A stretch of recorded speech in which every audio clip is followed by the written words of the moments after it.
termudah di dunia games. Pilih game, masukkan game ID. Pilih Diamond, masukkan kode promo, dan pilih metode pembayaran. Masukkan kode OTP.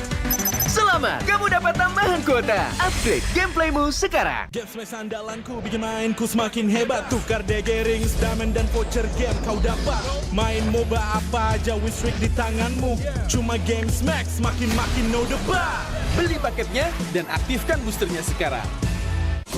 Baru Galaxy A55 5G. Game lancar, win streak terus-terusan. Bisa tahan 2 harian. Be awesome everyday. Character select. Bener. You lapar.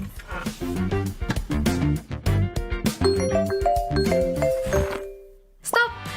Pakai klik Indomaret, belanja 1 jam sampai dan gratis ongkir loh. Wah, belanja online kayak belanja di toko Indomaret. You kenyang, siap main lagi. Let's go! Belanja online seperti di toko.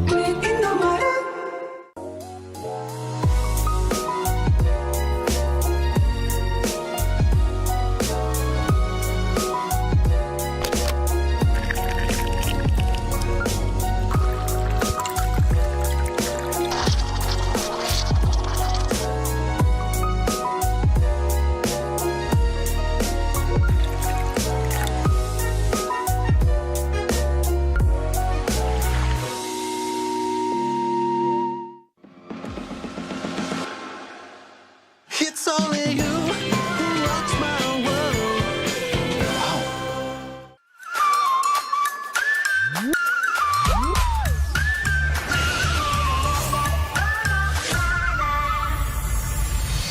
I'll be, yeah, I'll be wherever I wanna be. Wherever I wanna be.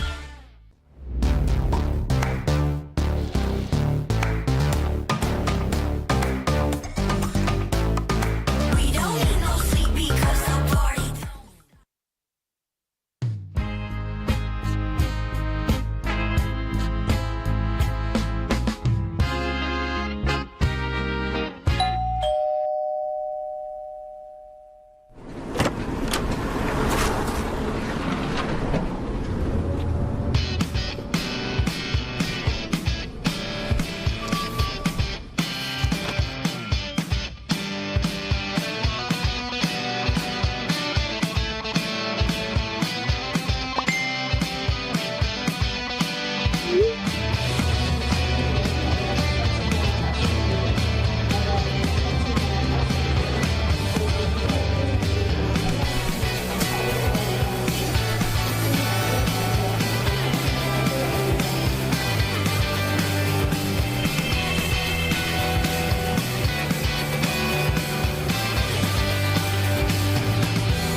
少し乱暴しようか。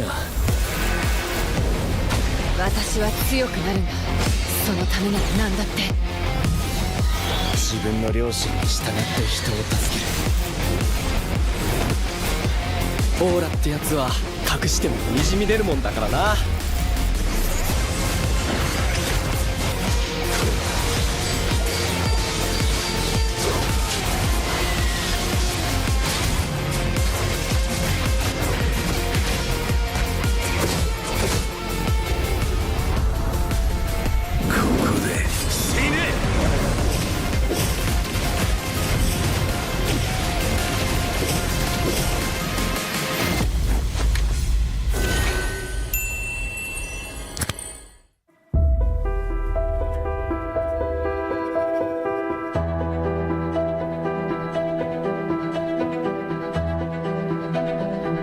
Karena ini hal baru ya, mungkin ya ada sih ketakutan itu ada. Apa sih itu ML, respon itu apa? Yang membuat sulit karena tidak ada yang mengarahkan. Paradigma pemikiran dari orang tua dan beberapa kalangan yang menganggap bahwa permainan game itu mengganggu waktu belajar.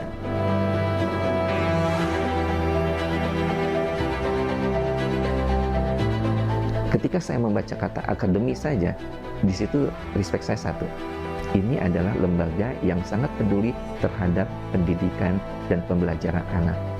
Jadi anak-anak kita itu memang akan ada keberminatan, tapi keberminatan ini tidak menjadi sesuatu yang merugikan untuk dirinya sendiri. Tetapi ternyata di situ ada nilai-nilai yang bisa dikembangkan untuk dirinya.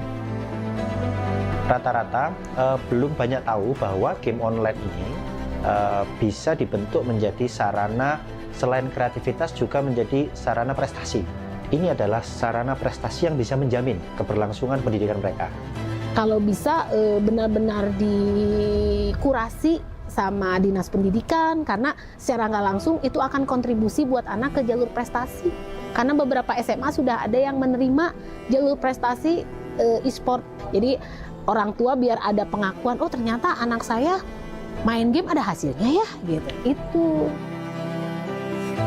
Yang selama ini game online dianggap sebagai kegiatan negatif, kami berhasil ubah persepsinya menjadi positif. Artinya outcome dari dinamika pemahaman bahwa game online ini bisa menjadi satu sarana profesional, ini cukup banyak menghasilkan hasil yang positif. Jadi kami mencetak atlet lebih mudah, karena sekolah memahami, orang tua memahami. Tantangan kita sebenarnya kultur saja, kultur yang membangun persepsi negatif terhadap game online. Dan itu kami sudah hadapi selama kurang lebih 5 tahun terakhir. Dan alhamdulillah trennya cukup positif. Dampak positif yang saya dapat ketika saya pertama kali kenal e-sport adalah tentunya sangat berpengaruh pada relasi ya. Relasi saya jadi makin luas gitu. Ngubah Bella jadi pribadi yang gak toksik mungkin ya. Itu nggak aku ikut e-sport, aku bisa menghasilkan, nggak yang kayak mama papaku bilang kalau itu cuma buang-buang waktu, buang-buang uang. Awal-awal itu saya kan juga daftar itu bukan dari player kan, saya daftar dari caster. Influence saya itu semakin meningkat soalnya kan sering ini live stream. Bisa punya banyak temen, jadi lebih terbuka sama orang tua. Kalau dari keluarga, mungkin keluarga bisa bangga sama saya. Gak mau dianggap remeh orang, soalnya kan dulu sering dianggap remeh sama teman-teman gitu. Kita dapat panggilan dari SI Jawa Timur untuk pelatihan pelatih di Akademi Garudaku di Jakarta. Pelatihan itu kita diberikan pengarahan-pengarahan untuk menjadi seorang pelatih, sangkut pautnya ada dengan public speaking, kemudian dengan siswa, kemudian dengan attitude. Untuk kendala mungkin yang pertama bisa jadi karena jaringan internet. Menurut saya sulitnya itu dari segi device, dari segi handphone dan juga dukungan orang tua. Setiap manusia juga, apalagi setiap anak memiliki perekonomian yang berbeda-beda gitu dari keluarganya masing-masing gitu. Ada yang strata ekonominya di atas, ada yang strata ekonominya di bawah. Selagi itu baik, positif, ya monggo diteruskan. Makin kesini sekolah-sekolah itu udah banyak yang lirik untuk mendirikan ekstrakurikuler e-sport. Jadi dengan adanya wadah ekstrakurikuler ini, harapan kami program dari Muntun ini betul-betul bisa mengangkat brandingnya sekolah, dan itu juga bermanfaat positif khususnya untuk anak-anak. Ya, kami berterima kasih sebab kita hitungannya kayak disponsoring gitu. Dengan adanya beasiswa yang diberikan Muntun Care, Sopkap, dan Garudaku juga, aku jadi bisa kayak mulai mengenal jenjang prosin gitu sih. Saya merasa bangga dan berterima kasih karena Muntun mau menyempatkan buat hadir di sekolah kami. Nah, adanya program dari Muntun Cares tersebut mungkin bisa membantu mereka untuk menggapai cita-cita mereka. Muntun Cares!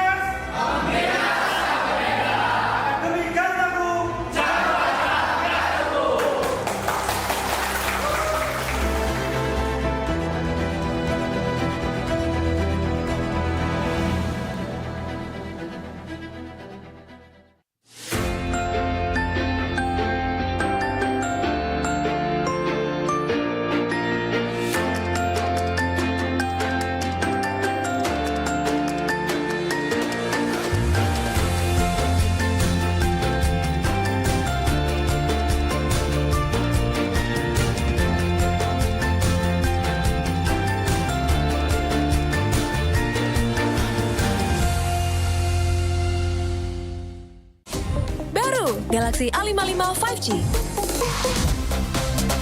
Game lancar, win streak terus-terusan. Bisa tahan 2 harian. Be awesome everyday. Pakai aplikasi GoPay, dompet andalan gamers. Banyak damage-nya. Ada cashback hingga 20.000 buat upgrade skin baru.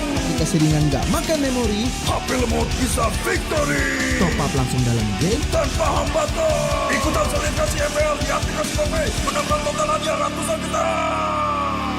Bonus stage. Gratis 100 kali transfer kemana aja. Beli pulsa harga termurah. Scan QRIS dengan mudah. Download sebelum mabarkan. Dia tidak akan segan untuk menghadapi siapapun yang berani melawan. Dia mewarisi perjuangan karena di tubuhnya mengalir darah seorang pahlawan. Pedangnya mengukir takdir kemenangan, menghadapi segala tantangan. Penuh keberanian untuk terus berjalan menuju masa depan. Raihlah masa depan, nabung mulai dari hobi. Koleksi terbaru UBS Gold X Mobile Legends Bang Bang, edisi spesial MPL ID Season 13.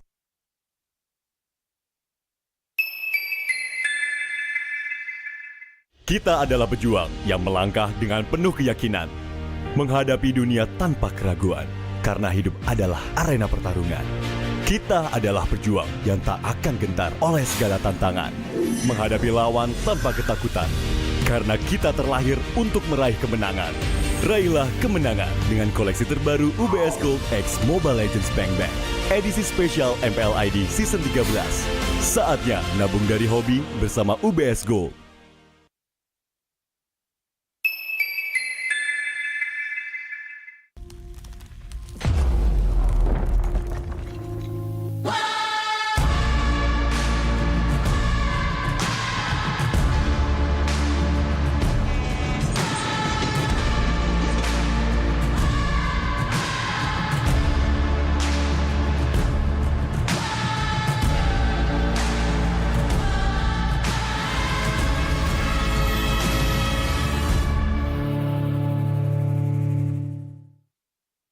Mudah di dunia games. Pilih game, masukkan game ID. Pilih Diamond, masukkan kode promo, dan pilih metode pembayaran. Masukkan kode OTP. Selamat, kamu dapat tambahan kuota. Upgrade gameplaymu sekarang. Game Smash andalanku bikin mainku semakin hebat. Tukar DG rings, diamond dan voucher game kau dapat. Main MOBA apa aja win streak di tanganmu. Cuma Game Smash makin no debat. Beli paketnya dan aktifkan boosternya sekarang. Baru Galaxy A55 5G. Game lancar, win streak terus-terusan. Bisa tahan 2 harian. Be awesome everyday. Character select. Bener. You lapper.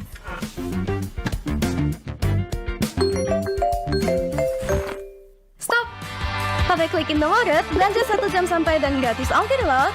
Wah, belanja online kayak belanja di toko Indomaret.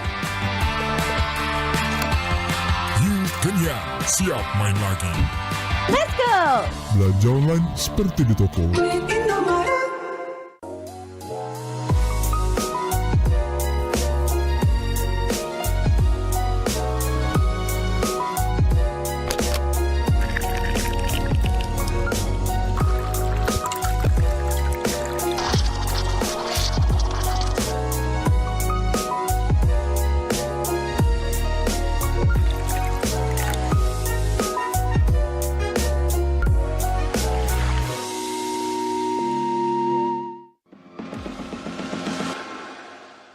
It's only you who rocks my world.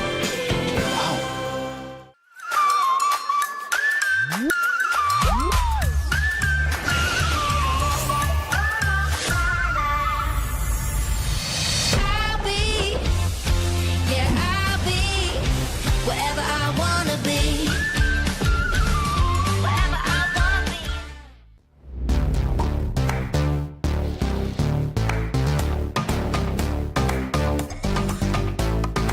We don't need no sleep because the party.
ini hal baru ya, mungkin ya. Onic, teman-teman BA bisa naik ke atas stage untuk kita seru-seruan bareng karena kita bakal ada mini games. Berhadiah cukup banyak, jadi kalian semua nggak boleh melewatkan keseruannya ya. Ini terbuka untuk umum, kita bakal kehadiran 2 talent yang luar biasa. Ada Vior dan juga Chesian yang bakal seru-seruan main mini game sama kalian semuanya. Jadi aku minta buat para Sonic, buat para super fans yang hadir, datang ke depan biar kita bisa ngobrol bareng nih ya sama para brand ambassador. Ada Vior dan juga Chesian. Udah bisa naik nih teman-teman brand ambassador. Ya, dan sebelum kita mulai masuk ke Magical Stage presented by GoPay, teman-teman aku mau mohon himbauannya untuk kalian semua yang mungkin lagi jajan-jajan untuk tetap jaga kebersihan ya teman-teman ya. Karena disediakan banyak banget trash bag yang bisa kalian gunakan untuk membuang sampah. Jadi mohon sekali lagi kita menjaga kebersihan bersama biar semuanya jadi nyaman di area MPL Festival. Dan sekali lagi aku ingatkan buat teman-teman yang jajan-jajan jangan lupa jaga kebersihannya masing-masing. Kita udah mempersiapkan banyak banget trash bag di sekitar area MPL Festival buat kalian bisa membuang sampahnya. Dan kita akan panggilkan The Magical Stage supported by GoPay Brand Ambassador FNATIC Onic. Halo? Halo, udah bisa dong. Silakan ke depan. Halo guys. Udah pernah kenal belum sih? Udah pernah kenal ya? Siapa coba namanya? Vior. Yang sebelahnya siapa namanya? Yang ini. Ya, Peter. Pinter ya. Pinter-pinter ya ternyata ya. Pinter-pinter. Gemoy. By the way, apa kabarnya nih Kak Vior, Kak Cesi? Baik ya. Baik. Udah siap belum nih buat seru-seruan di Magical Stage di hari ini? Siap dong. Siap ya? Hari ini kita mau ngapain sih sebenarnya? Tadi apa kakak? Mau main game. Main games, bener banget. Jadi aku bakal ada 4 mini games yang bisa kalian semua ikutin. Dimulai dari Gombal Show. Jadi siapa di sini yang raja-raja gombal, para buaya darat, siapa coba? Coba ya. Nanti kita bakal milih 2 orang dan siapapun yang dipilih sama Vior sama Chesi itu berkesempatan mendapatkan hadiah yang disiapkan dari FNATIC Onic. Ada jersey, ada GoPay, ada t-shirt Onic dan juga ada duffel bag. Jadi lengkap banget nih ya. Banyak banget ya Kak hadiahnya, wow. By the way, kita bakal mulai untuk game yang pertama. Jadi Kak Vior sama Kak Chesi boleh nih pilih satu dari para super fans yang hadir buat naik ke atas stage. Oke. Yang bisa gombal angkat tangannya dong. Majuan dikit. Semangat banget loh. Merapat dulu ya. Ini buka-buka yang buaya-buaya nih. Buka buaya darat ya. Oke, ini tadi kan semangat banget ya, satu boleh di sini. Oke, satu naik ke atas stage ya. Satu orang lagi betul. By the way teman-teman, bisa merapat dulu ya ke depan area MPL Festival untuk mendapatkan merchandise eksklusif. Udah dari tadi. Yang mana? Duduk di sini. Bisa gombal nggak? Bisa gombal gak? Bisa. Oke, mau itu sih? Wibu-wibu vibes ini kayaknya bagus sih. Wibu-wibu boleh vibes sini ya. kamu. Boleh kamu yang pakai kacamata naik ke Kita atas ada stage. berapa game Kak? Kita bakal ada 4 mini games. Oh 4. Dimulai dari Gombal Show dulu nih untuk di mini games kita yang pertama ya. Dan sekali lagi, siapapun yang berani naik ke atas stage dan dipilih nantinya berkesempatan mendapatkan jersey Fans Editions dari FNATIC Onic dan juga ada GoPay, ada t-shirt dari Onic Supply dan juga ada duffel bag yang disiapkan. Jadi buat teman-teman para Sonic yang masih ada di area MPL Festival bisa merapat lagi ke depan dari stage ya. Sini nggak usah malu-malu. Ada Shay. Ada Kak Fonzi juga. Shay sama Fonzi ya? Mau ikutan juga? Nggak, jangan ya. Kalian berdua aja nggak apa-apa ya. Oke, udah ada siapa nih Kak? Boleh kenalan dulu. Ini juga sini lu. Nama aku Ramdhani dari Bogor. Ramdhani dari Bogor? Jalan kaki ke sini? Oh enggak ya, Aku oke. dari naik kereta. Naik kereta, oke. Ramdhani satu peserta yang beruntung. Satu lagi kita masih menunggu nih. Ya yang ini nih yang topi putih. Yang pakai topi, oke. Yang pakai topi kacamata ini bakal segera naik juga ya. Ya. Kita udah dapat 2 buaya darat nih yang bakal ngegombal ke Vior dan juga Chesi. Ya. Nanti rulesnya gampang, jadi nanti mereka bakal ngasih kamu gombalan. Oke. Sebanyak 3 gombalan lah ya. Aku gombalin juga gak? Gak usah kan? Kalau mau boleh sih. Dasar buaya betina. Buaya betina nih ya. Oke, dengan kakak siapa? Arvan. Arvan, oke Kak Arvan sama Kak siapa tadi? Ramdhani. Kita boleh maju ke depan sini dulu nggak? Bisa berdiri di tanda-tanda yang udah disiapkan. Di bagian sana 2 orang, di sini juga 2 orang mungkin ya. Oke, ngadep-ngadepan aja nih ya. Kita bakal mulai untuk mini gamesnya. Jadi silakan untuk para buaya darat kita memberikan gombalan terbaiknya untuk talent dari FNATIC Onic. Dipersilakan. Untuk Kavior. Kavior, kita ini gak seumuran. Cakep. Tapi boleh gak Ki kita seumur hidup sama kamu?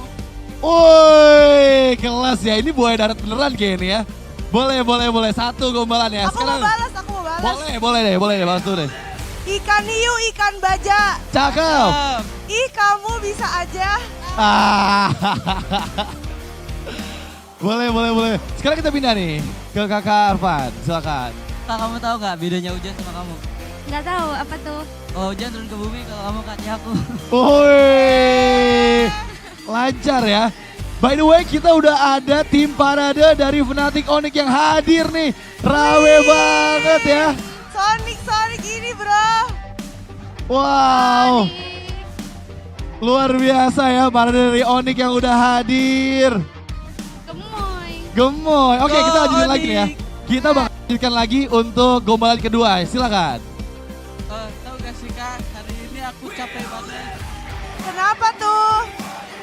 Karena selalu ngangenin kamu. Woi, berat. Selalu ngangenin kamu ya. Oke, kita pindah lagi nih. Gombalan kedua. Kamu tahu gak kenapa orang Peter minumnya tak angin? Kenapa?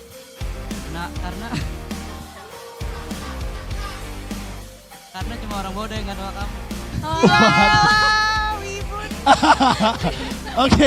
Oke ya, gombalan kedua udah selesai. Sekarang gombalan ketiga, let's go. Tahu besok hari Jumat. Ya tahu, kenapa tuh? Kalian nyontek ya? Lanjutin dong, masa setengah-setengah? Aku tahu besok hari Jumat, tapi aku gak sedih. Kenapa? Karena sekarang aku sudah bertemu Kavior. Woi, boleh lah ya. Terakhir, gombalan ketiga nih. Ya.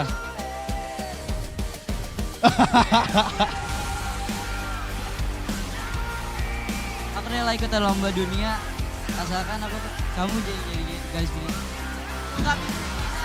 Gak bisa.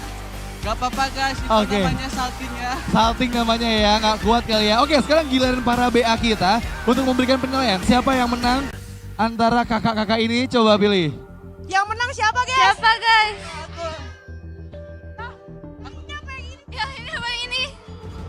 Yang menang siapa guys? Baju hitam atau abu-abu? Aku. Suruh ini Bang Bior, suruh tepuk tangan Ketik yang satu paling untuk kenceng yang menang. Oke. Untuk baju hitam tepuk tangannya mana? Baju abu-abu. Oke, berarti kita udah tahu pemenangnya ya. Dan pemenangnya kepada baju hitam. Oke, terima kasih sekali lagi udah ikut seru-seruan bareng. Kita bakal ada voting dulu penyerahan giftnya dari kakak-kakak brand ambassador kita yang luar biasa. Bisa dikasih dulu kakak? Ini untuk pemenangnya ya. Silakan diberikan awardingnya, nggak usah gemeteran gitu. Iya, silakan dikasih. Ini buat kakak yang ini. Boleh. Itu lagi foto.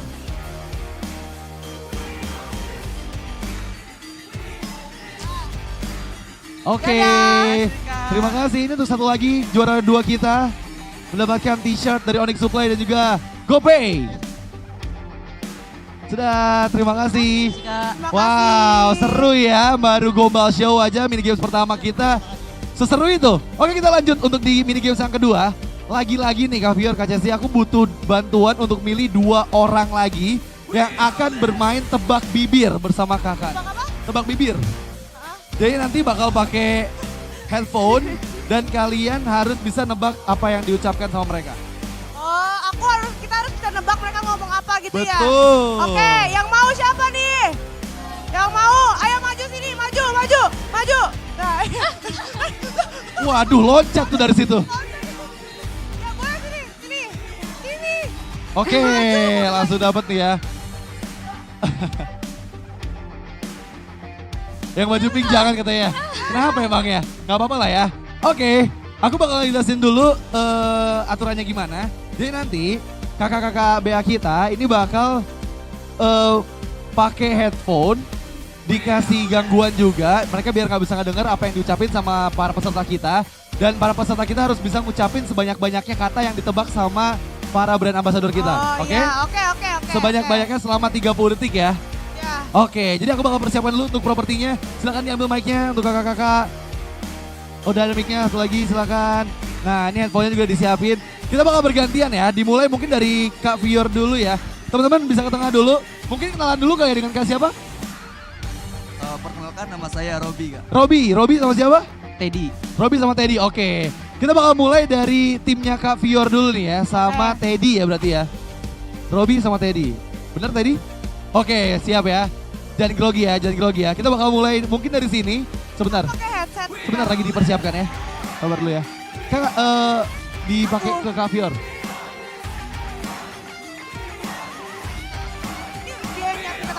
Iya, nanti aku yang ngasih kata-kata ke dia.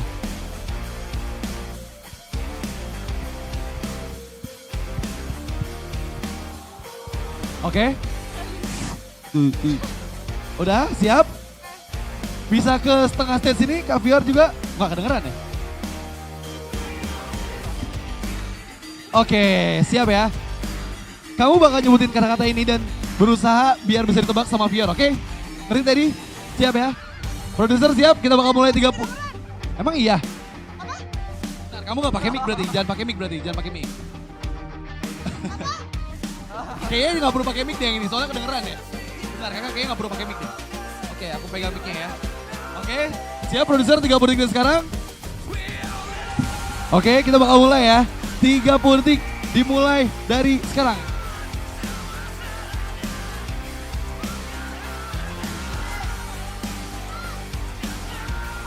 Nasi goreng.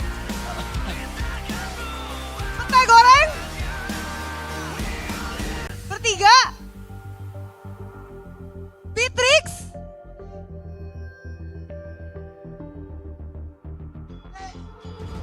Bitrix goreng. 2, 1, gagal. Coba terakhir, sebutin apa katanya?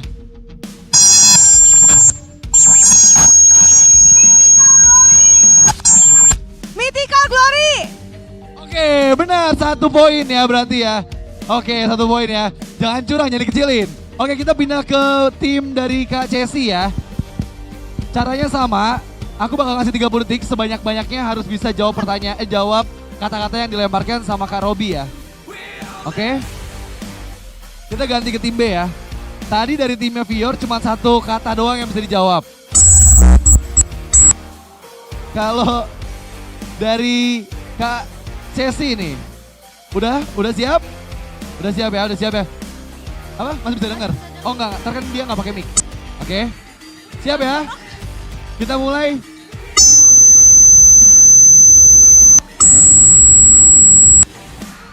Tiga 30 detik dari sekarang untuk tim Cesian. Blue buff. Oke, 1.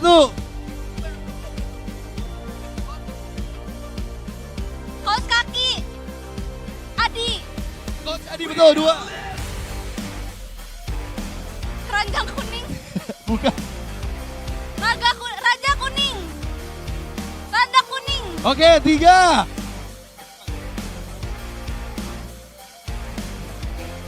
Immortality. Oke, 4. Wow. Bobby. Mobil Johnson. Oke, sudah habis. 4 poin. Mana tepuk tangan buat Robi?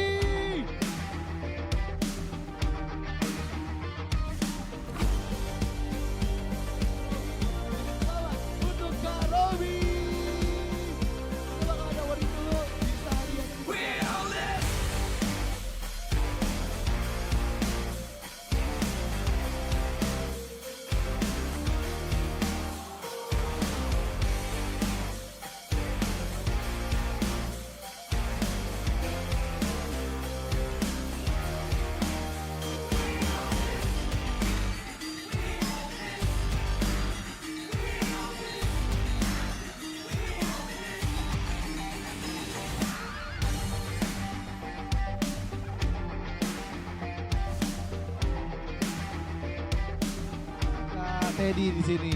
Kita mau ada foto session dulu di depan, bisa ke depan teman-teman semuanya. Penyerahan untuk lamanya bisa ke depan juga. Kak Teddy ke depan dulu ya, ke depan. Ulang. Foto, pegang dulu ya. Kita foto session dulu ya.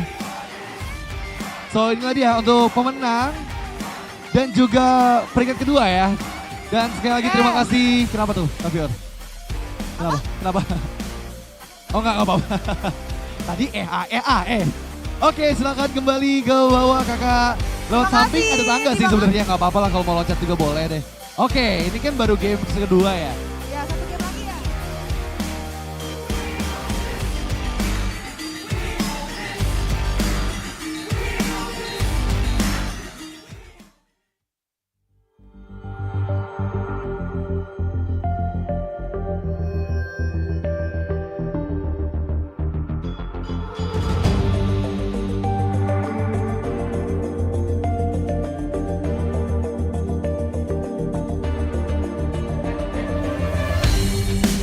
Kan berdiri dan terus berlari, terus ke arah puncak tertinggi. Ku takkan berhenti, hanya sampai di sini. Kemenangan abadi menanti. You know we won't miss if we unite our focus. And if you haven't noticed, we all live. Nyalakan apimu, hadapi semua tantangan, hadang semua serangan, jatuh bukan halangan. Bakar semangatmu, janganlah engkau menyerah. Kita akan buat sejarah. We all this, we won't miss. We all this, we won't miss. Saatnya beraksi, jalani ambisi. Aku kan menyawakan hari ini. You know we won't miss if we unite our focus. And if you haven't noticed, we all live. Nyalakan apimu, hadapi semua tantangan, hadang semua serangan, jatuh bukan halangan. Bakar semangatmu, janganlah engkau menyerah. Kita akan buat sejarah. We all this, we won't miss. We all this, we won't miss. We all this.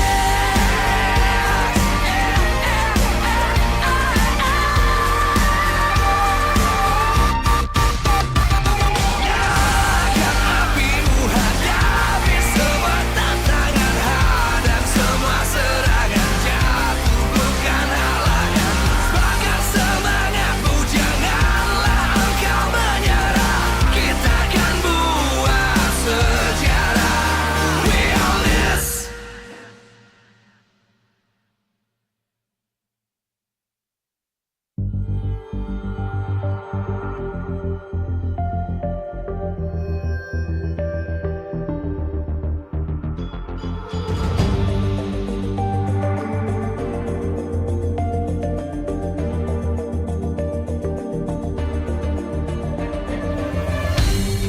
Aku kan berdiri dan terus berlari, terus ke arah puncak tertinggi. Ku takkan berhenti, hanya sampai di sini. Kemenangan abadi menanti. You know we won't miss if we unite our focus. And if you haven't noticed, we all live. Nyalakan apimu, hadapi semua tantangan, hadang semua serangan, jatuh bukan halangan. Bakar semangatmu, janganlah engkau.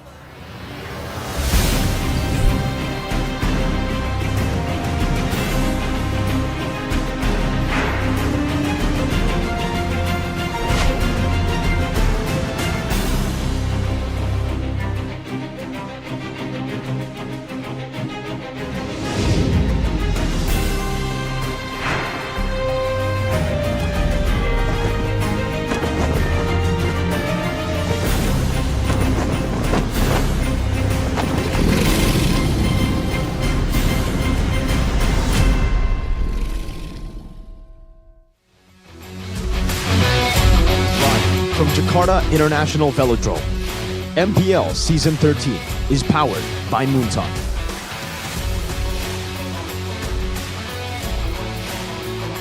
Presented by official tournament smartphone, Samsung Galaxy. Official e-wallet, GoPay. Official destination for gaming and esports, Kadia. Official gold partner, UBS Gold. We own this.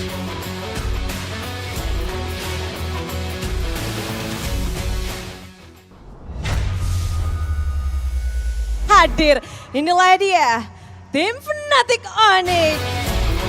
Rematch Grand Final MPL ID Season 12 akan terjadi di mana sang Raja Langit FNATIC Onic akan ditantang oleh The King Slayer Geek Fam. Sempat tertatih, namun kita melihat bahwa performa mereka di regular season menjawab semua kekhawatiran yang ada. Inilah dia kedatangan dari para player dengan rekor hanya 1 kali kalah dari season 4. FNATIC Onic di atas kertas diyakini dapat melanjutkan dominasi atas sang penantang. Namun Raja Langit tetap harus berhati-hati karena sang lawan menjadi The King Slayer bukan tanpa alasan. Dan inilah penantang dari sang Raja Langit, The King Slayer Geek Fam. Membawa semangat baru setelah mengalahkan sang Raja segala raja. Sang Raja Langit akan menjadi target baru untuk kembali diburu.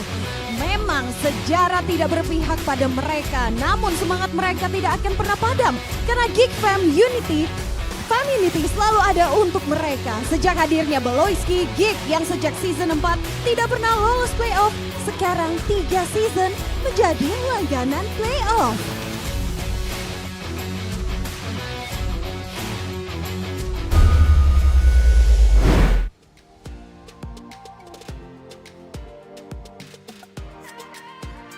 Di hari pertama, 2 tim telah tersingkir.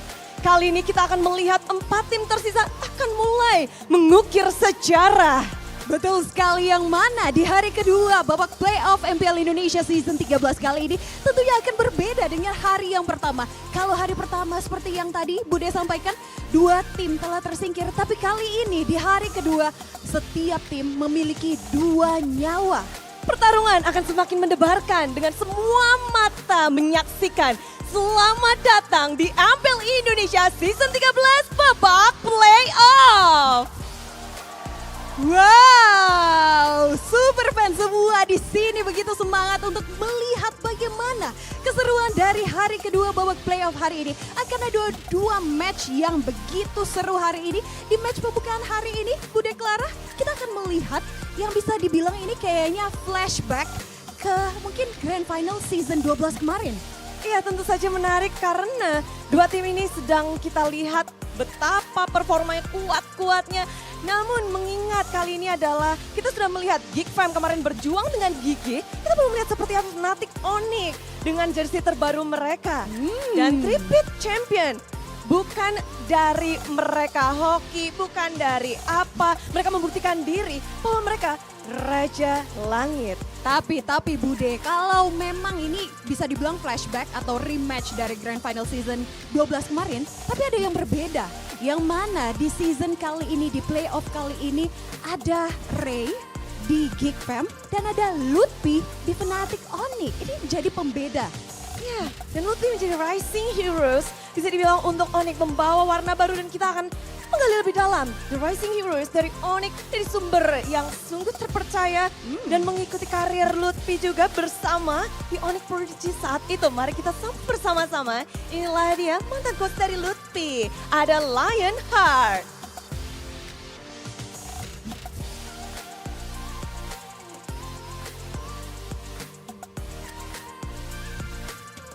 Wow, halo Coach Lionheart, apa kabar? Ada nyala, halo Coach. Bisa di mana aja boleh, di tengah-tengah aja, biar kelihatan ya. Apa kabar Coach? Baik. Agak pilek. Semangat sih, ngeliat MPL keren banget sekarang, seru banget. Gimana season 13 ngelihatnya? Kayak unpredictable banget kan, kayak di group stage-nya bener-bener kalah menang semuanya dan sebanyak hal terjadi gitu kan. Tim yang benar-benar awalnya win streak bisa jadi lose, kemudian lose streak bisa jadi win, itu kayak seru banget sih. Kayak benar-benar MPL tuh kasta tertingginya Mobile Legends benar-benar kelihatan banget di season ini. Ya, dan bahkan menghasilkan player-player yang berbakat dan bahkan ada satu player ini yang mungkin Coach Lionheart akan menjelaskan lebih dalam lagi tentang dirinya karena kita semua penasaran. Inilah dia. Kita akan ngecek bersama-sama. Dari poster kita akan melihat langsung saja seorang Lutfi yang menjadi Rising Heroes. Ini kan bisa dibilang debutnya bersama dengan Coach Lionheart pada saat itu ya. Gimana sih ngelihat Lutfi dan menemukan Lutfi? Kalau menemukan enggak sih, karena coaching staff waktu itu yang terakhir kali join. Jadi mereka udah ada di Onic dulu, jadi mungkin yang menemukan si Bang Mas kali ya. Gitu. Terus cuman kalau ngelihat dari awalnya kan semua nggak kenal tuh. Nah ini orang polos banget. Jadi ya lucu aja gitu kan. Yap, dari asing kini saling bersaing. Dari yang polos kata Coach Lionheart sekarang Sampai sekarang kayaknya polos deh. Polos ya, tapi performance-nya begitu luar biasa. Mungkin performance-nya nggak polos kayaknya. Oh, tapi udah berbeda nggak sih sejak di MDL dan sekarang di MPL? Gimana sih progres dan perubahan dari Lutfi itu sendiri? Orangnya atau in-game performance-nya? Both, dua-duanya boleh. Oh, kalau orangnya nggak udah berubah sedikit lah. Kayak dulu jalan di panggung kayak masih aduh grogi nih, gimana nih Mas Kris gitu, kayak gitu-gitu. Kalau sekarang kayak wah udah biasa dia, menang terus kan, interview terus kan, nah udah biasa lah dia. Tapi berarti kalau ngelihat performance selama di stage MPL Indonesia dari regular season sampai dengan saat ini, Coach Lionheart ngelihatnya seperti apa nih perkembangannya? Jujur aku senang banget sih, karena dari awalnya kelihatan banget kalau Lutfi itu bakal jadi pemain MPL gitu.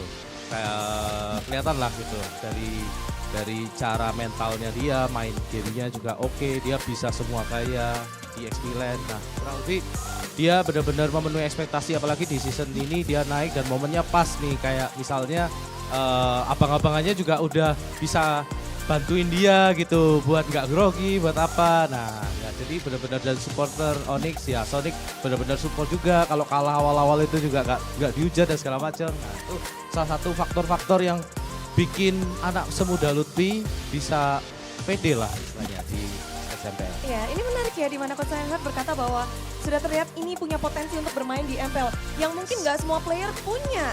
Dan kalau ngelihat dari Lutfi, apa yang Lutfi punya dan mungkin player-player lain nggak punya deh?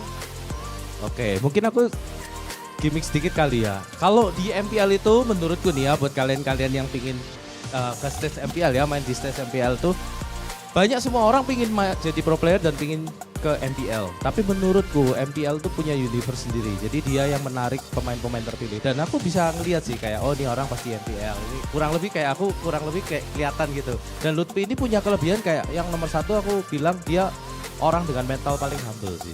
Jadi kayak kelihatan dia polos, ya aku harap itu tetap jadi ciri khasnya Lutfi, mau dia juara dunia berapa kali nanti impiannya dia misalnya tercapai, amin.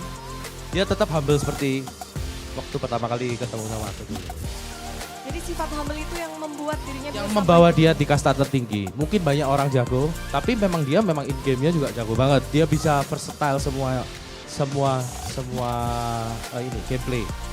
Dan mungkin kalau di in-game, spesial performance-nya dari Lutfi adalah dia spesialis sandbag itulah. Jadi nggak semua orang, biasanya player muda-muda pengen bersinar, sedangkan dia benar-benar menerima job dan tanggung jawabnya itu dengan bagus. Gitu sih. Dan mungkin satu hal lagi ya, dulu dia seberapa pengaruh dia di MPL dan sekarang apa yang dia bawa di MPL? Apakah membawa warna baru untuk Onic? Kalau di MDL, jujur ya aku bertanya beberapa orang dulu waktu aku nge-coach Sonic tuh benar-benar nggak kelihatan dia. Tapi kita orang yang di dalam tim itu, yang di MDL tuh benar-benar semuanya itu percaya banget sama Lutfi dan benar-benar bergantung sama dia. Termasuk aku coachnya, kayak lucu aja gitu. Kadang-kadang di in-game dan di out-game-nya dia sangat influence. Dan di MPL menurutku dia memberikan warna baru karena mungkin Boots udah, Onic udah terkenal dengan Boots ya. Sedangkan diganti dengan Lutfi itu memberikan pool hero yang lebih luas. Karena Lutfi pool hero-nya luas banget, yang aku bilang gameplay-nya banyak. Wow, ini luar biasa sekali ya. Tapi mungkin yang terakhir sebelum kita melihat bagaimana match pembukaan pada hari ini, Coach Lionheart ada pesan-pesan untuk Lutfi sebelum dia bertanding di Line of Dawn?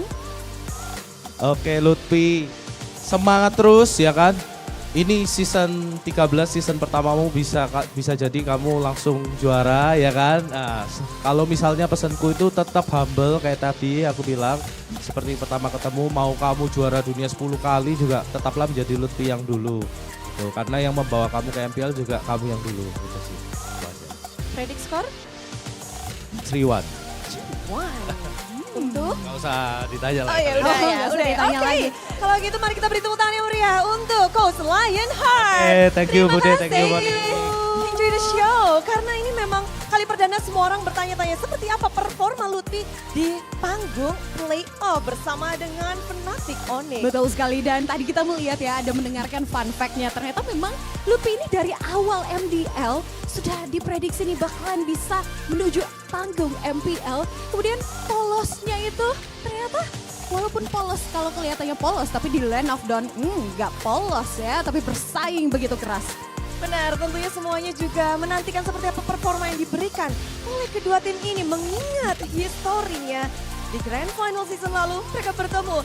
Namun tentu saja hari begitu ramai dengan semua super fan yang sudah hadir dari Sonic dan juga Geek Fam Unity. Dan terima kasih juga kepada para sponsor karena MPL Indonesia begitu meriah karena adanya powered by Munton. Lalu government partner kita PBSI. And presented by official tournament smartphone Samsung Galaxy dan official e-wallet GoPay.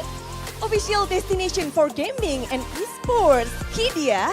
Dan official gold partner UBS Gold. Dan tentunya ada partner in esports kita, ada Campina, Oraimo, Telkomsel, Dunia Games dan juga GamesMax. Dan juga supplier kita ada Indomaret, Point Coffee, Samsung Neo QLED Super Smart TV Plus dan juga Saturday. Dan tentunya ada venue partner kita, ada Jack Pro. Wow, luar biasa tentunya di sini super fan sudah nggak sabar untuk melihat ini yang bisa dibilang ini rematch dari Grand Final Season 12. Apakah hasilnya akan sama ataukah akan sebaliknya nih?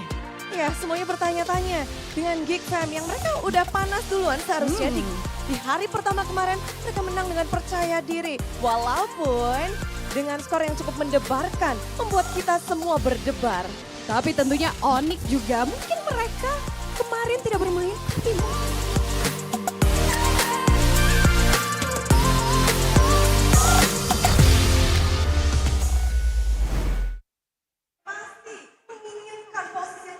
Will the Sky Kings meet the same fate once again, or will history repeat itself?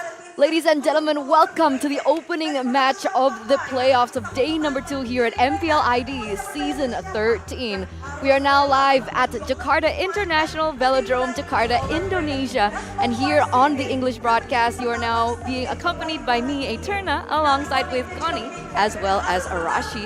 But before we begin the nitty-gritty of the 2 matches that we have in store for you guys today, it's a best of 5, by the way. We do want to thank our sponsors. MPL ID Season 13 is powered by Moonton, presented to you by the official tournament smartphone Samsung Galaxy, our official government partner PVESI. We have our official e-wallet GoPay, our official destination gaming and esport Kidia, our official gold partner UBS Gold. We also want to thank our partners in esports, Campina, Dunia Games, GamesMax, Oraimo, Telkomsel, as well as suppliers Indomaret, Point Coffee, Neo QLED Super Smart TV Plus, Saturdays, and of course thank you so much to our venue partner Jack Pro for making this tournament possible. You can see behind us, everybody is ready. We are ready, and I'm pretty sure that you guys are ready for the deja vu of the grand finals back at MPL ID Season 12. Hey, it's a rematch again. Will we see the same results as in FNATIC Onic now wins this one, or will it change? Yesterday, I'm sorry Irashi, I'm sorry Eterna, got bad news for you. Wow. 2 teams are out of playoffs contention, but I got good news. My team is still in it. Thanks for sharing, Bonnie. Good to hear, good to know. It's almost like everyone knows that that's gonna happen right now. But anyway, ladies and gentlemen, that is actually a good point because today we will not be sending any team home. Right. Because we are scrolling to the upper brackets where the titans of this season from the regular season, Bigetron Alpha as well as FNATIC Onic, will be waiting for the 2 teams that established victories yesterday. We actually are going to get a little bit of a recap as to the events so far during the playoffs. And Arashi, how are we feeling about this so far? Well, so far it's been a very exciting playoffs, right? Even the first day, where a lot of people were thinking it's gonna be pretty much a done deal. You can kind of expect the outcome. Well, turns out there's a lot of up and downs, and there's a lot of unexpected developments in the playoffs so far. So now, moving on to the upper brackets, I really feel like we're gonna see a lot more special things, because you have to keep in mind, a lot of the teams that we're gonna be starting to see right now, they have the liberty of hiding some of their strategies because they've had so much success in the regular season. So now maybe you can get a glimpse into some of these hidden tactics that they might have been saving right for this moment. You know what? I cannot wait to see what will they bring to the table, especially FNATIC Onic and Bigetron. They have their time to really sit through day one to see their potential opponents in Geek Fam as well as Evos. So I want to see instant adjustment from their side. I expect them to have and utilize that advantage. There's definitely a plus minus, right, when it comes down to the upper brackets. There are lots of advantages. You have 2 lives, basically, because if you do lose this match, you guys will fall to the lower bracket. Another reason, like you mentioned, you will be able to kind of feel out your opponent. But on the other hand, are they warmed up? Because Evos Glory are definitely warmed up, and so is Geek after all the games that they had to pull through yesterday. But we'll circle back to Geek once again. This is a new challenge for the Kingslayers. They were able to relinquish the Kings of Kings yesterday, but another king approaches before them, and it just so happens that they are also the defending champions of MPL ID Season 12. If they're able to pull this off, then they really deserve the title of Kingslayer. So far, if you look at the history, it really hasn't been as successful, but it is possible, and they've already shown it. And when you can make a god bleed, then the people will cease to believe in him. That is something that Geek Fam will attempt to try and prove today. I mean, imagine this, right? 22 times they've met since MPL ID Season 4, since Geek Fam entered the entire league. They've only been able to win once. So data, history, everything is thrown against them today. But this matchup, right? One of the rising stars that we have in this season, amongst all the doubt, all the hate for Lutfi stepping in favor of Boots, but he has performed. What do you think about this since MPL ID Season 4? Like Lutfi has really shown that he has grown, right? He's always been a more aggressive option, but we thought it's a bit more one-dimensional. But now he's showing again with the right kind of composition, with the right kind of strategy, he can find other ways rather than just being aggressive to really have an impact.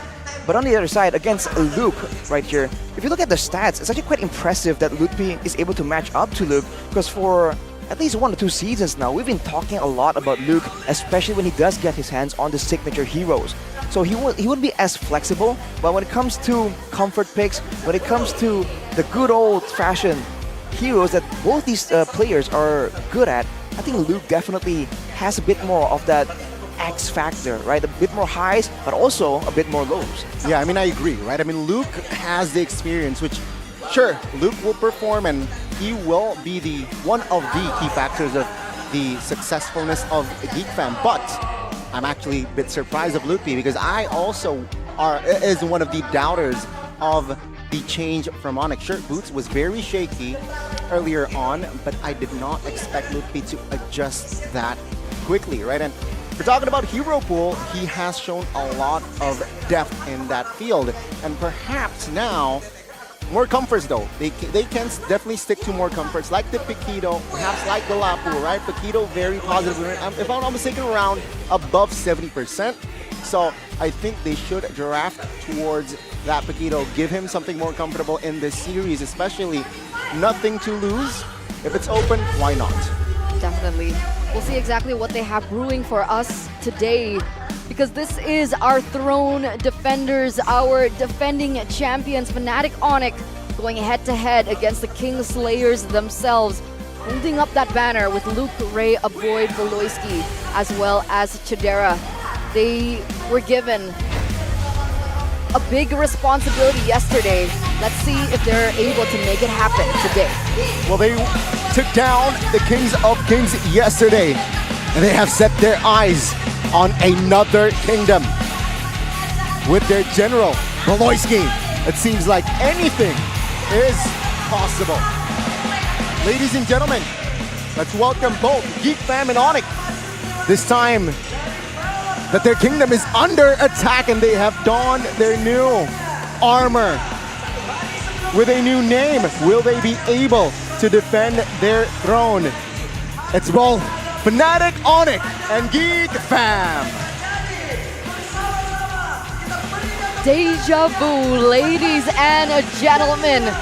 And like you mentioned, under the banner of General Beloyski, will they be able to find a loophole into the untouchable, the invincible FNATIC Onic? So many questions, but it starts with these, the brains behind the game. Definitely. I think there's a lot of pressure, a lot of expectations, especially for Coach Yeb. With 2 coaches in his name, he definitely is trying to bring in something special. And he's always known to be one of these more elusive drafters. Up against Geek Fam, that was forced to go to a full-on 5-game series, exposing a lot of their own picks. You do have to wonder, what does Coach Yeb want to try and use to try and tackle them today?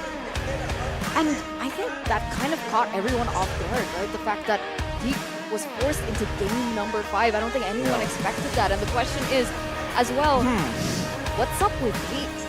Are they under pressure at the moment?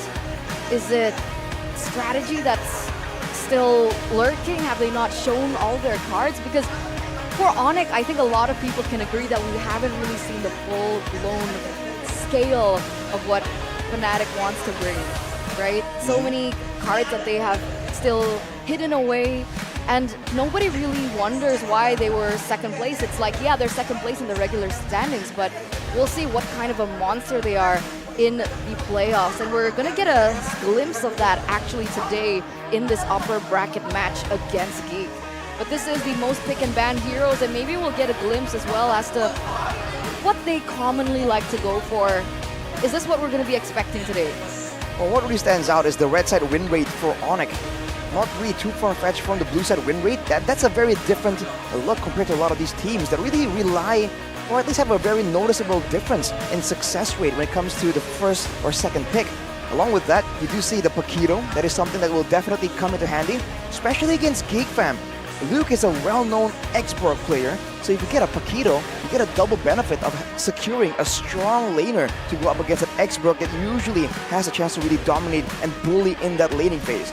But afterwards, most banned by opponents, you can see that a lot of assassin respect from the side of Onic, to the side of Onic, because of course, you know, their flexibility, the ways they are able to pull off assassins even before assassins were, you know, quote-unquote back in the meta. That is something that Geek Fam will definitely have to try and contend with and try and find a solution for, especially with the current changes where invading is just a lot more difficult and punishable now. That's actually a big question that I have as well. Sorry, I have a lot of questions today. Ask away, Turner. But that's a big question that I have. So far, Kyrie has only found his success on the Fredwin. Sure, there are wins here and there on different utility heroes, but up until this point, that success has only centralized around Fredwin. Do you think that we'll be seeing assassins today? I mean, you're an Onic fan.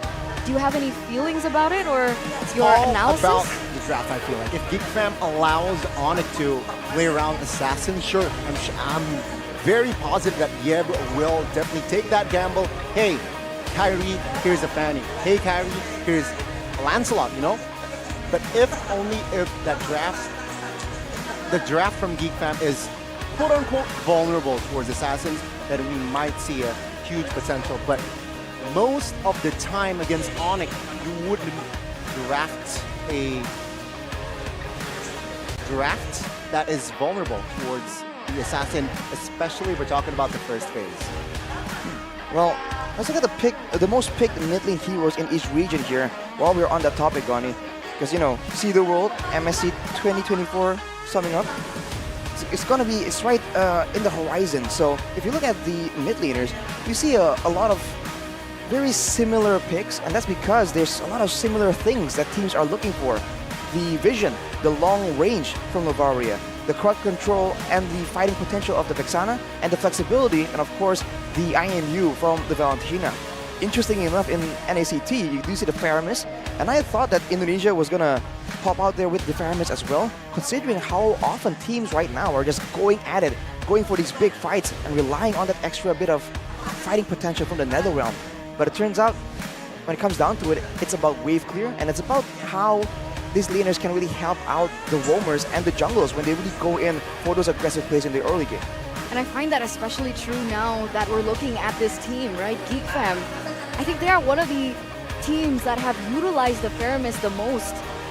Faramis, a boy, you think of it as a very synonymous combination, and we've seen that come through so much. Even in the stats beforehand, when we saw the most pick and bans by opponent, we saw that the Faramis was actually one of the most bans by the opponents towards Geek Fam. So the fact that the Valentina is up there also shows that it's still a Faramis-Valentina combination trade that's going on, and that could also be one of the reasons why, other than the IMU, that the Valentina is so popular in this region. But we have seen a change in the playoffs, ladies and gentlemen. We have seen another mid laner become so prio, the Luo Yi. Right? The Luo Yi has found so much success yesterday.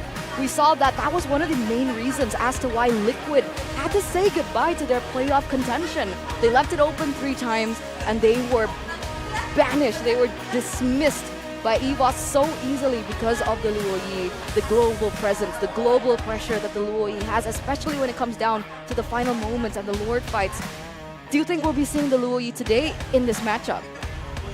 I feel like for both teams, this is a bit of a difference because in day one, there's a lot of teams that have a reputation for being a bit more straightforward, a bit more bull rush heavy technically.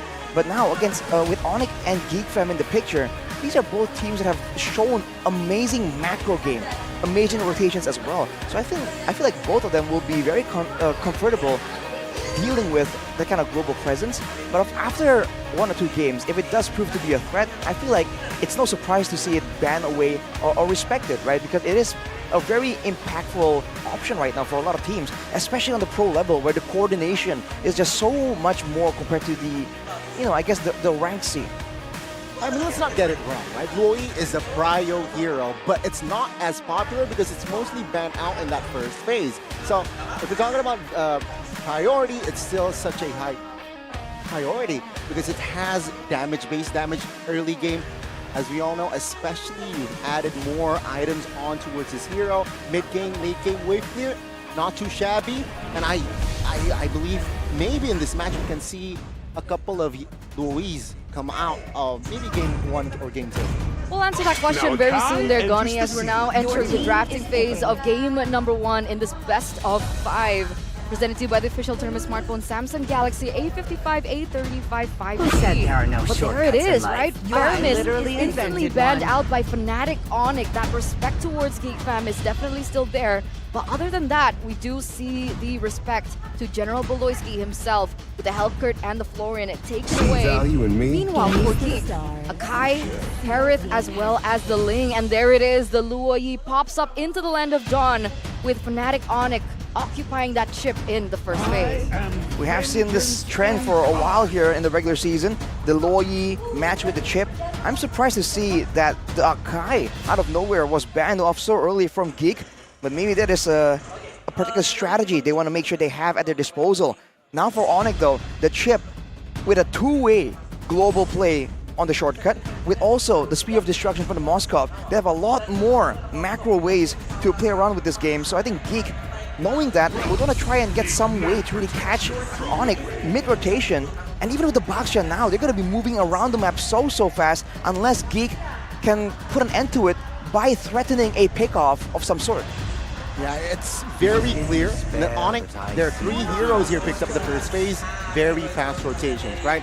With the teleportation from Chip and Moskov and as well as Bakshia's Youth Shield Unity, expect them to just roam around freely across the map. But then again, with Luo Yi, will it be able to just deny that away? With the Natan though, it shows that, yeah, Geek Fam, they're comfortable playing this towards that late game, like the Moskov. So it's going to be attack speed versus attack speed in that gold lane. But what do you think about this, right? Because I understand, right? There's a little bit of a balance from Geek, right? We have some early game pressure from the Fredrin and the Luo Yi, but meanwhile, the Natan, is such a late game hero in a lane against something like the Moskov. And mind you, the mobility of a Chip and a Baxia. Will it survive? We've seen the Natan just completely dominated in a bad matchup, especially with the macro threat. And to make things worse for Geek Fam right here, Onic hasn't really shown their mid lane threat. You see a Farsa ban away by Geek Fam, worried about the zoning potential. You know, 2 bolts from the Feather Airstrike can very easily zone away the short range mages like the Royi and also the marksmans like the Natan. So banning that away is an option, but this is the problem when you go up against Onic, man. You don't know what Sans is really cooking up right there. Is he going to be a long-distance artillery? Or is he going to bring back some kind of aggressive, burst-heavy mid laner, like assassin-like, like a Kadira? Or maybe the Gushin for, you know, for all times? Wow, the Gushin? You think, what do you guys think, ladies and gentlemen? Will we see a Gushin today? I mean, anything is possible with Onic, but Ruby gets locked in. That's a power pick for Luke right now. But it still can be flex for Baloyski, technically. A very smart 4th pick here because, again, it adds flexibility. Will it go to the hands of Luke? Also can go to the hands of Baloyski. It depends on the 2 picks here from FNATIC Onic. Again, if we're talking about the mages, Sans can rock the Gord. We have yet to see a Valentina and also the Novaria, but no, it's going to be neither. It's going to be Kadira, which is going to go to the hands of Sans. This is a very, very aggressive composition that FNATIC Onic has brought. They have one more hero, Rashi. Lapu? X-Borg? I feel like X-Borg has value here, but it depends on what they're looking for. Look for the CC, something a bit more mobile, something that can really bring a more of an edge in that team fighting as well. These are good options right here, and this is a dangerous situation. It's a lot of pickoff, but it's also a lot of ways to really stop Geek Fam from rotating. On the back of a chip, this is a very dangerous composition, so whoever is in the front, even though it's a Ruby or Fredrin, they are susceptible just getting completely bursted out. Can you imagine the ganks? Can you imagine the ganks at level 4? Chip and the Kadira? Yeah. A lot of bush control heroes here from side of Onic, which I feel like can be denied with the diversion plays. Also adds that department, right? That bush control somehow. Onic needs to keep checking on the diversion plays, but last pick is going to be the X-Borg. All right. As expected from Luke, for Luke. That's a very valuable pick as well. Against pickoff, the X-Borg with a free Immortal technically, and if he rushes the Immortal, there are multiple times where they can really buy some time to actually stave off the aggression and save themselves from the pickoff from Onic. But looking at the draft index right here, it just seems to be heavily favoring Onic for now, but of course these are only numbers, and in the game, especially with all this global presence, with all the fine details available in the middle of a big fight, it all comes down to the execution and the game plan that begins from the beginning. So keep your eyes open to try and look for the rotations in the jungle. The challengers are finally ready, ladies and gentlemen, to challenge the throne once again. They attempted it in Season 12, and they are looking to try it once more. Welcome to game number 1, and welcome into the Colosseum, into the Hall of Chaos, as the wings are flying high. FNATIC Onic versus Geek Fam. Let's enter the land of dawn. Who will take game 1 as FNATIC Onic officially enters the land of dawn with their new name. You can see the Kyrie starting on the orange buff right here. He did go for the quick retreat initially, so he's gonna potentially attempt for something of an invade, especially with this very aggressive early game. Sans and Keyboy together is already a deadly enough combination, but we'll have to see. With the Ray going for the concussive blast, he's probably trying to match the clear speed as well. So I think for now, it's going to be even until level 4, when both teams kind of have an idea of where their opponents are going to be, playing around for the neutral objective. That will be where Onic, I think mainly, will be looking for some kind of pickoff. All right, looking at the emblems as well, we can see a lot of pressure, right? A lot of aggression coming in from Sans, but wait a minute. Keyboy jumps in towards Baloyski. He wants Sans here, who is chunked quite low. Now, Beloyski, aggressive flicker with the help of a boy. Will collect first blood, but take a look. Keyboy, he wants revenge and finds it. Both of the mid laners down in the first 2 minutes. Yep, they get traded earlier on, but that is exactly the pressure that you can expect from a Luo Yi. Doesn't need level 4 just yet to deal out that damage. Level 2 is already enough, but meanwhile, somebody like Sans would require that level 4 power spike. So the fact that FNATIC Onic could trade that 1v1 earlier on, I would say that's a big win for Onic. It's definitely a win, but keep in mind with a Luo Yi, the early game, especially pre-level 4, is going to be very, very strong. It is something that I think Onic failed to recognize. You saw Sans just sitting there with low HP, getting immediately jumped on by Geek Fam. Keep your eyes open on the lanes though, because both teams are going to clear and trying to make their rotations. CW can join the fight if he wants to, but he'll then open the lane up for Chidera to just farm up a storm. FNATIC Onic, will they be able to contest this one as the Turtle Pit has been controlled? And Kyrie secures it, steals it. Ray will ask for war, but Kyrie secures that kill. Last inside his pop, Keyboy taken down. And Geek Fam, they have responded. But take a look at Sans in the mid. Recalling, putting style, and he survives.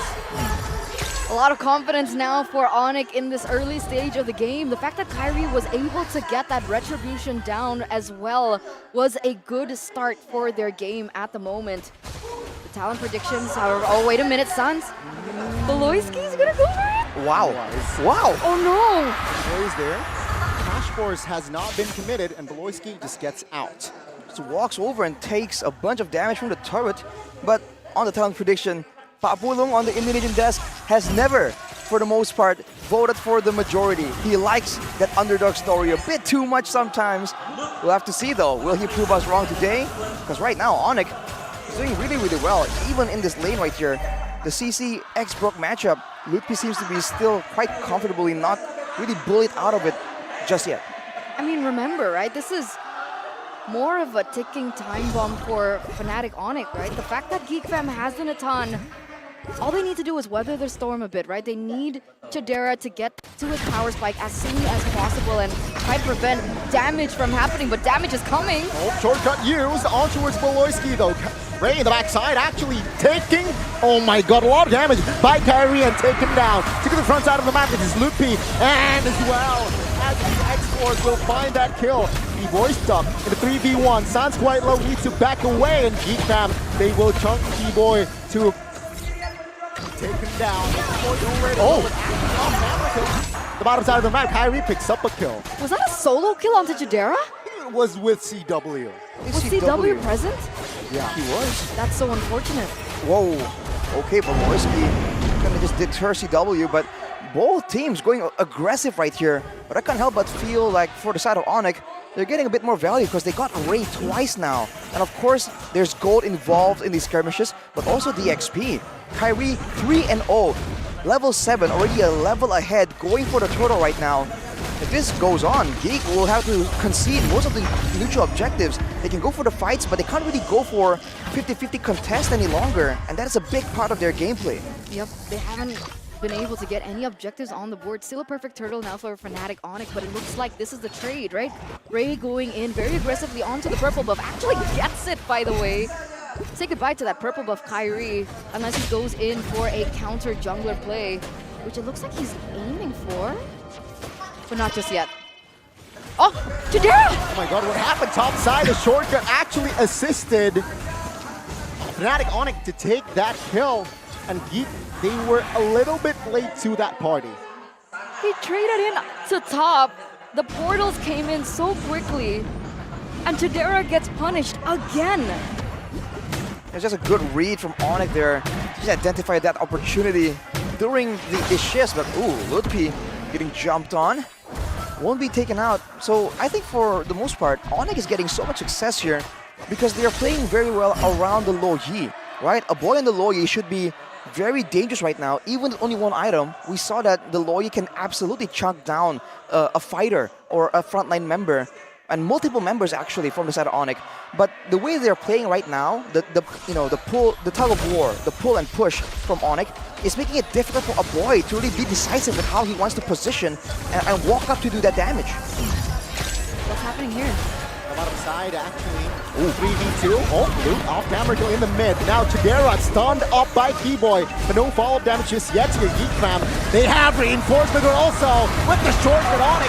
Cuts off Chidera. Avoid the backside trying to survive, but Keyboy will be the trade as well as Sans. Now good stun towards Ray, and he will be taken out as well. Luke, a little bit too aggressive there, and he will be punished. CW though, fear of destruction. Will he commit?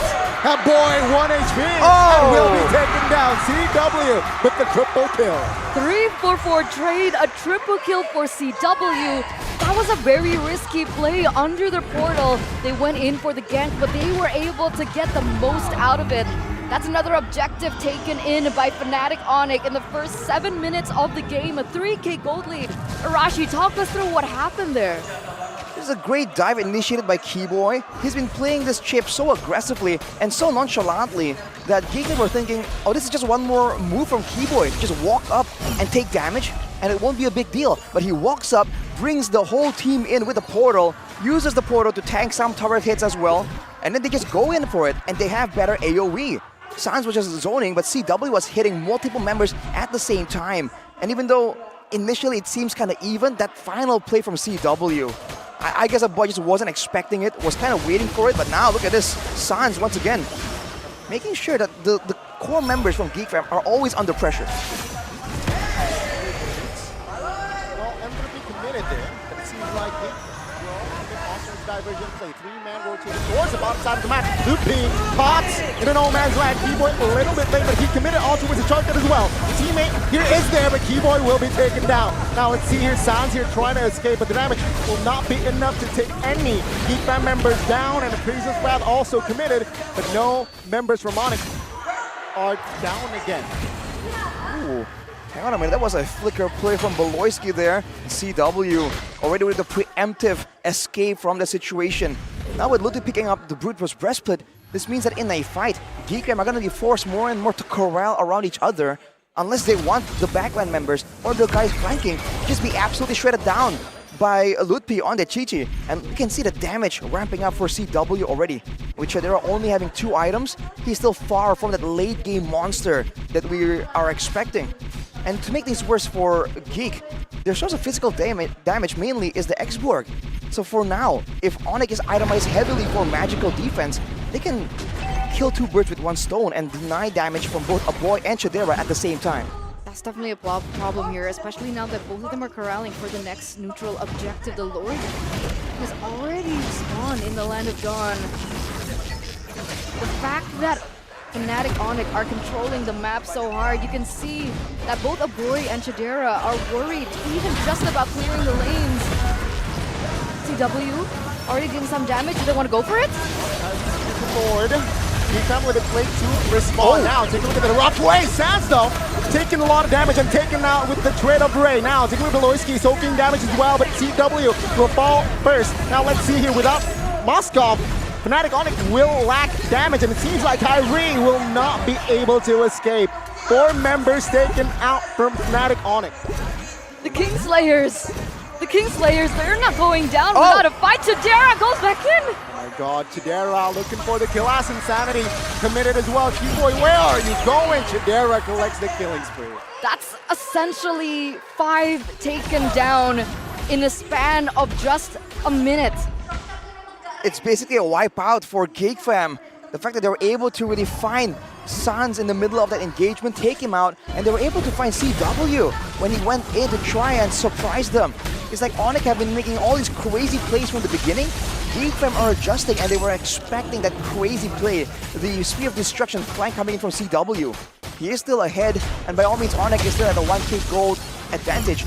But in the middle of a big fight, if it's a 5v5 without any macro split, without any pickoff, now with the Loi and the Natan, there's gonna be a lot more damage in the hands of Geek Fam if there's gonna be a big fight like we saw earlier.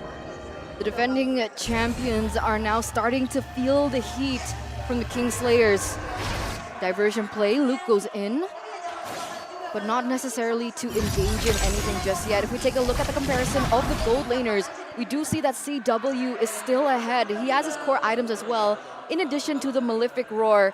What is Chidera at right now? Is he ready? Is he online just yet to be able to participate and deal out the damage that the Natan is expected to in this 11th minute? He is waiting on the Holy Crystal Power Spike, and he is relatively close to it. Probably in the next minute or so, he will have it available, but now Geek Fam feeling that advantage, feeling the tempo. You can see how they're moving around. They're no longer just concerned about the pickup potential because they can send Luke in just like this and leave everyone else hidden, just in case that big flank comes in.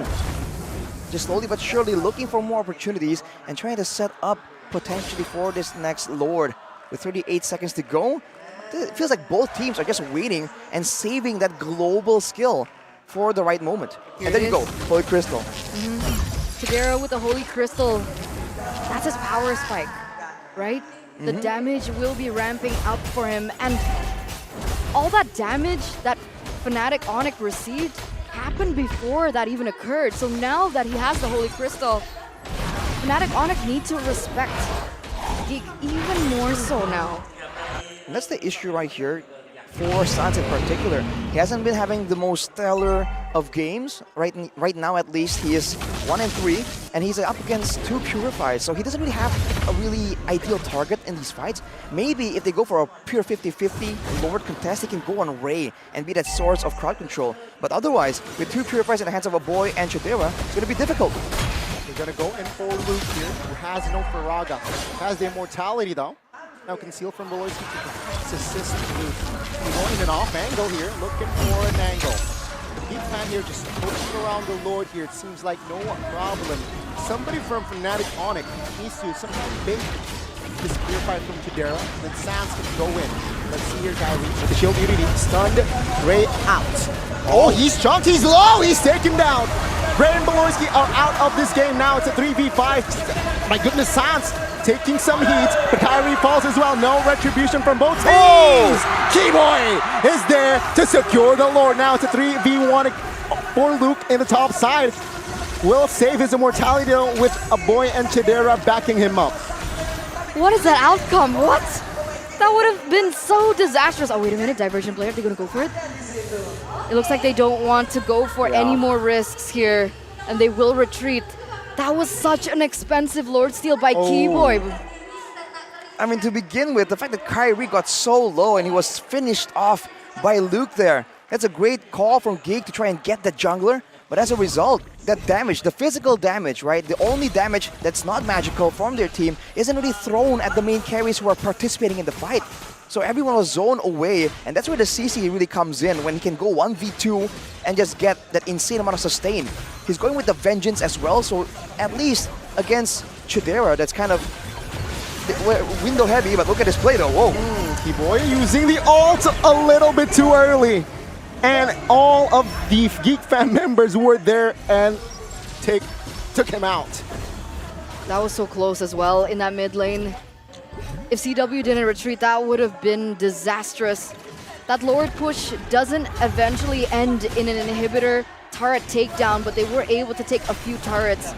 By the way, earlier on in that Lord dance, FNATIC Onic actually let a turret go in the bottom side because they didn't clear the lanes or the waves. Was that on purpose, or was that them kind of letting go of the housekeeping? That was just Onic getting an advantage due to the chip.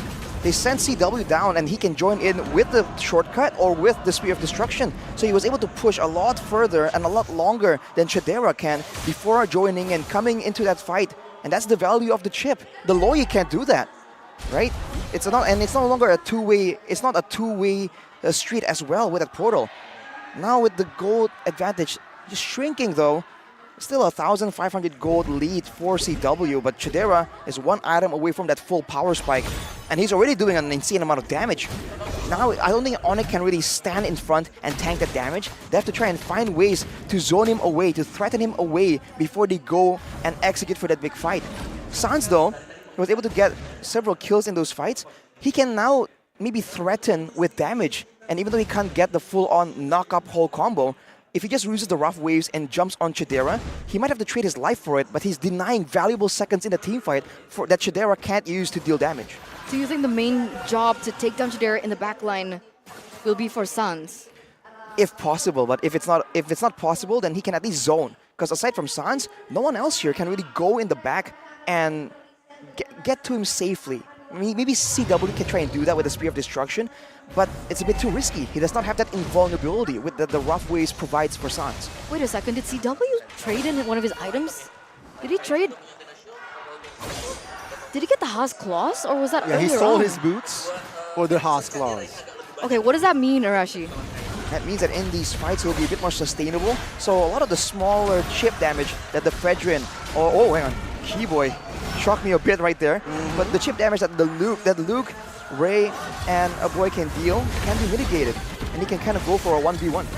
Well, without sounds now, it seems like FNATIC Onic will try to commit. Now with the shortcut committed! Kyrie still finds the Lord. Boy, down first now with alongside Keyboy will be destroyed now. Boloisky quite low will be taken out. But Sans and CW, they are wreaking havoc towards the formation of Geek.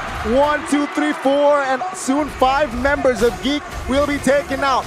Wiped out in the first game.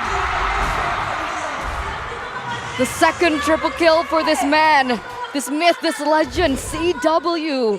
Once considered one of the weakest links from FNATIC Onic, has now become one of the main anchors.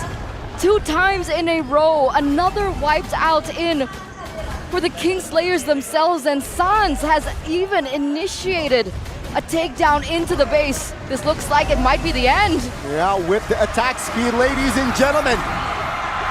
FNATIC Onic, they take game 1. That was insane, the damage and the Hasclaw change to be able to stand there and do that. In that one fight, CW dealt 26,000 damage alone. That will seal the deal for game number 1. What a statement. What a statement by FNATIC Onic. And again, that was Keyboy on a debut pick chip, by the way. He has not picked up the chip up until this point, and this just goes to show how flexible, how many strategies, how many cards up their sleeves that FNATIC Onic has kept secret, has kept hidden up until this point. But it's still the first match, the first game of this match. It's still a long way to go for the defenders of the throne. Very convincing win, I have to say. And it seems like they are still cold-blooded team, even with their new shining armor. All right, setting the tone here for this match, Onic. It seemed like it was so close, but out of nowhere, the bomb explodes and they're able to seal the deal just like that. That is the Onic we have seen since way back, man. They take it easy until they don't. And Geek Fam, I for sure will have to try and strategize differently to try and get the best of Onic right here. That's looking really good, really flexible as well. The adjustability of Onic. In-game, out-game. Because at that point, right, technically Geek already found that power spike within a ton. But Moskov as well, right? 3 items needed. Corrosion, EHS, and Golden Staff done. Malefic, Rose Gold, and then Hasclaws. So, crazy power spike from CW. And crazy sustain as well. Rose Gold and Hasclaws, that's like double the healing, right? So I think he was feeling some danger. He goes in, and with that healing, he just goes at it unfazed, man. Unfazed. Untouched. Unbothered. Unbothered. That's been Connie's favorite word. Unbothered. Since, how long has it been? Since high school. Since high school? How old are you?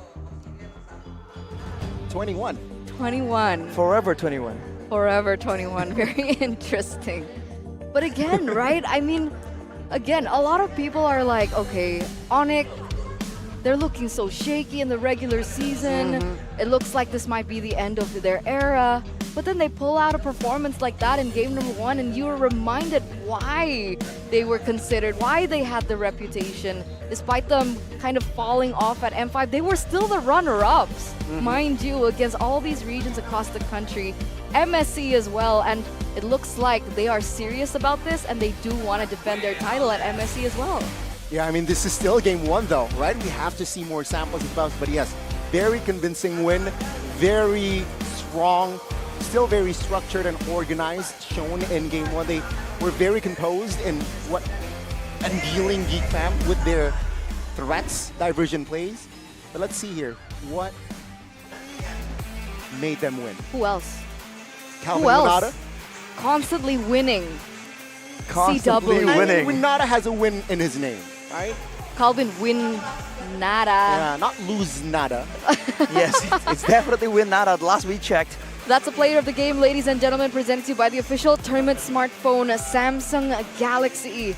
And again, 619 KDA only taken down once. 2 times he was able to get a triple kill in this game. Almost a maniac up until that point. An impressive GPM as well. What do you think, Arashi?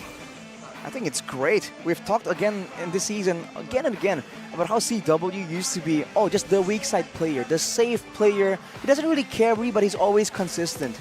This season, it's a whole different CW, man. He knows when to go aggressive. He is comfortable with these aggressive picks. And if his team wants to go with him as the edge, as the tip of the spear, he can absolutely deliver. Here's a player of the game highlights by our official gold partner, Ubes Gold. In the early game, you know that it's about to be an eventful, bloody game with a lot of fights, a lot of kills. Already from the level 2 fights, 2 mid laners taken out. But afterwards, that chip, I think, from Keyboy was just so difficult to deal with. Again and again right here, there were just dives that looked so weird, but yet Onic were able to just find ways to make it work for them. And even though it looked kind of sketchy at some moments, really looks kind of dangerous, kind of risky for them, they're able to make plays like this individually that kind of saved it. And if it works, it works. He's improved so much. That's all I can say right now. I think he was considered one of the weakest links. And then he does a performance like this. Look at the way he follows up here. Yeah. Just finding the right space as well. He gets taken out, but hey, you know what? It's CW. It's CW, well, it certainly is. But I think they learned from that fight, being in a line, technically taking all the AoE. Now they go for that spins maneuver, coming in from 2 directions. And despite their best attempts, when you have Chidera just focused down from so many different angles. We talked about how Sans was unable to get the pickoffs here because of the Purifies. But it doesn't matter, right? When you come from all these directions, he's going to be forced to use that Purify so early on, and Sans was just playing patient with it. He had no urgency, right? Some players maybe would feel like, man, I'm not doing anything right now. I'm one of the star players. I got to do something. But no, he just waits for the right moment, and when he does go in, it's always to great effect. And here's a gold distribution. If you look at how both these players were able to find their resources, kills and assists, funnily enough, for Chidera, there's a lot of times where Geek Fam won a fight, and that kind of is what allowed him to catch up with CW. But when it comes to the jungle, right, that's where we see, I think, the highest difference, aside from the Turtle and the Lord. And CW just finding ways, finding time to clear ways, but also to go in the jungle and take extra bits of income from both, I guess, his jungle and the opposing team's jungle, because he knows he can come in with both the Spear of Destruction and the shortcut. So that is something that is, I think, a bit underappreciated from the chip. I agree. And if we take a look at the gold distribution as well, I think it was Miracle who mentioned it yesterday, or was it you who mentioned it yesterday, about Chidera needing a strong side gold laner lately, right? The fact that he was given the Natan in a Moskov matchup, we even saw in the gold distribution with the minions that he was kind of limited, maybe perhaps because of that. Do you think that played a factor as to why Chidera couldn't perform the way that he normally does? I think the dives definitely made a big problem for Chidera. Even with the Purify, he's still a very vulnerable laner, and there were so many ways for FNATIC Onic to threaten and at least force him to, at the very least, stay in the lane. We talked about how the jungle creeps were something that CW was able to collect a lot more often, and that's because there's not the same kind of threat against CW when he was just roaming around and farming, whereas Chidera is always constantly wondering about when that next gank is going to come. So he's always sticking with his team a bit more, and that just means slower farming. because he's sharing that resource and EXP with the rest of his team. Looking at the items though, again, he was almost, I believe he was going for a win of, hang on a minute. Not quite sure actually, don't play marksman too often. I'm not sure what his last item is, but as you mentioned Eterna, with the Divine Glaive, the Holy Crystal, he was doing a lot of damage already, but he just wasn't allowed the space to actually do it. Yeah, I mean, based on the performance CW, he pulled up a Rey Mysterio, right? 619. Shows that early game, focus on farming. Who created the space? Your man Keyboy, right? He was so invasive. He was always and constantly pressure the jungles of Geek Fam. And with that, in the mid, you can see CW, when he's comfortable and he has those 3 items, he was more ready to fight. This is the gold difference over time. It seems like a valley. It's a valley with a little bit of a puddle. Arashi, why is there a puddle there? Because there was a dip in gold. And I mean, there's a few big fights where there were shutdowns picked up by Geek Fam that definitely... The wiped out? Was it the wiped out moment? Yeah. I think... 4+1. Is this a 4+1? 4 I think so. kills for Onic and then the additional, right? It wasn't a wipe out.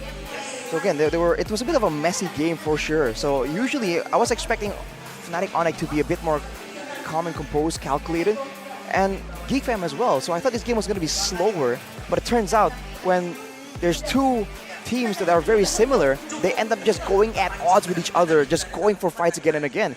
I don't think anyone was expecting Geek to go for this brawl-heavy style either. Because we talked about this, right, yesterday. Geek Fam, they really need these team fights to be organized. They need the team fights to be template, but when it gets chaotic, that's when they kind of falter. We saw that yesterday in their matchup. But the fact that Onic kept going for that, so what's the plan? What went wrong? Is it the device that they're using? Is it the connection? Maybe with Geek? I think the device couldn't... It's impossible for the device to be an issue. Why? Because they're using the Samsung Galaxy A series, man. The Samsung Galaxy series is just so good right now. And if you want to play games with auto win streaks and smooth performances all day long, like, why are you even exploring other options? Try out the new Galaxy A series 5G with the Exynos 1480 processor. 1480 processor? That's tech language, but it means it's amazing. Okay, awesome. 20 gigabytes of RAM.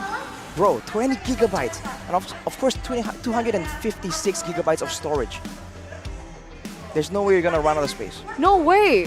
What else does it have? Well, will I lag? With so much memory, will I lag? Of course not. How could you lag? It's just so good, man. Especially with the 5000 mAh battery, there's no lag and you can keep using it for up to 2 days. Wow. Right? They've tested this, right? They had the lab and all that. They've tested it 2 days. Look at that sexy beast. Super sexy. Right there. And apparently, if you guys are content creators, they also have a nightography feature, so you don't have to worry about taking content in the dark. And if you guys want to get your hands on one of these for your own personal arsenal, you guys can head straight to the Samsung.com/ID website or your nearest Samsung store to get the new Galaxy A55 5G as well as the A35 5G with installments starting from only 400,000 rupiah. Can you imagine? 400,000, and you get your hands on that beautiful beast. And with that 400,000, you guys can actually head over to the Galaxy Zone. Sit in the front, in front of the players directly. You can basically hear them breathing. Yep, privilege. That's those are the privilege zone, right? Samsung Galaxy Zone. So yeah, ladies and gentlemen, if you are in Indonesia, check it out. But this is on your screen right now, the FNATIC Onic crowd. It's amazing, by the way. And also, so what's their new fan base called? They used to be Sonics. Are they now Phonics? Phonics? Well, there's a Sonic flag on the right there. So maybe they're just hanging on to the Sonic moniker. I mean, Goni should be able to shed some light on this. Oh, that said Sonic? I thought that said Gonic. Oh, Gonic. That is my flag. I remember, right, back at MSC, you were so happy as a Gonic, as a Sonic, right? 2 times champion, by the way, last year. And if they do have a slot, they are definitely a contender. But this season, ladies and gentlemen, Kings of Sea versus everybody. If Onic makes it, there will be a lot of debutantes. And there's a lot of interesting teams that are going to be coming up to try and take them out. So I think they're really preparing, and they definitely have their eyes on this match as well. But I mean, if an upset happens and Onic don't make it, all these teams that are trying to take out the king suddenly find themselves without an opponent. That'll be a wild situation to be in. Has that happened before? At MSC? Like the defending champion doesn't make it? Because if I'm not mistaken, Omega came back, right? Execration came back as Omega to defend. RRQ? RRQ? Well, RRQ never RRQ won. was the runner-up.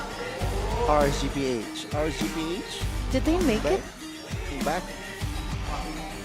We'd have to double check that, but again, this season, right?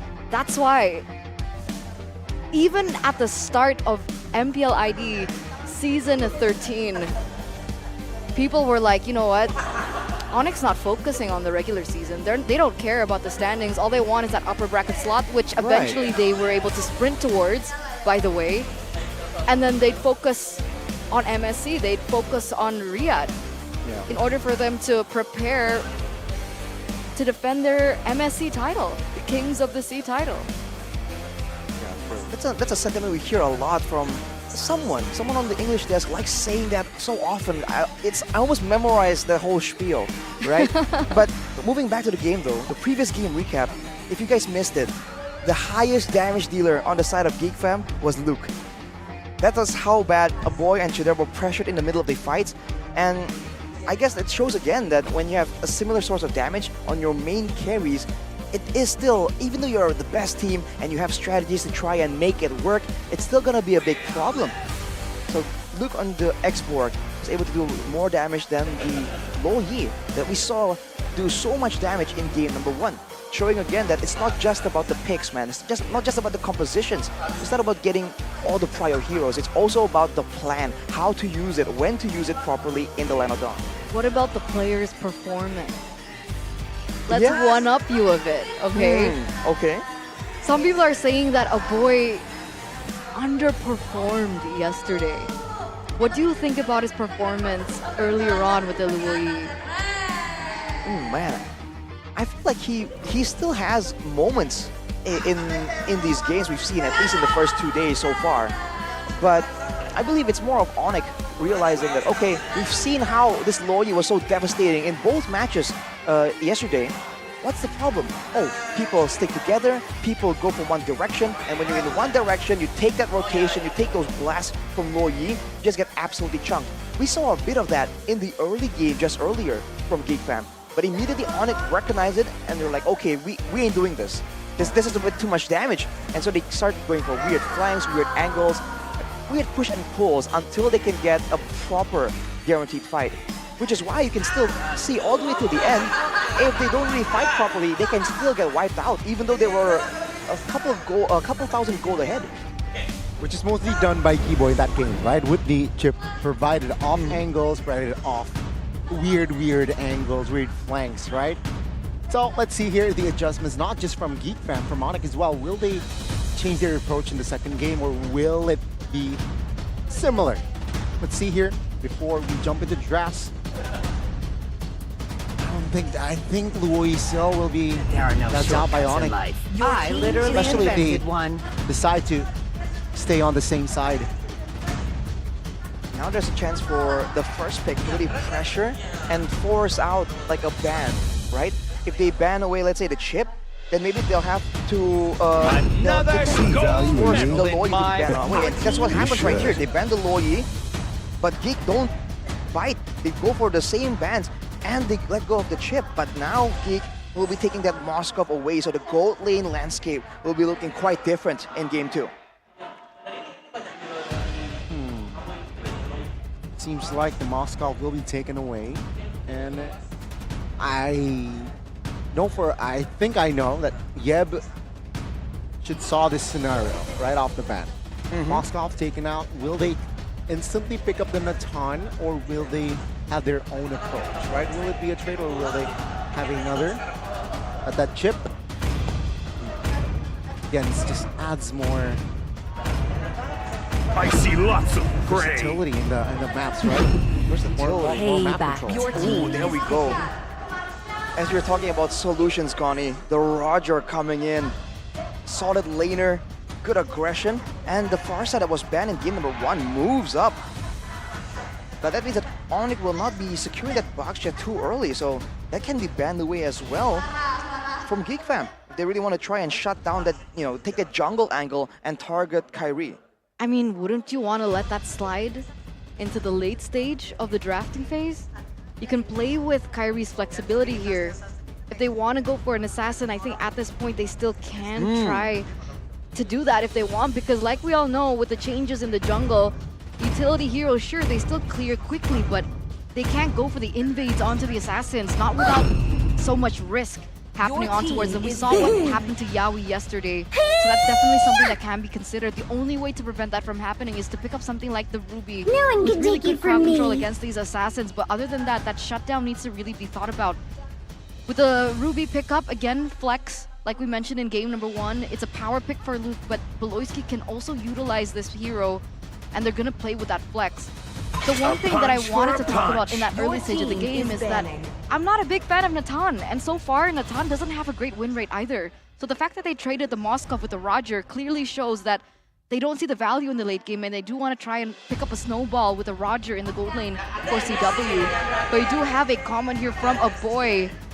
My hopes is we don't need MSC. We have to just win all the matches. Okay, so they don't want to hope too far. Right, they want to stay grounded. And focus on the task at hand. Exactly. Because they know Season 13 has been a very difficult season for any team, right?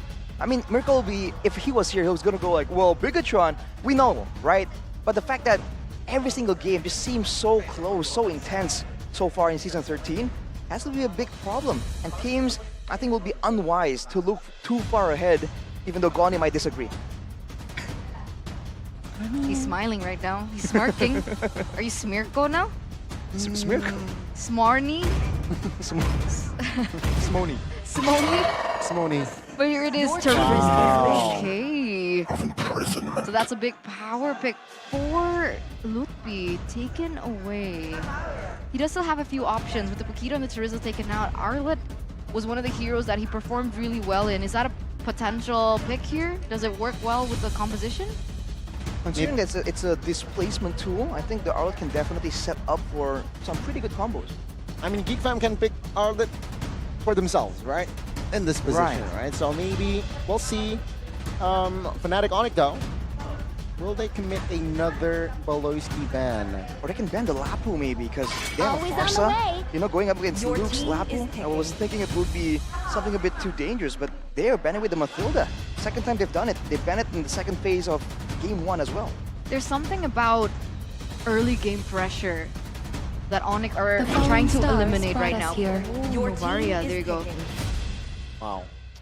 So Matilda banned in the second phase again, right? And that's kind of where we're seeing Onic is heading with this composition, right? With the chip, with the Farsa.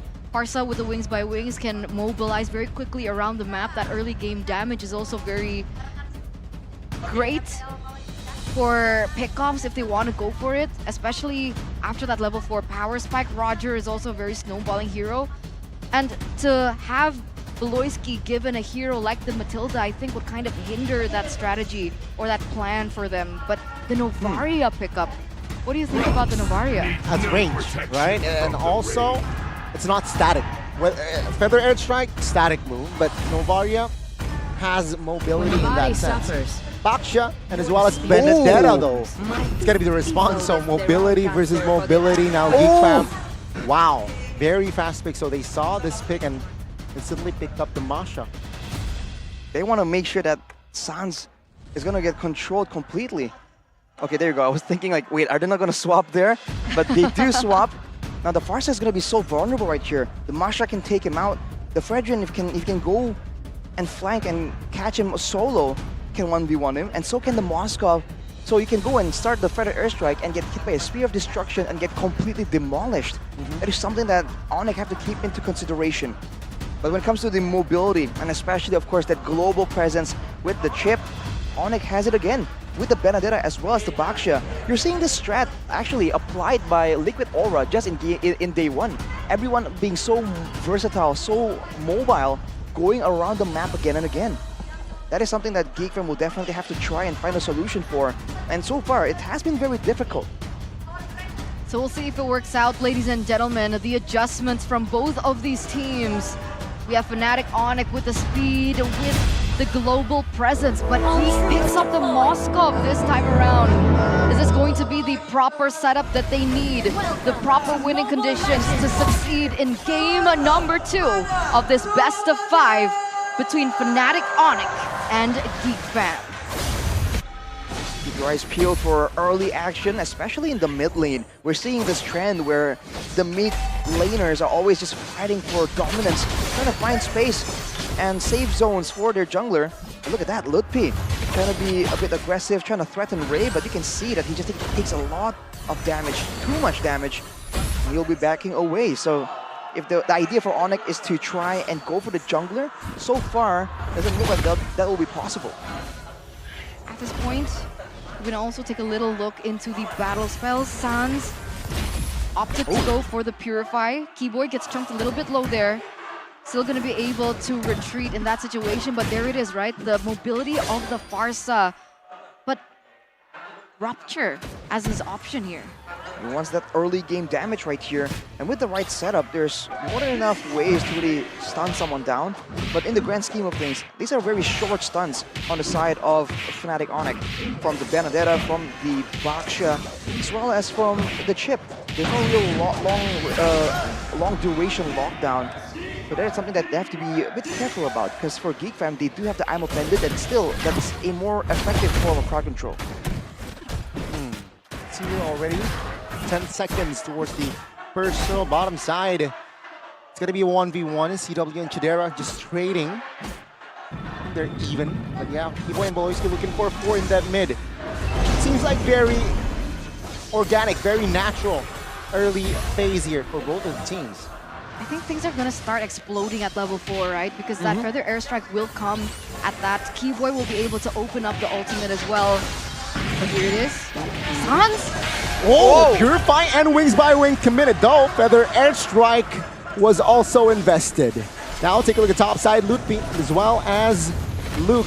Going at it, Loiski though quite low, and first blood will go to the hands of CW. Sans will be the trade, but now let's see here, FNATIC Onic, they will try to contest this turtle.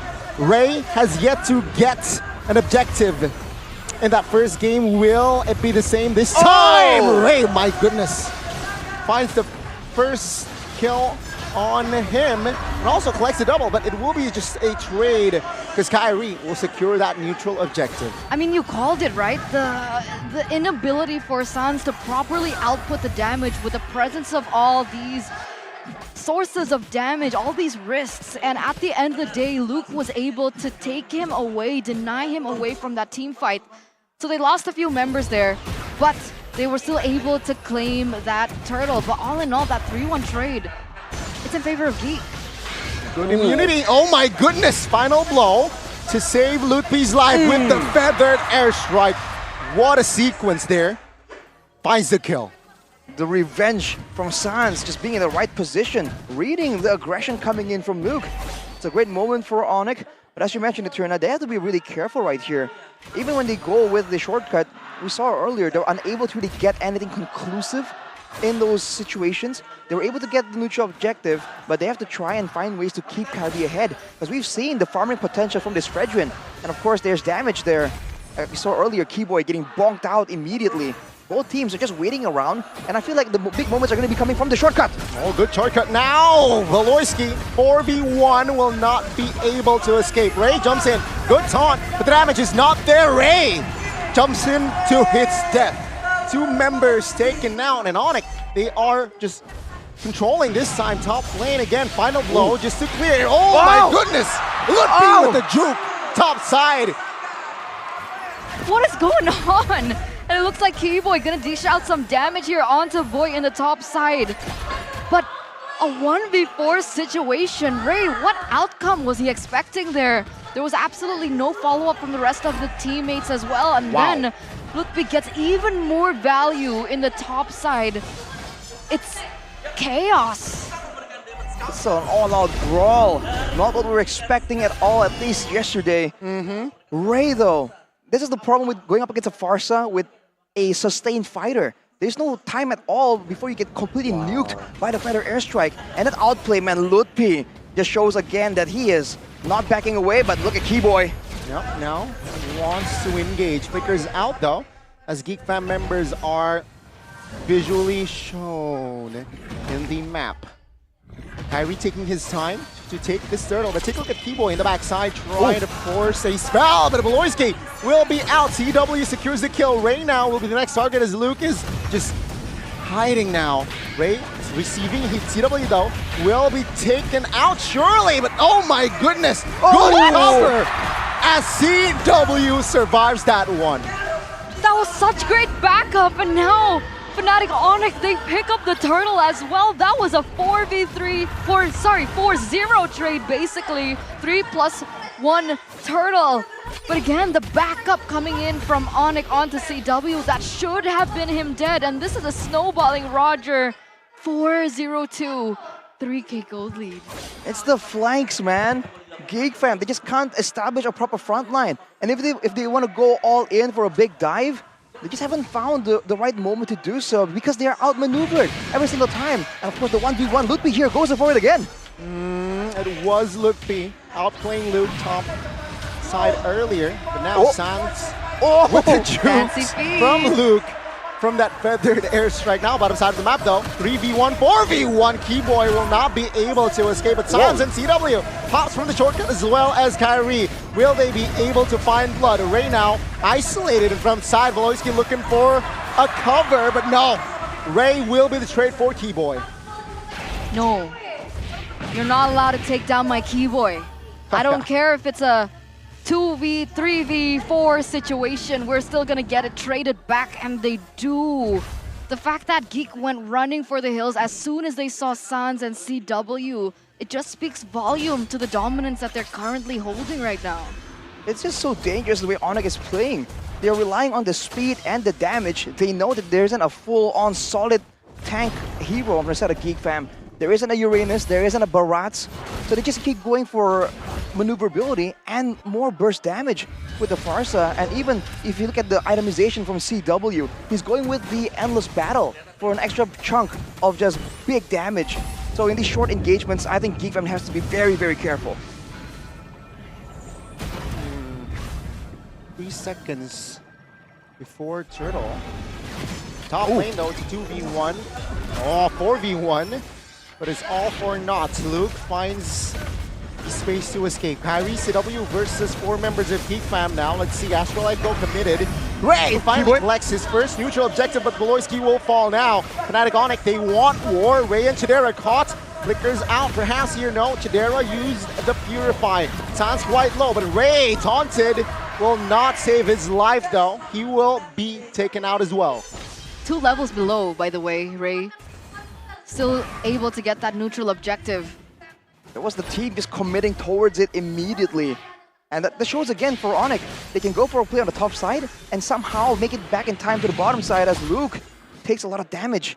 I have to say, man, that chip, that's a surprising amount of damage for a roamer that builds full tank. It's a bit unfair, I must, in my opinion. Chip is broken. Kind the of. shielding is huge, the damage is there. Well, look at this, Lutfi again. Yeah, for round 3 perhaps, but no, this time it's not going to be a clean 1v1. The home members of FNATIC Onic will help Lutfi out. Luke will go down for the 4th time this game. Now let's see shortcut. Oh my goodness. Bottom side, Beloyski caught, stun. Feather airstrike forced Beloyski to use the flicker, but Geek Fam, they will not lose another. And FNATIC Onic gain nothing from that shortcut. The Farsa isn't really able to just stand there and do damage reliably, but what it is causing is for Geek Fam to immediately back away, almost on reflex, because they know that the Feather Airstrike is coming. The fact that every single time, even though there isn't a big stun or a big setup, Sans is very willing to just pop out that Feather Airstrike. It just kind of forces Geek to react faster, and because of that, make more mistakes. The thing we're talking about, where they seem to be struggling a bit more when they are forced into weird, fast-paced games, like we saw with RRQ in game number 3 and 4. With the Lightning Truncheon already completed, Sans, he's definitely able to just one-shot a Boy and Chidera, so that zoning potential is very much there. The game plan is very simple. Go in with the portal, and then set up for the further airstrike, and see if Geek wants to force a fight in the middle of the artillery. And it just becomes too chaotic for them, right? They have to process so many things at once, and especially now, CW, how many items does he have? If I'm not mistaken, he just picked up the GDS? Yep. Yeah, three items already. Well, there are 3 items in the hands of Chidera as well, but that GDS is going to be massive, because you see how Geek is playing. They're trying to outrun and outmaneuver FNATIC Onic, and the thing is, they're just way too mobile. Now CW can also follow in with everyone, as Beloyski goes for a concealed play but does not find anyone. Meanwhile, Luke more again. mobilization here from Onic.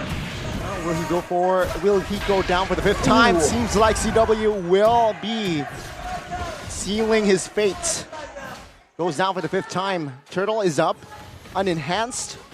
Let's see here, FNATIC Onic, how will they go about this? Bottom side is actually benefiting Geek Fam for now. My question is, how do Geek want to play this, right? They're a man down right now. Do they try and buy some time?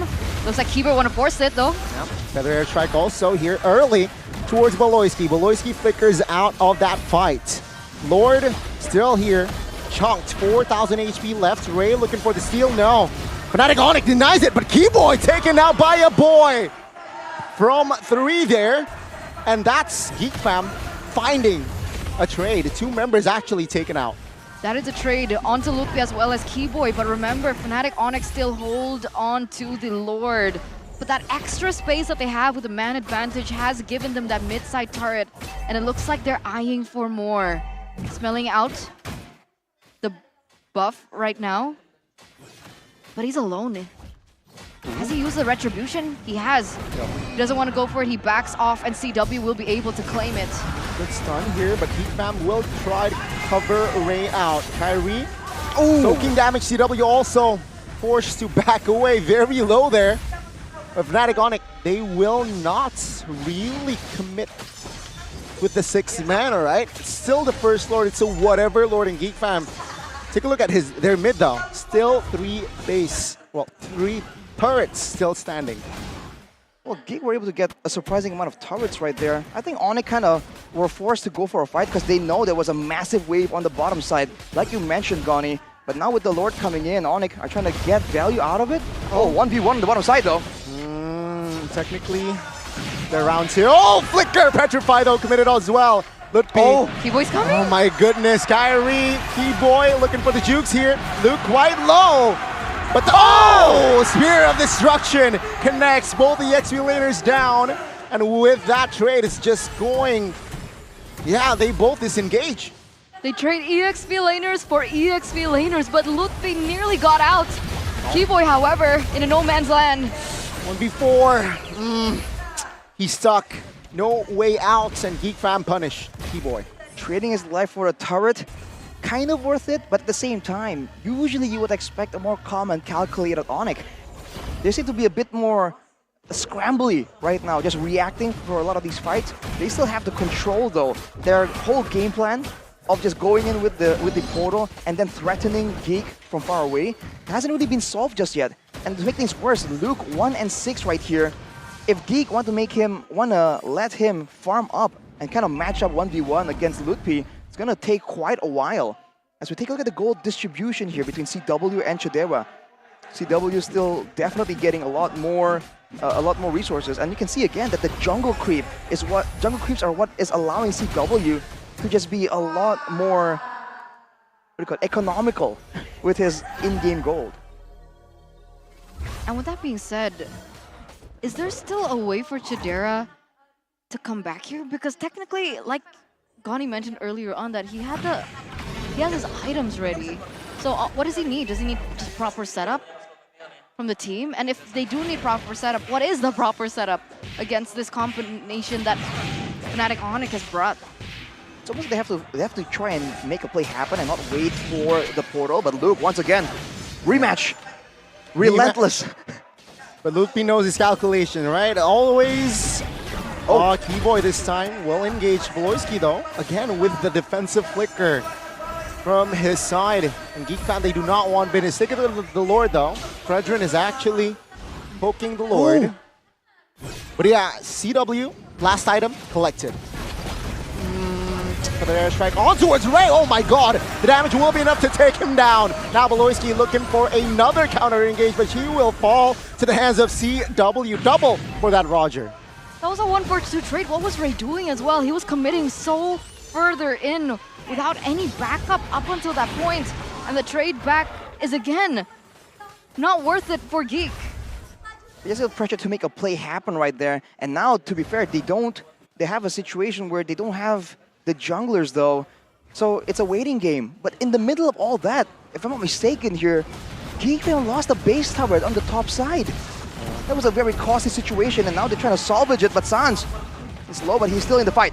He's a juicy target. Spear of Destruction connects, but Chidera will not commit on towards the fight. Now, Lord will somehow be controlled by Chidera.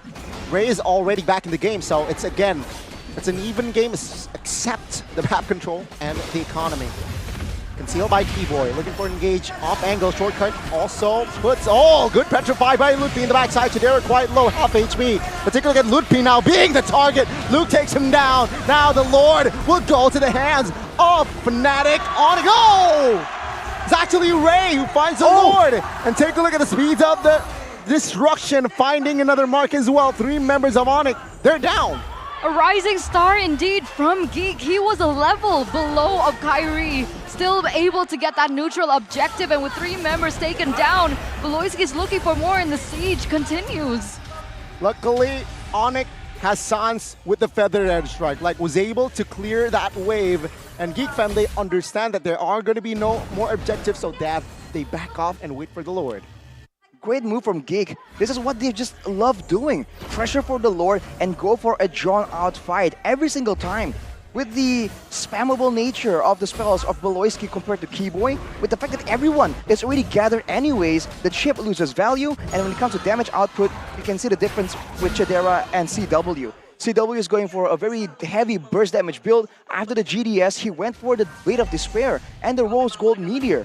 He just wants to go for all the executes, the cleanup after the big fight. Whereas for Chidera, he's a full-on damage dealer. He went in for the Malefic Roar, and he has the Wind of Nature as well. So when it comes down to a full-on 5v5, right now, with Geek getting the gold advantage, Onic are the ones who have to try and force themselves to try and find some kind of pickoff.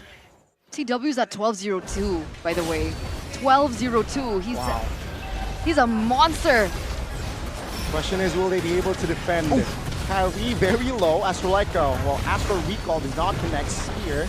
Now, Ray looking for the zone on towards Keyboy. Keyboy, half HP, looking for an escape route. And it seems like Geek Fam, they want the mid. Is it too greedy? It seems like, for now, FNATIC Onic, they managed to clear that wave. Oh my lord. Luke, that damage was incalculable. Sounds taken out. Now let's see, Beloyski quite low as well. They want this fight. Oh my goodness. Take a look at Chidera doing a CW on towards CW. No way. Chidera, will they be able to end this game? Top side will be taken out. Kyrie, Keyboy, and Ludpi. Will they be able to clear this wave? Rave looking for an engage. Keyboy looking to cover. Seems like for now, FNATIC Onic, they will not have Keyboy. 2v4. Minions have not crashed into the base just yet. It seems like Ludpi is very low. It seems like the damage will not be enough to take him down. And FNATIC Onic, they survived that wave. I would have thought for sure that would have been the end of it. But ladies and gentlemen, the defending champions are still in it to win it with a successful defense earlier on. But man, that play by Chidera, the spear into the backside, seeing that CW was low, was able to take him down. That was the moment where I was like, is this the end for FNATIC Onic? And look at Geek Fam immediately going for the Lord. Onic is scrambling to try and find something, but they're going to be forced into a fight. Kyrie taunted everything. Take a look at the damage. Chidera almost takes him down. And Luke also just being a constant nuisance towards CW, zoning him out. And that's going to be a free Lord for Ray.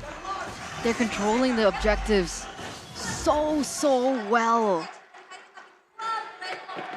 What do you think here? I mean, Ray so far in game number 1 wasn't able to pick up most of the objectives.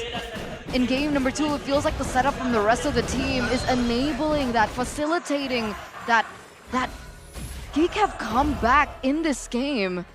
That's early snowball that FNATIC Onic had built gets immediately turned around in this 20th minute of the game.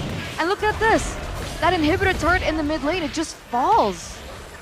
A situation reminiscent of game 1 between Evos and Liquid Aura just yesterday. The high mobility worked in the early game, the burst damage helped them out. But now in the late stages of the game, they are lacking in damage. And Luke! Oh my goodness, Luke! Finds CW, and Ludwig falls as well. The firepower for a defense seems like it's just overwhelming, and game number 2 will fall to the Kingslayers. It's not just Onic that have come prepared for the playoffs. The Kingslayers have as well. What a performance by the rest of the members. Chidera with the Moskov, the way he utilized the spear, the way that Luke utilized this Masha pick to disrupt in the stage of the game. What a comeback by the Geeks. Wow. They're showing again when it comes to the late game, the patience, the shot calling in a split second. We thought that they were overwhelmed, that FNATIC Onic were gonna just take the game and run with it. But they recovered, and they just patiently waited for all their late game tools that require items, the Masha, the Moskov, the Novaria, to finally come back online. And they have equalized against FNATIC Onic, against a lot of people's expectations. The untouchable Kings, losing one game. They have managed to equalize the series to 1-1. And wow, what a performance by the Geek members, I gotta say. Chidera,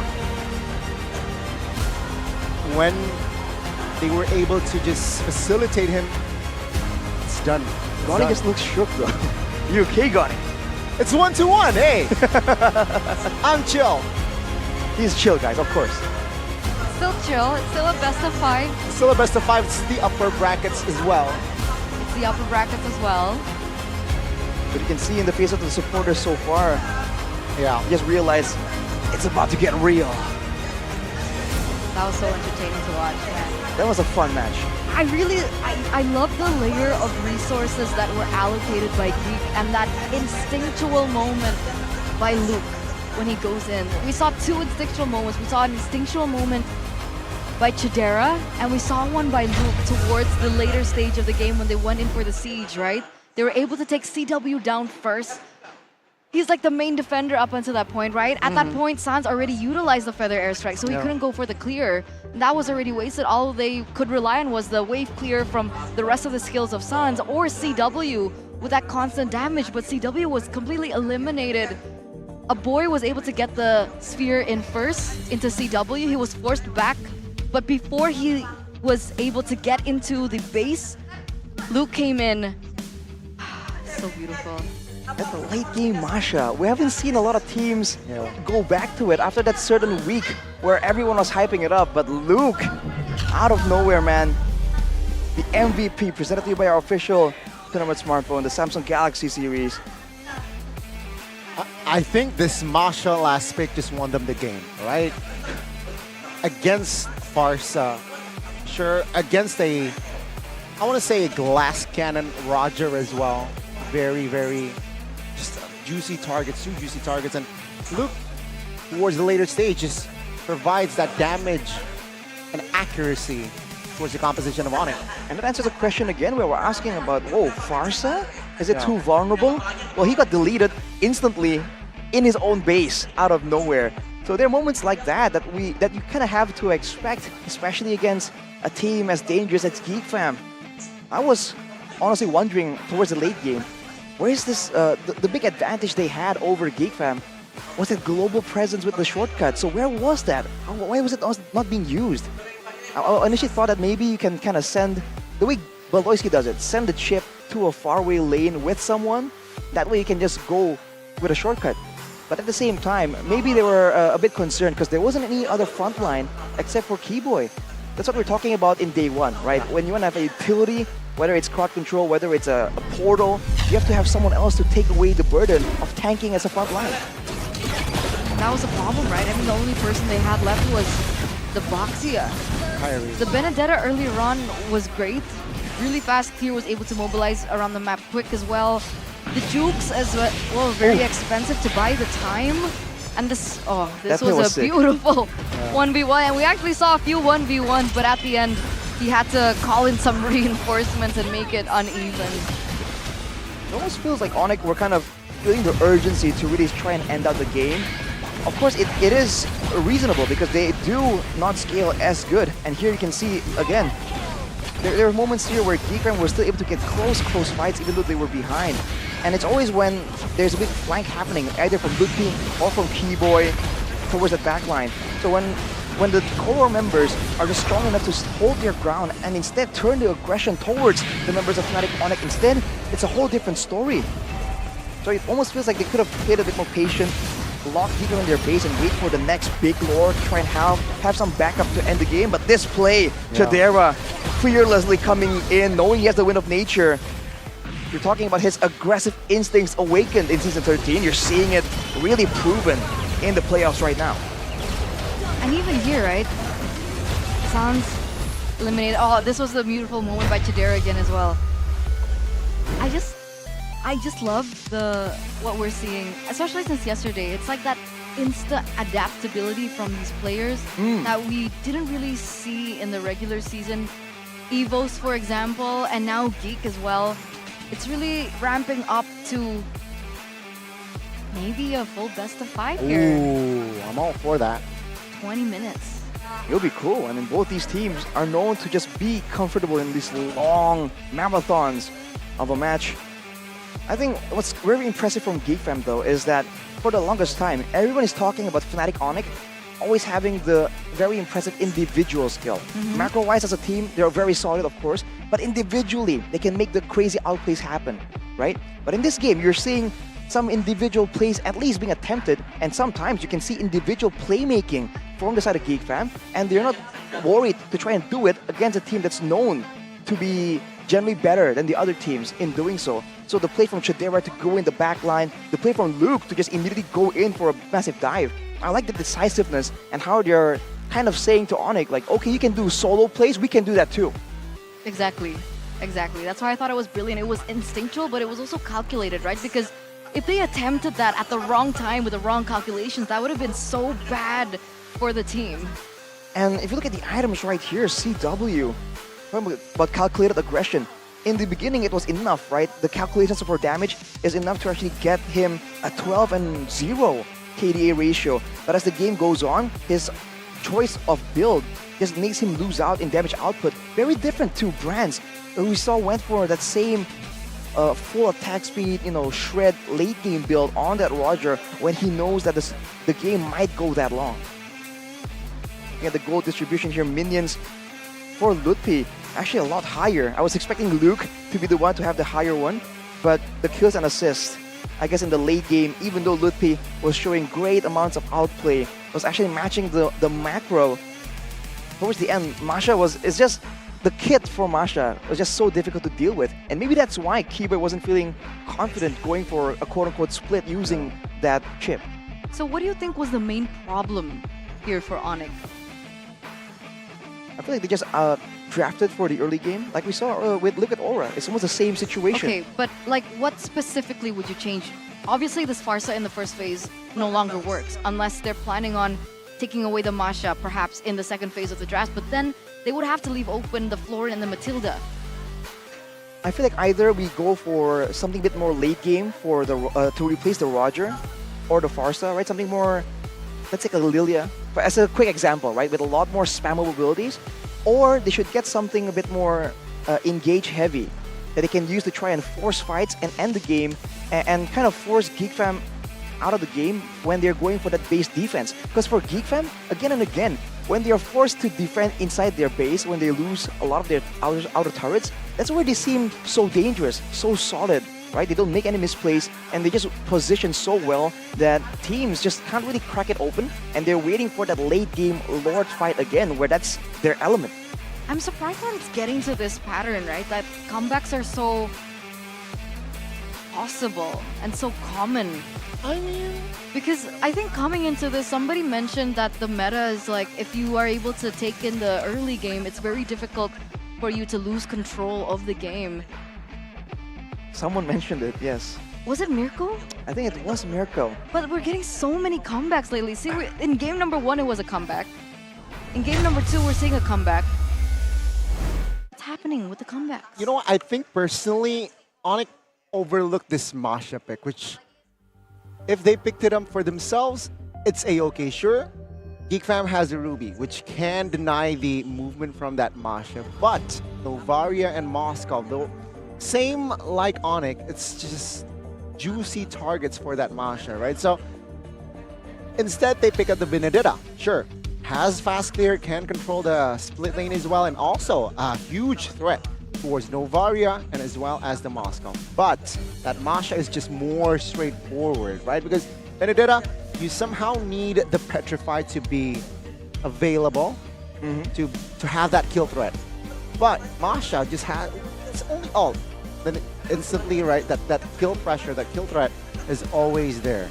I think Onic just overlooked on that Masha pick. All right. Wait, so you're saying if they somehow found a counter to the Masha, they would have won this game? I think they should have picked up the Masha instead of Benedetta alongside. Oh. That was a Masha last pick, right? Yeah. So, right. So they should have picked up the Masha and then. Interesting theory. I feel like that has some value, man. If Ludpi was on the Masha and he was winning out in that early game, then he can actually do more of a split push and then join in with the chip portal as well and still do, you know, just Masha things, just jumping in the backline and just deleting the main damage dealers, Chidera as well, potentially. Could work. That actually reminds me of Boots, though. Exactly. I missed that. But anyway, ladies and gentlemen, before we get into game number 3, we will be seeing what exactly Budeklara Mongstar is doing up on the stage with Moko. So with that being said, don't go anywhere. We'll see you after.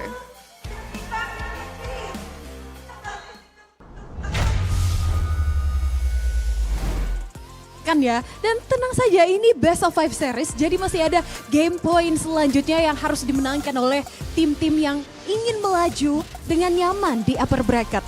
Yes, karena tujuan mereka pastinya satu, mewakili Indonesia di MSC 2024. Siapa yang tak mau? Karena kita udah melihat banyak sekali dari region-region tetangga yang sudah memiliki perwakilan. Kita juga jadi penasaran siapa yang mewakili Indonesia.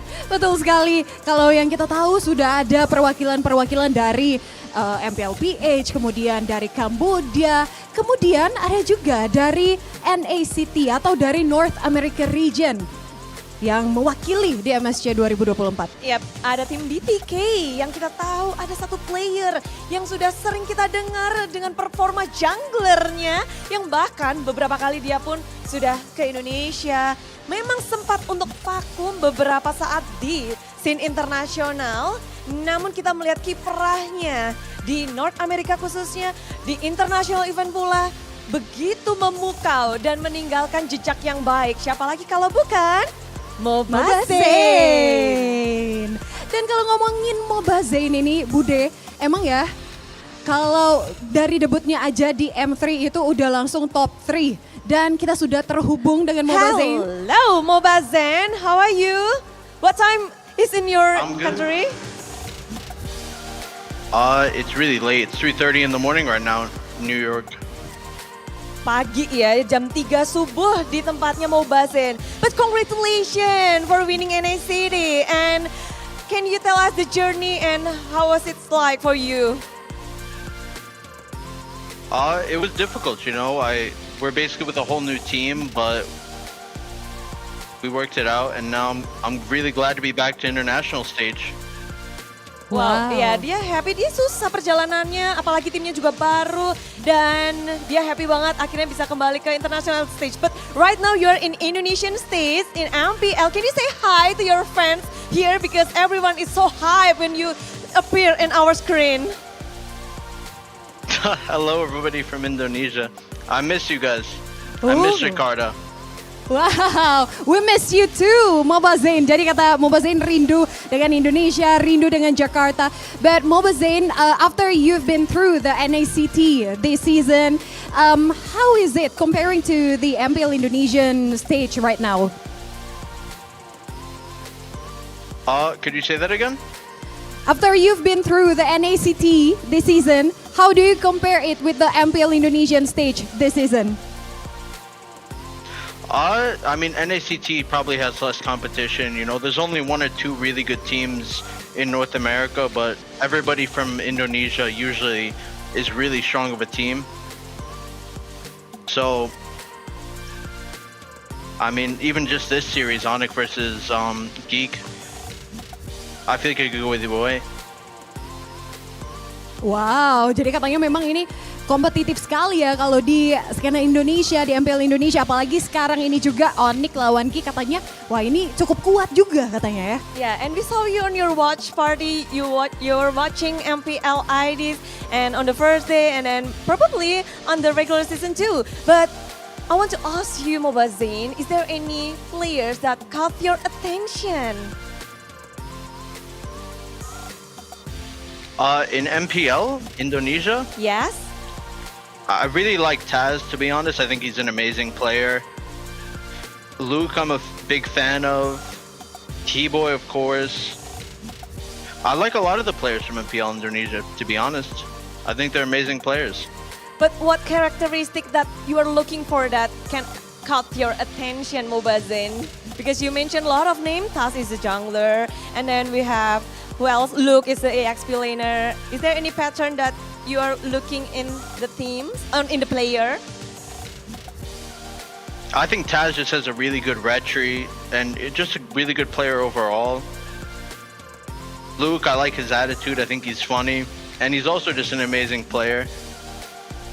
You know, there's a lot of different personalities and gameplay styles in Indonesia. So a lot of the players are different. They're all really good in their own way. Wow, jadi itu ya kalau Tas katanya retry-nya keren. Terus kalau Luke, attitude-nya katanya funny, lucu Luke ya. Jadi macam-macam dan memang dia melihat player Indonesia banyak sekali yang menarik perhatian dari Mobazain. Betul sekali Bude. Tapi, but Mobazain, which team do you see that could represent Indonesia in the MSC 2024? 2 teams. I think BTR is obviously a fan favorite, and I would expect them to be going to MSC this year, to be honest. For the second slot, it's really difficult to say. I would say it's one of these teams. It's either Onic or Geek. Ini menarik. Whoever wins this series is probably going. Oh, jadi slotnya akan ditentukan dari match pembukaan di hari ini. Jadi memang satunya adalah Bigetron sudah pasti. Namun tim kedua dia masih bingung antara kedua tim ini, apakah Onic atau Geek Fam. Memang sengit. Dan akan ditentukan siapapun yang menang ini kemungkinan besar akan juga mewakili Indonesia. But we want to show you something, and everyone here, we will talk about this because this is the representative of MSC. This is something that we want to show you, and yeah, who will be the strongest on the MSC 2024 because you will meet a lot of regions. Which region or which team that can be the one that makes you maybe hard or something? To be honest, I'm really only worried about the big 2 regions, which is Indonesia and Philippines, of course. I think BTK and North America will be able to carry out among the others. Wow, jadi ini yang perlu, memang region yang perlu diwaspadai itu adalah di Indonesia, kemudian di PH. Tapi percaya diri nih ya, katanya BTK kayaknya bisa pokoknya untuk melaju di MSC 2024. Ya, dan inilah dia memang tim-tim yang sudah kita lihat banyak sekali perwakilan dari beberapa region Dan kita masih menunggu untuk beberapa region lainnya yang belum kita temukan ya, seperti halnya di Indonesia. Betul sekali. But Mobazane, you mentioned the regions, right? That maybe they are your strong contenders. You mentioned the MPL Indonesia and the MPL PH. But are there the teams that could be your strong contenders? To be honest, both teams that qualify from both regions are probably really amazing. So they're both going to be on BTK's radar when going to MSC. Oh, jadi memang semuanya ini di Indo, di PH, ini jadi masuk dalam radar waspadanya BTK nih. Yeah, we will waiting for the teams, all of the teams that will meet you also, and we will cheer you guys up. And is there anything you want to say before your debut again, your performance in the MSC 2024? Thank you to all the Indonesians that always support me. I love your country. You guys have been so welcoming to me over the years. And I'm able to put on a good show for you guys in MSC. Wow, terima kasih katanya karena memang Indonesia sangat welcome terhadap Mobazane. Thank you very much Mobazane and good luck for your MSC 2024. Thank you very much. Thank you. Have a good Thank day. Jam 3 pagi di sana ya. Iya, bela-belain tetap harus nontonin MPL Indonesia. Untuk ngeliat nih, karena memang MPL Indonesia menjadi salah satu region yang kata Mobazane ini diwaspadai. Masuk dalam radar yang cukup harus diwaspadai oleh BTK. Apalagi akan menjadi lawannya nanti di MSC 2024. Kita masih akan mencari tahu karena 4 tim masih akan bertarung habis-habisan sampai pada akhirnya kita mendapatkan 2 tim untuk mewakili Indonesia. Betul sekali, tapi kali ini tanpa berlama-lama lagi kayaknya kita perlu untuk melihat kalau saat ini kita sudah melewati 2 game ya. Sebentar, Bude. tapi sebelum kita masuk Kenapa, game 3, udah mau ngecek nih.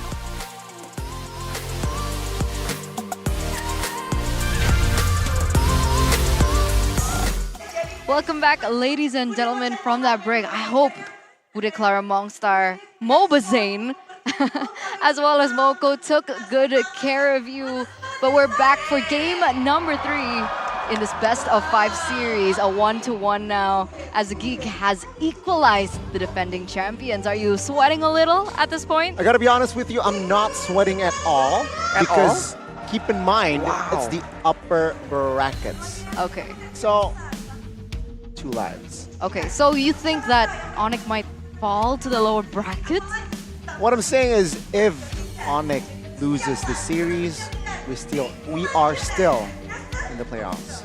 Well, the funny thing is, in that interview, Mobazane actually mentioned that who he thinks is going to represent Indonesia at MSC is Bigetron for sure. But the second one, he's not too sure about. But he's still kind of tossing up about Onic and Geek. But a lot of people are saying that it might not be Onic.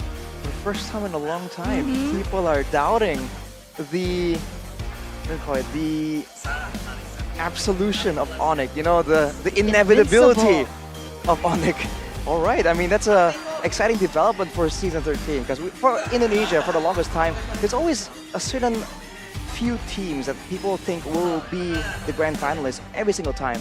But now it's a whole different story, man. So we're looking forward to it, right? The upsets, the comebacks. Because for Geek Fam, they weren't really high placers either in the regular season, but they just shown that they can match Onic, at least in the individual performances, in the drafts, in the game plans. So now it comes down to an actual adaptability strategy battle. Are you thinking that it might go to a full best of 5? Oh, it might. You might have to prepare for that. Me too. I have a feeling that it might go to a best of 5. But we'll see, ladies and gentlemen, because of course, I think if it does go to a best of 5, I need to open up my GoPay app, right? With this new app, you guys can actually do so many things other than, you know, grab your way here or even, you know, get some snacks, right? You can also vote for your champion event during every playoffs match in the GoPay app, and everyone has a chance to win free GoPay coins of up to 10,000 that you can later use to purchase something else. The Vote Your Champion event opens at 10 a.m. daily, so you know, open up your Samsung phone, put in the alarm because the prizes include GoPay coins and free smartphones. Enjoy 100 times transfers to any account as well with the cheapest phone credit. There's just so many things that this app can offer you, especially if you guys want to, you know, see some skins, you like them, you want to top up. You can do that too with a cashback of up to 20K. Can you imagine, Arashi? Tell them what else that it has to offer. Imagine. I mean, I already use it. I take advantage of these deals, man. Why would you not? So come to the Velodrome and don't forget to stop by the GoPay booth. Right? It's not just the app, the booth is also pretty lit because there's plenty of exciting activities from a lucky spin with prizes like a GoPay balance up to 500K. Am I hearing that right? 500K and cool merchandise to fun matches and meet and greets with influencers and brand ambassadors. So if you've always seen them on the stage, you know, on the online broadcast, come see them in person, right? This is your chance. Definitely. And if you guys are Depok residents like me, I'm a Depok resident. I live in Depok. Depokian? By the way, don't leak my address. Okay, don't leak my address. Do you want my address? Chidera seems uninterested. He just wants to win. But anyway, if you guys live in Depok, you guys can actually come to the Nonton Barang GoPay event on June 8th, 2024 at Kopi Bento Depok. Just a watch party. Yeah, a watch party, just in case you guys can't make it to Velodrome, Jakarta International Velodrome, the venue that we're at right now. How nice is Kopi Bento? It's amazing. It's right next to my house.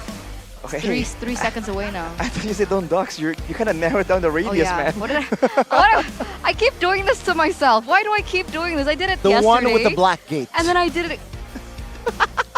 Thank you. Everyone's in Thank chat you for like, that. Goni, thanks, Goni, God. Sorry, green gate. Thank green you. and black. Or is it? Okay. Or is it? Or is it? I'm not really sure, but I know this is Beloyski, and I know this is the General, but I know that Luke was a god earlier on. What in the world was that Masha play? I mean, talk about recovery, right? He was at one point in the early game 04, 05 even. But then he recovered. He was actually one of the reasons why CW and Sans wasn't able to find the right positioning. That Masha with that kill threat. You know, especially the new skin. A very casual watcher in the audience earlier told me like, hey, I play marksman, and I feel like CW, he went for the BOD, not the Malefic Roar. So he has more damage, more snowball and execute potential, but at the same time, he actually was struggling to burst through the main front line. So that's another factor, man. Shout out to Mirko, the casual audience member. But if I'm not mistaken, he's also in the Discord of Kadia. And if you guys want to join the Discord, you guys can actually scan the QR code earlier on. So don't forget to check that out. Nope. Find your people, bro. Oh. People. Find your people. Find community. Find community. Like both of these teams are looking to find a place in the playoffs, ladies and gentlemen. Whoever wins this will go to the final upper bracket match. That's another step closer for MSC. Grand finals and MSC. Going to Riyadh. Where is Riyadh? Saudi Arabia. Wow. Bulgur said it was in Egypt. What? Did you really? Yes. Interesting. Come on, hey, that's not nice. Okay. Who? That was a... Who? You know, the veteran gold laner that didn't make it to the playoffs? Made history? The one who cut mid lane alone. Okay. I think that's enough. That's enough. A lot of details coming out right here from the woodwork. But we are already in the drafting phase, and there's a lot of big moves. MPL Kai has been taken, so this is the official tournament, the drafting phase presented by our official tournament smartphone, the Samsung Galaxy A55, A35 5G, where the Akai now finally goes through. Okay. Let's see here the adjustments. Finally, they switch sides as well. Natan, though, you dislike this Natan. Yeah. Now, this is an early pickup as well. Sometimes they can just counter draft this with some heroes that are very aggressive in the early game. Especially with dive, you can counter it with range, you can counter it And with the Claw, that's dive. That's dive. And in the early stage of the game, I do believe that Natan will have a little bit of an issue in this gold lane. CW back on the Natan. Weak side gold laner. What do you think? I mean, it's a familiar spot for CW by all means, and he's shown he can really carry through. The draft is where I think there's some kind of idea here, some kind of vision, because the Akai, it was banned by Geek Fam 2 games in a row in the first phase, so it was that important to them. But they let it go, and Onic immediately snatched the opportunity. So I'm looking forward to see what's the idea here. Is it just for coverage for the Natan? Is it for, again, the neutral objective competitive? Or could it possibly be some kind of flex attempt right here? Only time will tell. Flex 4? The Akai? Maybe jungle, maybe roam. That's what I was thinking as well. Maybe EXP? Hey! Oh. I have options here, even though Fluffy isn't really in the picture just yet. I wonder if Ludwig can play the Akai. Has he played the Akai? No, he hasn't. But there are a lot of debut heroes that we've been seeing from both of these teams, so it's definitely a possibility. A little bit far-fetched at the moment, but anything is possible. Paquito and the Valentina gets banned out, seeing as they did pick up the Faramis in this first phase of the drafts. The Valentina gets eliminated away from Geek. And again, for what now? 3 games straight, Paquito has been banned from side of Geek, right? It says a lot that they really do not want to give Ludwig his signature hero. And potentially, they can also ban another hero for Ludwig in that last ban, right? So let's see here. Onic, though, they will adjust from that second game. You know what? You don't want to pick up Masha, but we don't want you to pick up the Masha as well. I mean, fool me once, upon the shame on me. No, shame on you. Fool me twice, shame on me. There you go, finally! But the official version on the English desk is the reverse. So there's that. Yeah. Anyways, the audience understands what we're trying to get at. The Nolan, though. Okay. So there's still going to be, they're expecting some kind of flex here, right? Banning away the Nolan.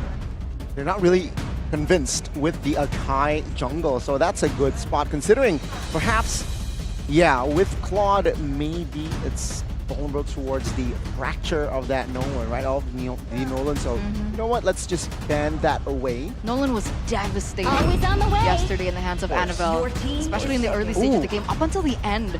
So it does make sense why they want to take it away from Kyrie, a very infamous Nolan player.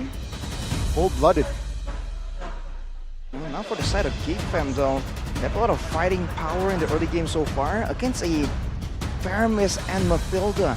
Even if Onic want to try and disengage and avoid any kind of fight, they have the Guiding Wind, they have the Netherrealm, they have the Heavy Spin. A lot of ways here to just tell Geek Fam, yo, no, back off, man. And also, we ain't interested. NACT data. Ruby was the most picked up hero in the NACT Spring 2024 regular season with 27 picks and a 55.56% win rate. We're seeing it very popular for Geek as well, that flex potential, but it's no longer flex here. It's going to fall into the hands of Luke this time around. Yep. With the Florin Novaria as well, the double mage, it's going to be very scary, right? Because Beloyski on that Florin, we saw it yesterday as well, got the job done, and it seems like he wants to replicate in this game. Question is, FNATIC Onic, what will they go for here for that last pick? Exactly, final pick. Assassin? No? Oh, it's going to be a Chi-Chi. CC, yeah. I was thinking that something bursty would work, because right now, a big problem for Geek is that the main frontliners, Fredrin and Ruby, they're kind of fighters, but they're kind of sustained base and they gotta keep fighting, right, to actually gain some kind of HP. The Florin will allow them to be a lot more tanky, but at the same time, if they get really hammered down by a lot of damage, they can struggle to really keep up their survivability. Very different to the Akai or the CC. Now with the idea is Onic, I guess, wants to take this to the late game, so we'll see how this plays out. A step closer, ladies and gentlemen, to match point. Who will get there first? Will it be the invaders, the challengers, the Geek Fam, the Kingslayers, or will the defending champions be able to get there first? Into the Coliseum we go. Into the Ring of Terror we go. Into the Land of Dawn for game number 3 between Geek Fam and FNATIC Onic. Keep your eyes on the jungle. It always has been a very important part of both these teams' strategy. Kyrie on the Akaido presumably will be clearing a bit slower. He was assisted by CW. Of course, look at that mid lane already contesting for control.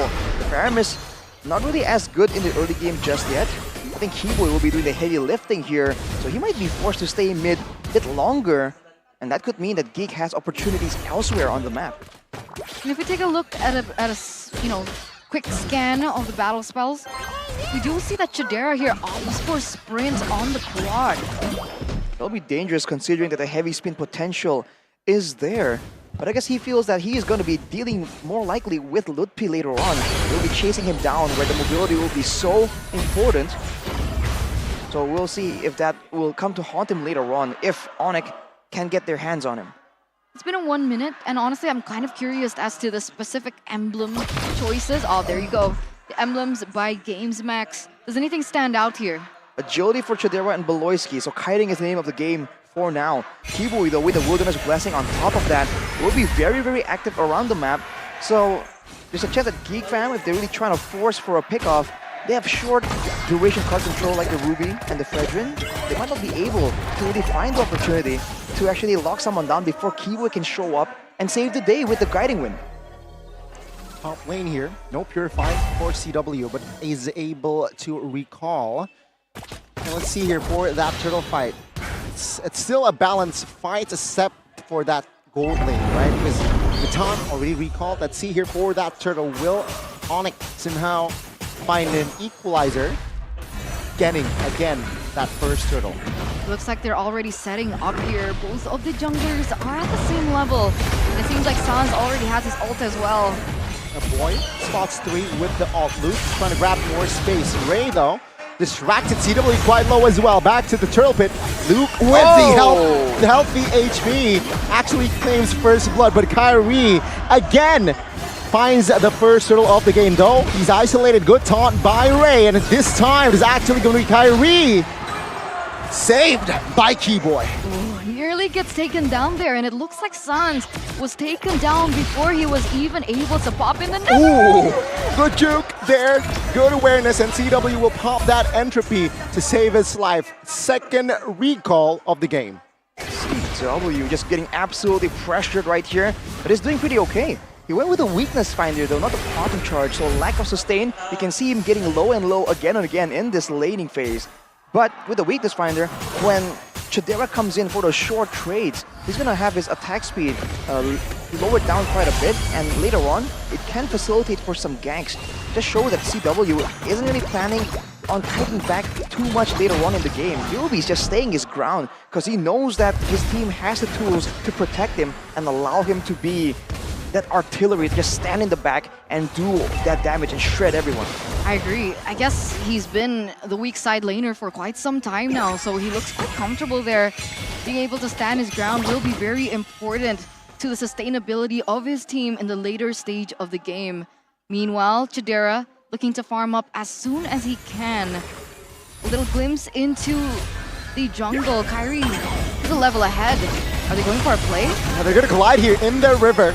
Astral Echo connects on towards Keyboy, but that will be all. FNATIC Onic, they realize that they're at a disadvantage and they will not have business. Top lane, though, is going to be the main focus from the side of Geek Fam as they are rotating towards that lane. Circling Eagle early on towards a boy, but take a look at the cover. Kyrie jumps on towards a boy. The Bloom will not save his life as Kyrie secures that kill.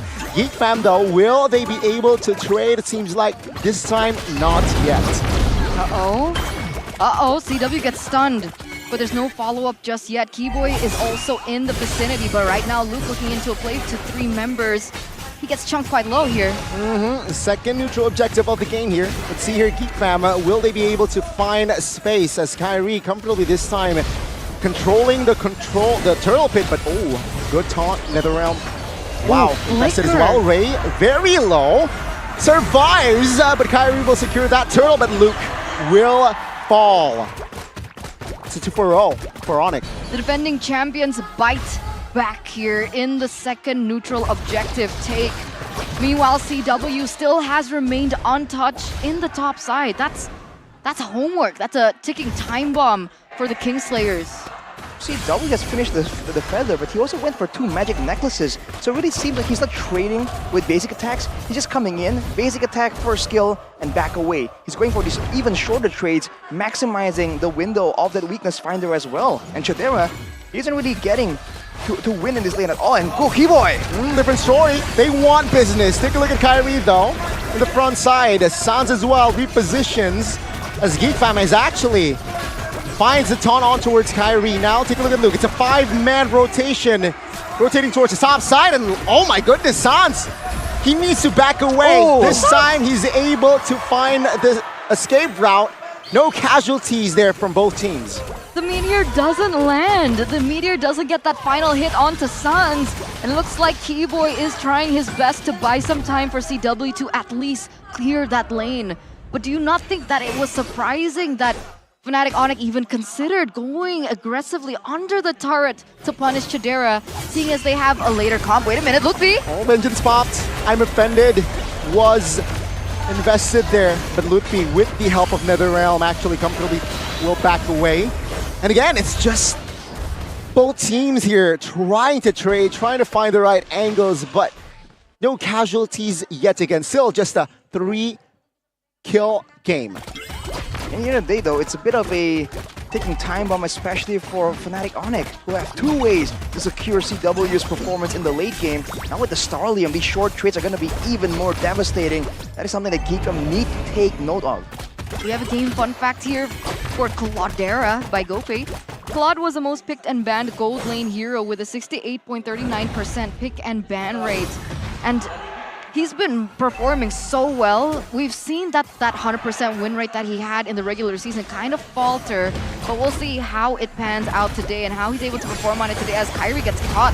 Yep, CW doing work in the bottom side of the map though. Oh, good, I'm offended. Heavy spin will save Kyrie's life, and that will be all. Geek Fam, for the first time in this game, finally have a control on that turtle pit, but still, inner turret bottom side. Oh, Kyrie out of nowhere finally finds the retribution.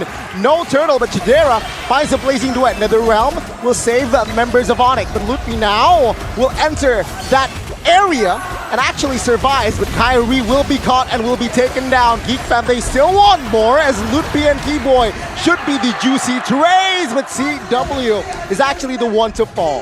That was huge. Geek sacrificed that bottom tier turret, exposing that inhibitor one in order to trade for the turtle, and in the end that entire setup, that entire sequence of events didn't even pay off. They do get a trade onto CW, Lutfi and Kyrie, and they do get a trade here. So at the end of it all, who was it worth it for? I think it's definitely worth it for Geek Fam. Initially, it just seemed like a great play from Onic. Second, they can get a turret, and they still allow time for CW to rotate and come and join the fight. But I think they miscalculated the damage that the Claude brings to the table, and Chidera just guns down CW. It's definitely not in the plan, even though FNATIC Onic were able to go for that steal. But look at the items right here. 2 brute force breastplates for the side of Onic. They know that it's about maneuverability. They want to kite in and out of fights. They don't want to sit there and just take the DPS and try and match the healing. Right, for the side of FNATIC Onic, there's a lot of shielding and second HP bars, but when it comes down to just pure healing output, the Florin is almost unmatched right here. So that's not what they're attempting to do. They gambled. Onic gambled, giving out Beloyski one of his signature picks, the Florin, and so far in these team fights, especially now that Chidera has reached his 3-item power spike, it is going to be a lot more difficult for FNATIC Onic to maneuver around these team fights. And for now though, it's going to be a waiting game. Later on, Sans himself, right now, still seems to be focusing more on the utility aspect, but he will be starting to scale, especially if the fights really start breaking out. Only sitting on a Necklace of Durance and the Bloodwings for now. With 1 or 2 more items, his damage can still do a significant amount to the members of Geek Fam. Ray's a level ahead, by the way. Yeah. So, again, Ray is doing work with the farm. Let's see how Kyrie will find an angle, but he's chunked as well now. He needs to back away to Derek. Don't work with that DHS. Just chunking now. Let's see! It's gonna be Ray this time finding the first Lord, but that will be all Onic. Knows better, but Ludpi, unfortunately, will be caught in that mid lane and will be punished. Geek Fam finds the Lord and the kill. This isn't good. This isn't looking good for the defending champions. And the Kingslayers finally show their true colors. A 3.5k gold lead. You can see Chidera doing work in the bottom side turret, and this Lord is marching in the mid side. CW does have the high ground. Let's see the defense. Still the first Lord. FNOC will try to defend, but Chidera with the blazing duet and the dive. Nether realm pop though. FNOC now, let's see what will they do. One base turret done, and Geek Fam, they know better. They move towards the top side of the map as the inner should be their main target. 16 seconds till CW is back with that DPS. Oh, everyone else not so good. Oh, now fight's breaking open again though. This is too greedy here. They will go and pressure the mid. Kyrie chunked, but that will be all. FNATIC Onic, they will be able to clear that mid wave, but they will lose the bottom side turret, and also they will find the members of Geek Fam if possible. Let's see. Geek Fam finds Kyrie, but the damage will not be enough to take him down just yet though. FNATIC Onic survive, and Luke will be taken down. Again, Ray now caught in the front side. No healing for you as Ray will be next. Blazing duet defensively as Luke be trying desperately to survive, and he will still stay alive. They wanted so bad to get that turret in the top side. They wanted so bad to end the game. And honestly, the base was already at half health. I would understand, but you can't make mistakes. You can't make greedy movements like that. Luke gets brought back way into the base, gets taken down. So that was a trade for two members. But in the grand scheme of things, Geek, they were able to get 2 inhibitor turrets with a 2,000 gold benefit. 2 base towers down means that Geek, already having so much control, will have even more to play around with. But now they have to be a bit more careful. In the beginning of that base attack, CW has not finished his Holy Crystal. After his first respawn, he came up with it, and you can see the difference in damage immediately. Keep in mind that this composition in the beginning is all about saving CW. So as long as they respect the damage potential, there's still a lot of dangers available. But for now, especially the damage coming in from a boy is something that Onic needs to take note of. It's very subtle, it's not flashy and continuous, but when it hits the right target at the right moment, we saw how CW just disappeared in a blink of an eye. That's when Geek Fam knows exactly what to do here. They know that in the fight, if they can target CW, and even if there was another realm, burn it, make him, in a stasis, put him in a stasis so he can't do damage, they can still win out on these fights. There you go. That's the damage. Sans immediately gets stuck to half health before this very important Lord dance. You can see Ray is still level 14, so they do want to find as many advantages. But wait a minute! Oh, I'm offended. Connects all towards Kyrie. The round popped early, but take a look at the damage. It's not coming through just yet. Blazing duet by Chidera. Well, Kyrie falls as well as Lutpi. Chidera finds the mark. It's a 3v5. The Lord is actually free for Geek Fam, and things are not looking very good here for Onic. The vengeance wasn't enough. No. Lutpi tried his best to go into the back line to take him down, but it wasn't enough. The damage wasn't enough. Chidera, they're coming back in. They're going in for the final moments. Sans taken out. It was a 3v5 and 2v5, and this time FNATIC Onic, will they be able to defend this one? Sans with the passive already deleted again. Ray offside, but is still alive there. But again, FNATIC Onic, they somehow managed to survive that offense. But remember, the Lord has not even started marching down. So this is a complete reset here for both of these teams. This is going to head to match point if FNATIC Onic can't defend this. FNATIC Onic with 5 though. Will they have enough firepower to defend? All good taunts, and that will be all. CW taken out. Let's see, 4v5. Keyboy trying to distract the backside. Kyrie though will be the next target. Chidera with the right target in accuracy, and now the base will be their target. And Geek Fam, they're at series points, 2-1. one more game away of falling to the lower brackets. The defending champions, number 2 in the regular season standings, and it does not matter. Under the banner of General Beloyski, his teammates, his members, his clan, his fam, they're rallying to find a success to move forward to the final upper bracket. Taking the lead over Onic. And people thought that they would be demolished. Geek Fam just putting up a great fight and showing again. Even in the late game, their ideas can match up to the best of Onic. Now this is a scary situation for Onic to be in for sure. Playing aggressively, Luke's initiation leads Geek to match points. In the past 2 games, Luke has been performing incredibly. First on the Masha, and then he gets his signature hero, the Ruby, and you saw what he was able to do. He's just making the plays happen left and right. He was frontlining, but also being utility. I thought that there's no way he can do both jobs equally well, but especially with the backup from his team, who understands the vision, the idea on how to play this matchup out. Even in the final sequence, where Onic were completely prepared for the onslaught, CW keeps getting found, keeps getting focused down before he can even do anything.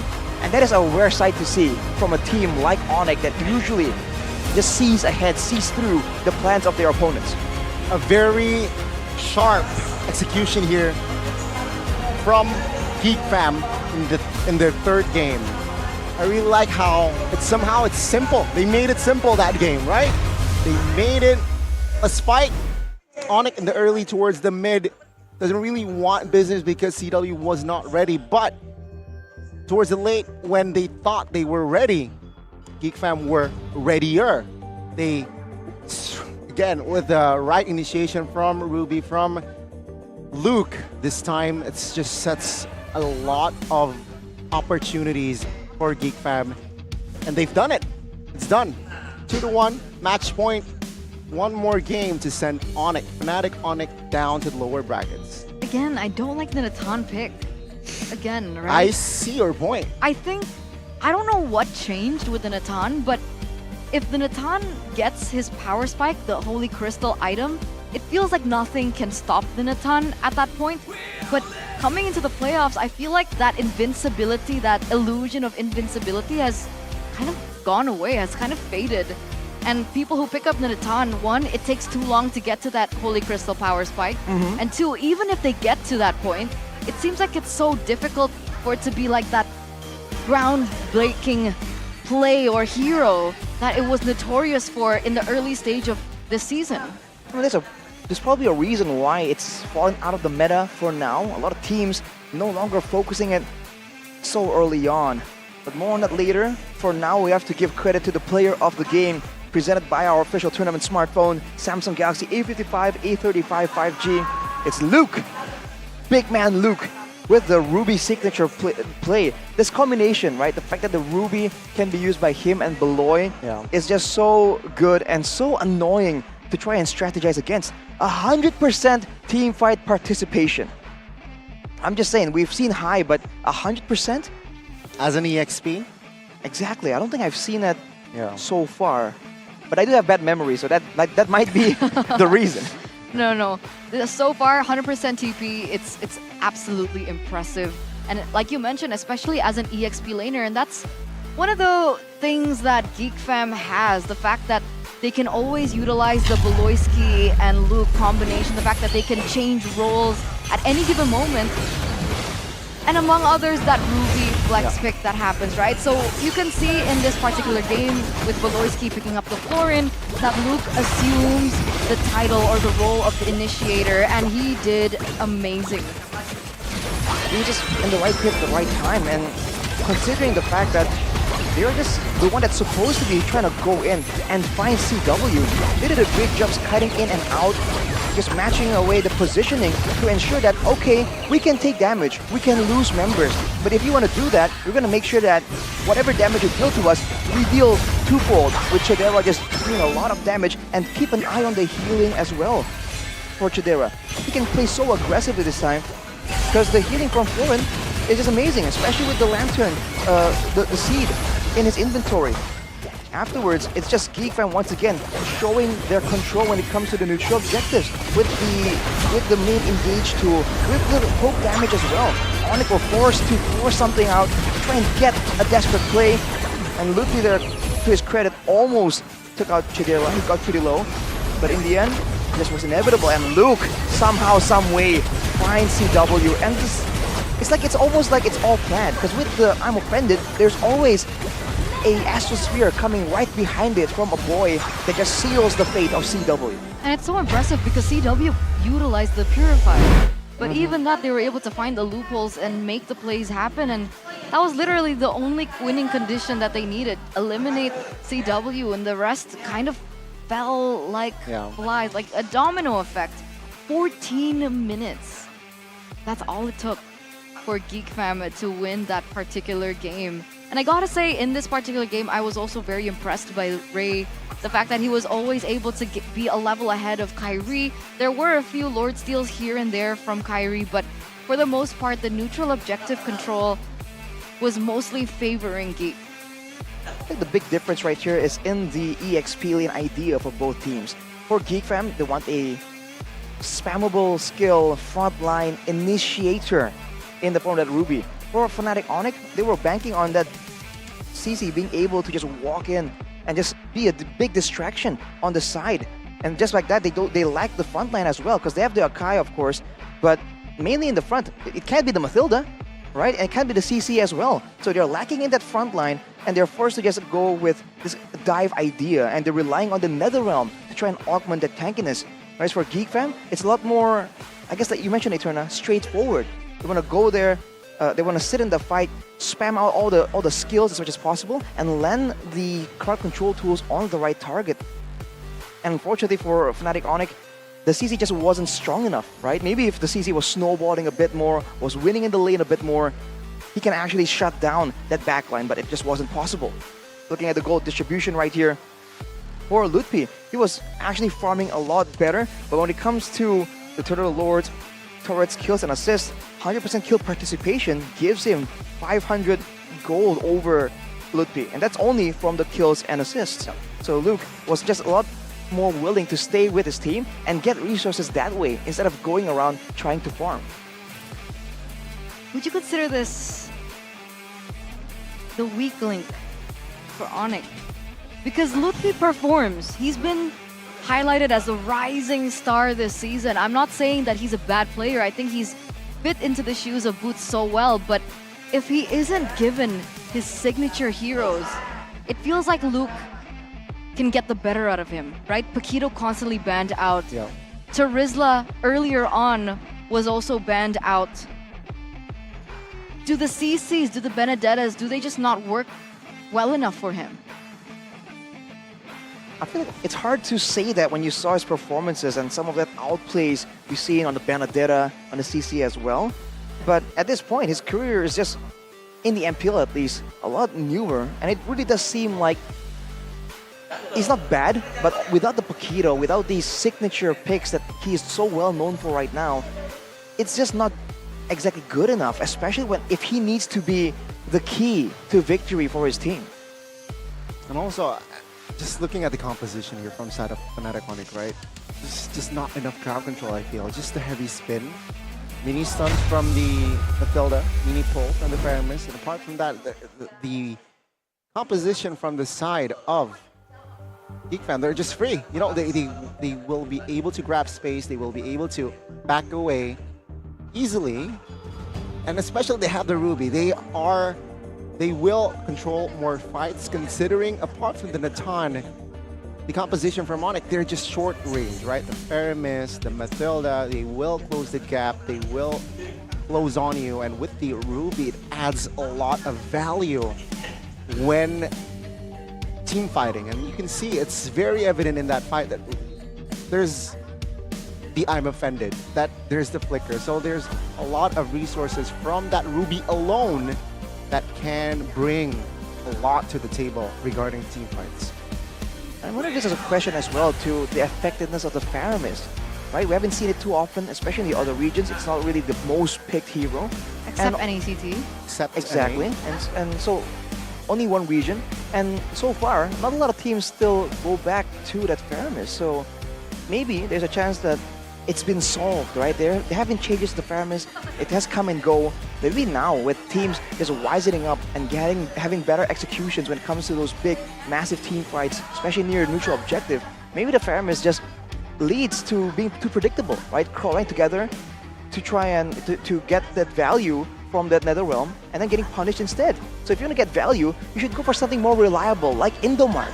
That's actually a good point. Because 1,000 plus 14,000 equals 15,000. And that's the amount of discounts that you guys can get your hands on if you utilize the Indomart app. It's okay, it only took me 10 weeks. But either We're so or, proud. if you guys are watching the show together or you're playing games together and you guys are feeling a tad bit, you know, skittish because you're a little bit hungry like me right now, Hey. it's all good. They got you covered. You guys check that out. And there's actually a discount code that you guys can check out previously. But if you're also thirsty, you want to be satiated. Are you thirsty? I am a little bit thirsty. Thank Hey. you for offering. Why? You know Do what? Something. Here. Oh, what is that? Wow, thank you so much. That's Ladies and gentlemen, point this coffee for you. this arena is pretty hot sometimes with all the action. So, man, that looks real good, Eterna. Arashi, check your left. There's a surprise for you. Oh man.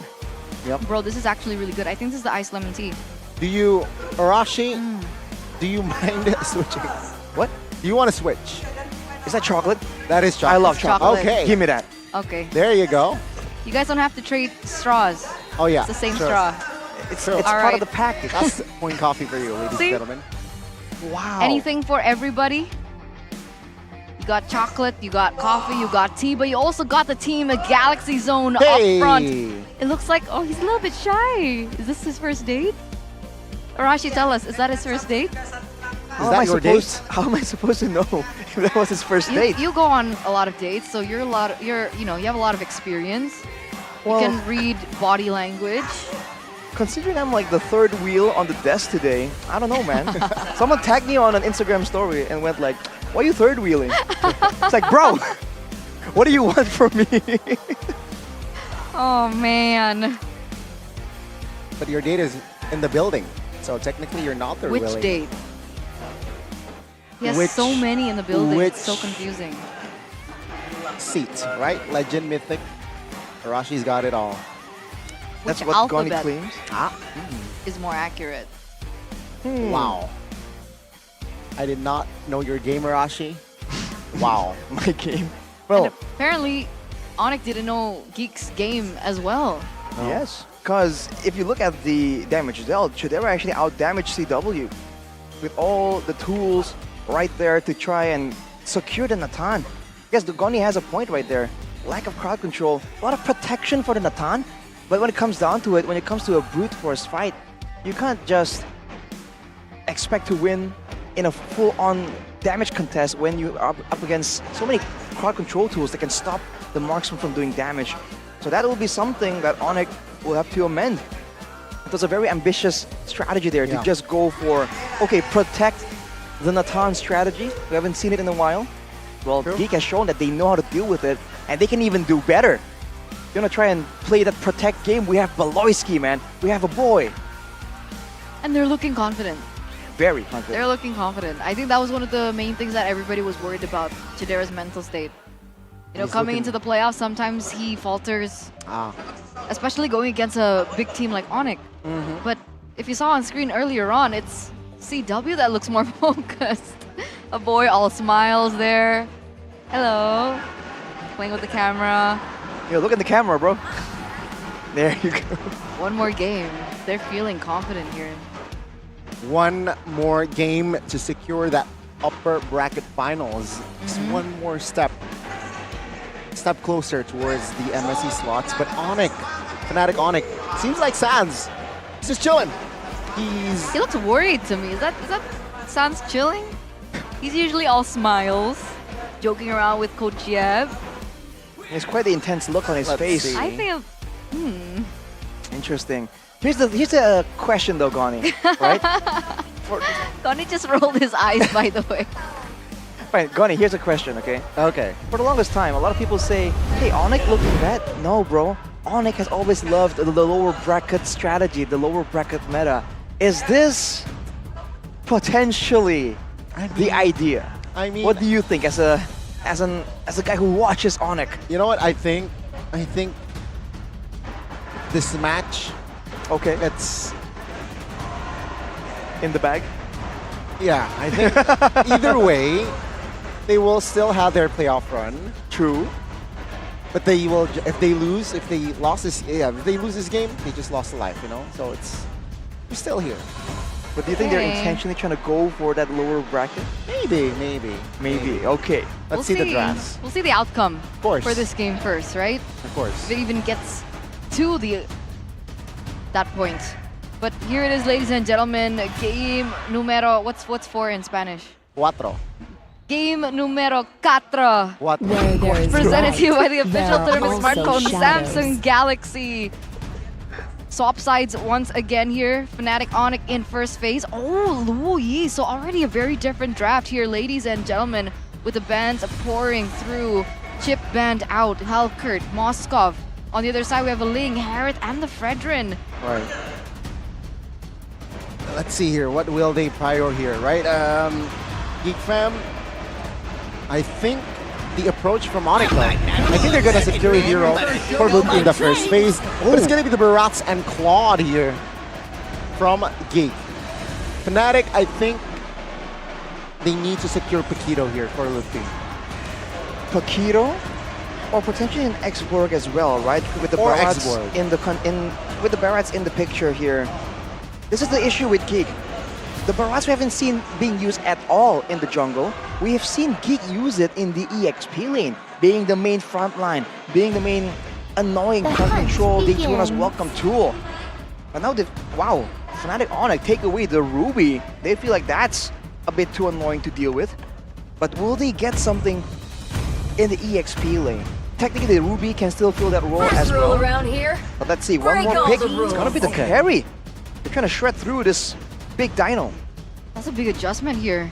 Like a completely new strategy. They went, crunch, crunch, crunch, crunch on the paper and threw it out the window, right? Carry being picked up for CW here. Okay, against Claude, and it counters Barats, right? So it does make sense if you see the picks from the side of Peak. But yeah, I think I really like the Ruby. That's another approach that we haven't really brought up. The Ruby has been the main topic for the second game and that third game. They took it away, they denied it, right? They pick it up for themselves, and the Novaria will be added. Again, a hero that has range, that has vision. One of the main reason why Onic lost as well in that last game. So, Geek Fam, very solid first phase. But again, the Paquito has been taken away. So it's no longer even an option. Fire of battle never extinguishes. X-Borg will follow soon as well. The Masha, though, still very much expected here. They could have, I guess, banning away Luke's hero right here will kind of force that Barats to be in the EXP lane, technically. But the man has still a few options available. And I mean, hey, right on cue. Luke. Will Luke's pickoffs make him the Kingslayer for the Sky King? This is a good question because it's bringing me to the next topic that I wanted to bring up. Luo Yi and carry. Who is usually the roamer if you see a Luo Yi and a carry? I am the power of light incarnate. And it gets instantly banned out. Thank you very much, Geek. That takes away my point. Franco is still an option. Put Ruby in the EXP lane for Lutfi, and you can pick up Keyboy with the Franco. That's definitely still something that can be explored. Any kind of real catch will be very beneficial for sure for the side of Onic. And depends though, I'm wondering if this is an idea, if they want to go for the macro value of the Luo Yi, or do they want to just go for the straight up team fight value, right? That AoE, the passive, colliding multiple members from the side of Geek Fam. that is what I'm waiting to see, and it will be revealed once the heroes do roll out. Make the whole The final ban here though, it's gonna be that Florin, a big factor in how Geek were able to just outmuscle. Because remember, CW and Chidera did the same amount of damage more or less. There was like a 2k difference in damage, and yet you can see how one-sided the fights look. That's the Florin healing. Yeah, and I think FNATIC Onic, they were torn between Matilda and as well as Florian, right? Matilda is still on the board here technically for Geek Fam, which I think is also, if added, brings a lot of value. Barats, right, with the Matilda, as we all know, the mobility will be covered with the Matilda in your comp. It's always been an annoying combo for sure. Because one of the only weaknesses of the Barats is the mobility. Now with the Claude in the picture, the Claude's independent, so there won't be a need to use it to exclusively guarantee the guiding wind for the marksman. And now with the X-Ward coming in, it is going to be a jungle Barats then. Or hang on a minute, could it be a jungle X-Ward? I think too far? X-Board here, it's just to deny FNATIC Onic to not pick for themselves. It's also luckily they're killing two birds with one stone. It's a hero for Luke as well. Fanny though. We get the Fanny and a Uranus. What? We did not think about this at all. We didn't think the Fanny would pop up. It was not even a discussion from us. Uranus against the X-Borg, however. And the Franco. Ooh. I thought Franco for Onic. I didn't think Franco for Geek, but it still pops up here. Good suppression available to shut down that Fanny. Yep. But man, Uranus and Fanny, shame on us for forgetting that Kyrie has that Fanny in his pocket. Yep. The Uranus against the X-Berg though, I feel like since it's regeneration and not exactly just normal tankiness for the Uranus, it actually might end up well. The X-Berg will be able to still bully around the Uranus for the most part, but he won't be able to force him out of the lane. And even if he does so, you can go into the jungle and get some more passive stacks from the jungle and heal back up. But that is a passive angle that we are not used to seeing Lutpi take. Very different playstyle. What do you think about the Fanny and the Barats real quick? Well, right now, invading has been made a lot more difficult, which is why we saw the Ling ban away. In theory, there's a chance that this Fanny can go right out of control and not really be punished as easily. So you're telling me there's a chance? There's a chance, for sure. There is a chance, ladies and gentlemen. Match point for Geek. They need one more game to make that dream come true. Welcome to Mobile Legends. Can the throne defenders, can the defending champions equalize this 2-2 with a pocket strat in the Fanny for Kyrie?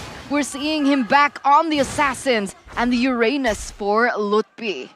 That's how big the Kyrie, the Fanny pick for Kyrie is. Whoa, hang on a minute. Early hook and the flicker. Sands though, very low now.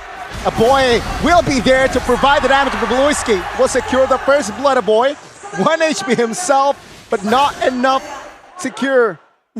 damage to secure the trade. Oh wow, we were talking about pocket strats coming in from Kyrie. We forgot to mention the Triple B himself, Beloyski and the Franco. It has been a signature pick from way back when, a power pick from way back when, and we get to peek into the strategy. Do Geek actually want to go in for the pickoffs? Do the emblems tell us something about that? Well, it's a focusing mark and the Inspire, so expect a lot of hooks coming in from Beloyski. I really wasn't expecting that first blood though, considering that it's a low Yi that's very strong in the earlier levels against the Novaria, but that's the power of the Franco. For now, we'll have to see. As predicted, Lutpi can be pushed out of the lane, but he will always be back. That is how he's willing to play this out. But Kyrie on the Fanny isn't really being disturbed as much as it used to be before the changes to the invasion of the jungle. With 8 seconds to go, both teams seem to be trying to scramble, try and get something right before and possibly secure the first turtle. So I'm wondering what the Kyrie pick was for, right? Because is it for neutral objective take? Is it for kill pressure? Because it looks like now Geek are in complete control over this turtle and they will be able to get that for free. What's the plan for Onic? Well, first of all, Fanny in the right hands is always a very dangerous pick. Oh, right there, the whoa. Oh, that's the diversion play as well. Voloisky now caught, and Kyrie will equalize on that total kill to 1-for-1. But yeah, that's just a roamer. It's like they heard Eterna. Like, what's the Fanny for? Let us show you, my friend. But yes, if he can keep snowballing like this, that also denies a boy. We talked about how a boy was critical in securing the victory for Geek Fam in the previous game. Now with the Fanny around in the Lana Dawn, he has to be a lot more careful, and he might be forced to just save his Astral Recall to try and escape by walking through the walls instead of just spamming it out to do damage, but also to gather intelligence. And that way, it also denies their chance to try and find Sans making a play with the diversion. It's a multi-layer strategy from Onic here. Well, see here, Geek Fam already taking space top lane, and FNATIC Onic, they are a little bit late, as Chidera was able to grab some extra gold. But yeah, it seems like FNATIC Onic, they do not want to fight just yet. And also, Geek Fam as well. Going to take it slow. I think earlier we saw the Iron Hook cancelled by the knockback from the Barats, I believe. There could be moments like that in this game that Geek need to be very careful about. But for now, we'll have to see. The later the game goes, the tankier Ludwig will become on this Uranus, and he can tank some of these hooks. But oh, suppression! Good hunt. The damage will come through, and Ludwig will fall. Take a look at that last Insanity on towards Keyboy as well. Will not take him down just yet though. But take a look at Kyrie. He's there to find the trade. It's a 2-for-1 for now, still in favor of Geek Fam. Wow, alright, so things are getting heated up here for both of these teams, but again, for the most part, Geek have been able to get more of these favorable trades down. Neutral objective done. Kyrie goes in! Oh, see here. Oh, Ray will find the turtle, but seems like a boy will flicker just in time to get out of that killing threat. So even then, that kill threat is not there. It's not evident here in for FNATIC Onic. No kill pressure just yet, but Voloisky still able to flicker out. They haven't been able to get value. Intense back and forth right here, and Geek Fam always seem one step ahead when it comes to the exit plan, but Kyrie makes a play for the purple. See, invasion success. We can see here Ludwig will try to get away from that last Insanity. Damage will not be enough, though. Yeah, again, the Barats will not have the purple. Kyrie collects it. It's a cheeky play, diversion. Oh, damage will be enough, though. Luke will fall with the diversion help as well. And Sans Galaxy assist 5 minutes in. Economy still in favor, just as much there for Geek Fam, but the suppression comes through towards Keyboy. The damage well as well, but he will find space to get out. Ooh. But Chidera denies that, finds the kill at that board to Geek Fam. Things are getting even messier here in this particular game. Kyrie gonna be able to secure that as well, so that rush in did not work out at all. Kyrie goes back in. Woo. And finally, we get to hear the crowd come to life. Did you finally hear the chants coming through for Onic? They were sound for quite a bit, and who can blame them? But with the Fanny just showing up, it's just so good for them right now. Ludwig, though, by the way, with the Purify, he's going to be harder to catch technically, but he can still be suppressed. But if Geek Fam use the suppression on him, it's still a good value play. But look at this! Oh, that's the perfect setup there. Finding Chidera, who wasn't able... Yeah, I think he opted to not pop the Purify. And that's an important kill for Onic. That's the kind of crowd control that Fanny can bring for your team. It's not a stun, it's not a root, it's death straight up. And now Ludwig suppressed. Taking a lot of heat, but the Daytona's welcome actually finds one. Now the damage will not come through just yet, as Voloisky is actually the first one to fall. Traded with a roamer. Luke falls as well, but a boy will be the trade. It's an all-out fight. But Onic, they managed to take 3 members down from inside of Geek Fam. Oh, Sans goes back in for the diversion play. Oh, meanwhile, the top side, CW nearly gets taken out there, forced to use that flicker as well, but 2-for-3 trade in favor of Onic. And if the kill pressure from Kyrie isn't enough to be able to take these members from Geek down, it's enough of a distraction for the rest of the members to do the dirty work. But now you can see both of these teams are going back and focusing on the turtle. Last turtle, mind you. Well, Geek Fam finally collects the perfect turtle. Now Ray distracted. Kyrie denies that perfect turtle. Keyboy flickers out of that last insanity. But now with the diversion from Sans, he will help Keyboy to get out from that sticky situation in the mid. It's going to be the Han connecting on towards Lutfi and say goodbye to their rookie. It seems like FNATIC Onic, they need to control and stabilize. They are 1,000 gold lead ahead, but their job is not done yet. See, the problem is, even though that both of these teams are equal in kills, most of the kills that have been placed on to Onic is Lutfi and Keyboy. Kyrie still 4-0-2, CW still 0-0-0, so the shutdowns haven't been made possible. That Iron Hook lands.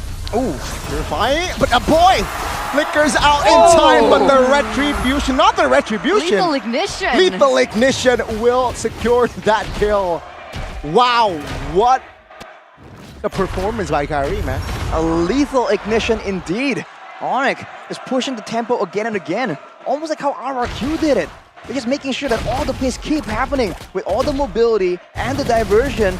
Every single member on their team are just making individual plays, trying to show out. And Maloyski getting caught. Oh, is this the right play? Is this wise? Maloyski now will be taken out, no problem. But Chidera pops a blazing duet as a bluff, not as an offense. Lutfi showing vision on where Ray is.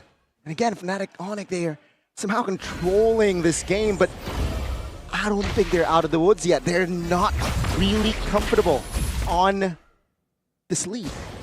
And the problem is, for Geek in particular, right, with Kyrie on such a high mobility hero like the Fanny, they're also able to play the cross map really quick, put some pressure on the far lanes, and you can see that Kyrie has been busy doing that work, and it's a little bit too expensive for Luke to have to be forced to control those far lanes, and because they need that his presence in these team fights.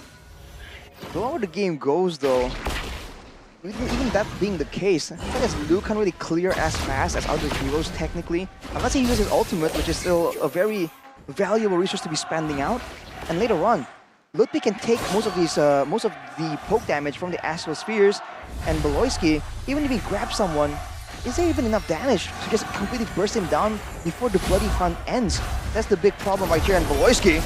Kyrie jumps in as well, that's the perfect I'm offended on towards Maloyski now. Lutfi though needs to back away. Last insanity just to show off presence. But that's the main initiator for Geek Fam. And it's done, eliminated. So FNATIC Onic, they might have full control on this Lord.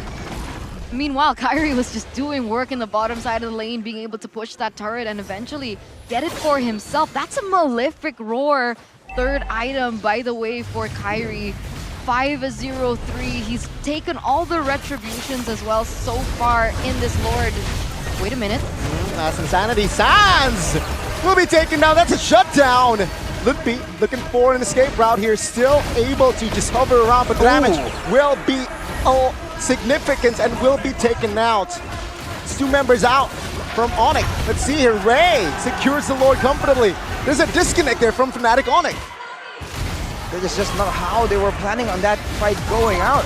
Especially with Sans taken out here. Luke, though, stranded.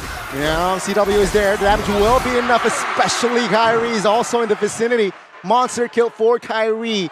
6-0-3. This time from Kyrie. Different beast. He's a different beast here. We finally get to see glimpses of the old Kyrie, the Kyrie that we knew and loved on the Assassins. If we take a look at the real time, oh, wait a minute, he flickered out for that. And if we didn't, Kyrie would have definitely taken in that kill. With the BOD in the Heptases, he's just an absolute menace right here, especially with the diversion. Inserting him into weird locations in the Land of Dawn. Geek Fam now trying to get value with this Lord, but they're always constantly checking behind his shoulder. Is Kyrie there? Is the menace about to make a play? So far, that'll be the Lord cleared out, but the diversion. Oh my God! Oh my goodness, that's a very, very intense diversion. Two members taken out. Geek Fam, they knew it was coming.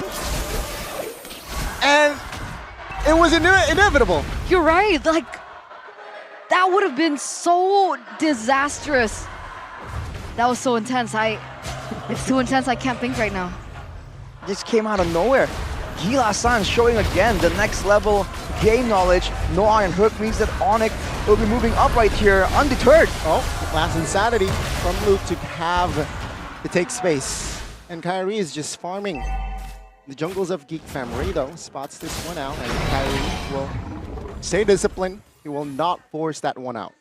Just when you think that Geek Fam have the upper hand, Onic turn it around with their macro play, with the Luo Yi, with the diversion plays, and say, well, not really, and completely turns it around again. Lord advantage minus 1,000. It's kind of crazy though that Geek Fam are able to force Onic to play this playstyle with a lot of outmaneuvers, right? With a lot of mind games with the diversion. Going front to front, they're able to match Onic, but right now they're just completely confused. And the experience, the craftiness of Onic is really showing. And if you look at the items for CW, he is approaching that late game status. He has the Wind of Nature as well. He'll still struggle a bit against Luke. They can't do true damage.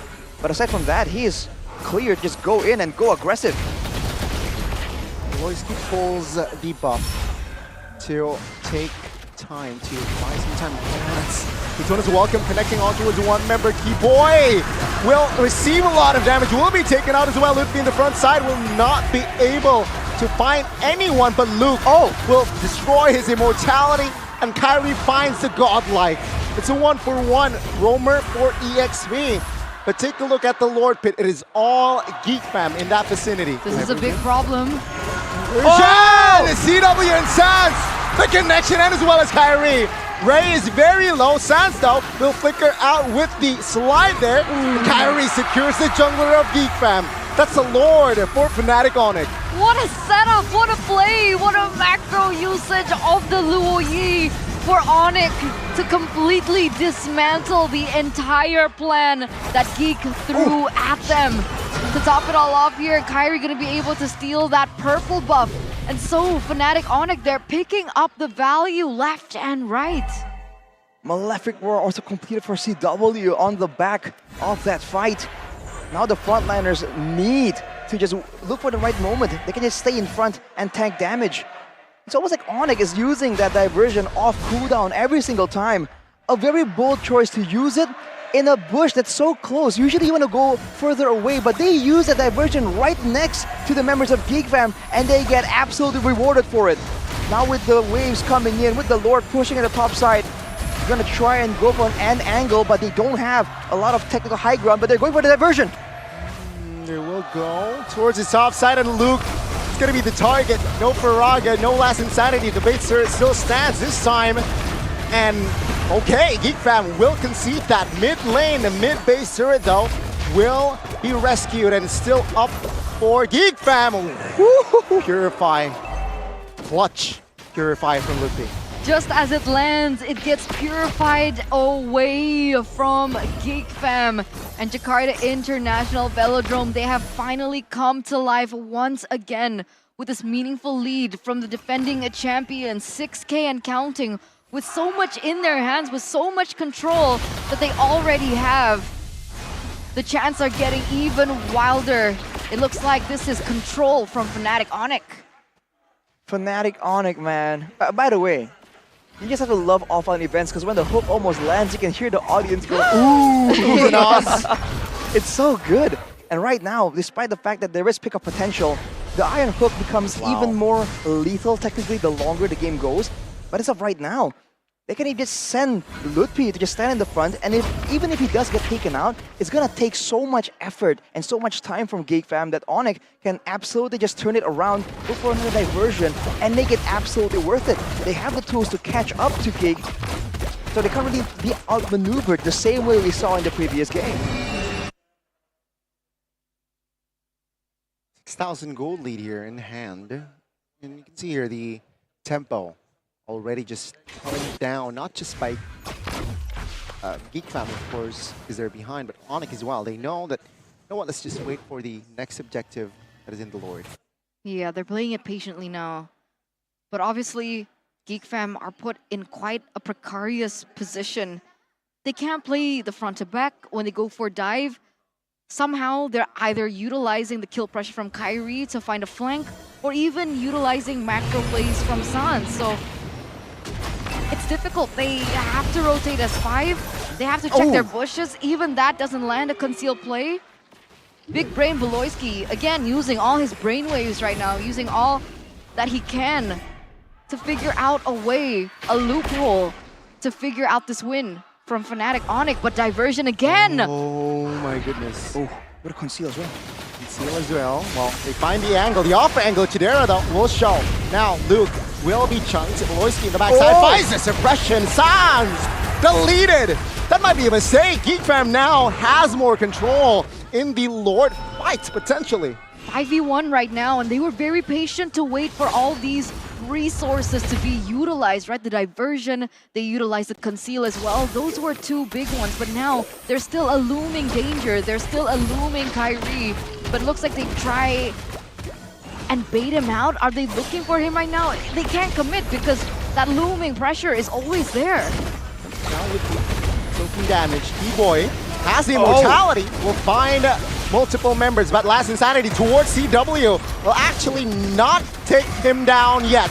Luke loses immortality. Now take a look at the damage. Luke, oh my goodness, untargetable. But now Lutpi in the front lines, trying to buy time, trying to take space as well. Still survives, but the hook will be recovered with the Purify.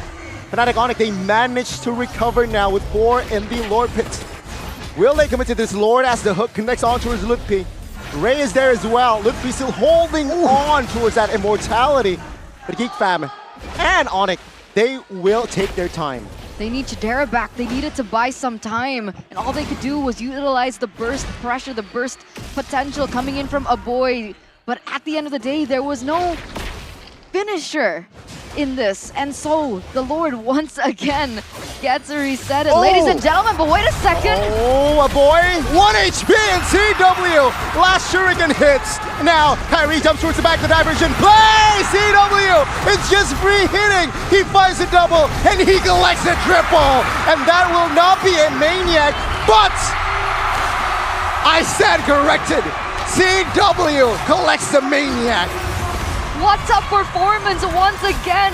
Just one moment is all it takes for the comeback of the defending champions. And they have officially equalized. We're going to another game. Ladies and gentlemen, may we remind you that this is the rematch of MPL ID Season 12 Grand Finals. And we are going to Game 5.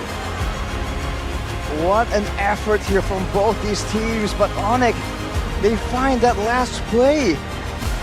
Caught Geek completely off guard, gets all the combos. Kyrie going in, getting hit by the Daytona's welcome, by the way, and then sells an item, gets a Winter Truncheon, turns it all back around, and of course CW.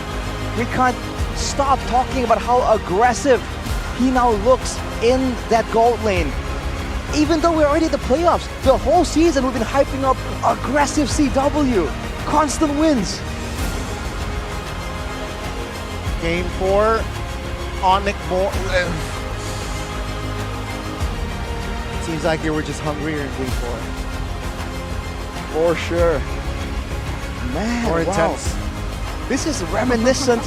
Hang on a minute. This is reminiscent of yesterday though. 2-0, 2-2. But in the end, for our Q, it did not work out. Today, for the other king, wouldn't work out, man. There's some eerie coincidences we're having in the playoffs right now. Kingslayer's doing work towards the empires of MLBBID. Coach Yep looks sweaty. He was nervous, man. I mean, they're called the Kingslayers for a reason, right? Sure, for up until this point, it's always been because they've been the kryptonite for RRQ, but in this particular case, giving Onic a run for their money in a situation where everybody would agree Onic being the strongest, it just goes to show that all the teams have really prepared for one another, and why these games are not just as simple as one-sided ones. It always is either a full best of 5, and even if it isn't, we get a 30+ minute game. Here we are, ladies and gentlemen, at match point once again, but this time match point for both of the teams. Onic have equalized. They are not going to back down without a fight. But I gotta say, a really great performance by Onic there. I think Sans, his macro plays, that decision making that he makes in the last moments, the integral moments, those important moments, were very effective at catching Geek off guard multiple times. And you even saw that there was a little bit of an adjustment by Geek. They wanted to kind of like bait that out beforehand, and so there was that adjustment, but it came a little bit too late. Yeah, the aggressive diversions, right? It just shows not just sending out a member or two, he's also in that diversion looking to deal damage, and you can see what it does to the formations of Geek Fam. Scattered. But at the end of the day, we've got to crown King Kai. Our King Kai, our Sky King, the player of the game, presented to you by the official tournament smartphone, a Samsung Galaxy. Kyrie back on his assassins, back on the Fanny, and back with such an aggressive build. That lethal ignition in the last moment of the game, remember, with a boy being taken out. I miss this Kyrie. Do you miss it, Arashi? I think we all do. The good old days of the Assassins, man. It seems like they're making a comeback, so we're looking forward to how this develops. But you just reminded again that when you see Kyrie play that Fanny, it just seems so next level, so special, man. And it's not just the mechanics. Of course, mechanics are flashy, are great, but even the decision making, how decisive he goes into the jungle to try and steal away some camps, the targeting in the middle of a fight, and his cooperation with Sans to go for a diversion delivery to the backline. It was just a great showing, and it kind of reminds us about the good old Onic, man. Let's take a look at the highlights here, the player of the game highlights by our official gold partner, Evos Gold.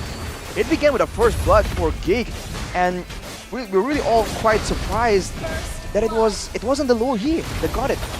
But afterwards, a big shout out to Ludwig here. Every single time in this game, he's been taking a lot of punishment, especially in the last sequence. I'm not sure if it will make the highlights, but he was taking way too much damage than legally allowed, man.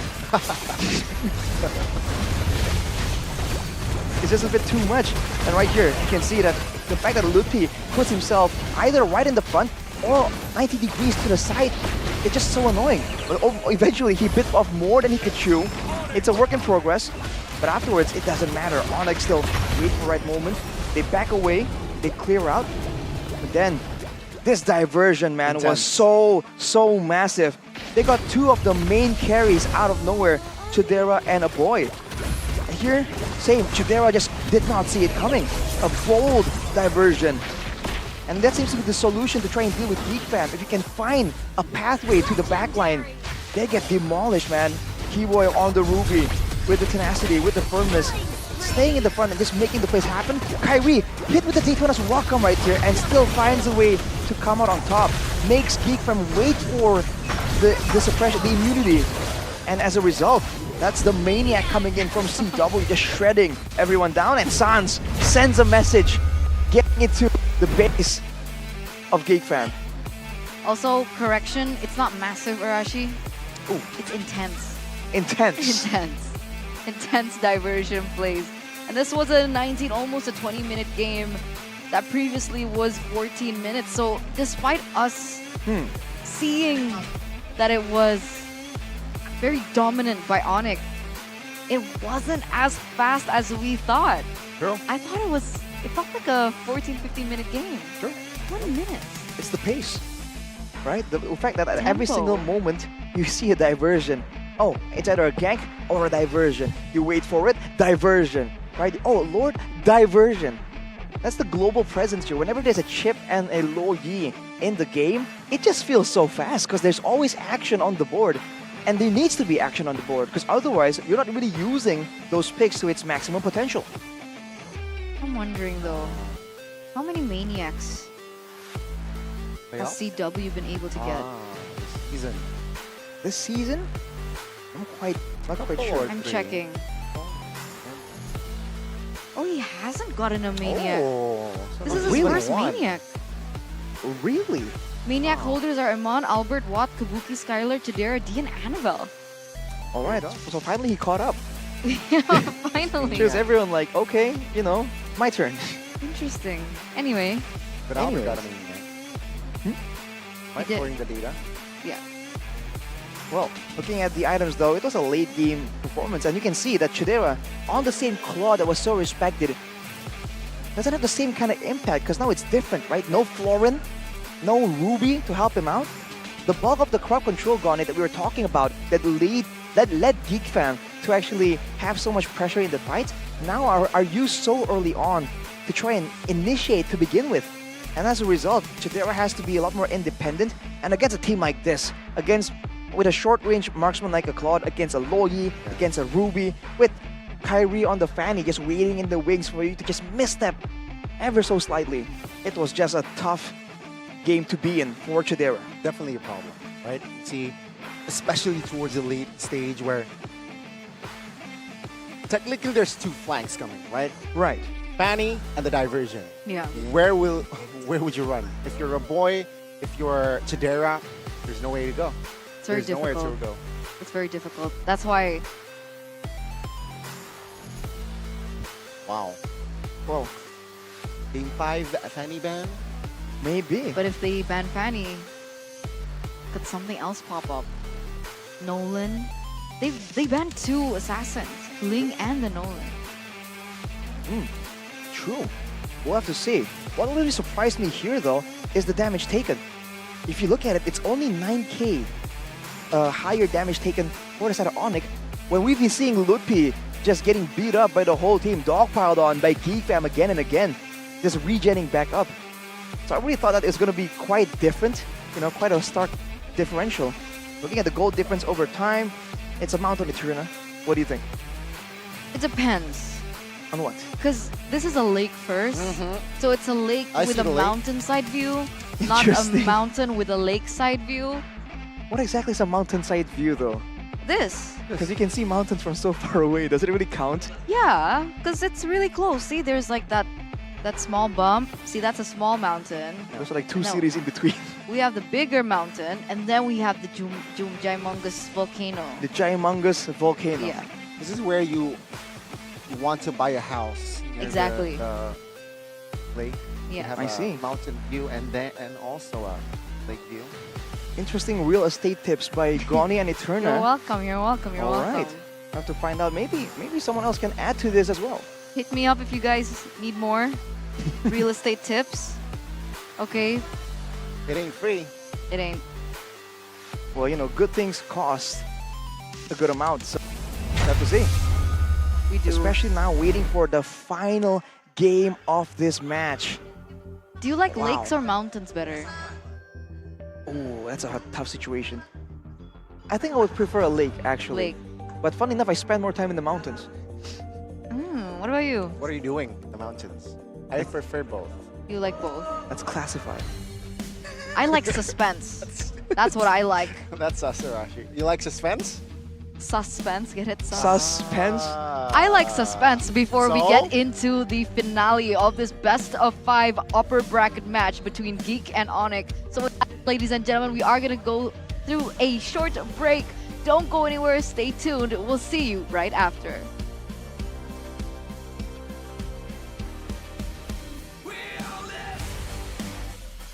We'll see you right after. Baru Galaxy A55 5G. Ngegame lancar, win streak terus-terusan. Bisa tahan 2 harian. Be awesome everyday. Pakai aplikasi GoPay, dompet andalan gamers. Banyak damage-nya. Ada cashback hingga 20.000 Buat upgrade skin baru. Dikasih ringan gak makan memori. HP lemot bisa victory. Top up langsung dalam game. Tanpa hambatan. Ikutan selebrasi MPL di aplikasi GoPay. Menambah total hadiah ratusan juta. Bonus stage, Gratis 100 kali transfer kemana aja. Beli pulsa harga termurah, scan QRIS dengan mudah. Download sebelum mabarkan. Dia tidak akan segan untuk menghadapi siapapun yang berani melawan. Dia mewarisi perjuangan karena di tubuhnya mengalir darah seorang pahlawan. Pedangnya mengukir takdir kemenangan, menghadapi segala tantangan. Penuh keberanian untuk terus berjalan menuju masa depan. Raihlah masa depan, nabung mulai dari hobi. Koleksi terbaru UBS Gold X Mobile Legends Bang Bang, edisi spesial MPL ID Season 13.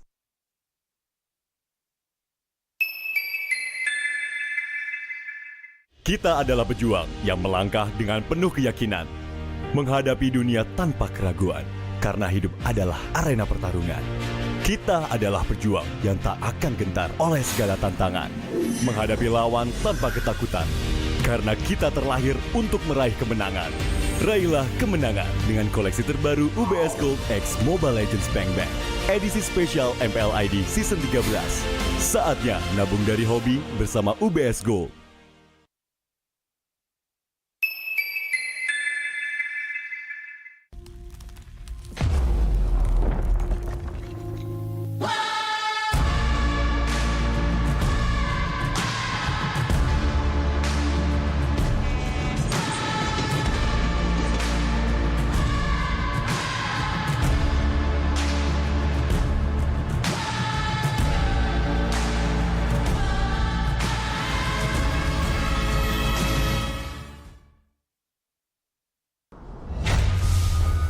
Pada saat season lalu di babak playoff. Betul sekali Bude, kalau kita melihat hari ini, wow, ini performance kedua tim begitu luar biasa di upper bracket. Karena kalau mereka berhasil memenangkan match kali ini, perjalanan mereka akan lebih nyaman di upper bracket. Tapi tentu saja kalau misalnya mereka harus kalah pada match kali ini, tenang saja, masih ada nyawa selanjutnya di lower bracket. Tapi tentunya kalau di lower bracket Bude ya, No. jalannya panjang kan ya? Betul, nggak ada yang mau berjuang di lower bracket karena itu begitu beresiko. Mereka ingin perjalanan yang nyaman dan karena kita melihat betapa ramainya juga hari ini dari support dari Geek Fam Unity dan juga Sonic yang berkumpul untuk memberi dukungan penuh kepada kedua tim ini. Betul sekali, wow, ini di match pertama pada hari ini, hari yang kedua. Ini luar biasa sekali kalau di sini. Ada support dari para BA sudah hadir, para talent hadir, super fans juga hadir. Belum lagi tentu saja ada yang spesial. Kalau dari para player tentu saja ada dukungan yang spesial dari keluarga. Iya, dan tentunya kayaknya kita ini menarik perhatian di antara barisan para BA. Ada yang menarik perhatian Monica dan juga Bude. Ada BA baru nih kayaknya Bude nih. Langsung kita ngobrol-ngobrol boleh Tante? Halo Tante. Wah ini nih sama ya kayak Bude tadi ngomong support dari keluarga. Jadi kita bakalan ngobrol sama Mama dari Kiboy. Halo Tante. Halo juga. Dari mana nih Tante? Dari Manado. Wih, bentar. Ini dari Manado, beneran Manado? Jauh banget dong ke sini. Wah, kebetulan Monica juga Manado nih Bude ya. Kalau kemarin kan Bude translate Korea nih ya. Sekarang bawanya kamu berarti ya? Iya, Monica translate nih ya, Bisa Manado. Coba kita cek beneran gak nih Tante dari Manado. Coba dong Tante bahasa Manadonya. Halo semua. Ini mamanya Kiboy. Baru datang dari Manado. Mau support langsung Kiboy dengan tim Onic Esport. Valid ya berarti ya? Valid. Gak perlu ditranslate lagi, udah ngerti ya. Yes, tapi Tante ini kan baru kali pertama nih Bude ketemu sama Tante. Dan waktu itu ayahandanya, sekarang ibundanya hadir untuk Kiboy. Kali ini requestan permintaan Kiboy atau memang Tante ini ingin hadir nih? Permintaan dari Kiboy baru memang request juga dari Tante. Kan barusan juga kali ini kesana. Pingin nonton, saksikan secara langsung. Jadi kebanggaan kita semua. Permintaan dari Kiboy, terus ternyata Tante juga mau nonton akhirnya nih Tante. Berarti pertama kali ya nonton secara langsung. Gimana nih rasanya ngelihat panggung, ngelihat anaknya main di stage MPL Indonesia secara langsung? Merasa bangga, apalagi sebagai orang tua, sebagai mama, sebagai keluarga sangat-sangat bangga. Tapi Dan kalau sangat-sangat bersyukur. Iya, karena harus bisa melihat anak tercinta di atas panggung dan pula akan juga membawa nama Indonesia kalau nanti sampai bisa menjadi top 2. Betul sekali. Kalau udah top 2, Tante, berarti ini bakalan mewakili Indonesia di MSC 2024. Berarti Kiboy bakalan berangkat lagi nih ke Riyadh. Wih, Tante, ini rasanya gimana nih sebagai seorang ibu harus ibaratnya LDR nih ya sama anaknya. Apalagi kalau keluar negeri juga ke Riyadh nanti bertanding. Rasanya gimana tuh Tante? Rasanya bangga saja. Tidak ada kata-kata untuk sedih, tidak ada. Hanya ada support, doa dan harapan yang terbaik untuk anak-anak. Terutama untuk Kiboy sama tim Onic Esport. Wah, memang hanya bisa dukungan terus yang diberikan. Nggak boleh sedih, nggak boleh apa. Yang penting dukungan. Namun Tante mendukung Kiboy pasti dong. Kiboy itu mungkin sebelum bertanding kah? Atau sebelum ada acara kah? Minta restu dari Tante? Seperti apa tuh bentuknya? Dan selalu. Biasanya kayak gimana Tante? Mama dukung ya. Terima kasih juga untuk dukungan doa dari keluarga, dari saudara-saudara, bahkan fans-fans di seluruh, di Indonesia, di luar, di Bitung, Manado, Tondano, dan semua wilayah Sulawesi Utara. Sulawesi Utara luar biasa. Nah Tante, kalau Tante tadi kan bilangnya dari semua keluarga ya, dari Sulawesi Utara, itu biasanya ngedukungnya gimana sih? Apalagi kemarin kan regular season berarti nggak nonton langsung. Siapa tahu nobar-nobar kah di kampung, di Manado, di Bitung, di Tondano? Iya, sering nobar. Ada perkumpulannya, pertim juga di sana, sering kasih support, perkumpulan apalagi di rumah, seru banget. Pokoknya seru sekali. Seru sekali, seperti hari ini juga. Tapi ada yang mau disampaikan dari Mama yang ingin kita juga bersama-sama dengarkan. Jadi untuk Mama Kiboy dipersilahkan. Ini dukungan, doa dan harapan, support dari keluarga, terutama dari Mama dan seluruh fansnya Kiboy. Besar harapan Mama, fans dan keluarga untuk bertemu Kiboy karena memiliki potensi besar untuk menjadi salah satu pemain paling dominan dalam komunitas game. Dengan keahlian dan dedikasi yang telah ditunjukkan selama ini, salah satu harapan utama dari Mama, dari keluarga bahkan seluruh fans, Kiboy terus meningkatkan kemampuannya secara konsisten, baik dalam hal keterampilan individu maupun kerjasama tim. Dengan menemukan keseimbangan antara keduanya, ia dapat menjadi pemain yang benar-benar menginspirasi dan semoga bisa go champions. Selain itu, doa harapan Mama Kiboy bisa menjadi contoh positif bagi komunitas pemain Mobile Legends dengan mendorong semangat persaingan yang sehat dan mengedepankan etika dalam bermain game. Tentunya dengan berbagai pengetahuan dan pengalaman Kiboy bisa menjadi mentor para pemain muda yang bermimpi untuk mengikuti jejaknya. Sukses untuk Kiboy bersama tim Onic Esport. Terima kasih. Ini kayaknya langsung ekstra energinya Kiboy dan tim ya habis disemangatin oleh Mama Lani. Yes, begitu luar biasa. Terima kasih sekali. Kita akan bersiap untuk lanjutin permainan. Boleh Tante? Semangat. Semangat. Dan podcaster kita harus bersemangat. Semangat semuanya untuk kedua tim. Jadi bersiaplah untuk menyaksikan game penentuan antara FNATIC Onic dan juga Geek Fam.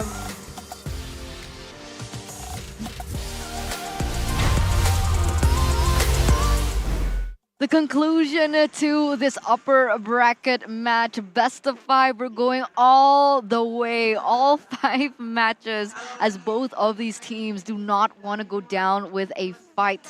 Can you imagine if Geek pull yet another Cinderella story this time around? And if they're able to push Onic to the lower brackets, Kingslayer title, their reputation precedes themselves. Yeah, exactly. And right now, FNATIC Onic, they will do everything in their power to defend their upper bracket rights. It's not gonna be easy, clearly.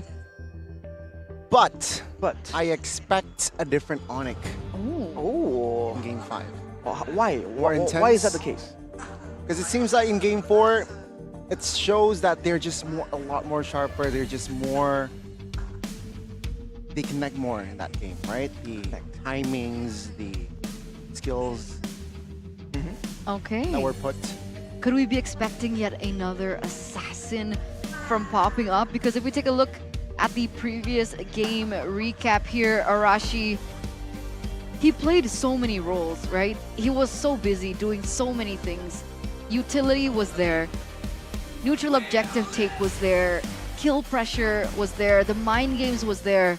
Sometimes he was the ones to go in first to dish out and bait in so many resources from Geek, but in other times, he was always able to adapt and go for the killer, the last slot of HP to give them more of an advantage in these team fights.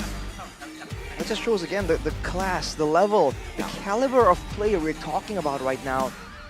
You know, back then, to a degree, if there's a player that stands out so much in MPL ID, some teams are just that much better.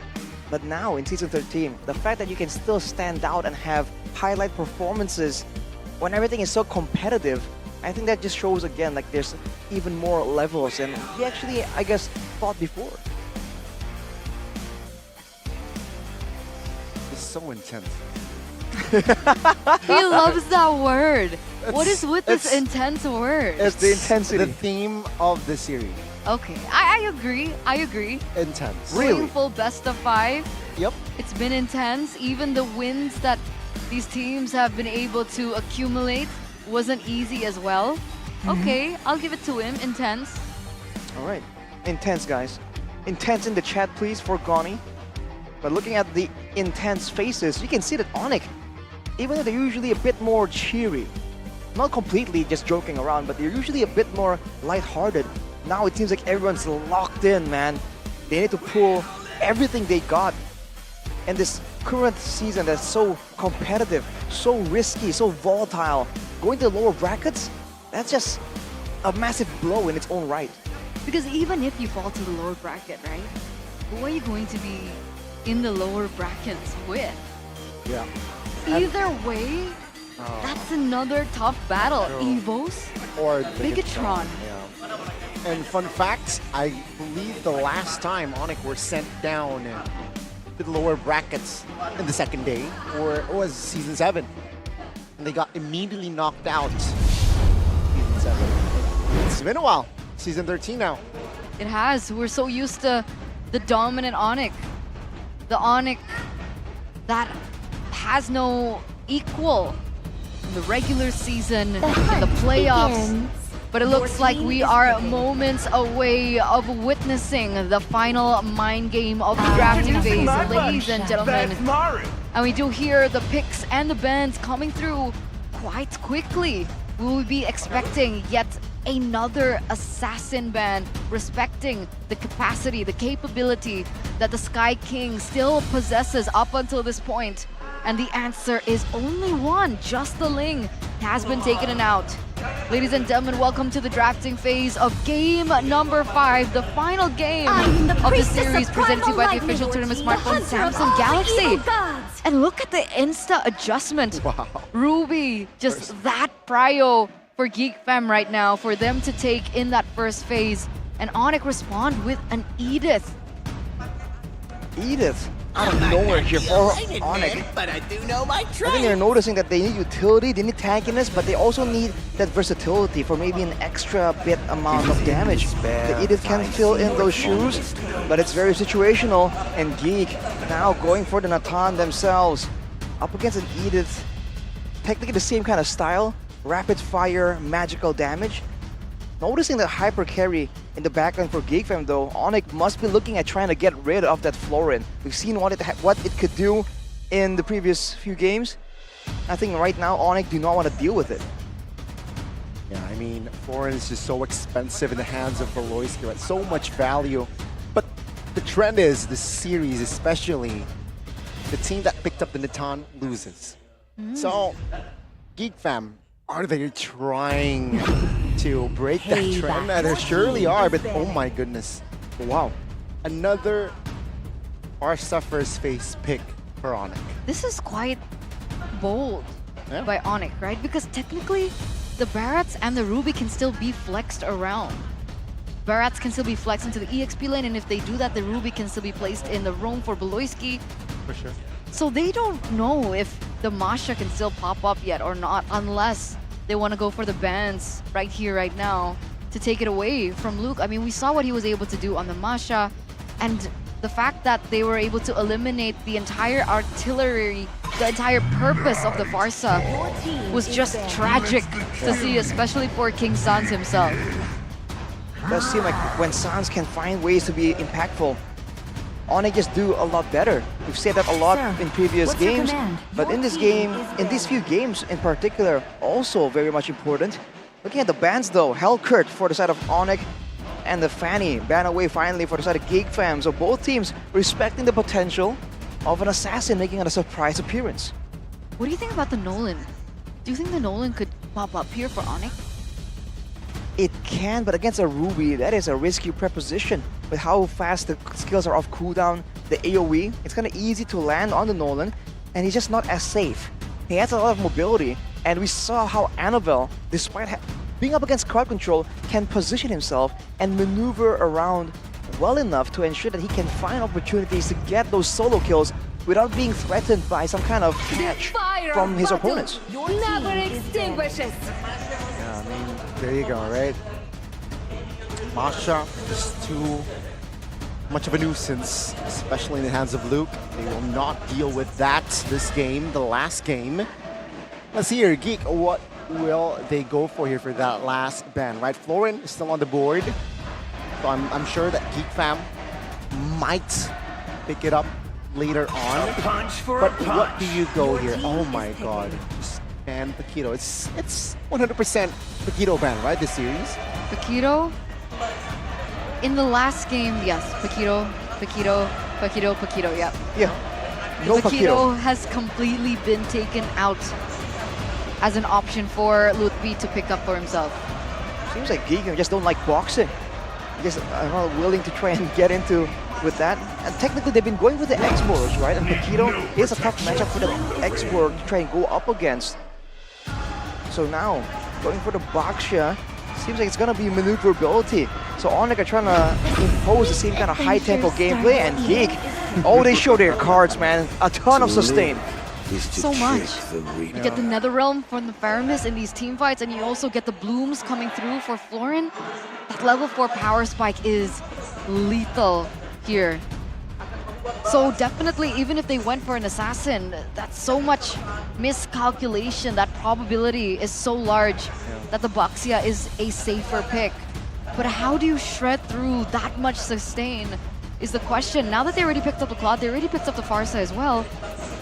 Here, EXP lane is left open, right? Or still, even can be roam, can be XP, right? So this is what they're discussing, I believe. But remember, the Baksha here adds purpose, right? It negates, remember the passive negates the healing, extra dominance, ice free. Right. So let's see, will it be enough though, is the question. Well, the extra question layered on top of that, Goni, is also that the Florin can remove the healing reductions. Yeah. So that's also another factor. But with the X-Borg and Edith, we've seen this before when a team goes for all the sustain, but the other team goes for even more damage. With Edith and X-Borg, if they're not really too far behind, there's still a lot more damage than expected coming out from the side of Onic. So Geek Fam, even if they do have all these sustain tools in the right situation, especially if they're clumping up together, they still need to be aware, or they need to be aware of the damage coming in from the other members, aside from the gold laner of Onic. The last chance for the King Slayers here in this best of 5 series to bring down the reigning champions, the Kings of Kings, the King Skies, the Kings of the Galaxy, the Kings of the Sea, all the titles of the sea here held by FNATIC Onic. Can they do it? Can they recover? Can they prolong their reputation of taking down royalty? Let's get into the Land of Dawn, ladies and gentlemen, for the final game of this series. Upper bracket slots is at stake, ladies and gentlemen. Let's see, Geek Fam and FNATIC Onic for the last time today. Seems like there's going to be a lot of action. As for now, it seems like Onic are the ones who have the lead when it comes to the speed in rotating towards these neutral objectives. The Litho is a small victory. Looking at the emblems right here by GamesMax, you can see that Luke going for a bit of tankiness from the firmness and of course the Festival of Blood. So he's trying to be sustainable and around in these fights. Poloisky with the Bargain Hunter. Whoa, hang on. Early purifying, early aggressive rotation. Sans even committed the wings by wings. Not to a fruition though, still killless in game 5. They're trying to put pressure onto Chidera. They're trying to put pressure onto the Natan. Noticing that the Natan is so weak, so vulnerable in this early game, but Sans is quick to rotate back down. Ooh. They wanted to go in for the pressure, forcing a Purify out there actually earlier on in the first 2 minutes of the game. That's no Purify for the next neutral objective. It's a big trend we're seeing right now. The mid laner getting ganked from the roamer and the jungle. It's never really a 1v1 Keyboy though. Oh, Daytona's welcome, finds the mark, and damage will come through. Ray collects the first blood in the game. Geek Fam will push the pedal on the gas here towards that turtle. Bottom side, Luke actually here. It's actually chunked as well. Now, Kyrie jumps in with the Buissons on towards the turtle. Feather airstrike and the retribution will find the turtle as well. First Newt goes in hands of the FNATIC Onic. They had one member down. Keyboy was not there to help with the setup, nor is he level 4 just yet. So that was the perfect setup for Geek, honestly, but they lost control of the retribution battle. Just again, great performance from Kyrie right there, showing that his retribution has been solid and it will be solid still for this game. Now with Chidera, with the entropy, just trying to play a dangerous, just tempting Onic in a very dangerous way. Look at Ray, spending a lot of time just sitting around right here. Usually you see junglers power farm, constantly being active, but now they're both waiting around for that Litho, it seems. Showing again how intense and how one single jungle camp can make a big difference in this matchup. A boy here is receiving a lot of damage. Bloom was pushed as well. So that's info. No ult for the Florin. Not just Florin, but also for a boy there. He was forced to utilize the Netherrealm earlier on, and Keyboy already very annoying. Giving information, giving scouting for his team, for the farming rotation coming in from Ray, and that's information as well for Onic to try and look for more pressure in the top side of the map. Yeah, the player head-to-head here by our application GoPay.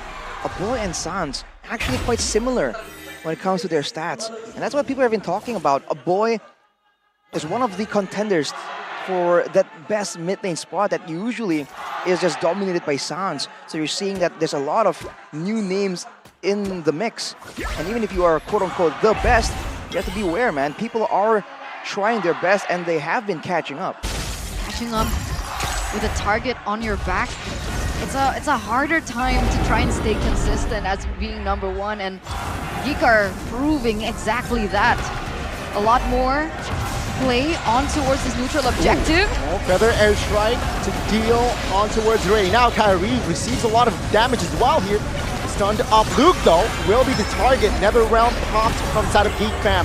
Boy, oh, the damage will pop the rival rather finds the kill. Yeah, boy, very low. Kyrie secures it. 2 members down and out from side of Geek Fam, which allows the FNATIC Onic to grab that turtle. Keyboy already on the way to try and disrupt Ray, but they don't go for it. That's a free neutral objective, a perfect neutral objective, taken in for once again the defending champions, FNATIC Onic. Without their gold in the picture, they can't really match up to the DPS output. CW though! Oh, placing the wets. Feather airstrike as well, and good night, Chidera. Poloisky able to escape, but the first turret here, top lane, is almost down. But FNATIC Onic now with the economy lead. 1,200 right now. I wonder what the items are looking like. That was nearly a takeaway, but still unable to get it. The big point here is I think that Ray has the Radiant Armor already completed, so he's gonna be a bit tankier, walking in, especially against the magic damage. But Luke against Lutpi, just feeling the pressure of that X-Borg. Already with the War Axe completed, more penetration, more movement speed technically for the chase, for the maneuverability. And you're seeing that being so useful in the middle of the back and forth. And you see this as a trend, the Kyrie going with the Brute Force Breastplate, no Molten Essence either. Will it finds its mark? 3v4, it seems like Onic will not commit on towards that, and Geek Fam smells the threat top lane.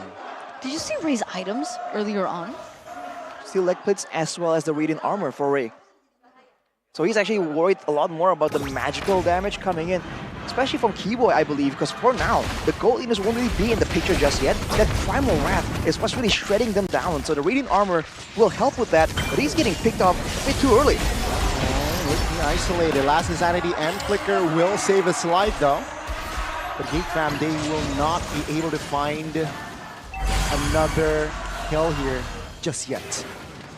They're trying to find a way to funnel more gold into Jadera to get him to that power spike as fast as possible, but with that burnt out Purify coming in from Luffy, that actually gets denied away from them. A 2k gold lead still for Onic, and you can see Kyrie is already onto the neutral objective. I don't think this can be contested. They're late to the party, they're late to the dance, they're late to the tango, and they're late to pick up that snowball that perhaps they were looking for that mid-game power spike. It's the speed, man. Onic is just outspeeding the members of Geek, always faster to every single objective. Beloyski now picking up the Flesto Oasis first item though will mean that there's more sustainability in a fight, but when it comes to damage output, it's still gonna be quite lacking unless Chidera joins in. Even if they want to use Luke as a damage dealer on that Ruby, it's gonna be so difficult to match up to the X-Borg. Although Luke already has the War Axe, so he still does a decent amount of damage for now. Okay, Chidera picks up the Starlium Scythe, so that's 2 on the way, but Kyrie says, no, you're not gonna get your 3rd. Somehow the entropy to get out. Seems like Geek Fam, they will again take their time. They understand that they are in a disadvantage. But oh my goodness, boy! Pops in the realm. The FNATIC Onic, they move onwards. Dayton is welcome, committed on towards Keyboy. The damage will not take him down just yet, but it will be enough to clear the wave mid lane. And right now, both turrets in the bottom and top side for Geek has been taken out. So if this mid one falls as well, there's going to be more avenues for FNATIC Onic to just run around and flank. And now look at this. Geek Fam engaging. Yep. Oh my goodness, damage will be enough to take Luke down. Now Ray will be the juicy target. The Dino will not survive, surely. Sad secures it. Keyboy low, Kyrie with the Voissance trying to get away. A boy smell blood, but does not connect just yet. 2 kills already again for FNOC. That was so unfortunate. A boy would have been able to get that trade over onto Kyrie, but he went for Purify in this game and not the Flicker. And he couldn't catch up to the rate that Kyrie was fleeing. A 2-0 trade in that exchange. And with that being said, oh, another airstrike already used up as the Lord spawns. That's a resource already burnt out before they go for the tango. You're gonna need that, man, at this kind of game. Every single bit will count. And Ludwig, this damage coming from the X-Borg is one other thing that they have to keep in mind. Even though Ray is trying to itemize against Keyboy, against Sans as well, that X-Borg damage really adds up a lot, and Ludwig is very willing to stay there and trade damage for damage as they're walking around. The sustain from Beloyski will make it more beneficial for Geek Fam to trade without a conclusive decision for the big fights. But right now, look at Onic. They're the ones controlling the pace. They have the mid turret taken as well, so they can go for weird flanks right here. But CW is the one that's isolated. There's a lot of pressure onto Geek right now. Ray is a level below of Kyrie, 2 levels below of Kyrie at this point. So they need to figure out how to make this battlefield even, because even when they were at the same level, it seemed like Kyrie was still able to get these retributions down. But the clock is ticking. Chidera. CW purifying, but the damage will come through. Chidera finds his solo. Now it's a 5v4 without the marksman. Onic, they will back off, but they will try to buy time perhaps for this Lord take. Mind you, this is the first Lord. FNATIC Onic still hovering around Keyboy. I'm offended. towards this guy, but he survives. FNATIC Onic again just trying to buy a lot of time here with Lupi in the vicinity as well. Trying to perhaps pop that last inside. Sounds a good position with the wings by wings. Feather airstrike onto the boy. Forwards the Purify, but Uri finds the Lord. And that will be another dub for FNATIC Onic. They were doing everything that they could, ladies and gentlemen. They were even able to take down CW. And even with those odds, Kyrie is still able to get that retribution down and to get that Lord for themselves. So unfortunate for Geek. Geek Fam is not happy about that whatsoever, man. Holy Crystal for Chidera, but in the, whoa, hang on a minute. Damage will come through towards Chidera. That will be all. No casualties yet. Lord watching top lane. As I was saying, man, it's just such a clean take because they send the Ludpi to zone everyone away and they use the primal rat from Keyboy to just burst the Lord down. And I think Geek Fam weren't expecting that extra bit of damage that allowed Kyrie to immediately take it away. And now with the Starlium for Keyboy as well, he's a damage dealer. It's going aggressive. Extremely aggressive. But remember, I'm offended whips. FNATIC Onic taking their time. They know that's just the first Lord. They don't need to force anything just yet. Let's take all the inners. If they don't have, there's no window, let's just back away. back to that point, right? Aggression. Chidera has now secured this third item. I think that was the Holy Crystal for him. It's a massive power spike for sure. So he'll be doing a lot of damage, but the question is, will he be allowed to do so? With the Feather Airstrike, with earlier, we just saw it earlier, the last Insanity. Everyone just barreled away, not willing to take the damage coming in from that X-Borg. That is the value that you can get, especially against Barats. It's a well-known counter we've talked about so often, but now we're seeing it really big for the good use. Whenever Lupi walks forward, Ray immediately just backs away. Still has a Viraga armor. Now we'll lose it though. Oh my goodness. Take a look at the Chidera now. Trying to deal damage. CW will find the Blazing Duet, but Keyboy will fall first. Now FNATIC Onic running for the hill. That's Geek Fam. They want business.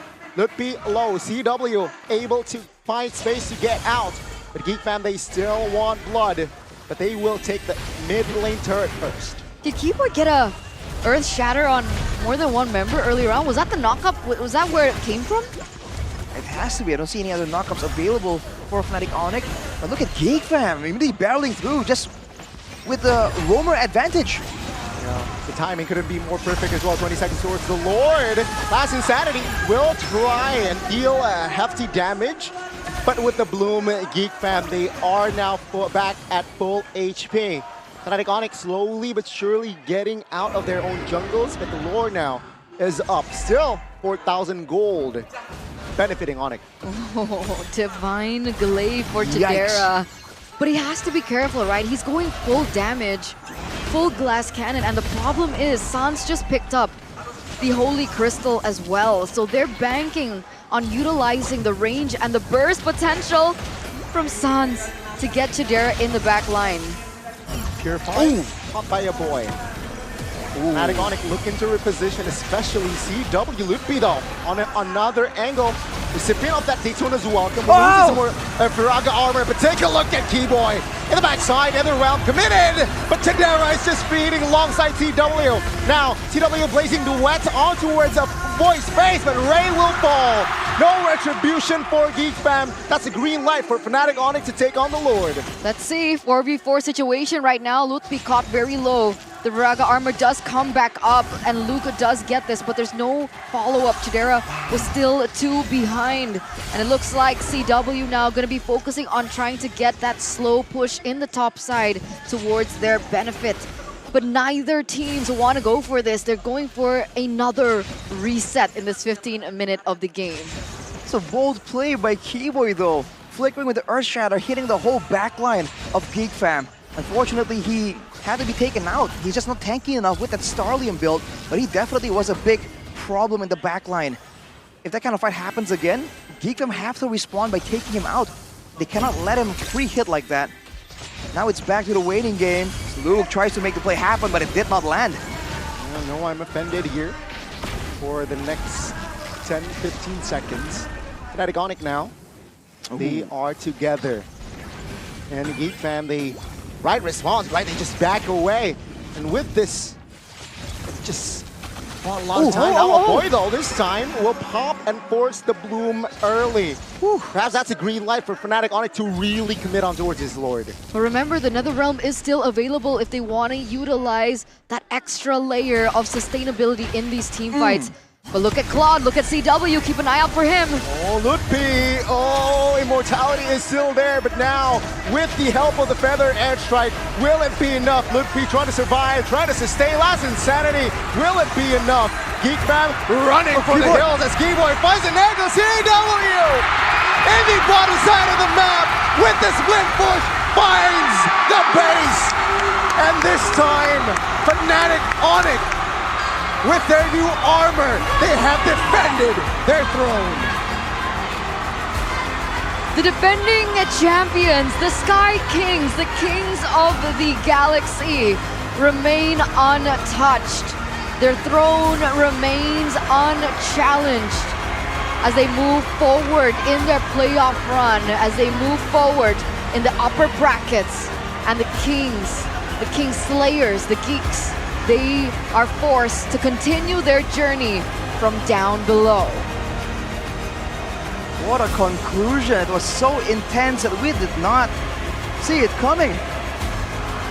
The Sky King refuses to lose, forcing the King Slayers to fight their way back from the lower bracket. It's a denial, but Geek Fam will still be around. For Onic though, that is a statement made. We're a different kind of king. It looked shaky there. It looked worrisome for a bit. But they still remain persistent. They still remain determined to defend what is rightfully theirs. Geek Fam, their job is not done. They can still fight their ways off the lower brackets. But what a series. What a series indeed, a full best of 5. Full best of 5. That's kind of been the trend so far for the playoffs. First match, full best of 5 series. Will it be the same for the second match though? I don't know. Compared to the first day. I mean, technically Bigetron and Evos, that's going to be a nail biter as well. And that's exactly the point, right? Geek falling to the lower brackets, one more life. And they have to either face Evos or Bigetron. Those are not easy opponents either. Not at all. I would say at this point, there's not a single easy opponent in this in MPL ID Season 13 playoffs, man. Every single one has their own skill sets, their own real threats. I think they just want to make sure, teams just want to make sure they go in that upper bracket, they stay up there. And it's fortunate for Onic that they're able to do so. And with that, let's take to our winner interview, ladies and gentlemen, with our defending champions, the villains of this season, FNATIC Onic.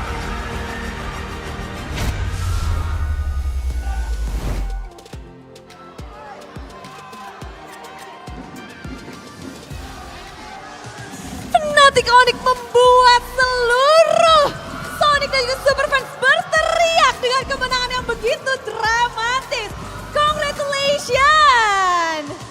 Wow, luar biasa ya. Best of 5 series, semuanya diambil gamenya. Ini luar biasa dan cewek. Wow, apa yang terjadi tadi? Yang terjadi, menang sih. Menang sih, bener sih, ya nggak salah. Namun, itu kan mungkin momen yang begitu mendebarkan. Kalian lagi di posisi unda-undi banget. Tapi gimana caranya kalian melihat kesempatan di posisi yang begitu mendebarkan? Mungkin tadi Lutfi. Lutfi nih? Iya, Lutfi. Apa yang dilakukan Lutfi? Gua pegangin katanya. Oh, jadi komsnya gitu tuh? Tapi ketika itu memang kalian sudah ngeplan kah? Atau memang itu, wah ini bisa nih, gitu? Sebenarnya ada ngeplan juga, cuman ya mungkin ya ada kesempatan aja sih buat main. Oke, Budi denger di sini nanti pada minta cewek pantun ya. Boleh dipikirkan sekarang karena apalagi tadi momen-momen yang sangat bisa dibilang kalian ada kepikiran gak sih? Wah kita turun ke lower bracket nih guys. Ada pernah kepikiran kayak gitu gak di saat gamenya susah, balas-membalas? Nggak ada sih kalau aku percaya kok sama timku. Percaya. Tapi kan ini kalau dari awal match hari ini kita sudah lihat kayak ini deja vu Grand Final Season 12. Sans, ini kamu jadi teringatkah dengan Grand Final Season 12 kemarin lawan Geek? Nggak ada sih, nggak ada teringat. Nggak ada Cuman teringat. main biasa aja. Ada yang beda gak sih ketika kamu ketemu dengan Geek Fam di Season 12 kemarin di Grand Final dengan hari ini? Nggak ada, sama aja deh. Sama aja. Tapi kayaknya nggak sama ya untuk FNATIC Onic dengan jersey terbaru, warna baru untuk Onic. Sans datang ke playoff membawa warna biasa aja nih untuk Sans, nggak ada yang spesial dari Sans? Nggak ada yang spesial. Nggak ada, cuman kita datang buat main aja. Nggak ada buat yang spesial, nggak ada. Buat main datang buat main aja gitu.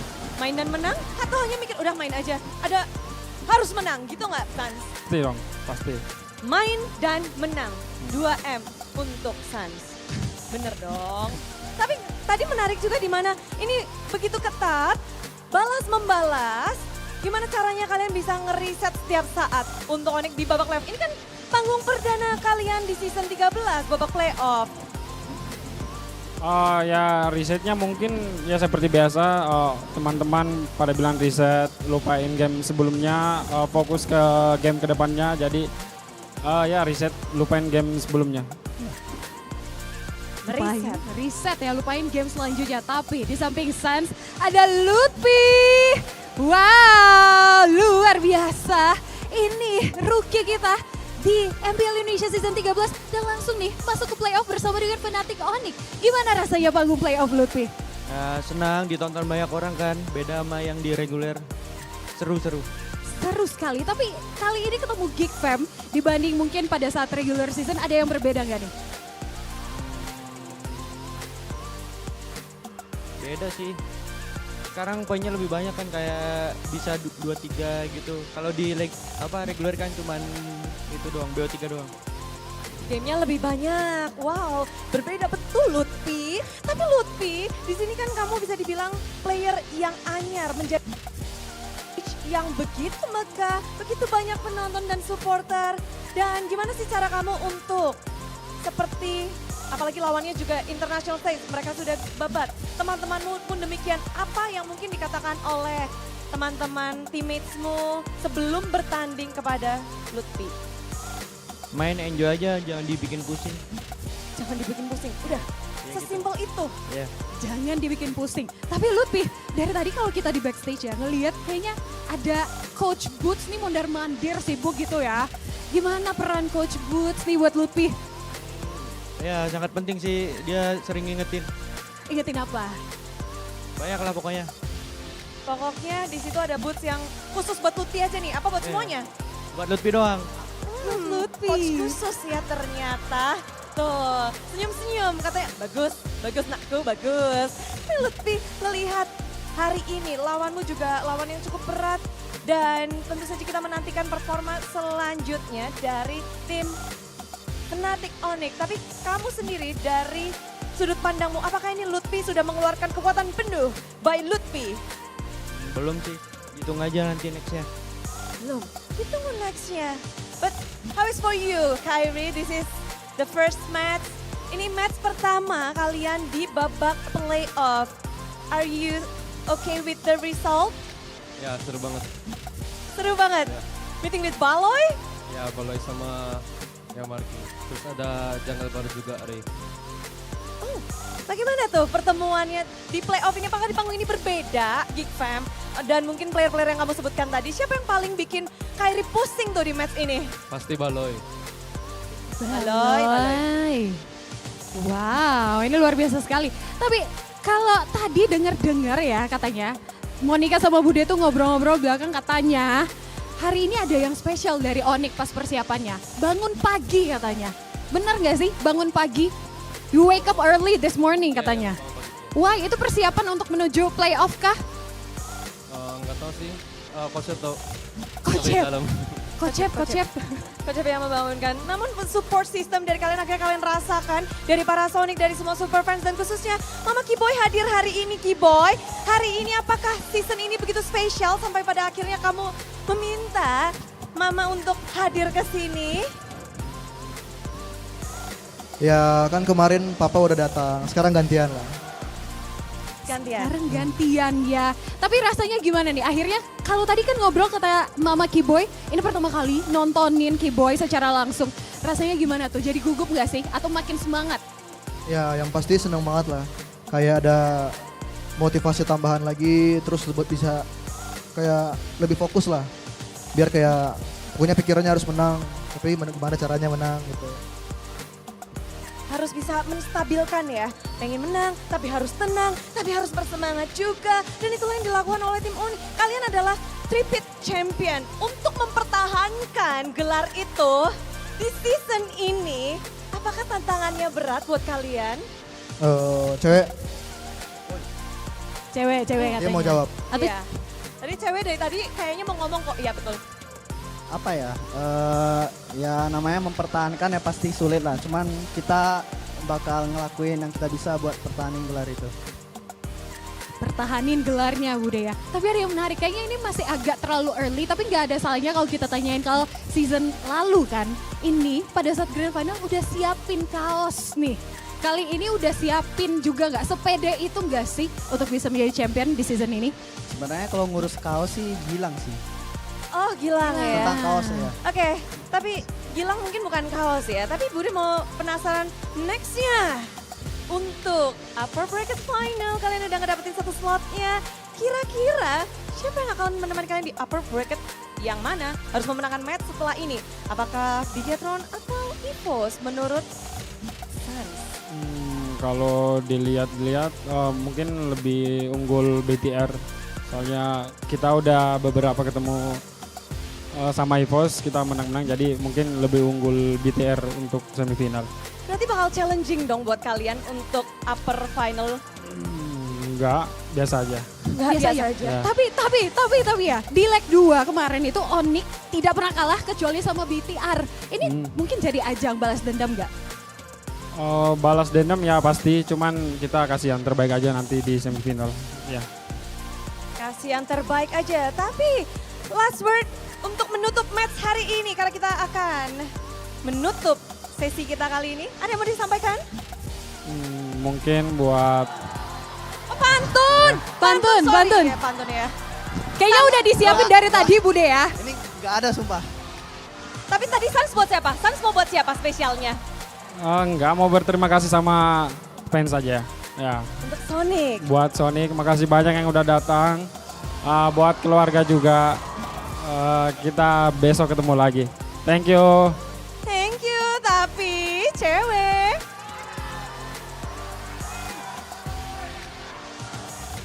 Paling ini pantunnya buat Sonic aja sih. Oke. Lapar-lapar makan keripik. Cakep. I love you Sonic. Mantap. Dan mari kita sambut inilah sang Raja Langit pemenang dari match ini. FNATIC Onic.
So it's been 21 times that Onic have beat Geek. Now make it 22.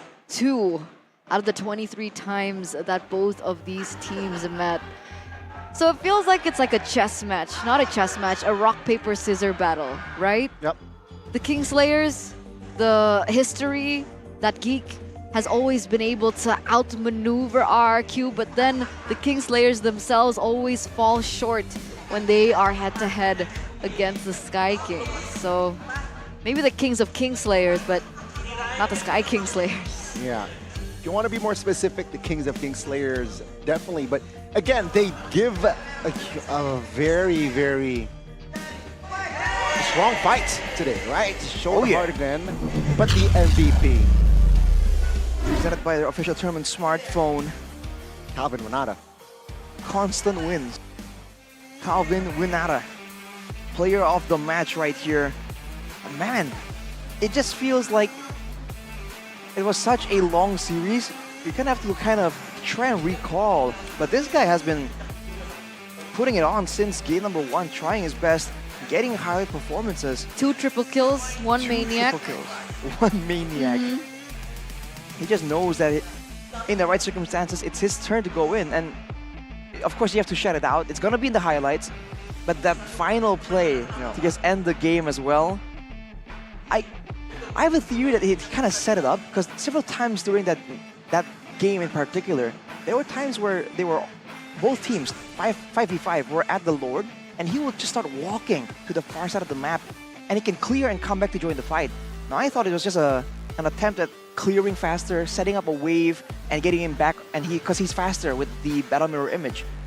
But now that I think of it, when he walks off like that, Geek might be thinking like, okay, well, he's gonna clear again, you know, same kind of deal. But then just goes for the end. But to be honest, that's an underlying weakness that I kept seeing from game number 1 for Geek. Housekeeping. They lost several turrets just because they didn't clear the lanes, they didn't push in the lanes, and they lost valuable turrets for it. And at the final moment, CW was able to capitalize over that weakness. So the big brains are rolling through, but they're forgetting the fundamentals. Meanwhile, here is the MVP heat map for CW in the 5th until the 10th minute of the game. I found it very interesting in the 5 to 10 minute mark here. It's just always in the middle, right? You're seeing more and more control over the river becoming something that's very contested, and people rarely just dive in all the way towards the buffs and towards the base that early. It just seems to be a lot of skirmishes in this area, and then from there, whoever team gets the more beneficial plays will finally take over. Here the player of the match highlights though by our official gold partner UBS Gold. All the way from the beginning, it was just, again, a lot of action. I keep saying it, but I really wasn't expecting, I wasn't expecting at least, for it to be this action-packed, but that's the kind of game both teams were just willing to play. And there are just so many moments here where the members of Onic keep surviving with a very small sliver of HP that really could have changed the whole outcome, but Chidera with an amazing play right here, almost a solo kill basically towards CW. But despite that being the case, they were still able to actually get the Lord, if I'm not mistaken. And now with putting Lupe as the main frontline, Keyboy here catches the members of Geek Fam completely off guard, setting the tone, right? Kind of foreshadowing towards the end later, the same maneuver that will spell doom for Geek Fam. Kyrie's objective takes were also very, very important with the success that they were able to deliver in the last game of this series, because that right here, you can see that Keyboy comes in, stops everyone. I thought he was just going for a pickoff, but no. Kyrie also, by the way, doesn't collide with anyone. They know that the idea is to end the game, so he just rolls around and tries to be a distraction. He doesn't collide with anyone. Yeah, they buy so much time here. It was so important that they do that, because look how close it is with CW ending the game. CW goes here, and there. Oh, man, a boy was so close to taking CW down, but inevitably it wasn't fast enough. A 16-minute game to end it with that split push. All that action, it's still kind of very, it's surprisingly short, or surprisingly long, I would say, because we thought that, okay, just fights, and but no, it's 16 minutes. It's a fair amount of just back and forth, of waiting, of neutral objective dances in the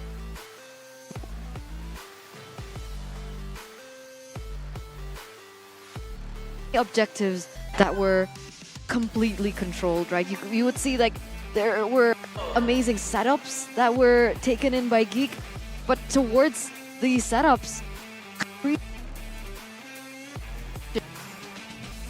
we haven't really seen him be very great at. So like that retribution game from Kyrie has come back. And it's very, very scary. It's gonna be very scary here. The rest of the where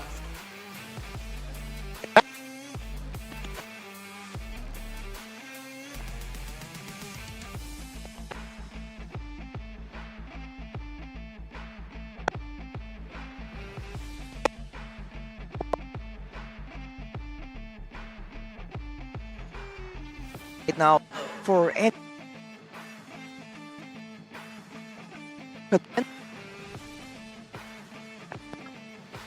like Matt. Looking at the items right here though, Nathan and Danzo Chidera, we were thinking that with the Florin, it's gonna be out of control, it's gonna be too strong, too sustainable. But that's why Onic is showing again adaptability. We can't beat them in an odd fight, even with the X-Borg, even with the Edith in the hands of Keyboy with the Starlium. Fine, okay, then we won't even fight. We go for the base immediately, and just like that, even though on paper maybe Geek Fam would have won in that fight, it doesn't even matter. Showing again that it's not about brute forcing your way to victory, it's about finding the best solution while still dealing with all the problems. That is what makes a team so great, and I think Onic displayed that perfectly in this game. It also reminds us to do our housekeeping. Yes. You know, clear the lanes, clear the Clean your bar room. lanes, clean your room. Very interesting. You remind me of Nice You, bro. Hey bro, make your bed. Clean your room. That's like their tradition before a cast. Exactly. They always have to make their bed, and if one of them forgets, the other one does it for them. They take the picture just for good luck for their cast. Shout out to Leo and Naisu, by the way. Leo and Naisu. And truly is an immense and an intense matchup. We're now going to take to the golden moment by UBS Gold. Bisa maju guys, pada tarik udah guys. Gua siap ulti guys kalau mau guys. Sabar Hitler dulu guys, santai. Harus sampai al kanan nggak sih? Enak pokoknya. Atau nggak bakal al kanannya ping. Gua banyak. Ayo gua banyak kalian. Ada prefire nggak sih dia? Santai. Gua coba buka ulti mau. Atasnya bagus kok. Jangan. Kayaknya Nathan nggak trap gua lagi deh. Di bawah. Guys mainin tapi ya gua Hitler dia guys, santai dulu.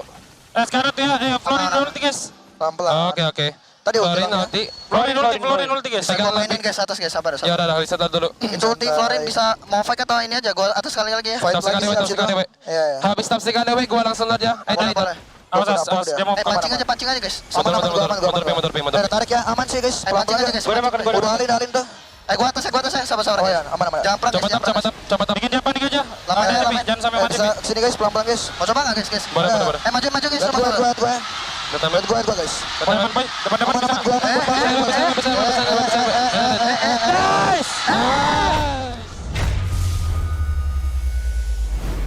Gotta look into the final moment of that split push. Did you guys catch whose call it was? It was a build-up play, I believe.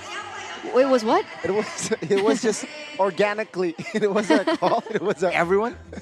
Who do you think it is? What happened? Why are you laughing? Oh, things happen, Goni. He was too, in the zone. It was too intense. He was like, it was too intense, glued bro. to the screen. Because I heard CW was like, tahan. Yeah. Pancing. It's like, hold them, bait them. There you go. There was bait them. But there was one person who was like, I think you can continue the push on the bottom, but I don't know who that call was. Their voices are so similar. I need subtitles. I think it was a connection without a call, right? They saw where CW was. But there was a call. Okay, there was a call. But I just don't know who it was from. Was it Keyboy? Could have been Keyboy. It wasn't me, that's for sure. But overall, though, I think we can agree that they were all still very vocal, though, right? There are some moments where everyone just seems to pitch in, but it's a good balance. Everyone's talking, but no one's talking over each other. It's almost like just like a confirmation on who to keep talking, what to do. But yeah, that will be the end of this first match. It is, and I guess that marks the end of the day, ladies and gentlemen. it doesn't. Just kidding. Just kidding. We do have one more match ahead of us. One more to see who will be facing FNATIC Onic in the upper brackets. And with that, ladies and gentlemen, we're going to take to a short break. Stay tuned. Don't go anywhere. We'll be right back. This is MPL ID Season 13 Playoffs, Day number 2.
Galaxy A55 5G.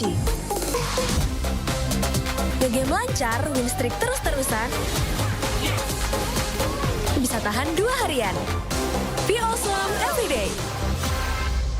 Pakai aplikasi GoPay, dompet andalan gamers. Banyak damage-nya.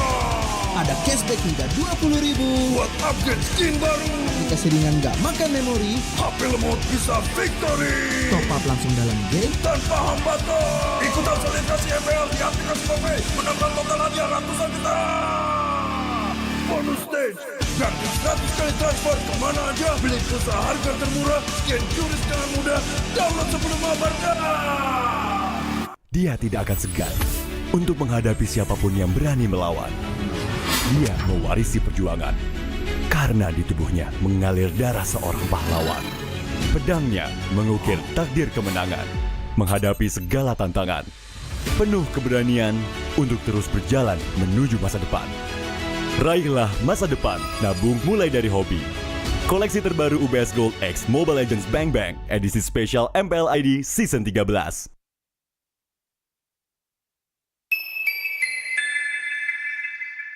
Kita adalah pejuang yang melangkah dengan penuh keyakinan, menghadapi dunia tanpa keraguan, karena hidup adalah arena pertarungan. Kita adalah pejuang yang tak akan gentar oleh segala tantangan, menghadapi lawan tanpa ketakutan, karena kita terlahir untuk meraih kemenangan. Raihlah kemenangan dengan koleksi terbaru UBS Gold X Mobile Legends Bang Bang, edisi spesial MPL ID Season 13. Saatnya nabung dari hobi bersama UBS Gold.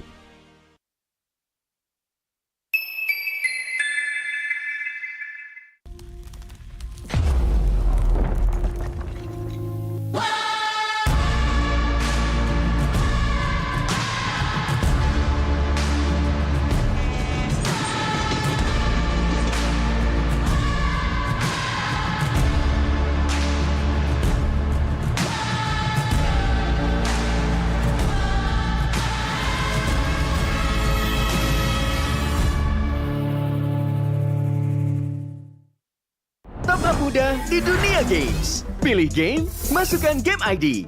Pilih Diamond, masukkan kode promo, dan pilih metode pembayaran. Masukkan kode OTP.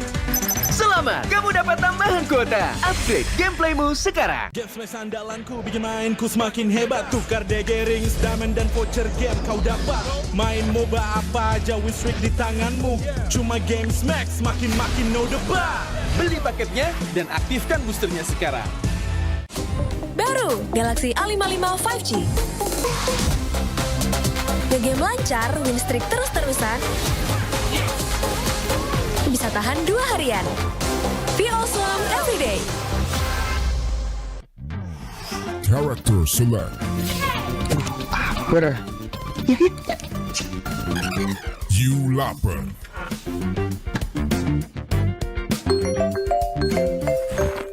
Stop! Pakai klik Indomaret, belanja 1 jam sampai dan gratis ongkir loh. Wah, belanja online kayak belanja di toko Indomaret. Kenyang, siap main lagi. Let's go! Belanja online seperti di toko.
少し乱暴しようか。私は強くなるんだ。そのためなら何だって。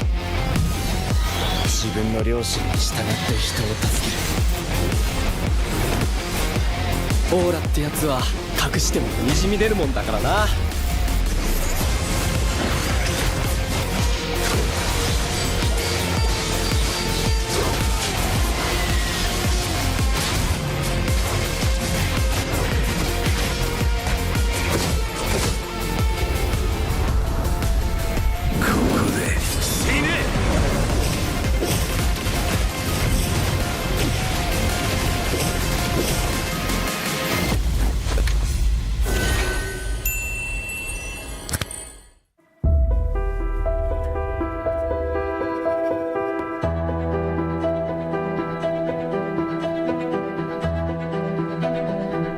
Karena ini hal baru ya, mungkin ya ada sih ketakutan itu ada. Apa sih itu ML, e-sport itu apa? Yang membuat sulit karena tidak ada yang mengarahkan. Paradigma pemikiran dari orang tua dan beberapa kalangan yang menganggap bahwa permainan game itu mengganggu waktu belajar.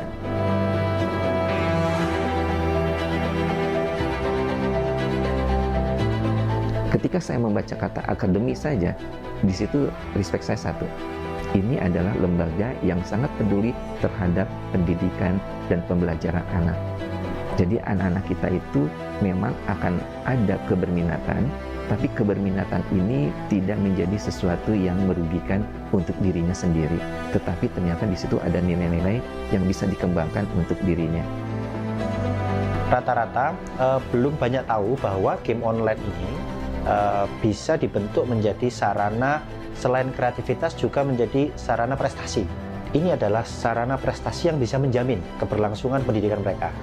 Kalau bisa benar-benar dikurasi sama dinas pendidikan, karena secara nggak langsung itu akan kontribusi buat anak ke jalur prestasi. Karena beberapa SMA sudah ada yang menerima jalur prestasi e-sport. Jadi orang tua biar ada pengakuan, oh ternyata anak saya main game ada hasilnya ya, gitu. Itu. Yang selama ini game online dianggap sebagai kegiatan negatif, kami berhasil ubah persepsinya menjadi positif. Artinya outcome dari dinamika pemahaman bahwa game online ini bisa menjadi satu sarana profesional, ini cukup banyak menghasilkan hasil yang positif. Jadi kami mencetak atlet lebih mudah karena sekolah memahami, orang tua memahami. Tantangan kita sebenarnya kultur saja, kultur yang membangun persepsi negatif terhadap game online. Dan itu kami sudah hadapi selama kurang lebih 5 tahun terakhir. Dan alhamdulillah trennya cukup positif. Dampak positif yang saya dapat ketika saya pertama kali kenal e-sport adalah tentunya sangat berpengaruh pada relasi ya. Relasi saya jadi makin luas gitu. Ngubah Bella jadi pribadi yang gak toksik mungkin ya.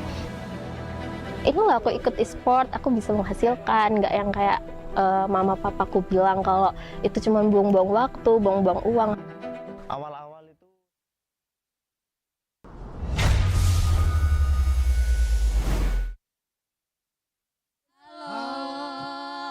Halo guys. Bisa kasih tepuk tangannya dulu nggak sih?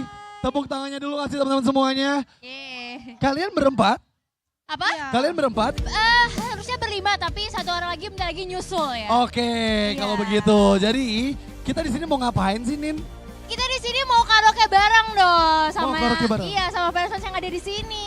Wow, jadi sekali lagi aku tunggu kehadiran para Big Trooper dan juga super fans yang hadir di MPL Festival untuk segera merapatkan lagi. Karena kata Anin, kita bakal seru-seruan bareng nih ya. Benar banget. Oke, kira-kira nih kalau dari Leka nih, kalian di sini bakal ngapain aja?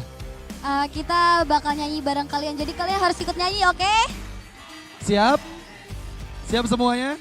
Kita masih nunggu teman-teman Big Trooper yang baru datang juga bisa merapat ke depan stage dari MPL Festival. Ayo Big Trooper semuanya, para Soniker semua. Semua ya, semua super fans bergabung nih ya. Oke, kalau gitu apakah kalian udah siap? Siap. Siap. Siap ya? So, mari kita sambut Bigetron bernyanyi. Tapi sebelumnya kita ada pemanasan dulu gak sih? Iya. Kita mau pemanasan? Iya, kita Yaudah, pemanasan kalau gitu dulu. kita maju dulu, maju dulu. Oke, maju. Oke guys, jadi sebelum kita bernyanyi ya, biasanya kita kan pemanasan ya. Betul. Tapi kira-kira lagu apa yang cocok ya buat pemanasan ya? Kira-kira lagu apa? Daboy. Waduh. Ya udah kalau gitu kita hidupin linknya ya. Ya, boleh. Musik.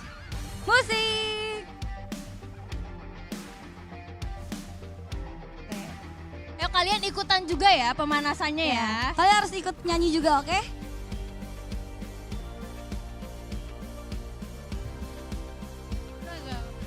Kita guys, ikutin gerakannya.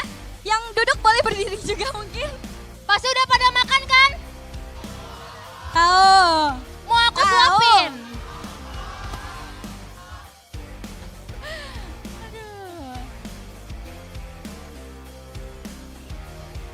Ini pokoknya kalian senam aja, kita pemanasan dulu. Ini senam aja guys semuanya. Oh yaudah, aku bikin gerakannya ya. Aku bikin gerakannya ya. Gerakin badannya. Iya, kayak gitu. Tuh. Depan ada yang udah gerak nih. Tujuh, kanan. 1, 2, 3.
terus berlari, terus ke arah puncak tertinggi. Ku takkan berhenti, hanya sampai di sini. Kemenangan abadi menanti. You know we won't miss if we unite our focus. And if you haven't noticed, we all live. Nyalakan apimu, hadapi semua tantangan, hadang semua serangan, jatuh bukan halangan. Bakar semangatmu, janganlah engkau menyerah. Kita akan buat sejarah. We all this, we won't miss. We all this, we won't miss. Saatnya beraksi, jalani ambisi. Aku kan menyawakan hari ini. You know we won't miss if we unite our focus. And if you haven't noticed, we all live. Nyalakan apimu, hadapi semua tantangan, hadang semua serangan, jatuh bukan halangan. Bakar semangatmu, janganlah engkau menyerah. Kita akan buat sejarah. We all this, we won't miss. We all this, we won't miss. We all this.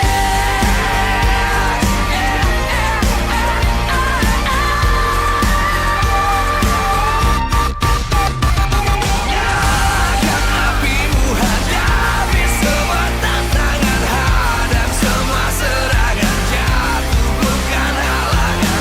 Bakar semangatmu, janganlah engkau menyerah. Kita akan buat sejarah. We all this.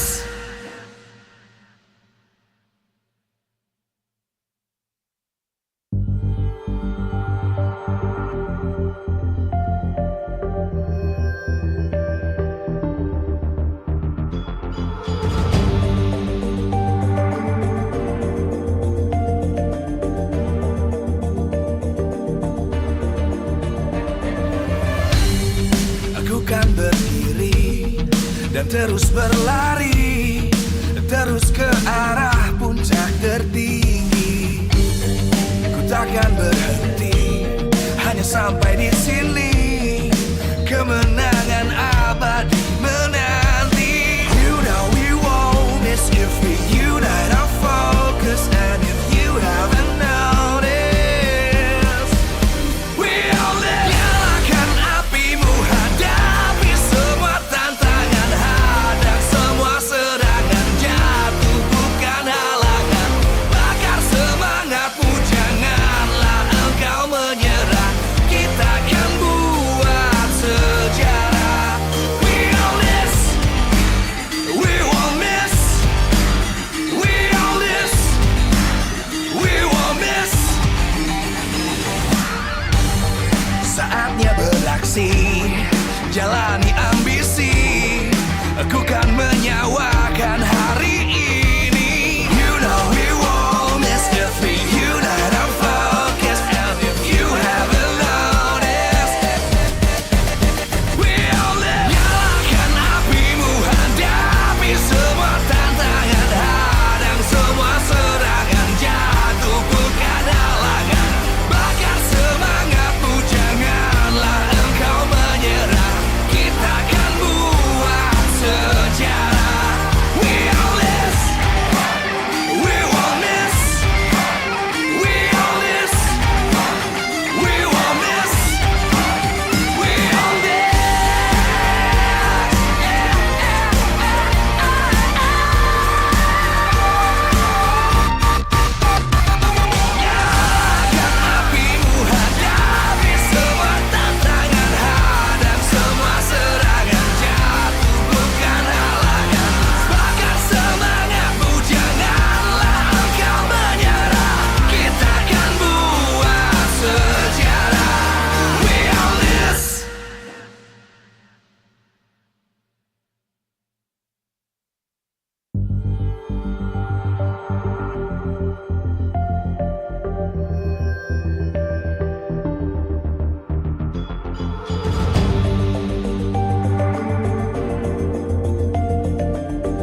terus berlari, terus ke arah puncak tertinggi.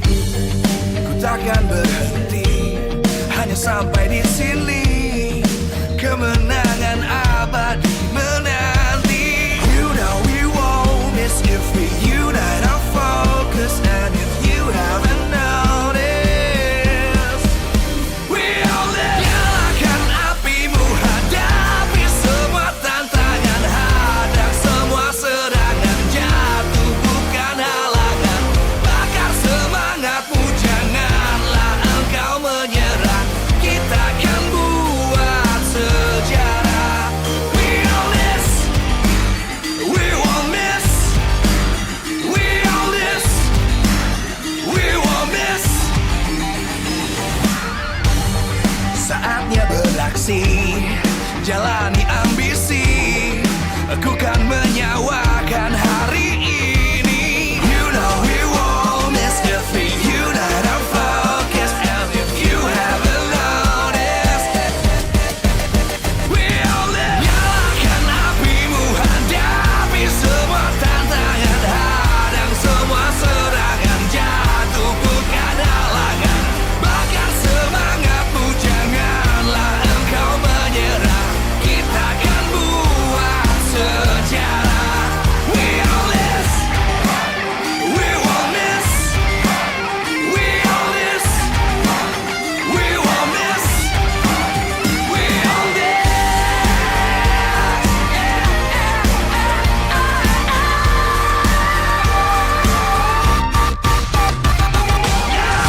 Nyalakan apimu, hadapi semua tantangan, hadang semua serangan, jatuh bukan halangan. Bakar semangatmu, janganlah engkau menyerah. Kita akan buat sejarah. We all this.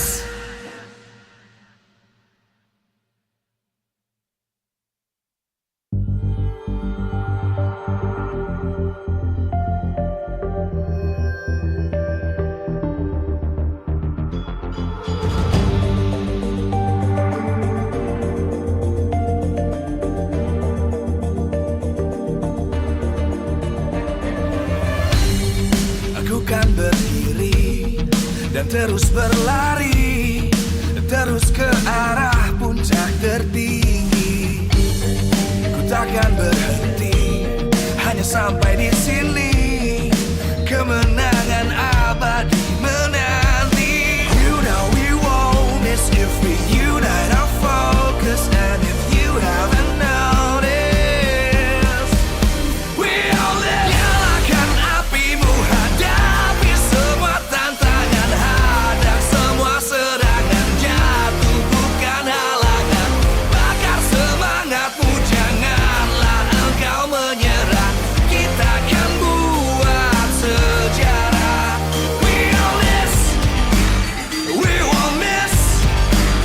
We all this, we won't miss. Saatnya beraksi, jalani ambisi.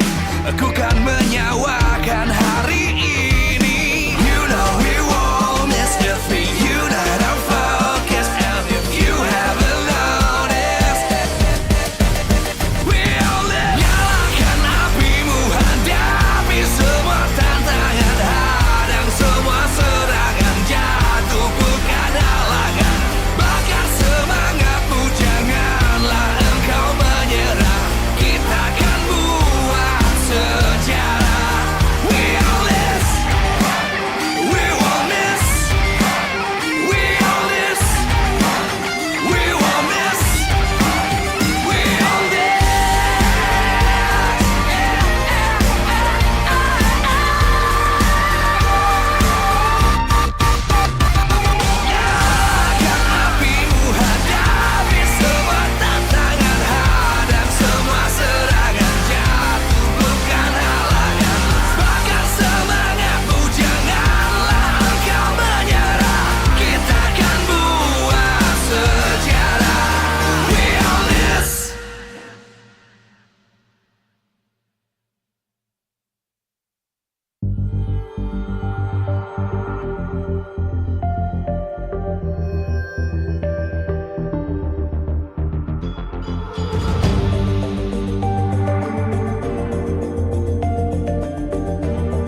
dan terus berlari, terus ke arah puncak tertinggi.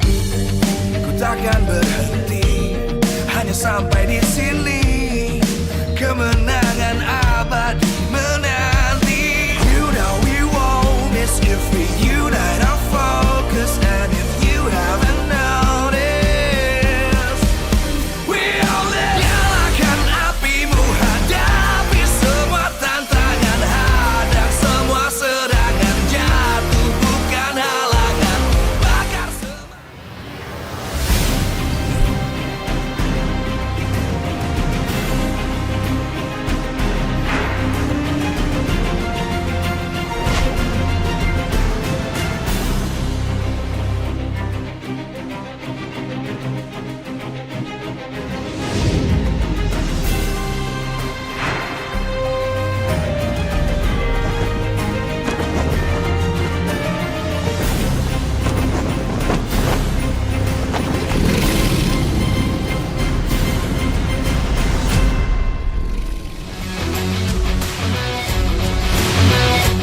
Live from Jakarta International Velodrome, MPL Season 13 is powered by Moonton.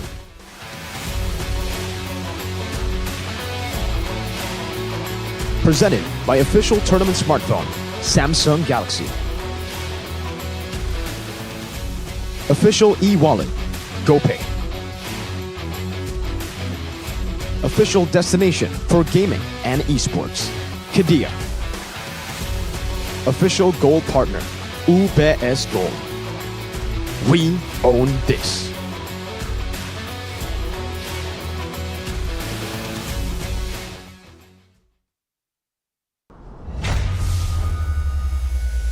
Yang dinantikan, inilah dia, mari kita sambut sang pemuncak klasemen pasukan robot Bigetron Alpha. Mereka akhirnya kembali merasakan start di playoff dari upper bracket setelah terakhir kali dirasakan di season 5. Tampil mendominasi di regular season, di leg kedua regular season dari 9 tim.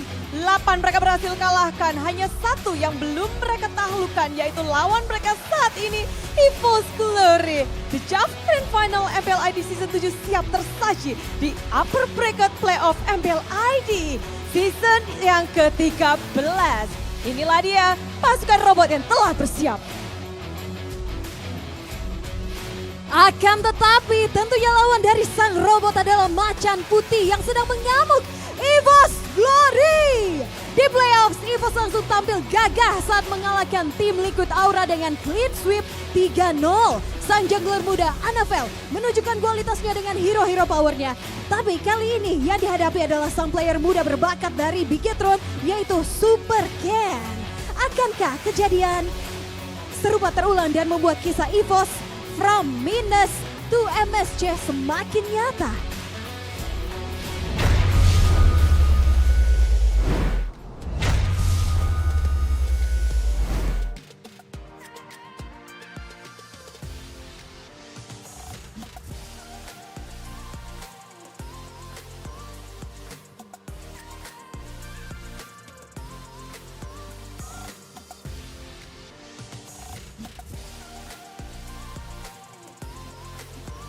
Hari ini tak akan ada yang menangis, namun harus ada tim yang mengais kemenangan dari lower bracket. Di match pertama kita telah menyaksikan adanya Geek Fam yang harus turun ke lower bracket dan tim FNATIC Onic yang tetap berdiri teguh di upper bracket. Yes, tapi tentunya walaupun tidak akan ada yang menangis, tapi ini akan menjadi sangat sengit. Karena tentunya Bigetron telah menunggu untuk mendapatkan lanjutan di upper bracket. Dan kali ini lawannya tidak akan mudah. Karena Evos Glory juga kemarin telah memberikan penampilan yang begitu hebat, Bude Clara. Betul, siapakah yang akan melanjutkan dominasi mereka? Akankah Bigetron yang dari regular season bermain dengan sangat apik? Ataukah Evos Glory yang kemarin habis membabat habis lawan mereka di hari pertama babak playoff? Kita akan menyaksikannya bersama tentunya bersama dengan Super Fans, Bigetrooper, Evos Fams, dan tentu saja selamat datang di MPL Indonesia Season 13 babak playoffs. Wow, semakin malam, semakin panas. Di sini untuk menyambut match kedua pada hari ini, super fans di sini. Ada Biget Troopers dan juga Evos Fam. Kayaknya boleh nih, kita cek dulu. Biget Troopers, mana suaranya? Woohoo! Evos Fam, kasih semangatnya! Wow. Yes, kita melihat bahwa mereka begitu bersemangat untuk mendukung para tim. Dan juga tentunya ada player-player yang sangat bersinar gemilang. Dan kalau kita ngomongin tentang player, kita juga punya The Rising Heroes dari tim Bigetron Alpha. Satu nama yang terus disebut-sebut bintang muda bertalenta. Siapa lagi kalau bukan? Supercan. Namun kita akan membahas Supercan lebih dalam dengan seseorang yang bisa kita korek-korek di panggung ini. Kita akan membahas Supercan dengan mantan coachnya. Kita sambut bersama, inilah dia, Coach Aldo. Wow, halo Coach Aldo. Gimana nih kabarnya? Alhamdulillah, tapi gimana sih ngelihat season 13 ini di babak playoff, walaupun nggak bisa bertarung as a team ya di sini, tapi bisa merasakan atmosfernya.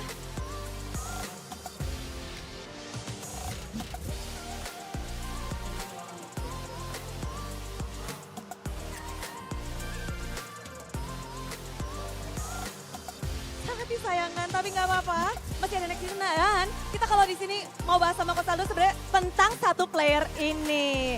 The Rising Heroes from Bigetron Alpha. Wow, ini Rising Heroes Supercan dari yang katanya investasi bodong hingga menjadi penggendong. Coach Aldo, coba nih, ini ketika Supercan dibimbing oleh seorang Coach Aldo pada saat itu ya. Sempat dibilang katanya ini Supercan ini investasi bodong. Tapi gimana tuh waktu itu akhirnya bisa menggali potensinya? Waktu itu nggak terlalu didengerin atau gimana sih sebenarnya, karena kita tahu kan emang Ken ini emang talenta yang luar biasa, masih muda juga. Jadi ya waktu itu ya udahlah, emang waktu itu kan dipulangin di hari pertama kan sama alter ego. Jadi ya mungkin itu juga karena itu playoff pertamanya Ken juga di stage yang juga lumayan ya, euforianya juga mungkin belum biasa. Jadi itu sih kayaknya. Namun gimana sih nge-coach satu player yang hype-nya udah ada sebelum bahkan dia bermain. Namanya udah disebut-sebut. Gimana sih untuk player muda ini nge-coaching player tentunya Supercan? Unik sih sebenarnya, karena ya Ken kan masih anak kecil, masih muda banget. Jadi emang harus hati-hati lah hitungannya. Dan dia juga hitungannya selalu sesuai ekspektasi sih. Sama waktu itu kan emang namanya gede banget dan dia di season pertamanya aja udah buktiin kan. Walaupun di playoffsnya ya nggak hoki lah hitungannya. Tapi kan selanjutnya selalu improve dan itu sih yang buat dia spesial, kayak dia selalu improve itu. Selalu improve ya Bude. Tapi kalau kemarin pada season-season sebelumnya memang menjadi coach dari Supercan. Tapi season ini berbeda, di mana Coach Aldo harus melawan bersama dengan alter ego melawan Supercan. Selama regular season kemarin, Coach Aldo melihat performance, perkembangan dari seorang Supercan sejauh ini seperti apa sih? Selalu seru sih kalau lawan mantan murid lah, hitungannya itu selalu seru. Perkembangan dia sejauh ini mungkin kalau bisa dilihat tuh hitungannya lebih dewasa sih di dalam in-game-nya. Banyak decision yang dia buat yang udah nggak terlalu hitungannya bocah montek lah hitungannya sekarang. Bener-bener nge-team banget, team play banget. Dan ya kita lihat lah emang pengalaman juga kan yang berbicara, semakin banyak berpengalaman semakin juga pasti bakal dewasa lebih cepat dan itu mungkin lihat di Supercan di season inilah hitungannya. Jadi begitu besarnya transformasi dan juga perkembangan dari Supercan yang Coach Aldo bisa rasakan. Kalau sekarang kalau kita minta Coach Aldo mendeskripsikan Supercan yang sekarang nih seperti apa? Yang pasti dewasa, tahu job desk-nya apa. Misalnya dibikin hero ini dia tahu job desk-nya apa, misalkan dia dikasih assassin dia juga tahu job desk-nya harus ngapain, nggak lebih-lebihin, nggak ngurang-ngurangin juga sih. Ya pokoknya bisa bilang dewasa sih untuk umur yang cukup muda lah hitungannya. Dewasa, tapi kalau ini ya Supercan adalah seorang jungler yang selama season terakhir ini patut diwaspadai ya Coach Aldo. Kira-kira mungkin melihat potensi dari Supercan selanjutnya ke depannya, apakah mungkin bisa menyaingi jungler hebat teranyar nih di MPL Indonesia season sebelumnya, kemudian season 13 kali ini? Pasti sih, soalnya kan ya kita lihat aja season ini BTR nomor 1 kan. Berarti kan dia udah bisa nyaingin jungler-jungler yang luar biasa lah di MPL Indonesia. Jadi itu udah pasti sih, udah pasti. Ada yang mungkin mau disampaikan untuk penutupan perbincangan kali ini, Coach Aldo? Buat Ken paling good luck have fun, ya dengerin coachnya lah, jangan bandel-bandel. Jangan bandel-bandel. Tapi begitulah dari Coach Aldo. Dan kira-kira skornya berapa nih untuk match ini? Biar seru 3-2 buat BTR.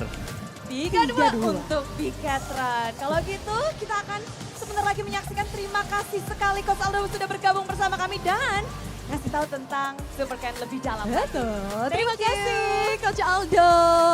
Wow.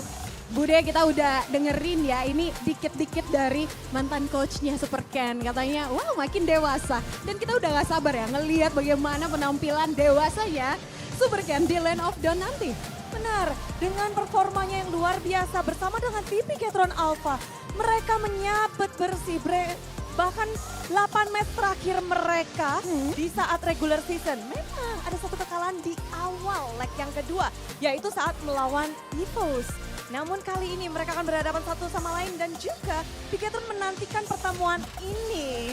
Yes, jadi most wanted tim ya untuk membalaskan dendamnya. Kita akan lihat bagaimana kedua tim ini beradu nantinya. Tapi sebelum itu izinkan Bude berterima kasih kepada super fans yang dari tadi tak henti-hentinya untuk mendukung tim kesayangan kalian. Dan juga betapa meriahnya MPL Indonesia karena MPL Indonesia Season 13 powered by Munton, government partner PBSI, dan juga presented by official turnamen smartphone Samsung Galaxy dan official e-wallet GoPay, official destination for gaming and esports Gidia, dan official gold partner UBS Gold. Dan tentunya thank you untuk partner in esports kita ada Campina, Oraimo, Telkomsel, Dunia Games dan juga Games Max. Bersama dengan supplier Indomaret, Point Coffee.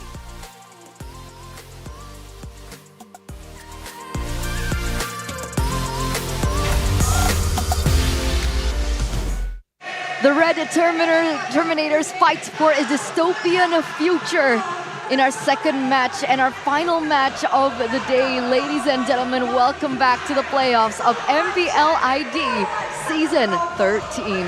And here we are live in Jakarta International Velodrome. And the fans are going wild. I can barely hear myself. Thank you so much, ladies and gentlemen, for tuning in to the English broadcast here with me, Eterna, alongside with Mirko. Oh, Mirko? He's over there. He is. He is. He is playing. Sorry, I was like, he's jumping up and down with the flag right now with Bix. But this is Gani as well as Arashi. You guys can't see them just yet, though. There you go. But what an extravagant match. All the Bigetroopers, all the Evos fans here are tuning in. And again, even from yesterday, Arashi, you were there as well. The Evos fans. Can you guys hear them through the speakers? I think they must be able to hear, man. This is like a crazy showing. Usually the loud crowd, for the longest time, it's been Bigetron and Alter Ego, but Evos right now are giving the Bigetroopers a run for their money, man. They might even be beating them when it comes to decibels. Definitely. It's a big turnout, but before we begin our first match of the day, Gani, we do want to thank our sponsors. MPL ID Season 13 is powered by Moonton, our official government partner PBESI. Presented to you by the official tournament smartphone Samsung Galaxy, our official e-wallet GoPay, our official destination in gaming and esports Kadia, our official gold partner UBS Gold. We also want to thank our partners in esports, Combina, Dunia Games, Games Max, Oraimo, and Telkomsel. Thank you so much to our suppliers, Innomart, Point Coffee, Neo QLED, Super Smart TV Plus, Saturdays, and a thank you to our venue partner, Jack Pro. But here it is, a deja vu. We've had a lot of deja vus today. In match number 1, it was a deja vu to the grand finals of MPL ID Season 13, Season 12, sorry. But now we are going to take a little bit of a jump into the past here, into MPL ID Season 7. Yeah. Which what happened was Evos, at that time Legends, won that grand finals 4-2 against Bigetron, with Key in that roster as well. Brands also was in that roster, but for Bigetron, not Evos. What a turn of events. whatever it is, there is a rivalry right now between Bigetron and Evos, and for the longest time, they've been at it again and again every single season. It just seems that when both these teams collide, there's something more than just the match at stake. Definitely here. And if we take a little bit of a, blast to the past here into the regular season, we can see that Bigetron Alpha, they did really well against Evos' former lineup before they made that drastic change with the entire Evos Holy coming into Glory. But after that, Evos Glory were the only teams to be able to take down the Red Terminators, who were on a destruction rampage moment. So there's a little bit of bad blood and rivalry in for Bigetron in particular, who do want to clean that out, that history out, that little speck in the regular season, right? So they're coming back with a vengeance. They do want to send the White Tigers down to the lower bracket with Geek.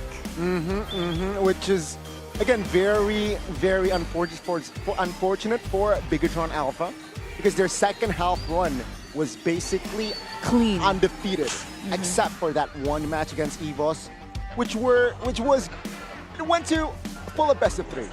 So it wasn't a clean sweep. But again, this time Bigetron will take revenge. That'll be the attempt right here. Really prove to everyone that they are the best. You have to be able to claim that you're the best, you have to be able to beat the best.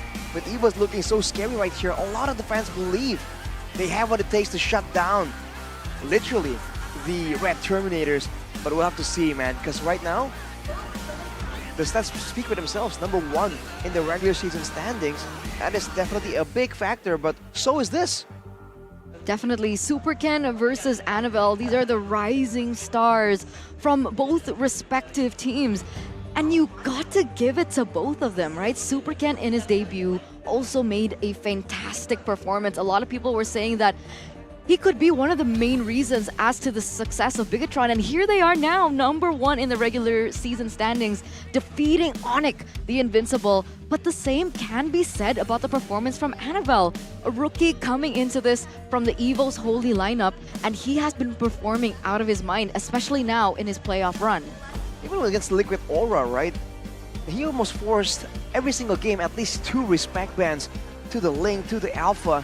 The unique hero that he brings to the table, particularly that Alpha that he has found so much unexpected success on, is what makes him stand out even more compared to everyone else. But Super Ken, he's been in the game for a bit longer, and he has shown that he has passed through adversity. He has gone through the doubts as well, and now finally he has risen to this reputation as the solid, always a jungler with just such a good performance every single time. So flexible. Yes. Right? It's a little bit similar to Annabelle. That's why I'm saying there are similarities between these 2 players, because who in the world has pulled off an Alice this season? Nobody. Super Ken can do it. Who in the world has pulled up an Alpha this season? Annabelle has done it to perfection as well. He has found so many wins on it that it actually warrants a ban in the first phase for several different teams. But on the other hand, Super Ken has so many up his sleeve. It's not just 1, it's not just 2. He can go for utility, he can go for assassins, he can go for these fighters in the jungle, and that's what makes this showdown just that much more interesting. And this is something that is quite unique about these 2 teams. Too fast to win the game.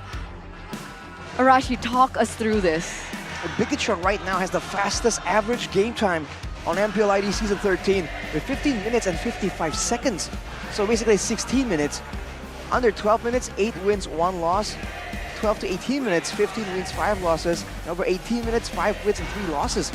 Great stats overall, but you can see that when the games go fast, they gain success. And what's interesting is that used to not be the case.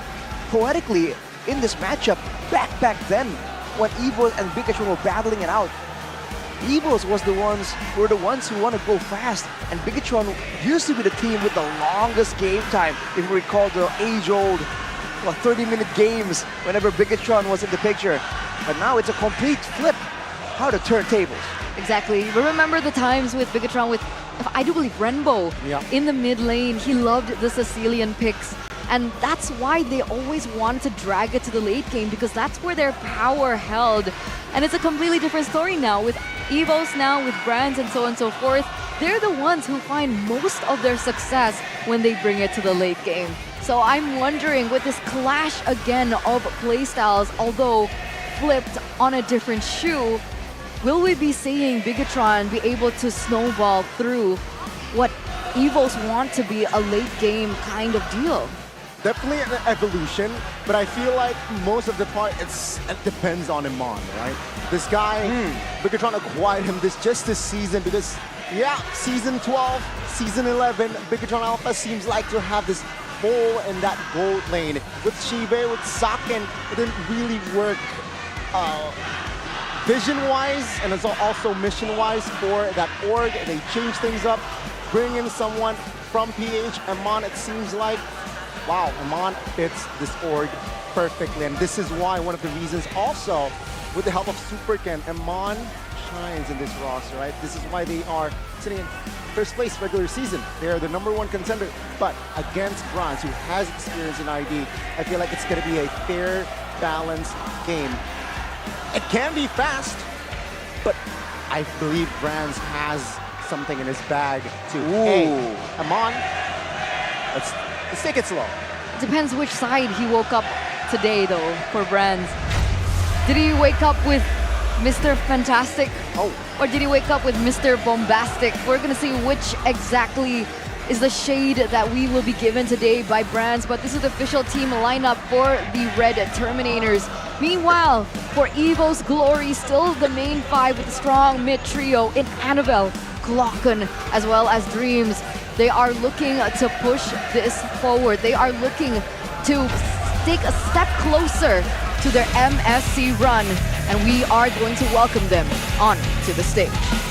They were once 9th this season, now fighting for upper brackets finals with their holy lineup who has found glory. Ladies and gentlemen, Fluffy and the Helms. They are a very scary team. And on the other side, the #1 contender, the Red Terminators. They're just programmed to win. Let's welcome both of the teams, Evos Glory and Bigetron Alpha. Nature versus technology. Again, ladies and gentlemen, in this upcoming showdown, with so much history behind them, being the grand finalists of Season 7, they come back with entirely different players, an entirely different mind behind them as well. And the games begin here. Good to see Coach Cascute and Coach Strat the G. We've seen both of them come up with just new perspectives on how to take their team to the next level. And today, especially in the drafting phase, you can expect brilliance, because for both of them, they've been able to find just winning combinations again and again for their team. And that is definitely not any easy feat. Finally, head-to-head today, we'll have to see how the drafting phase goes. Will there be respect bans more than respect picks? First, we got to take a look at the most picked and banned heroes right here. Before that, red side and blue side win rate, 87%. Wow. On the blue side for Bigetron, that is something that Evos will definitely take note of and trying to mitigate as much as possible. But that aside, of course, there's the respect bans towards the assassins. Whenever Super Ken is in the picture, and the gold lane as well is something that they like to use as a great weapon here to try and secure a proper, solid mid-game foundation, mid-game source of damage if they want to keep going with that snowball style that has served them so well in Season 13. One of the main things to highlight here, ladies and gentlemen, is if you take a look at the most banned by opponents on the side of the Red Robots, on the side of Bigetron, there's an Angela there. Yeah. And you've got to wonder why, right? Sure, the Angela gives flexibility, right? You can flex it into the mid lane, you can flex it into the roam, but that is not the reason why, because that can be adapted by any other team. The reason why it's so important for teams to ban this away from Bigetron Alpha is the fact that Super can become so open in the jungle picks, right? Without Angela, it's very difficult to pick up something like the Alice, like the Joy. See, these are the things that we need to pay attention towards because of Super Ken, the rising star in Bigetron Alpha. Adding more layers to this team, right? Adding more depth with that. Yeah, and even in the previous match, FNATIC Onic versus Geek Fam, Angela was completely ignored. It wasn't banned nor picked. But in this series, I feel like it's going to be different. Angela can be prio, especially if we're talking about Bigetron Alpha. The thing is right now with both these teams, of course the highlighted matchup here is in the jungle, but everyone else has performed so solidly as well. So Rizzo and Fluffy, for instance, right? Both having insane performances at the same time. Dreams compared to Key, both also having highlights in that Land of Dawn. So having a global kind of presence that can be used flexibly to help every single team member out means that they have more ways to kind of flex around that power, that focus funnel on the supports. So I think for both these teams, I can agree that Angela might be something that's so important. You know what else is important, Arashi? Patterns. Patterns. We love our patterns, we love our superstitions, and it seems like the teams that have been able to acquire third place last season have become champions this season. And you know who placed third place last season for Indonesia? Who? Bigetron. The Red Terminators. Let's see though, if in MPL ID, will it follow the trend, right? I love patterns. They're the #1 contender. They're #1 regular season. And to be They're fair, there for a reason. you see the roars coming in again from the side of Evos. Can we hear your roar real quick? What? Okay, Arashi's roar. 3, 2, 1. Roar!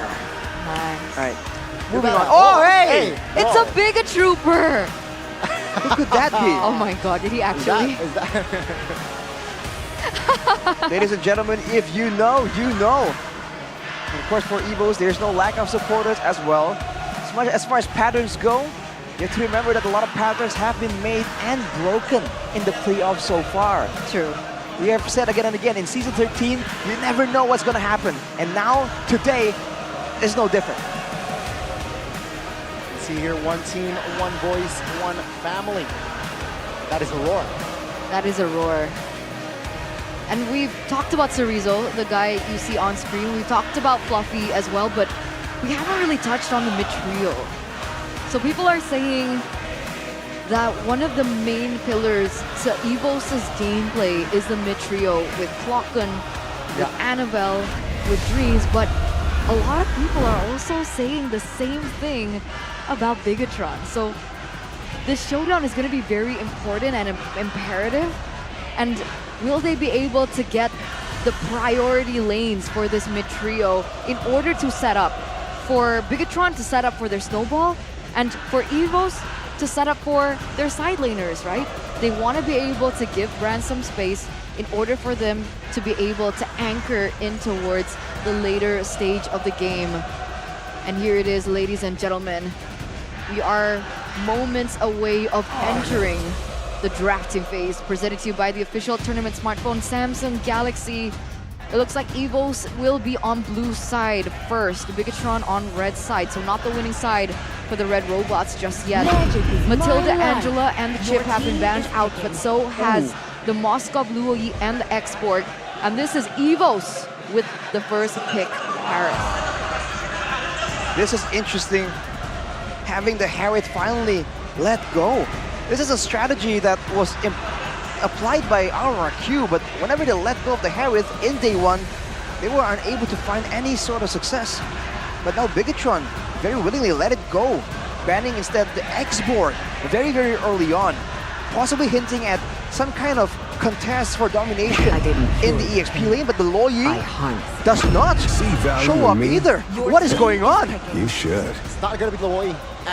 Bigetron, especially if we're talking about Moreno, it's just, oh, Loyi's been banned, yeah. So, again, Moreno, Valentina, last year, Snapdragon, he popped off on this Valentina, and it seems like he just keeps on improving on the Valentina. So there's no surprise that they're going to prio this over other mages. Plus, so versatile, right? We're talking about Valentina. The IMU just brings a lot of pressure. There are whispers that are saying that Moreno will be the next Suns. Whoa, okay. Whispers, just whispers. Skipping over a boy? Personal opinion, skipping over a boy. All right. So we'll see though, with the Novaria and the Yuzong picked up as well. Natan is the answer. Today we haven't seen the Natan really finding too much success, so that is a bit of a concern if you're a Bigetron fan. The Lori actually was banned out earlier. Now with that, the Alpha as well will be respected from Bigetron. Evos using this flexibility, whereas Bigetron already immediately showing out their cards, wanting that Fredrin, that extra bit of sustain, that extra bit of crowd control and damage, that flexibility that Super Ken is so good at using to change his kind of play style depending on the composition. Wow. Bigetron, what will they go for here for their last ban? They banned out a hero for Annabelle.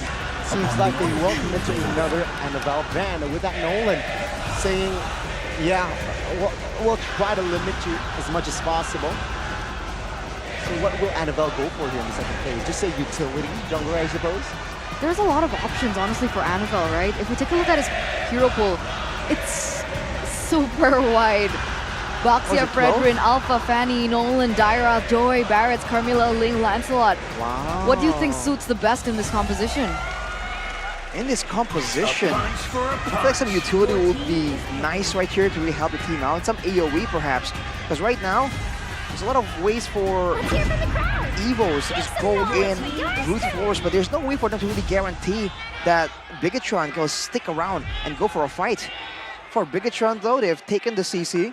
That's usually matched up with the X-Borg, similar playstyle, small but consistent DPS over time. We've seen, I think, Uranus being a good solution towards heroes like that. It was used against an X-Borg, I believe, earlier on. Now with the CC available to maybe threaten the backline though, we'll have to see what is Evos' response to that after banning away the Pukito. Let's see. A hero for Dreams and a hero for Annabelle. Against this composition, what's the option here? Do they go for Barretts? They go for Minotaur for Dreams. So that's big counter engage as well as the Boxia. All right, no surprises for the side of Dreams, right? He really likes the Minotaur. And if you really think about it, Minotaur is somehow a complete roamer. You can heal, you can crowd control, and they're quite tanky after a couple of items. So it's quite complete in that sense. You just lack a bit of mobility. That will be the one downside for Evos, but at the same time, they have a Black Dragon form, they have the Boxia, they have a lot of mobility already baked in, and ooh, the Franco for Key. Yeah. We haven't seen this in quite a while. And technically, Moreno on the Valentina can facilitate the Franco as well with the Novaria, with Evos Legends, Evos Glory. Adding more hitbox or gaining more hitbox with the... Also, Minion Fury can actually be taken away. Exactly. With Valentina, all up to Moreno. It's all up to him, and he's very creative and he's very effective as well on the Valentina, one of his power heroes as well. But for the side of Evos, comfort all around. Fluffy gets his Yuzong. We do see Klokken, who's been able to steal so many objectives under the nose of his opponents with the Novaria, and Brands with the Harith. It's a battle of comfort, but it looks like Evos are looking for more of in that early game. But they also have late game potential as well with the Novaria. So we're gonna dive deep into the Land of Dawn before we dive deep into the compositions with Arashi. Ladies and gentlemen, game number 1 between the White Tigers and the Red Robots. Looking for a dystopian future and looking to push more into the upper bracket.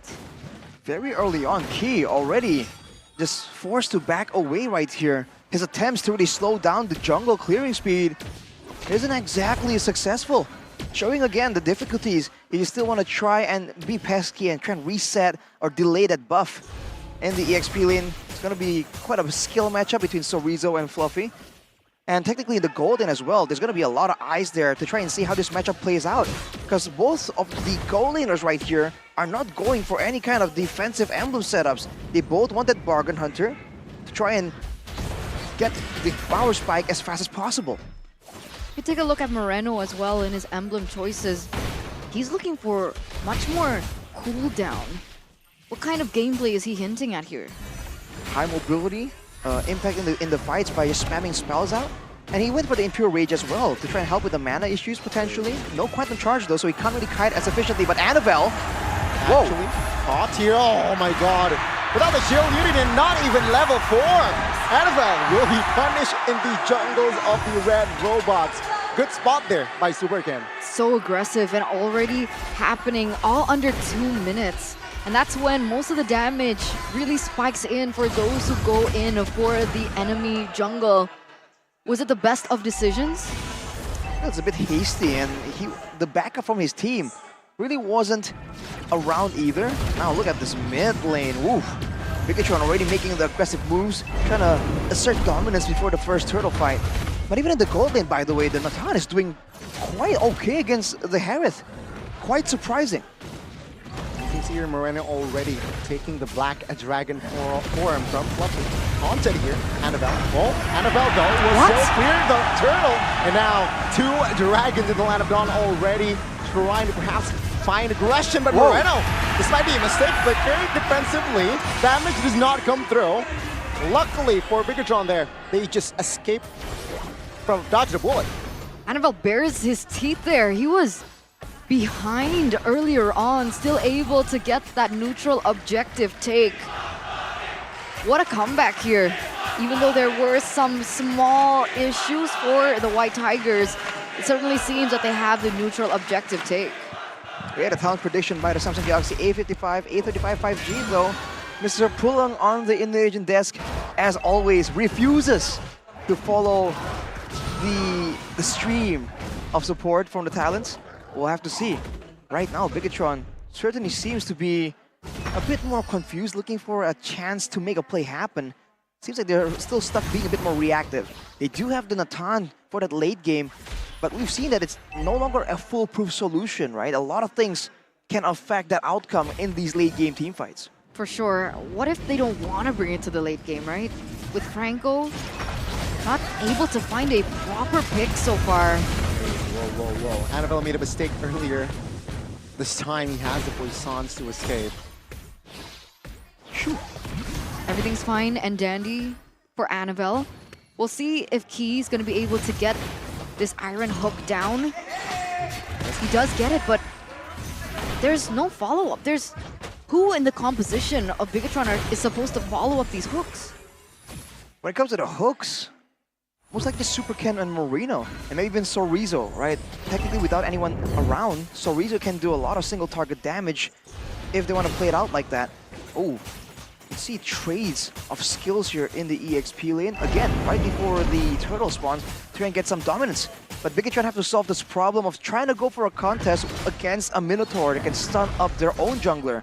They might go for fights first, but they have left their roamer on the top side of the map. They're trying to find a way to capitalize and shut down Brands, but it might not work out in their favor. Sorizo stuck in the pit, will try to slide himself out, but Turtle will be secured by Clock, but not even the jungler. So that's a win here for Evos Glory, and Bigetron Alpha, they're looking for compensation, they're looking for trades, perhaps in the top side of the map.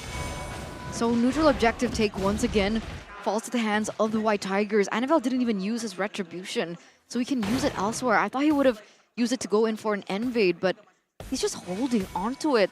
Meanwhile, Key looking for his next person to take in. Doesn't necessarily get it just yet.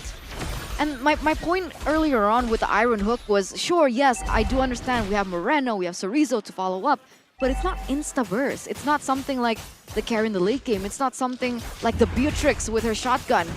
It's way more difficult for Morena to do so because the burst doesn't necessarily one-shot as a Valentina. It sure isn't instant at all, but it depends if they start snowballing. It's a concealed play for Superkin to try and find something, but another jumps on him. Dreams follows up. Bigetron, they're ready though. Superkin still soaking the most of the damage. Whoa! Flicker Minion Fury by K finds 3. Eman will find a way out. Oh, that's a little bit too close for comfort there. Bigetron almost losing 2 members top lane. Now even in the mid lane, see Annabelle just immediately looking for some more options for both these teams. Even when there is a big moment, it really seems like the game is so slow, so controlled. But Evos, they're getting the better of Bigetron so far with the superior team fighting, with the AoE. Oh, Kido! Whew. See? Yeah, he doesn't even commit the hunt. The hooks land, but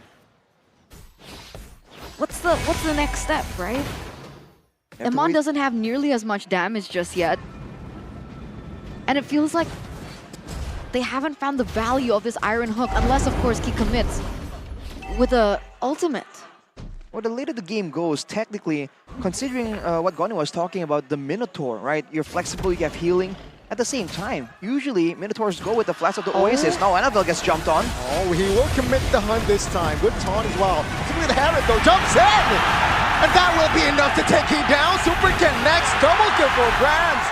Fluffy surviving, Moreno trying to find a trade in the backside. Dreams will fall, 2 for 1. The turtle now for Evos Glory. Moreno taken down by Clockrum. And that will be Annabelle securing the mute. Annabelle still smells blood, and Sorizo stunned up, and the members will collapse on towards him. A double for Claw and a double for Brands. Claws, fangs, everything is taken out here, ladies and gentlemen, by the White Tigers as they're turning it around in the early stage of the game. Those trades were impeccable. The way that they layered their damage was amazing. The initiation coming in from Dreams was great as well. You thought that perhaps maybe Bigetron could go in for a trade. You saw that Moreno was trying his best as well in the back line, but even that wasn't enough. And this is my underlying problem with this Franco pick. Because that should have been Annabelle's demise, but they didn't have enough damage. And so they bought so much time, and then Evos were able to re-engage like they're doing now. Purify already popped. That will be enough for Evos Glory to take another turret. The way I see it, I think this Franco, more than anything, is just to stop and deflect the momentum, perhaps potentially, that Evos Glory is trying to do. Steamroll, stop it with a hunt. Not necessarily always as an engaged tool, but let's see. Now, 2,500 gold lead has already established, so that is enough firepower to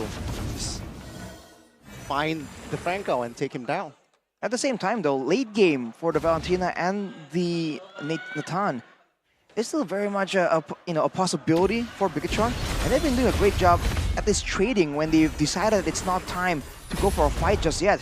When they did go for the fight, it didn't go their way. But just earlier, you saw that they did everything to try and slow down the push. They sent Sorizo to try and equalize.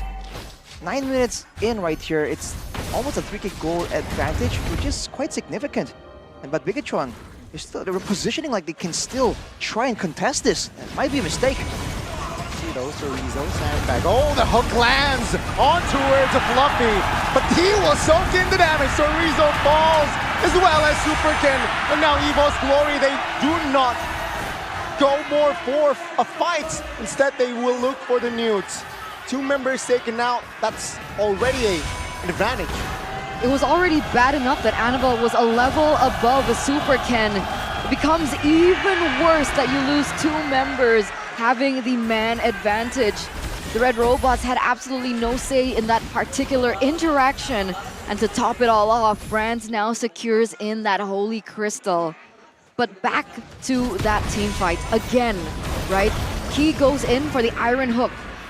But this is textbook for Dreams. He's utilized this Minotaur as a counter towards these Iron Hooks so many times before, and we saw that happening. The Iron Hook comes in, the rest of the members want to follow up on that pick with the damage, but because of that short range composition that Bigetron has, Dreams is so easy to punish and capitalize over that interaction.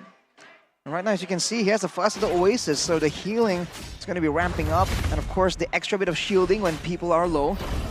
Eman is coming close to his Holy Crystal. Oh, Evos jump on the targets. Yep, Fluffy here opening things up. Eman will be the target, but there you go. The hunt connects to stop it all. One member is taken out. Annabelle will try to escape this time. Take a look at Bigetron. There will be not enough damage for him because Raz is there with the double. So Rizoki down and out. Fluffy taken out, but 2 in return. And immediately Evos go to take more structures, try and get more control. Even if Bigetron try and play it safe, there is still Varia with the poke coming in. Unless he can land a hook on someone a bit squishier, it's going to be so difficult right now. Evos understand this and they just keep putting Annabelle and Fluffy in the forefront and let Dreams counter engage, and Bigetron have no answer at all. Not yet. Not yet. Inner turret in the mid will fall, so officially all outer and inner turrets will be taken out here quite early. It does so appear like that is the situation. Ladies and gentlemen, audience prediction, however, 61% for Evos Glory. Meanwhile, for the Bigot Troopers, 39%. That's actually quite surprising for me. I thought the Evos fams would at least be in the 70-80% category. Well, it turns out there's a lot more believers in Evos as of right now, not just yet for Bigetron. But Fluffy though, with the Brutus Breastplate and then the Radiant Armor, he's going to be trying to be serving as a bit of a secondary front line. As you mentioned, Eterna, as long as whoever gets hooked does not get immediately deleted or disintegrated, Evos can very easily force a fight into a long duration fight. And that's where Brands can even have a lot of space to really maneuver, to go around and just start doing big damage. And if he gets his hands on Eman or Moreno, I think he's fed enough to really start almost one-shotting them already with the Divine Glaive on top of the Holy Crystal. What about Brands? What about Eman? Eman? He went for the Holy Crystal as well, and then he went for the Blood Wings because he knows he needs a lot more survivability. We'll see if that pays off because right now he's too far away from the Lord. That's Bigetron. They're still trying to go for a contest. Superkin has no retreat. Not yet. Will be live in 30, but the hook and the hunt connects. Dreams first to want to fall. Now Annabelle, juicy target, but Superkin will be taken up by Brands. Now in the backside, Fluffy goes crazy as Brands collects the double. He might go for the triple, but Moreno and Chorizo has enough space to back off. 3-for-1 trade, and that entire premise didn't even matter. Superkin a level below, doesn't matter, he's not even present. The White Tigers, they are roaring, they are growling, and they are showing a dominance, outclassing the Red Robots in game number 1. This should be a free Lord given to Evos Glory. Yeah, has to out, man, Lord slain by Annabelle right there. As Brands finishes his full inventory slot, 7-0. And in that game, he did, what was it, 13,000, 40,000 damage? He was just insane. And one of the basic attacks actually followed Eman through the entropy and took him out there as well. So when it comes to the speed of outputting the damage, Evos has Bigetron beat by a mile. Now with the Lord coming in though, can they win a 5v5? Oh, good Astral Echo reveals 5. With the help of Fluffy, it will zone Bigetron out. Oh! The damage will connect. Brands finds one. He might find more. With the Minion Fury, he finds the double, looking for the triple. The base now should be the main objective, but they want bodies. Triple for Brands and double for Clockron. The base will be taken out. They lead the series, Evos Glory. Wow. I don't think anyone expected game number 1 to end quite like that. Bigetron, one of the tournament favorites. A lot of people actually went 3-1, 3-0 even for the Red Robots, but against all odds, again, when Evos are put in a tough position, when Evos are placed into a corner, are backed up into a corner, that is when they turn online. That is a switch. That is their proving ground. Crazy turn of events right here. Let me go to Harith. The revenge mission from Bigetron seems to be facing a bit of a hiccup, not going as planned. That decision really came to haunt them later on when you see the difference in the damage output. It used to be the Tan that even though it's a DPS character can just nuke people down. But right now in the meta, it's Harith all the way. Even with the changes, the nerfs to the survivability, that damage is absolutely obscene. And here's the thing. Evos Glory, they picked up Minotaur first. And then Bigetron responded with a Franco. Mind you, the hunt can be cancelled with just the first skill of that Minotaur. So it somehow is, yeah. That Franco last pick was definitely questionable. Well, you saw a bit of maybe what they were trying to achieve, because you saw when the hook lands on the Minotaur, it's a bit closer. But at that point, they were 6k gold behind. So even when they do get a quote-unquote pick-off, man, Evos just made them pay for it dearly. Exactly. With multiple bodies. And Dreams has been here before. He's been able to counter the Franco in this exact same way in the regular season before. So it was quite a surprising last pick in for Bigetron Alpha with the Franco. And I'm still staying with my initial statement that I don't think that anyone else was able to follow up on the hooks, even if he were able to land it in the early game. Yeah, I do understand that, right? Again, it's a very, very awkward pick, considering that there are a lot still on the board. Roamer heroes, right? You can go for the, I believe, was Kaja banned out? Yes, Kaja was banned out. Okay, so support heroes maybe. You can go for the Florin, you can for the, it's not really Key's playstyle, but perhaps it might help to just, you know, sustain and drag it out. So many heroes in his arsenal. And mind you, Evos Glory, we thought that they were the ones who want to, you know, play and drag the game out, but actually in this composition, they want to end it early. Especially with against an Atan, you don't want to risk taking the game too far out. Play the game, buy the official tournament smartphone, Samsung Galaxy series. It's going to be Dreams though. We talked again about the flex of the Oasis, the flexibility, right? He's not only the front line. In fact, in this game, he wasn't the front line at all. That could be the potential reason why they just brought out the Baksha here, to get that mobility, to get that clear speed, and then to be the main solid, tanky, beefy character that can withstand for a bit longer from the Iron Hooks so that Dreams can find an opportunity. And every single turtle fight, Lord fight, you just see this man eyeing for a chance to make a big play happen. Let's look at the player of the game highlights by our official gold partner, Ube S Gold. Earlier on here, this was surprising to say the least. Annabelle just going at it. But afterwards, every single fight, this was the first one. Flicker, Minu, and Fury. The fact that there was no aggression really traded back from Bigetron means that for Dreams, every single fight, he will have that flicker that he will not be forced to use defensively. And look at that. There's just way too much crowd control on top of the fact that Brands is on the Herod, that he's snowballing, doing a lot better, and still survivable.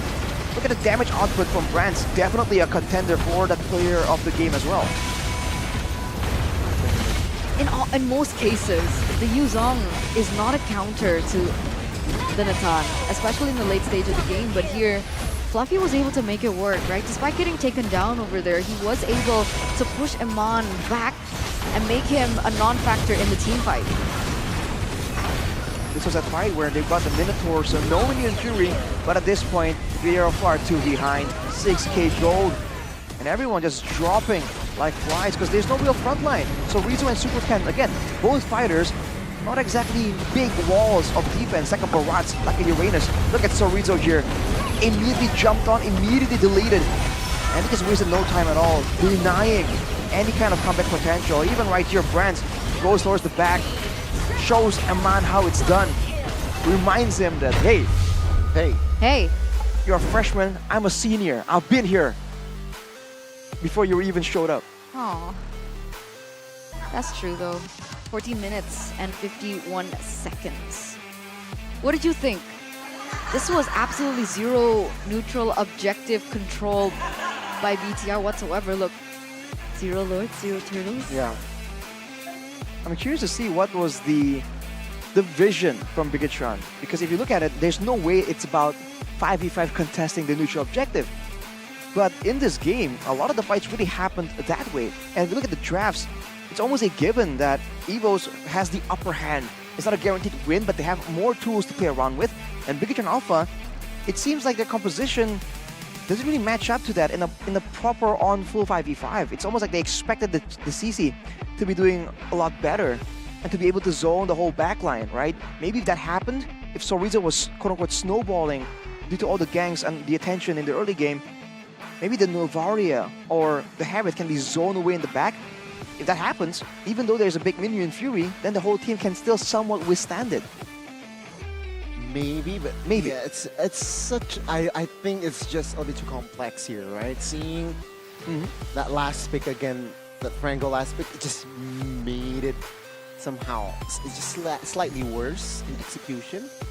Because then I don't consider Franco as a hero that can tank in the front line. Damage, No, yeah. absolutely You not. You have to play around the bushes. You have to find the right timings. But again, if we compare the junglers in this game, Annabelle wins it. But like, I don't want to take away Annabelle's skills, okay? But there were a lot of moments where he was able to get the neutral objective takes because of the space that was given in by Dreams. So behind a good jungler is also a very good roamer. True, which makes Annabelle just comfortable with the space that he has. When you look at the stats, it's not really that different, of course, aside from the neutral objectives. That's because Annabelle isn't the carry here, right? Usually we see him on Assassins. He's not really meant to be doing the damage, to be making the flanks, getting the pickoffs. Right here, he's meant to be one of the main front lines, and he's taking that Iron Hook again and again. So even though it seems like he isn't really beating out Supercan, it's because he's serving a better purpose for his team, instead of just trying to, you know, hard carry on a box share, right? That we haven't seen that being the case for a long time. You look at the stats right here. Again, very one-sided. And that Harriet let go. Again, showing the strength of this Harriet pick. The rich guy and the carry is Brands on the Harriet. And it's almost like you know this is how it's going to go when you first saw it in the drafting phase. And also, let's not forget to give credit towards Blocker, right? Almost 100% KP. He is one of the reasons why also this Franco, he was very hard to position himself because he can't hide. He can hide around the bushes. He will definitely be spot out by Novaria, by Clockun, and also the damage that he has done in this game. Stellar. Stellar. What? Is it stellar because he's playing Novaria as well? With the Star Shatter? Yes, Arashi. Okay. I'll take it. The poses, Annabelle, iconic. All the categories were taken by Evos earlier on. That was the pose. This was Brands. Got two cards. This was Annabelle. This was Brands. Annabelle, Clockun, Dreams. This was Dreams. Sorry, wrong Yeah. guy. It's almost like it's like a progression, right? You know, like that's why. The step-by-step guide on how to gesture by Evos. How to win this match. How to win this. Ooh. Bold Okay. statement. Okay. Hey. Predicted this score. Bold statement. You know what bold rhymes with? Gold? Exactly. Oh, good guess. Exactly. Gold, ladies and gentlemen. UBS Gold. Finally, the collaboration is up and available for us to enjoy. Get it now. Only 150 pieces are available of the limited edition Benedetta Electo Katana and Mythic Warrior rings. And it's a collaboration between UBS Gold as well as the Mobile Legends Bang Bang. By the way, have you guys seen it yet? Nope. Have you gotten it yet? No. And I haven't seen it in real life either. We haven't had time to actually, check out the collaboration at the venue, but we will be able to do so tomorrow. So we're gonna do that, ladies and gentlemen. It's available offline at the UBS Gold booth, so you guys can actually go ahead and get it first, because again, only 150 pieces are available. So first come, first serve.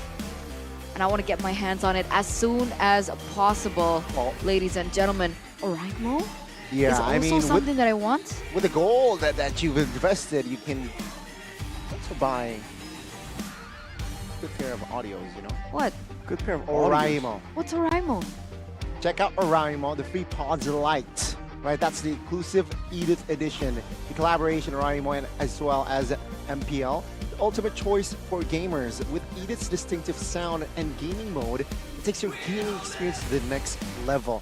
Plus, as the official partner of MPL, there's no doubt Oraimo's quality, and you can get 10% discount at the Oraimo official store at the Orange store with the code Oraimo MPL. Simply enter the code in the coupon section before checkout or checking out and unleash unstoppable sound. Exactly. Oh, but what's this? Is that your phone, Gani? Similar, but no. You could be sitting at the front in the Team Galaxy zone because you're using the Samsung. He usually does. I have that privilege. Oh, that's why you played the 1v1 Johnson. Johnson You were sitting at the race. front. Right. That was interesting to see, man. We were not expecting it, and then we heard Gani, and we were like, whoa, is that actually him? And it was. That's because he's in the wasn't me, front rows. I can't believe you lost, That though. is you. What do you mean? Why did you lose? Why did I lose? Yeah. That wasn't me. I don't have that jacket. What? I didn't say anything about a jacket, Gani. You've exposed yourself. Yeah. No, Classic I saw the Gani, quote unquote, playing Johnson, and hey, Yeah. looks like me, but that's not me. I think that's Arashi, though. Oh, That no, is no, no, Arashi. that's Mirko. That's Mirko enjoying the MPL festival, ladies and gentlemen. And you guys can actually enjoy all the fun activities that await you outside the venue. We have so many events. There were Geek VA dancers yesterday. Earlier on, we have the Bigetron VAs singing. So if you want to join along, sing along, dance along, there's just so many things that you guys can enjoy. But let's center around this. The most picked gold lane hero in each region. For the most part, the carry and the Roger really does stick out, but the Claude, I think, which is the most common right here so far. I feel like it's a good mix, but especially in Indonesia. Then Atan, we were talking about how it really seems lackluster right now. For now, only in MPL Malaysia do you still see it picked up very often. And now in Indonesia, it seems to be kind of shrinking in success rate. So we might see a different gold laner take that spot. But for the most part, it's still the late game. It's still the shred and mobility. The three things that make a solid gold laner in a team fight is the damage output, the mobility, and the laning. If you can go and guarantee all three of those, then you can kind of find weird solutions for the gold lane.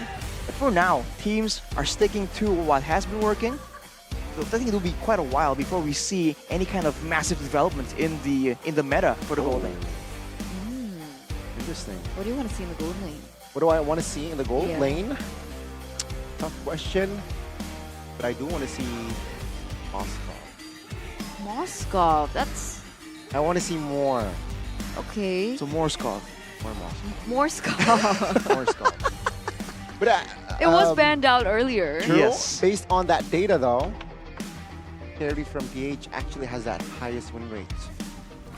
Why the carry? 65% in PH. Why do you think the Other, carry has only found so 15. much success? I think when it's a calculated game where, and if it goes to the late game, right, the carry usually, you can kind of shine in the early game, but also in the late game, depending on how it goes, right? The mid game is where you kind of dip a little bit. And I guess over there, they're just really good at securing the right circumstance for the carry to really find a window of opportunity.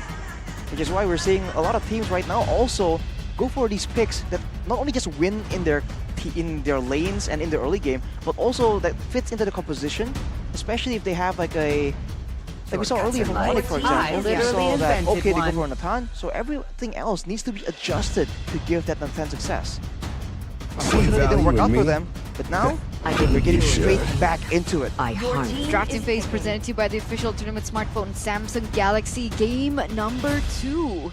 Bigetron on the blue side this time around. Evos on the red. So far, that win rate for Bigetron has been true, right? They were second pick, lost it, and now they're reverting back to their comfort. Let's see if they're able to find a little bit more momentum and playing ground when they have this position.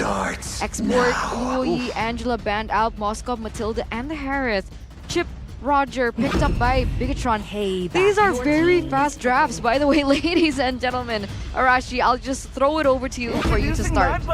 It's almost like Bigetron, of course, we're thinking like, man, if only we had our first pick, right? And we can probably find a winning strategy. So they have it lined up already. They have the global presence, and Evos do not. But Evos themselves, considering the speed of the hero selections, it almost seems like they are prepared for this as well. They don't really seem confused. They don't seem really phased by the picks that have been given so far. With a Farsa and a Roger though, that's a lot of snowball potential, a lot of burst. But we've seen Evos with their signature style in this season, able to just delay games for so far. If they want to do that though, they have to find disengage tools, because otherwise, some of these heroes are very easily caught in the middle of a big skirmish. Bigetron, the way they picked up Farsa, Roger, and Chip, it's very similar on what Onic did, FNATIC Onic did it in the previous match, right? And sure, Onic took a couple of losses as well, but mainly they were able to find this stability. Perhaps against a hero like Claude, though, it's going to be a problem, especially in the later stages. Farsa needs to find the position that is effective. But it's going to be the Barats and the Baksha band out. Interesting. So, yeah, they're just limiting the junglers here from the side of Evos Glory. You do not want to play the utilities. Do you know what was effective against that game? Masha. Right? Masha was a big factor as to shutting down Suns on the Farsa in that particular game that they actually lost. So that is still a possibility here for Fluffy if they want to pick it up for themselves. And hey, it wasn't banned out. They opted for the Carmilla and the Yuzong. So the Masha is still available to use. On the other hand, you're seeing that some heroes are left open right here. I mean, considering how much respect was given to Annabelle by Liquid Aura, you would think that the Ling or the Alpha would be banned away or picked away even. But no, both are still open. But with the Fredgen already selected, it should be already in the jungle. But unless Evos want to play some mind games and flex it around, we should be seeing the same old, same old. That's going to be a Terizla for Fluffy here. So in the team fight situation, and especially for Moreno on the Farsa, this Terizla can be a big problem. If you get jumped on by the penalty zone, you can't get out. Yeah, Masha has an approach, but it seems like they went for another, right? Terizla, straightforward, penalty zone flicker even, it's gonna cause Farsa to reposition. And that is, I feel like, their main answer here with this Terizla. Now though, what are they gonna go for here? Ooh, they're gonna add aggression. Paquito, very fast clearing and also kill pressure. These two EXP laners are signature picks for both of these players. Fluffy on the Terizla is a monster, but Teresa on the Paquito is also a different beast. But wait a second, Roger in the jungle. Wow, we haven't seen that lately, or in a while. We also haven't seen R7 in a while, unless you guys watch his live streams. Every time Evos changes junglers, they do well. There's Taz, there's FNATIC, Annabelle, and Juan, who is a world champion. And, you know, so far it's true. People are saying that Evos gives birth to very talented junglers. So Tsujin, no longer with us right now, and FLMY, but he also shows promise. But Edith last pick for Evos. And to the roamer position, right? It adds more versatility. more armor, you can have crowd control and also damage. That Primal Wrath mode. Could be a secondary damage dealer, that's for sure. Look at the early and mid-stage ability though. It's actually quite dead even in the draft index. Everything else goes to the hands of Evos. The fact that the Natan shows up here again, the backline is so vulnerable right now. And I'm really curious again, what is the idea right here? They have the Paquito, they have the Chip and the Roger. Is it just no team fights? Just big pick-off moments? We'll have to see, because the burst damage at least is definitely adequate. We'll see, ladies and gentlemen, as we get into the Land of Dawn for Game 2 between the Red Terminators and the White Tigers. Time and time again, this has been such an equal matchup, equal head-to-head. And we're gonna see which way this pendulum will swing. Can Bigetron Alpha secure a win to equalize this 1-1, or can Evos go for a clean 2-0 in this best-of-5 series? Dreams! Whoa, whoa, whoa, whoa! A little too close for comfort. Still holding on towards his flicker, though. Clockon in the mid. Actually, he wants that last minion. So level 2 for Clockon, but Key will provide a vision and just keep pressure. Now wins by wings. Oh, might catch Clockon off guard. Flickers out, and that will be it. Annabelle significantly slowed down already in the mid game, mid lane rather. You're seeing that this Chip, again, it's not just the tankiness, it's the damage that you can bring to the picture as well. You get the emblems here by GamesMax though, especially for Sorizo. Agility with the sprint, with the quantum charge. He is trying to go fast. So is Iman, not looking for the weakness finder. Fluffy though, 1v1. Oh, 2v1. Oh, 2v1. Actually. Still holding on towards that flicker as well, so still within calculation. But they have very, very wild action here in the early game. Especially if you look at the composition, you would think that there's going to be a bit of a lull in the action, especially in the beginning, with 2 late-game marksmen. But that's not how this game is going to go. The Purifiers coming in for Eman and Marino will be critical in ensuring that they survive the initial catch. But later on, there's going to be a lot of damage from Clock and from Brands, even from Dreams, technically. You got to be careful about that. For the side of Evos, though, Brands with the Purify and the Quantum Charge still will be prioritizing that safety more than anything. That seems to be the signature Brand style. By the way, is Natan still sitting at a 0% win rate today? Yeah. Today, yeah. I believe so. So Bigetron still wants to commit with this Natan in the... Oh, wait a second. That's a lot of damage. Yep, the airstrike before the turtle already committed. That's a valuable resource already spent. Chorizo, though, moves on towards Glockun, and now he will be taken now. Super Ken finds first blood. It seems like they want to collapse. He flickers out of the way. Annabelle caught in the front side. Will be taken out. That's a double for Super Ken, though. Key will be the trade, but Super Ken will fall as well. Very, very messy early game, but it's a 2-for-2. Chorizo, low HP, has no spell. Oh, the flicker. The damage will be enough to take him down. The crowd goes wild here at Jakarta International Velodrome with the Evos fans cheering for that last move by Fluffy. That final interaction to seal the deal for Chorizo. A little bit of rivalry there in the EXP lane. That is crazy. The fact that the fight began with Bigetron just sneaking Super Ken in the backline. But now Key still caught out. Seems like in a full-on fight, they haven't really been able to beat Evos at all. They have to try and go for these weirder skirmishes where they can get the pickoffs. And now look at how Evos is positioning. Immediately gathering around the turtle, potentially baiting Bigetron into yet another multi-person big team fight. But this is the Super Ken we know and love. 2 levels ahead of Annabelle right now. Has more of a chance, but we'll see the execution. Oh my goodness, Super Ken again now. Surprising it with the neutral objective take. Eman fighting the shutdown, but take a look at Super Ken again. Eman with the double. Shortcut was used earlier, but Rans finding compensation bottom side. Just collects the gold shield turret. That was a 1-for-2 trade earlier, Arashi. With the neutral objective taken as well.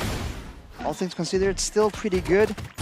But again, for Evos, they're giving Brands a lot of space right here. Not by babysitting him, but by just making plays happen elsewhere again and again. if Brands wasn't really participating in that fight, and it was still kind of close, that's not a good sign for Bigetron at all. Especially for the Super Ken on that Roger, he needs to try and snowball a bit harder. Whoa. Not 2 feet for 1.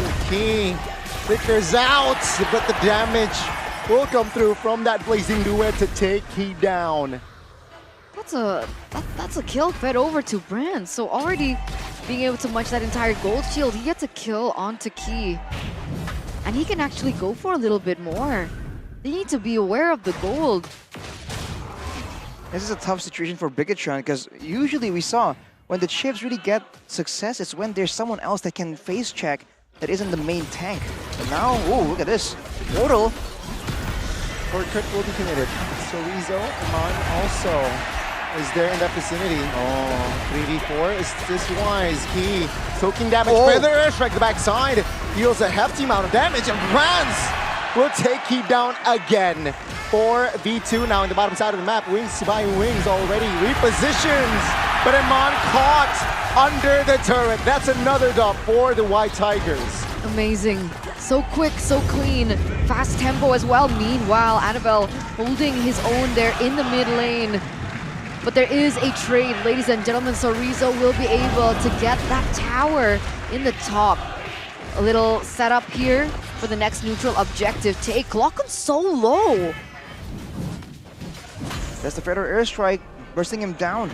As the neutral objective comes up though, Sorizo trying to deny Dreams, but he just stands his ground with Fluffy.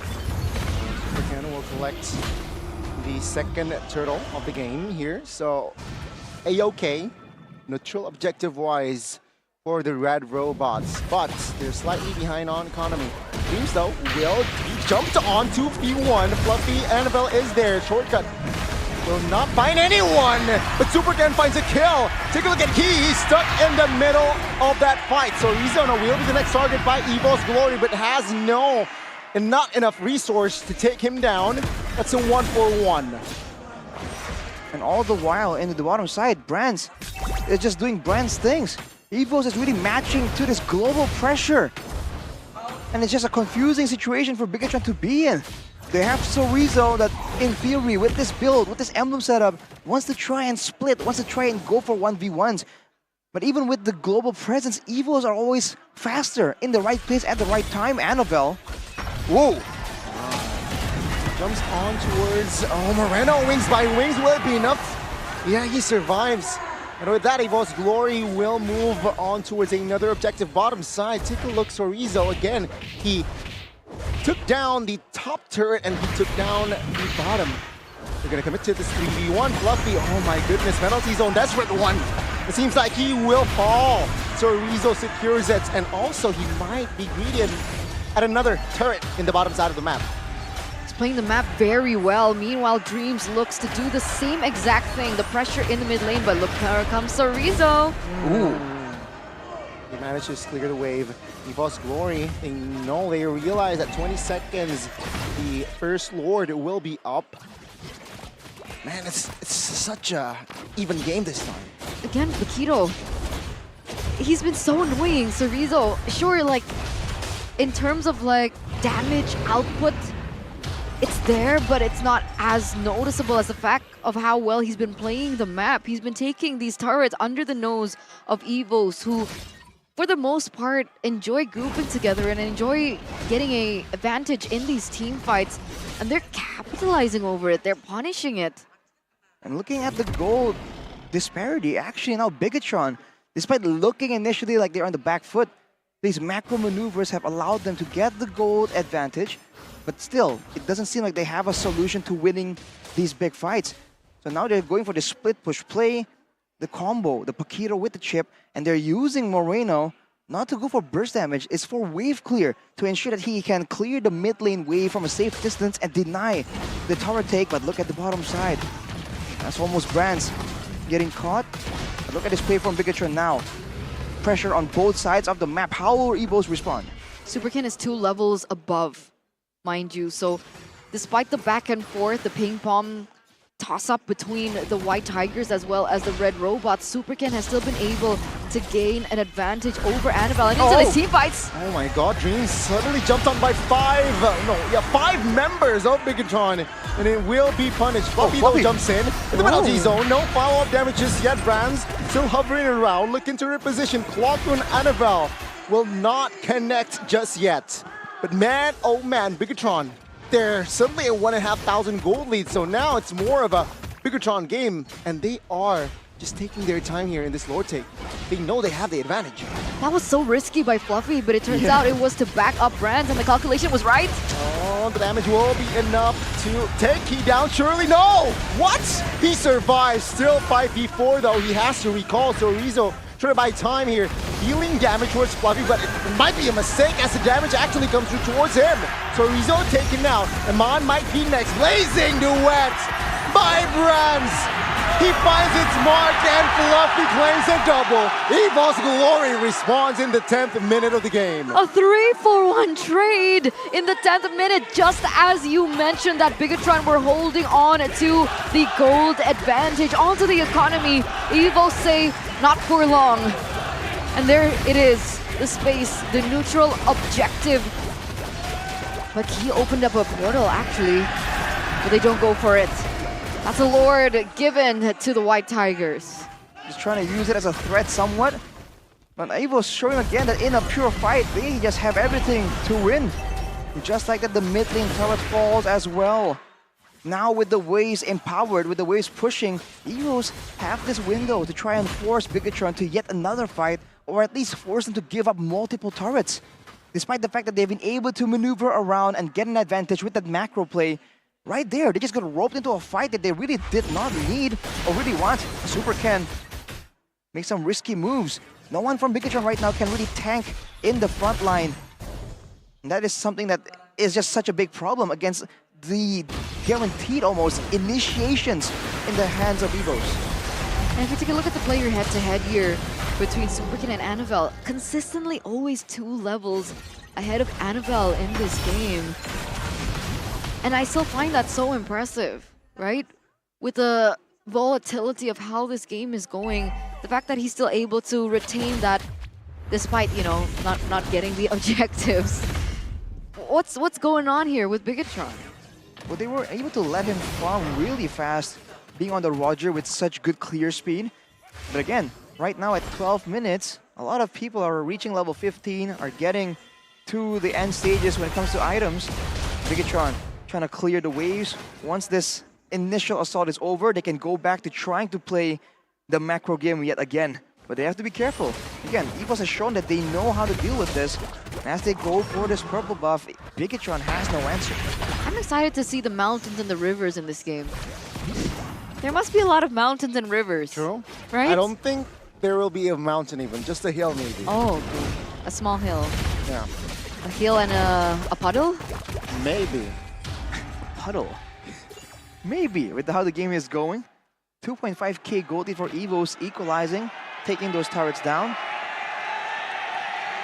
As the crowd goes wild.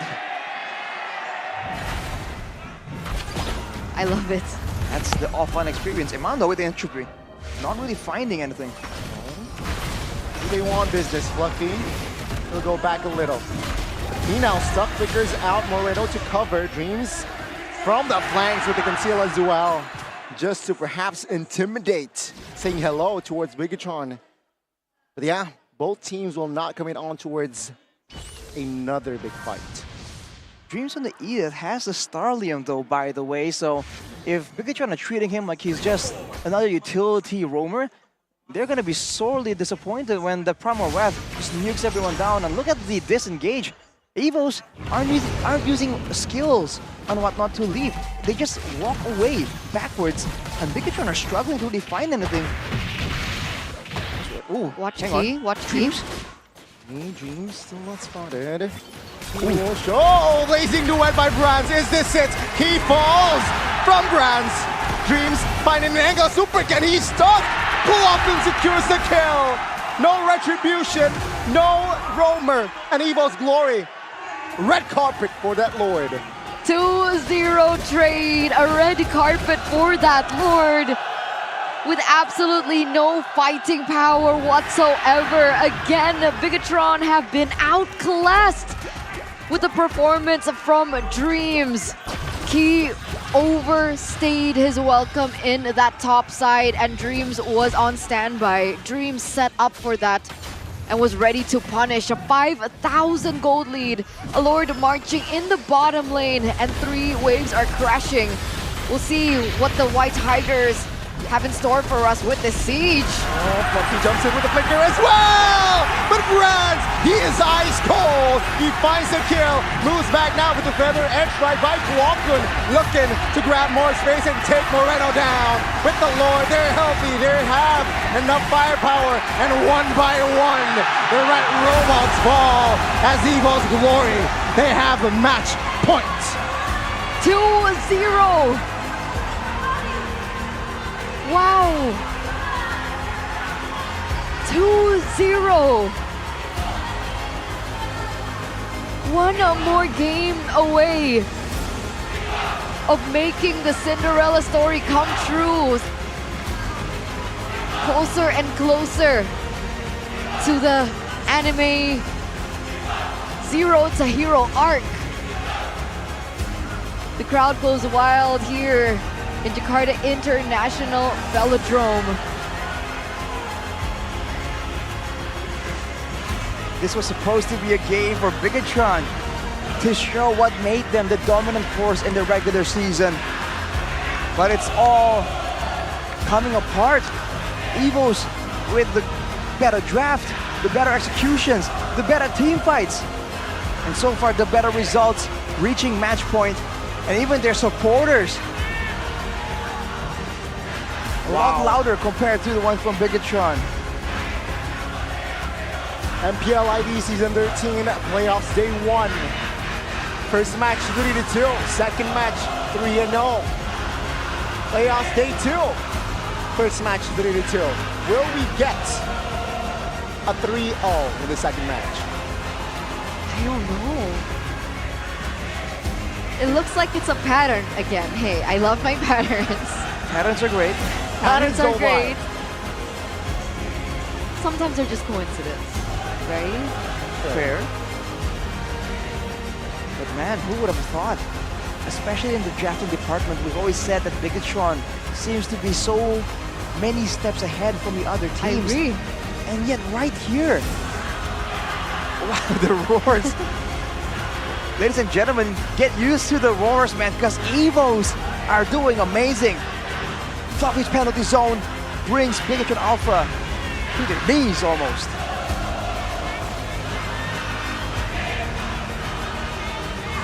I'm still quite surprised. I'm still in shock. Yeah. I didn't think that it would end this way. There is still a possibility for, of course, a reverse sweep.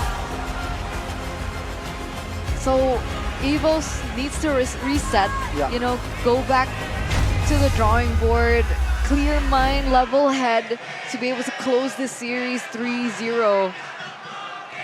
But my, oh my, ladies and gentlemen, Mirko must be shaking in his seat right now. I'm trying to spot him Where in the is audience. he? He was at the top. Was he at the top? I think we will see Mirko in a bit. Okay. In a bit. But, you're right, it's the best of 5. You know, we have yet to see a reverse sweep this playoffs. Maybe this is going to be the first time we are going to witness that format. Still definitely a possibility. I'm just thinking, you know, backstage, he was like, easy, guys. Oh, Eterna, you're not feeling well? That's fine. We're going to go home early today, 3-0. By Evos. What if it's a 3-0 for Evos? You know, some people might say that's karma. Is he cursing his own team? Maybe. Well, you know, that's why arrogance always comes before the fall, they say. And for Mirko right now, it must be a very scary situation. And the crowd is not helping him at all. If you can hear through the mic, the Evos crowd are just ecstatic. And they have every right to be. Their team is just showing up and proving everyone wrong. Every small movement that Evos makes, yeah, they roar. That's important. it's not that. Do you think it's putting pressure onto Bigetron? Because there's absolutely no pressure. Interesting theory. For Evos right now. Player of the game brands presented to you by the official tournament smartphone Samsung Galaxy. And there have been many voices and many opinions that are saying that this man is the weakest link that Evos has among all the other players, especially in this playoffs. But he's shown that in times of his need, he's able to pull through and he's able to perform. We got Mr. Fantastic today. It's almost like he always has great performances with small moments where you go like, whoa, what was that? You know, the portal, the dash into the towers. There have been moments for sure, but overall, as a player, Brands has been absolutely solid. And it almost seems like he's always calm, collected, even when the game looks weird. He just knows what to do, where to be at the right time. Showing again that experience. He said that that could be something that he brings to the roster, and it'll be a great combination. I mean, we're seeing it work really well right here as we take a look at the highlights by the official gold partner, Evos Gold. All the way from the early game, despite going up against a chip, we've seen a lot of teams falter going up against this hero, but not Evos. They were able to power through, and man, Fluffy again and again, even from this early on in the game, was able to find moments to be so effective. The penalty zones are always on point, and the fact that he's so tanky and he does so much damage, this was why the Terizla was so good, but he kind of fell from favor when the mobility from other heroes becomes so much better. But he's able to actually reach the fights so much more than even Sorizo. You can see it even here, right? The combination, the layering of skill from side. There you go. The follow-up again by Fluffy as well. Huge honorable mention, by the way, to Fluffy in this game. That follow-up has always been so expensive, and it was very difficult for BTR to properly engage in this fight, especially for those sitting in the back layer of the game. And wait for it right here, Evos. They're going for an end. Fluffy sees an opportunity, and everyone just goes in. The synergy, right? The decisiveness. Usually we say all those things about Bigetron, about Onic even, but Evos right now in the playoffs, they're looking so clean. It's kind of crazy. You almost want to know. You want to get an interview, like what happened, bro? Like, how did this come about? So fun fact is, MP Show, the latest episode, okay. Anti-Mage was one of the guest speakers. And they were asking him about his predictions, and he was like, Evos, Evos, Evos. And they're like, Wow. it's just because you were in Evos before. It's because you're an ex-pro player from Evos. And he's like, no, because I know Evos. Evos in the playoffs, Evos when threatened is a different monster. It's a different beast. And evident. We're seeing that, right? 3-0 Liquid yesterday, and now 2-0ing Bigetron Alpha. Sure, we don't really understand, or we don't really know what the outcome will be, but there's a already potential 2-0? Yeah. That's not the Evos we saw in the regular season. No way. Evos when threatened, huh? Back then it was match point. Whenever Evos were losing and it was match point, they always found a way to go for a comeback. Now it seems like even if the audience or if the general public believes they're gonna lose, they're like, okay, this is enough threat for us. Let's turn on that mode again and just immediately prove everyone wrong. It was such a clean draft as well for Evos. We talked again about the need for a frontline when you have utility. They go for the Edith, they have the Terizla. It's just great combinations right here. And the crazy thing is, it's not something crazy. It's not something unexpected. It's like they almost go back to the bare essences of team fighting. And they just pull it through and execute cleaner than all the other teams so far. It's incredible to see, and I'm absolutely intense. I'm shocked. How shocked? How Bigetron Alpha performed these past two games. First game, yeah, that Franco was questionable, but in second game, I feel like they have more room to play around with, but it's just their execution that wasn't as sharp as Evos Glory. And Brands saw the hesitation from Bigetron Alpha when they were taking fights and whatnot, and he saw it, and he was the sharper tool. Natan, 0%. Wow. 0% still. Natan 0% today. Right? Yeah. Was Natan at 0% as well yesterday? Yesterday? I think so. I don't remember seeing the Natan really win. I don't think. Because Eterna is confirming in her Eterna notes. It's not working out. And the crazy thing in particular for this match is the fact that the Natan has been picked twice now for Bigetron already. We thought that maybe the Roger was going to be an aggressive option for them to explore, but no. They went back to the Natan here, even though on paper at least they had the chip that wants to go for these big plays, wants to snowball. So it's almost like a different approach. It's like they want to try and get the best of both worlds, get the snowball going, using the portals, have a guaranteed late game if things don't go their way.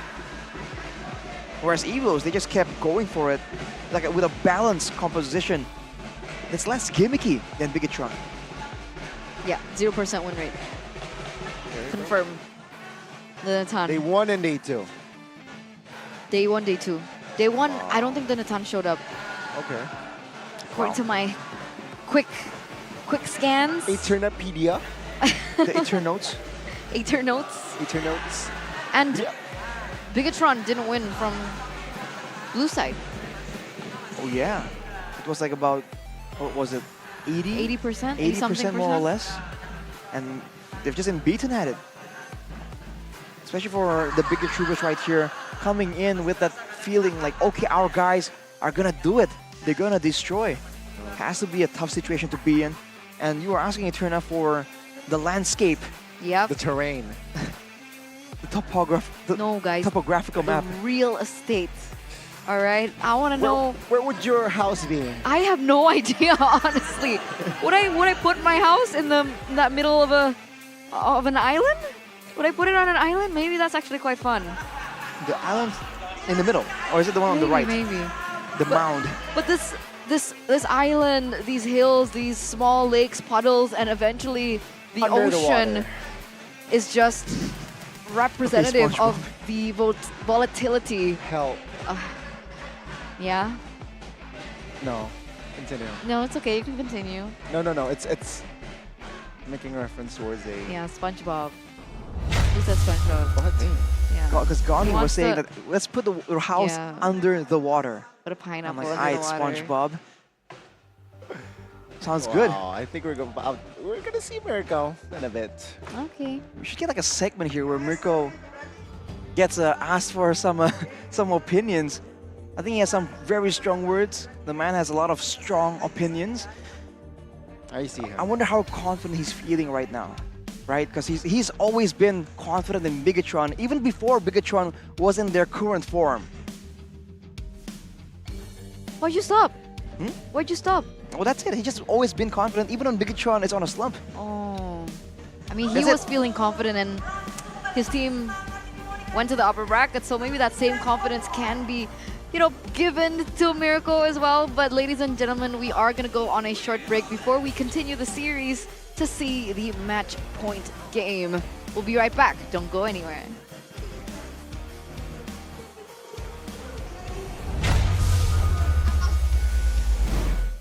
Bigetron Alpha. Tapi nggak hanya tim-tim aja yang bertarung, karena kalau di stage ini, di stage playoff seperti halnya kemarin, ingat Monica? Kita punya Kidia Play dengan Johnson Race by Samsung Galaxy. Kita akan mempertandingkan perwakilan kita dari MPL melawan audiens di sini. Dan tentu saja, apa tuh Bude? Pada mau skin gratis nggak nih? Nggak ada jawabannya, sekali lagi dong. Super fans, mau skin gratis gak? Mau semuanya.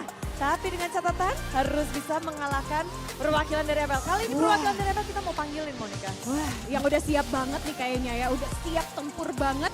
Langsung saja kita sama-sama sambut ada Mirko. our English caster. Sorry, bukan. Ini bukan perwakilan MPL. Ini lagi Super Fans. Oh jadi lagi Super Fans mode. Super Fans ya. Halo Bigetron Super Troopers. Fans, namanya siapa nih? Halo, nama saya Bigetron Alpha. Bagaimana keadaan sekarang? Udah Oh sorry, nama saya Bigetron Alpha. Bigetron Alpha, nama baru ya. Ini Super Fans dari Bigetron, betul? Betul. Karena dari bajunya ya. Iya dari bajunya, betul. Buka ada lagi dari selain? Nggak ada. Nggak di prank ini kita ya? Nggak di prank. Gak ada ya. Tapi kan ini apakah semangatnya semakin membara nih Bigetron Alpha ini. Apalagi kan ini Bigetron lagi tertinggal. Dan kita akan mempertandingkan Johnson Race dengan Bigetron Alpha ini. Kira-kira mau menang apa? Gak apa-apa deh samain sama situasi Bigetron saat ini nih. Kayaknya kita menangin ya, biar bisa menang juga Bigetronnya. Oh. Berarti tergantung Mirko nih. Mirko, beban berat di punggung kamu. Sekarang Bude akan mencari satu audiens yang paling semangat. Bentar, kita akan melihat ya. Jadi dari kru MPL tolongin Bude dan juga Monik untuk mencari satu orang yang kira-kira bisa untuk melawan Mirko. Kemarin Goni kalah. Udah tahu kawan kau kalah kemarin? Tahu banget. Lagi nonton juga, seru. Lihat Goni kalah. Oh seru lihat Goni kalah. Tapi lihat juga kepedeannya Goni di awal. Pede banget katanya, pasti menang gitu. Soalnya dia pemain tank, pemain roamer, jadi udah tahu gimana Mike Johnson kan. Kalau Dia Bigetron? Kalau gua pemain god lane, jadi pasti lebih jago dari Goni lah.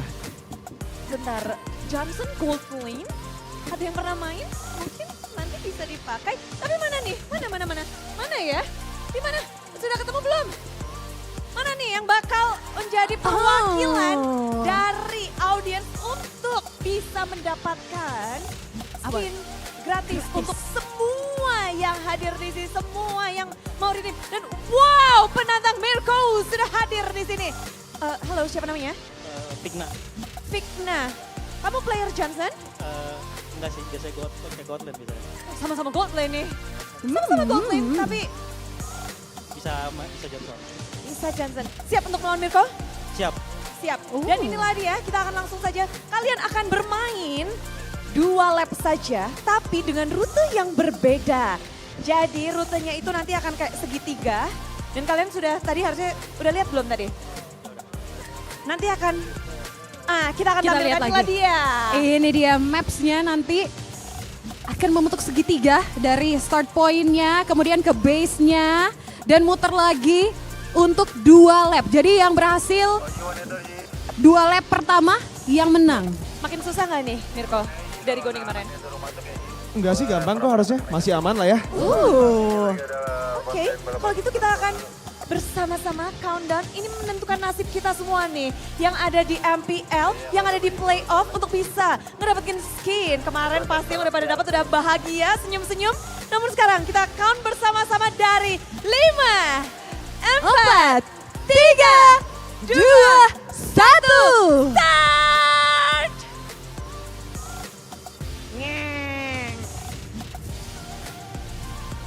Ayo. Nino, ini lebih jauh lagi ya. Lebih jauh, jangan sampai lupa rutenya sendiri-sendiri. Sepertinya sekarang nggak perlu tabrak-tabrakan, ketemunya nanti tabrakan pas ada di tengah. Ngeng. Kita challenge Mirko sambil merem apa ya? Kamu lagi fokus kah? Ya, fokus dikit. Fokus dikit. Weh.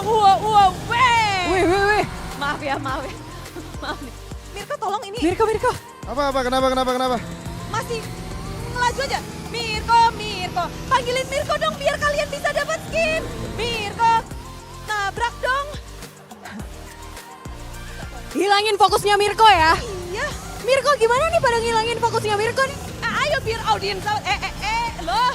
Mirko ya sampai nggak mau ngomong loh Bu Deni. Ini ganggu-ganggu. Mirko jumawa masalahnya. Jadi mau dikasih skin atau enggak? Mau lah. Wah, ayo dong Bang. Bang, inget rutenya nggak Bang? Ya inget aja Mirko. Ikut Mirko, rutenya nggak perlu muter-muter. Ke base masing-masing, muternya ke base masing-masing. Ngeng, 2 ronde saja. Apakah Mirko sudah sampai? Itu kenapa muter-muter? Mirko, apa yang terjadi itu muter-muter? Gak apa, mau kasih waktu aja mungkin buat para viewer dapat skin gitu kan. Wah, ini masih 18 detik lagi nih masalahnya. Ayo, Masih bisa nggak? Bisa semangat. Bisa semangat. Bisa semangatnya. Bisa menang nggak? Nah, Bisa menang. bisa menang. Ayo, maju, gas, oke. Loh. Recall. Ada apa nih Mirko? Sorry, kepencet. Kepencetnya nggak saja tahu, Ngeng. Mulai ngegas. Dan siapakah yang akan memenangkan pertarungan ini di Johnson Race? Media play kita tentu saja ngegas. Ini jangan lihat Mirko. Lah, lihat layarku. Itu Mirko, ini layarku. Lah. Udah ke distract. Maaf. Ke distract. Ini demi skin untuk seluruh pengunjung MPL loh. Udah ini lagi semangat aja dulu. Lagi semangat aja dulu. Kayak Mirko fokus banget deh. Monika ganggu dulu deh. Mirko. Gimana tuh? Bisa menang nggak? Susah nggak? Oh gampang banget sebenarnya, tapi mau muter-muter aja. Ini adalah lap terakhir, tadi sudah 1 lap dan sebentar lagi. Kalau Mirko sampai ini, Mas lihat HP-nya, lihat Samsung-nya. Itu jangan liatin Mirko mulu, ini nih. Kalau kata pro player fokus sama diri sendiri. Makanya nih, saatnya fokus sama diri sendiri. Wah, nabrak lagi. Loh ini ketemu loh akhirnya, jalan bersama. Waduh. Loh, Mirko. Loh. Jalan, Bang. Ngeng, ayo. Siapakah yang akan menjadi pemenangnya dan... Siapakah yang akan menjadi pemenang? Dan putaran terakhir. Oh, dan ternyata hasilnya dimenangkan oleh Mirko!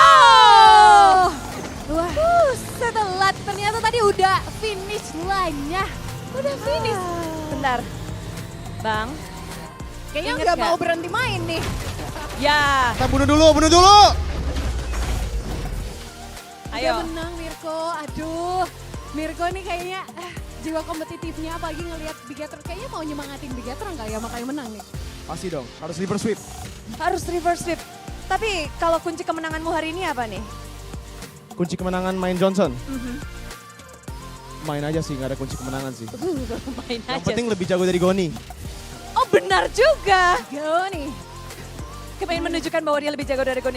Gimana hari ini? Lumayan deg-degan.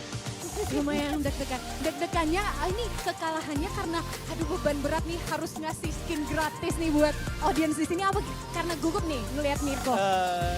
Lebih ke arah deg-degan kedua-duanya sih. Takut sama Mirko juga, takut sama semuanya ngasih skin kan. Tapi nggak apa-apa, sekarang kamu bisa kasih semangat loh buat tim kesayanganmu. Siapa tim kesayanganmu dan boleh kasih semangat. Sama juga sih sebenarnya BTR. Cuman aku lebih demen sama Eman sih. Semangat Eman. Langsung dirangkul sama Mirko pas tahu. Jadi Besti gua ini harusnya gua kasih menang loh. Iya. Tapi sudah selesai. Dan hari ini kita belum bisa membagikan skin, namun masih akan ada esok hari atau lusa atau di hari grand final karena setiap harinya akan ada Media Play, ada Johnson Race. Jadi buat kalian yang ada di sini, jangan sampai kalian kelewatan dan siapkan dirimu untuk bertarung untuk mendapatkan skin gratis untuk kita semua. Dan sepertinya yang nggak sabar juga pastinya para player dan super fans semuanya untuk menyaksikan seperti apa lanjutan permainan di game ketiga match point untuk Evos Glory. Siapakah yang akan mendapatkan game ketiga? Mari kita beri semangat untuk Bigetron Alpha dan Evos Glory.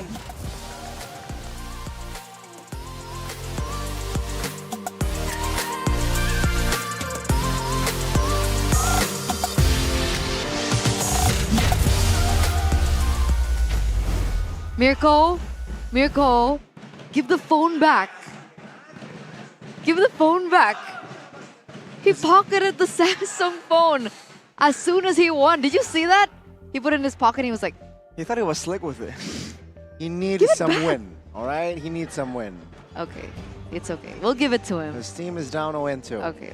It's okay, Mirko. Maybe he needs a slight win. Okay, that's fine, that's fine. Well, I do wonder how he's feeling. He seems still very confident. He was just... it's no problem, no big deal, right? All calm, collected. But Mirko, if you guys didn't know, has a very good poker face. It's called copium. How would you know? There's also copium, so yes. So I think he's looking confident, but he has to be shaken quite a bit. I've had a lot of copium over the years. Oh. I can relate. At least you won once. More than once. How many times has RQ won MPL? 3? 2? 3? I don't think copium is in my dictionary. Copium is not in your dictionary. Okay, all right. Except for 5. Look at the camera and come do clean, we call Goni. AP Bren right now? Falcons AP Bren now. Hello, can you please put Goni back in his place? I mean, like, even if Onic make it to the playoffs, they're gonna have to face off again.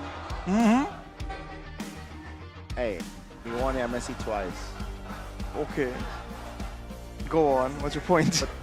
What color is your MSC trophy? My color is Games Max Booster. Oh, okay. Ladies and gentlemen. Tell us. Tell you me. guys are watching your favorite team compete. I bet you guys want to play too, right? And of Right. course, you want a game free of a lag. You guys can actually do that using the Games Max Booster. Starting from 25K IDR, you guys can get up to 36 gigabytes of data. So hurry up and buy the package using the Dunia Games app. Woo! Check it out, ladies and gentlemen. Activate it in that, Dunia Games app or DGA to have Games Max and lag free. You don't What want is lag? 120 ping. You don't have lag in your dictionary. Can you imagine 120 MS, 200 MS, even double-digit MS? Ew. Say goodbye. Say goodbye to that lag if you're utilizing the Yuckies. Games Max Booster. Yuck. Ugh. Low FPS. Ugh, brother. Ugh. And you guys are gonna need it. You know why? Why? Because Why? of the S24 Epic Gaming Fun Match. Okay. Right? Don't forget Oh. about this event because there's not only one, but there are going to be 3 exciting events with guest stars. R7, I bet you know who R7 is. Okay. Bonzi, I bet Okay. you know who Bonzi is on Team Galaxy. So there will be a coaching clinic, a mabar, or a main bareng. It Playing means together. playing together. There's going to be those sessions and a meet and greet. They're all happening on the same day. So please, ladies and gentlemen, do participate in this. And of course, participate in the Team Galaxy Zone. What are you doing if your device is not Samsung? Because with Samsung, you guys can actually go sit up out front with Dean Kate. Yep. There's Natasha Adelin. Okay. There's so many KOLs up front. You could even sit with this guy up front The as he roaring roars in your guy. face. The Roar Master. I'd love for him to roar in Arashi's face. In my face? What? I love when the camera shakes. Arashi would shake too. Arashi would shake too. I mean, how could you not, man? It's terrifying. But you'd want him to roar in your face, right? Absolutely not. I mean, it's been working, right? Evos yeah. Glory with his roars past that first day. True. And they might stay in the upper brackets, having this 2-0 That's also true. potential clean sweep. Man. Wow. So we're back, ladies and gentlemen, at match point. If they win, if they succeed, they will continue forward in the playoff run up in the upper brackets to go head-to-head against FNATIC Onic. Because the Robots' revenge failed. And Evos Glory circle challenges Onic in the upper bracket finals. So it's already the upper bracket finals. They're one step away of going to the upper bracket finals. Yeah. Considering how they started, that is definitely a very impressive situation. Roar Master here, getting a lot of spotlight. Okay, well, he's recharging. He's even recharging because he's roaring so much. What is going on? He needs some energy. Now the crowd in the stands, also, man, relentless is the word you would use. Every single time, every single moment, they've been so loud for so long. It's almost surprising. It's almost terrifying. Especially if you are on the opposite side, it has to be a very intimidating feeling. Look at the Biget Troopers. It's like, guys, come on. We have to figure a way to beat them. What chant? Which chant are we going for here? And they're like, I don't know. How to be louder than Evos fans? What do I say? What? What about? What is he gonna say? Di atas langit ada Onic. Di atas langit ada Bigetron. That's Miracle's favorite song. Yeah, he sings it every day. It's like his ritual. Even in his sleep. Exactly, yeah. It's quite scary, actually. I would, yes. We can hear it across the hallway. It's a fact, ladies and gentlemen. You know what's also a fact? We're heading straight to the drafting phase. Arashi, let's get a bit serious again, okay? Because for sure, Bigetron have been expecting that they would go to the final upper brackets with Onic. And at some point meet again in the grand finals. So what has been going on? Is there something that they need to fix here in the drafting phase for them to extend this series a bit longer? Well, in the first game, the Hereth definitely stands out as a problem. In the second game, that's where we had our eyes on the Natan. Like, okay, why is this Natan so prioritized? So we'll have to see. Right now, Bigetron once again got their hands on the global presence, but Evos has shown that they can deal with it, right? So now, it's up to Bigetron to make changes, to try and find a different formula, even if they want to go with the age-old global presence here. Whereas for Evos, Claude and the Fredrin once more. Earlier it was a Valentina, and it really seems like Bigetron might have felt like that Valentina was a big problem, so they've banned it away.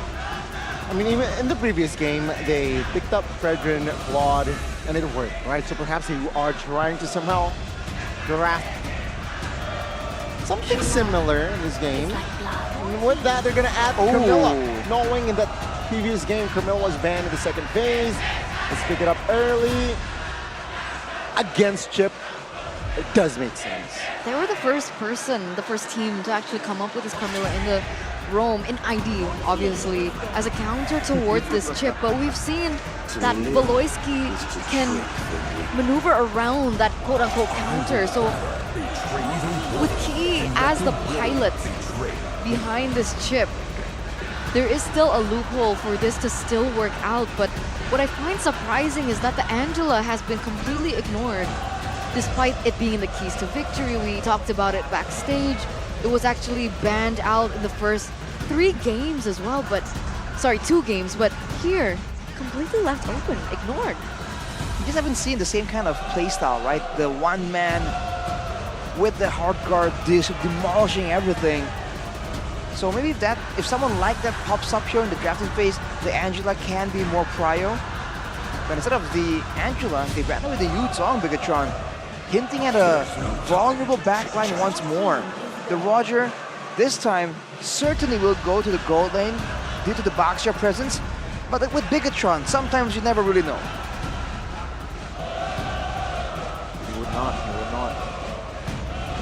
Okay, so Evos Glory, straightforward. They want to ban the mid laners out here, Paramus and as well as Gord here. The Gord.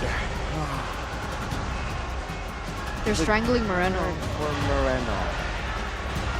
Let's see. It's a great pick, especially if you're going to try and force the chip to not be able to roam around by using wave clear.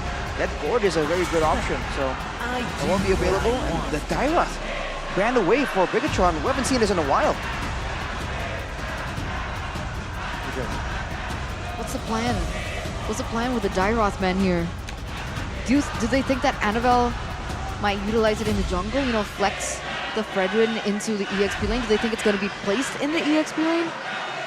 You might be thinking it might be Fluffy, right? Fluffy has those crazy pocket picks in the EXP lane, and against the Boxia, that could be a bit of a problem, for sure.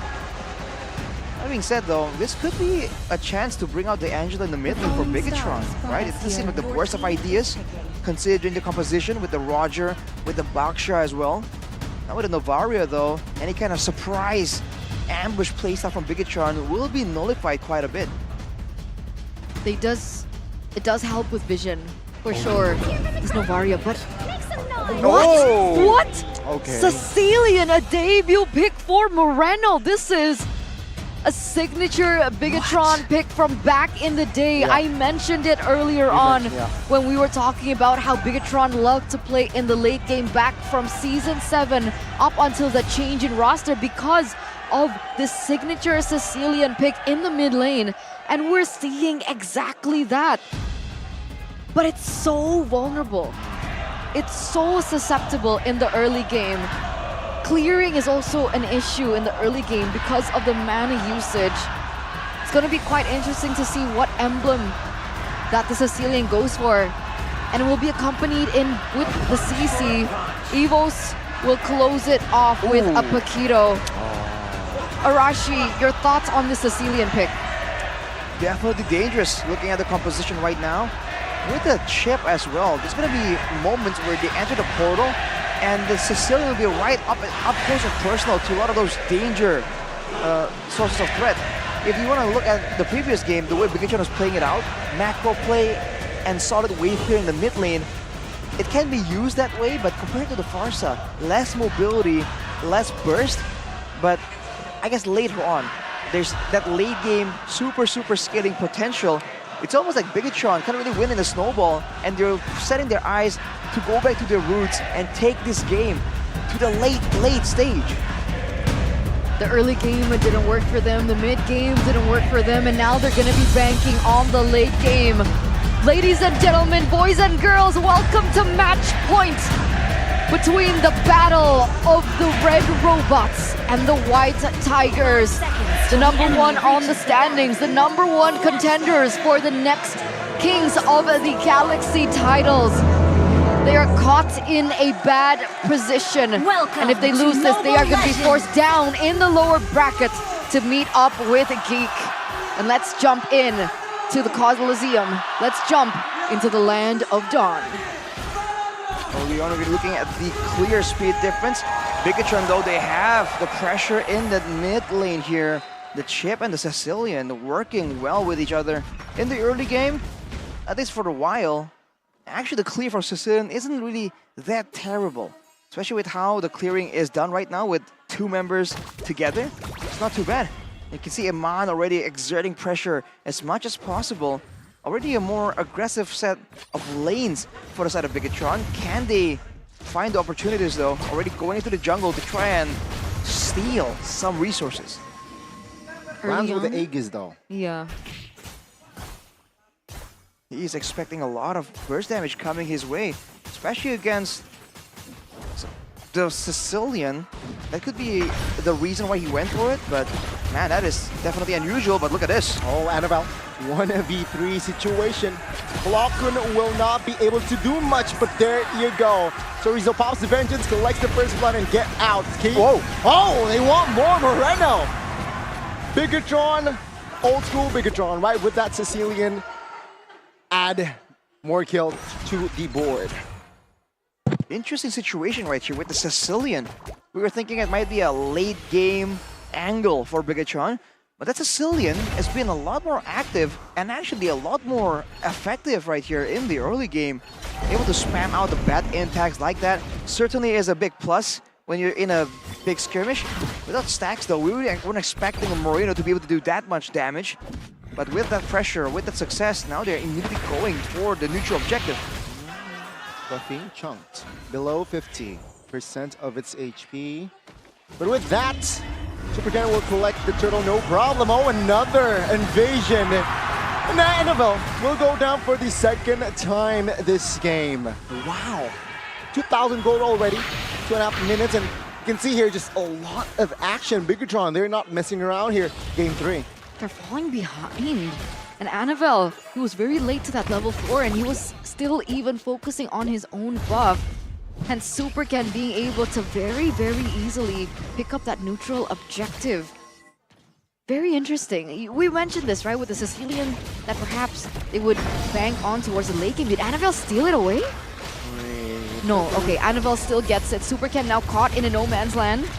Let's see here, receiving a lot of damage, taunted and taken down, blazing the web though with the Aegis. Will somehow assist to take Key down. Now, top lane, Amon in wolf form. Branson Beams trying to make things up here. Trying to set things up. Amon still able to sustain the damage. And there you go. Evos found compensation in that trade. Whoa, hang on a minute. Who got that purple buff? Was it denied from Supercan? We'll have to wait and see, but Evos, it seems like they were on the back foot for a while, but this is what happens. They just find a way, find the momentum to go in. Brands, though, might be the target here. Wait a minute, shortcut just in time. And with that, Bigetron collapse on towards Brands and NFL again. 2 members down and out. 1,500 lead already established for the Red Robots. It's jumping back and forth, but Bigetron definitely have picked up the pace once again with Key on the chip. The fact that it can facilitate these cross-map play and that movement has been very, very valuable for Key to set up these ganks. Meanwhile, Dreams already on the way to help Brands out in the lane. But again, Bigetron using this as a distraction as they start to set up for the neutral objective. Supercan's already there. Moving around, but in the flanks, Fluffy is looking for an opportunity. Annabelle, though, takes the aggression. Almost taken down for the 4th time there. But yeah, with that, the second turtle will be claimed. Will be claimed by the Red Robots, no problem. And 5 minutes in, it seems like it's a Bigetron game already even with a Sicilian in their comp. Now they're gonna try and maintain that kind of pressure and really look at Key and his positioning. Usually waiting around for the next big play, the next big opportunity.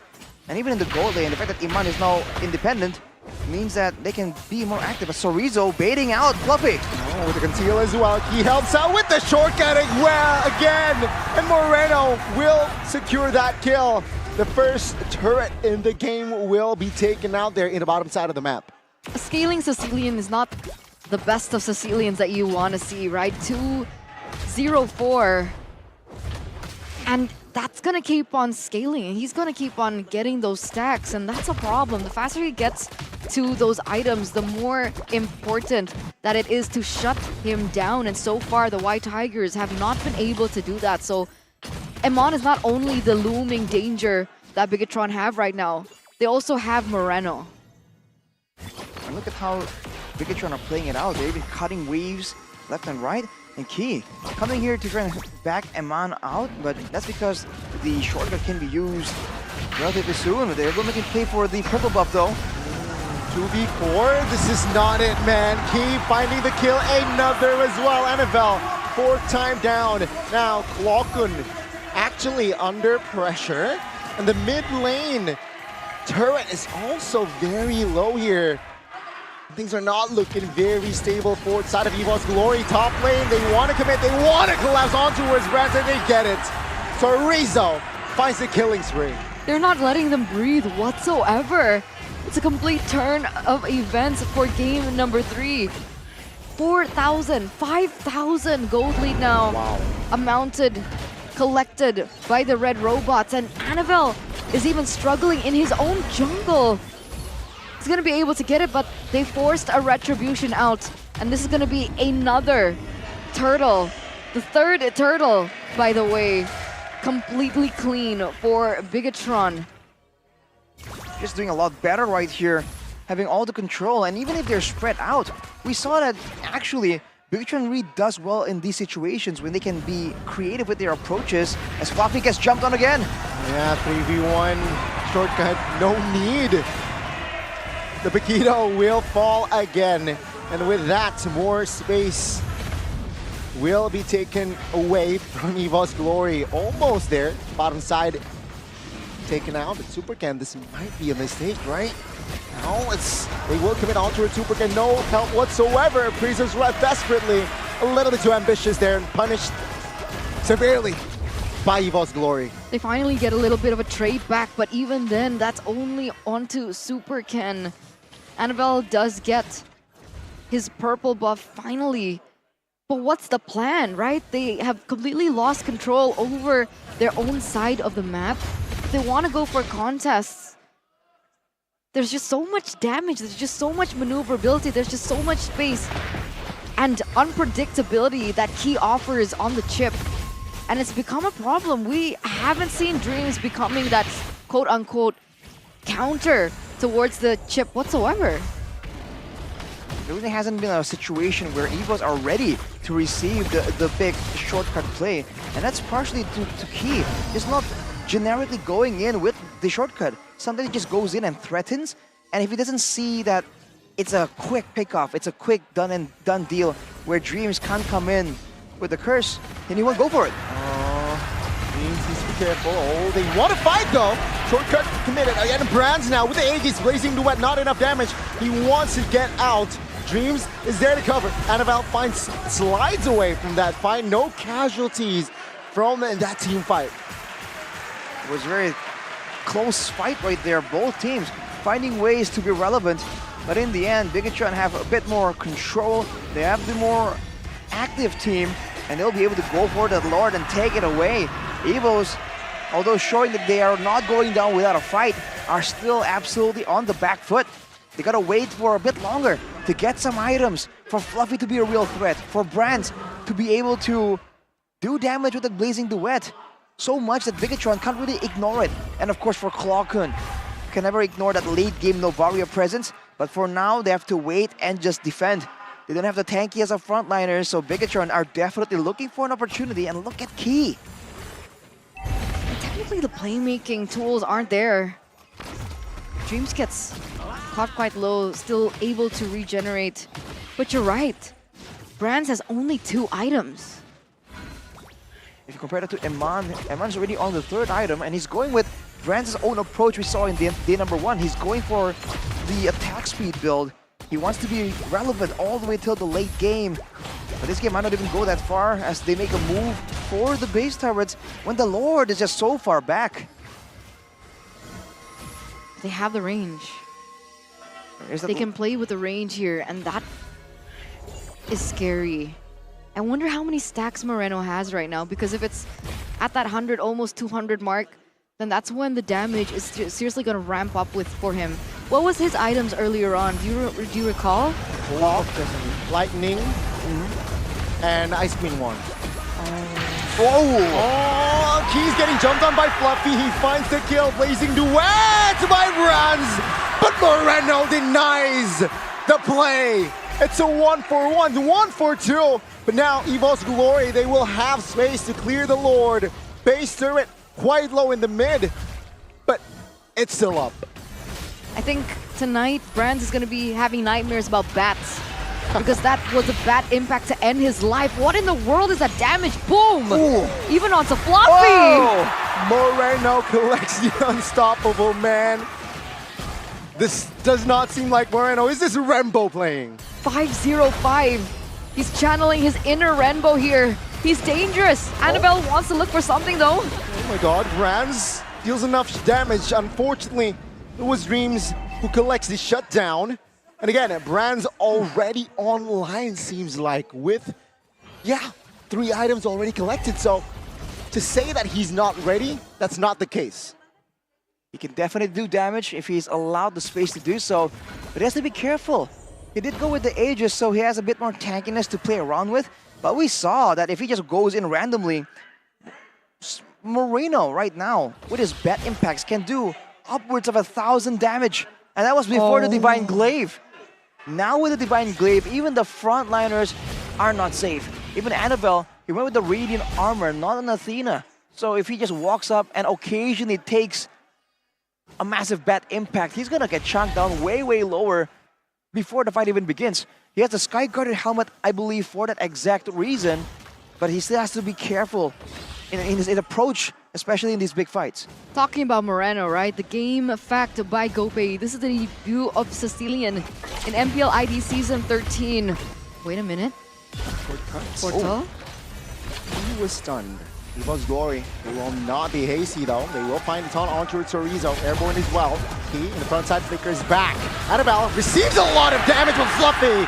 Will deal damage on towards Key. Now the collapse. Brands finds the shutdown. But Amon secures the trade. Now Brands and Dreams trying to find the double.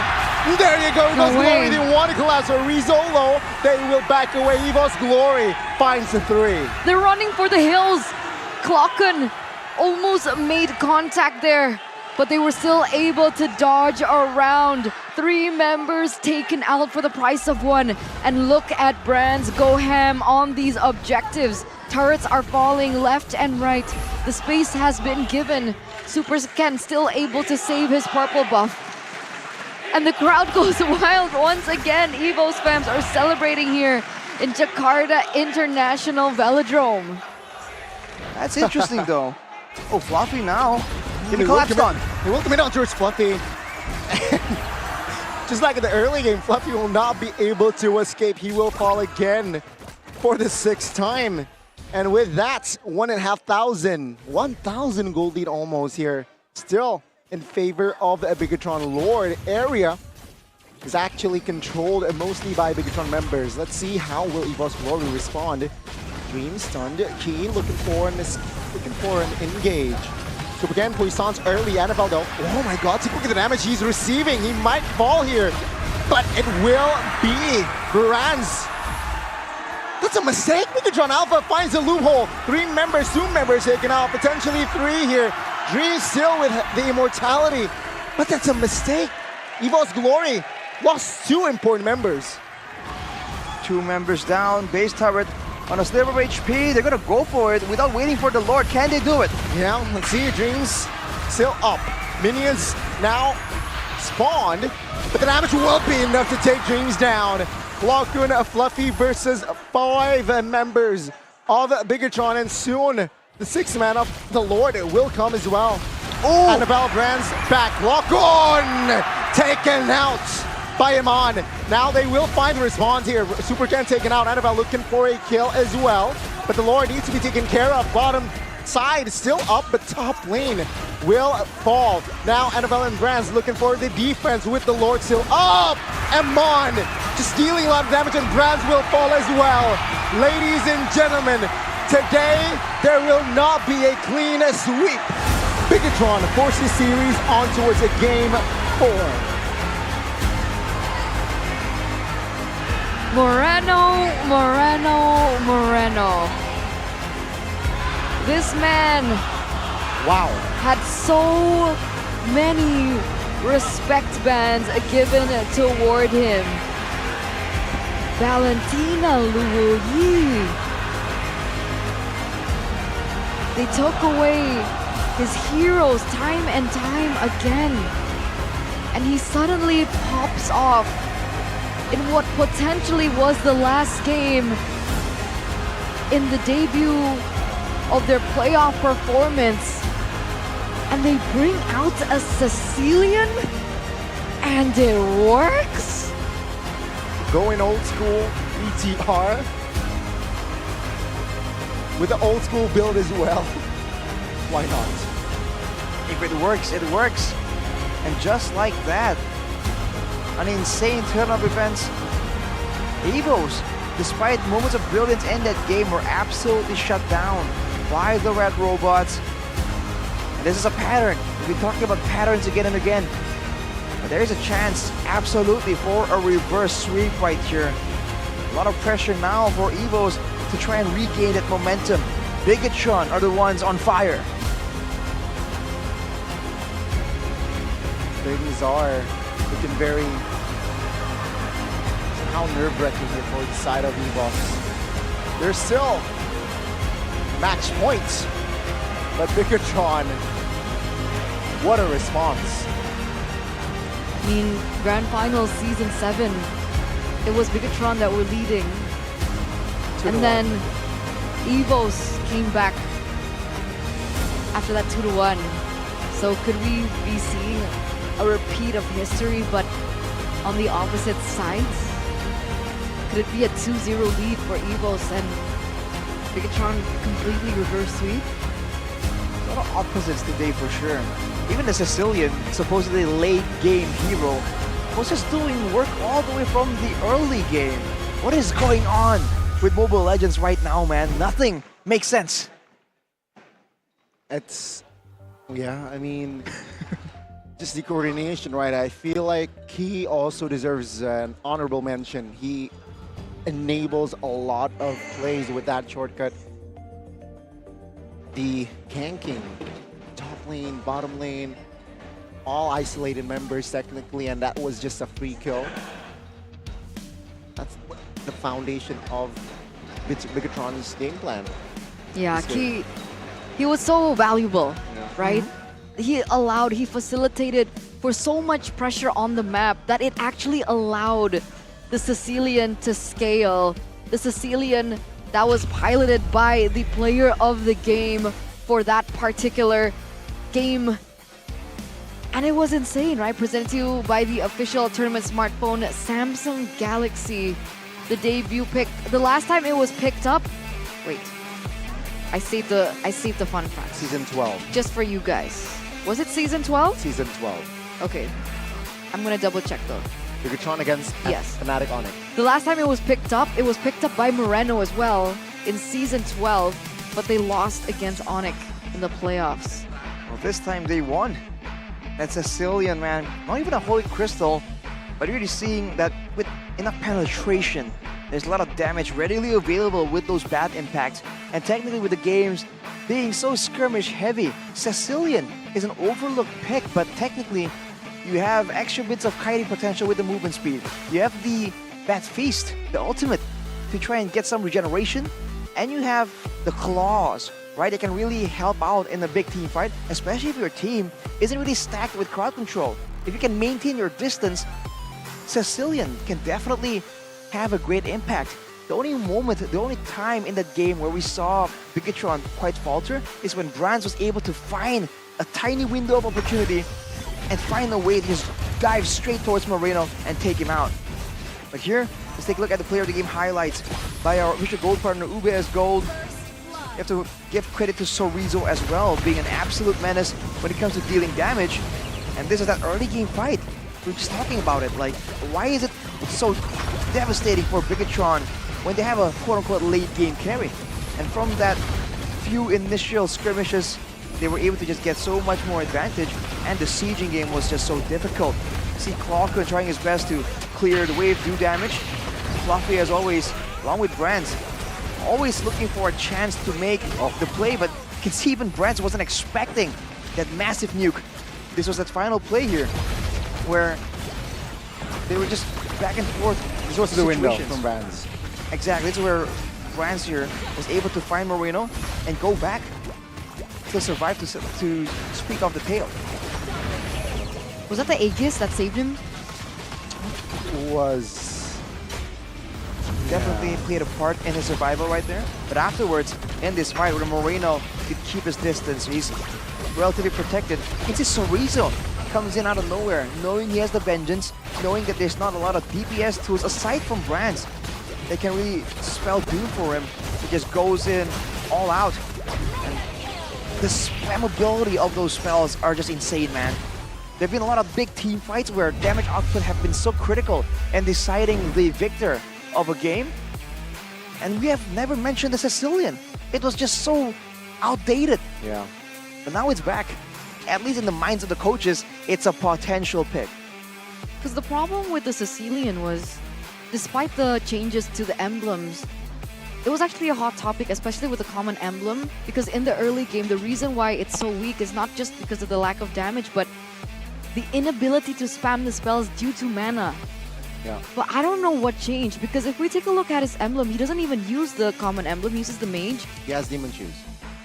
Yeah, but even then, his mana usage is not as great in the early game, even with the mana shoes. That's why it was very valuable that the common emblem popped up when we were looking at that big patch when the emblems first came out.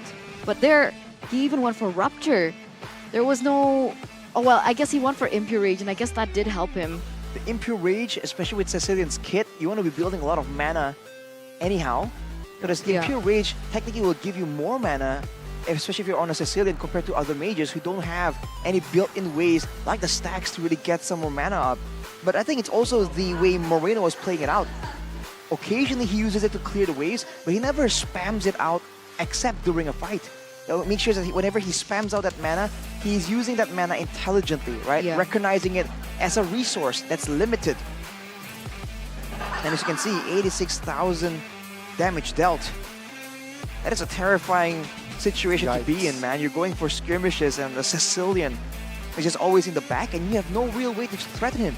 It should be fluffy, in theory, to dive in the back line, but considering how Bigetron Alpha are positioning and their forward momentum, it was just too difficult. And also, mind you, he was just hammering that bottom lane of the map, right? So, yes, Pikita was the answer, was an approach towards Moreno, but there was Chip. The Chip is just such a value pick right now, and Evos, they've usually been able to stave off that kind of global aggression, but this time Bigetron Alpha got the better of him, and you can see, despite a dip here, a valley here, there's no water, Eterna. This is not prime real estate in game number 3. No, Bigetron don't care about water. Water. They're not thirsty. They're like robots, mountains. you know, they were afraid of the short circuit. Ah, yeah, because, you know, electricity. Yes, machines, electricity. We'll have to see though. Rust? Programmed to win. No. You know, Programmed to win, but not programmed to be waterproof, apparently, Bigetron Alpha. I'll be dreaming about bats tonight, ladies and gentlemen, if I was Brands. I mean, there's still a point. Right. It's not all over yet. Oh, yet? Woo! It's not over yet. Okay. It truly isn't, but we are going back. Well, we are still at match point, essentially, but... And, you know, Evos, they're a team... I don't think momentum is necessarily important for them. They've come back from even worse scenarios. They were 9th. They were 9th. It's not even 0 to hero, it's minus to hero. Right. I think both these teams have that mental fortitude to really go through like a long, arduous best of 5, especially in these playoffs. So I really don't think that even at match point, you can kind of discount one of these teams, right? We just seen it earlier. Even though they're actually behind in that game, mentally at least they should be pressured. But no, they find these strategies and turns out they still have an ace up their sleeves, which causes you to wonder, why hasn't it been shown earlier? And how many more does Coach Cassioud have at his disposal? Those are big sleeves he has. I know what he has up his sleeve. Oh, what is that? The slow reveal. You may... Okay. Somebody took a class. Oh no! What? Who stole it? But, ladies and found gentlemen... it. It's mine now. Outplayed, Goni. You should have known better. All right. Boom! Let's see it. Let's see it. This is what the coach has up his sleeves, ladies and gentlemen. Gear up for the launch of Saturday's and MPL ID collaboration. Oh, that's a big zoom. I need to fix my hair a bit. On March 4th, this eyewear is a secret weapon for dominating the battlefield. Available at Saturdays.com and all of these Saturday stores. For more information, you guys can check out at Saturdays.lifestyle on Instagram as well as TikTok. That's I actually kind of like it. It's a clean... What do you guys think? Jade. Yay or nay? Definite yay. Yeah. Yay for me. Can I try Really? it You want to try it? Yeah. Sure. That sounds like bias, Goni. Quickly. Yeah. Quickly. There you go. You know what rhymes with quickly? Samsung TV. How do you know this? How does he know? I know. Because he has the glasses. It's a buff. It is a buff. Is it giving you foresight into the future? A little. And you guys, if you have an intense gaming session, right? But experiencing constant lag, you know what? Mobile gaming is better on TV. Win any game with a FreeSync Premium Pro and Motion Accelerator Turbo Pro from Neo QLED, making movements smoother and preventing stuttering. Experience more wow in gaming. So basically, if you're using a normal TV, if I were to wave my hand like this, it would be like... There'll be stutters, yes. Stutter. But, yeah. But with Samsung, it's like this. Do you see it? Did you even see me wave? No? No. Stutter free, bro. That's the speed of Eterna's hands as well. She's a kung fu master. Can you do it again? I am. Wow. There you go. You see it? So Riza waved his hand. Did you see? I bet you didn't. No. You can't see me. Because we're using the Samsung TV. It's wow. It's wild. It's just a big wow. Wow. Wow. Previous game recap though, that's a wow amount of damage coming out of Sorizo, right? Moreno of course was on top, that's no secret. But the fact that Sorizo was the second highest damage dealer, 10,000 gold damage difference only, shows again that in that game he was a bit underrated, you know, overlooked on the EXP lane, keeping Fluffy in control. Fluffy on the Paquito, nonetheless. Something that he's usually really adept at doing. Sorizo was able to keep him under control, and Sorizo was also just so annoying in the backline. If Brands is a menace, if he can get right up next and close and personal to Moreno, Sorizo is a menace when he can get up close and personal to Brands and Clocken right there. As you can see, if you look at the whole situation right there, the fact that the Carmilla was supposed to be a counter to the team fights really didn't work out the way Evos really wanted it to. Absolutely not. He was just so sleek with it. Sleek? Yeah. Slick. He caught them off fine. Yeah, I agree. I think he understands. I'm mad at Goni now. Go on, Goni, you were saying. Yeah, I think we mentioned it earlier. He's stunned. Was what built that game in the early game with the gangs, with the shortcuts, with just crumbles, right? It dismantled Evos Glory early, and they don't have the time to recover. Almost, but not enough. Not quite. Bigetron though, again, like you mentioned, Goni, did a great job just avoiding these obvious team fights. They were just very surprising with how they were approaching these fights. It's almost like they want to make sure that it's a pickoff. They never just go in for a fight. It's like they had a radar that detects how close Dreams is. When he's around, they're like, okay, no, don't play with him. You know, like kids on the playground. Don't play with Dreams. We want him around here. Once Dreams is gone though, everyone just has a good time from Bigetron. So we'll see if right now the chip will finally be respected, because for Evos that certainly was a big problem, a big wrench in the neat cogs of the Evos machine. Let's see the adaptations coming through for the fourth game of this series, as we are moments away of entering the drafting phase. Coliseum beckons, and we'll see who will stay on the blue side. Will Evos opt for blue side once again, or are they content with red side? And the answer is they will go first pick. Ladies and gentlemen, presented to you by the official tournament smartphone, a Samsung Galaxy. And the picks are rolling through. Wow. They mean business. Moskov, Alpha, and the Yuzong. These all are three power picks. Bigetron respond with very similar things here, with the Sicilian being picked up once again. Signature picks all around the board. Moskov, Alpha, Yuzong. And yeah, we saw what Moreno did on that Sicilian. Seems like he wants to replicate that with the help of Kibaksha and the Roger. Second phase, wow, that was, yeah, you're right, quick. Novaria though, man, out. You know that what is currently lacking in Evos' composition is range, and they will deny the Novaria from Evos' hand. Interesting. A Diggy though, showing up out of nowhere. What do they have planned here? Are they trying to go for something that could just destroy in like a big combo? Could be something like an Atlas, you know, a throwback. That is usually the pick that can be countered by a Diggy. But considering the stats, considering the history and the context right now, there's no way that Bigetron can preemptively expect that. So Minotaur is the closest thing. Tigreal is also a possibility, right? The king of Tigreal is Dreams.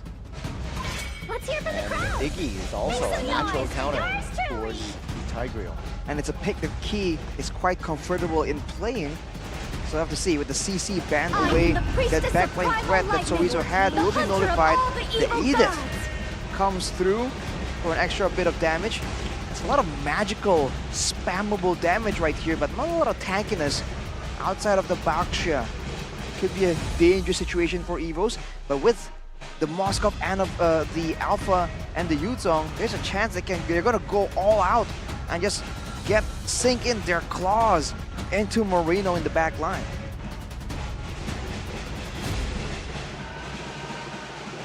So let's see here with the comfort picks. We really want to go for the Tiger. Oh, Valentina is hovered around. It's also yep, Tiger confirmed. And the Valentina. So a lot of purple heroes here inside of Evos Glory in this game. Will Bigetron responded with. It's like a throwback to the purple meta with the Tigreal, with the Valentina that has a chance to steal away the Primal Wrath. That is a lot of damage potentially coming out from the Valentina. But again, they're not all too tanky. They're still very combo-based, momentum-based in the big fights. For Bigetron, what would be this final pick here to seal the whole thing? Is it more tankiness? Is it more crowd control? It's both! It's playmaking for Cerezo here. We're gonna see exactly how this works out, right? Because with the very quick Roger and Baxia pick, that Alpha is gonna be able to counter it. And we've seen Annabelle be able to perform so well on the Alpha as a counter towards this Baxia.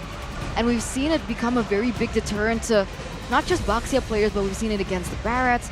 We've seen it against quite a few utility junglers, and it works out. The last time he picked up this Alpha, he was able to get a Maniac in the early stage of the game and eventually lead up to a Snowball.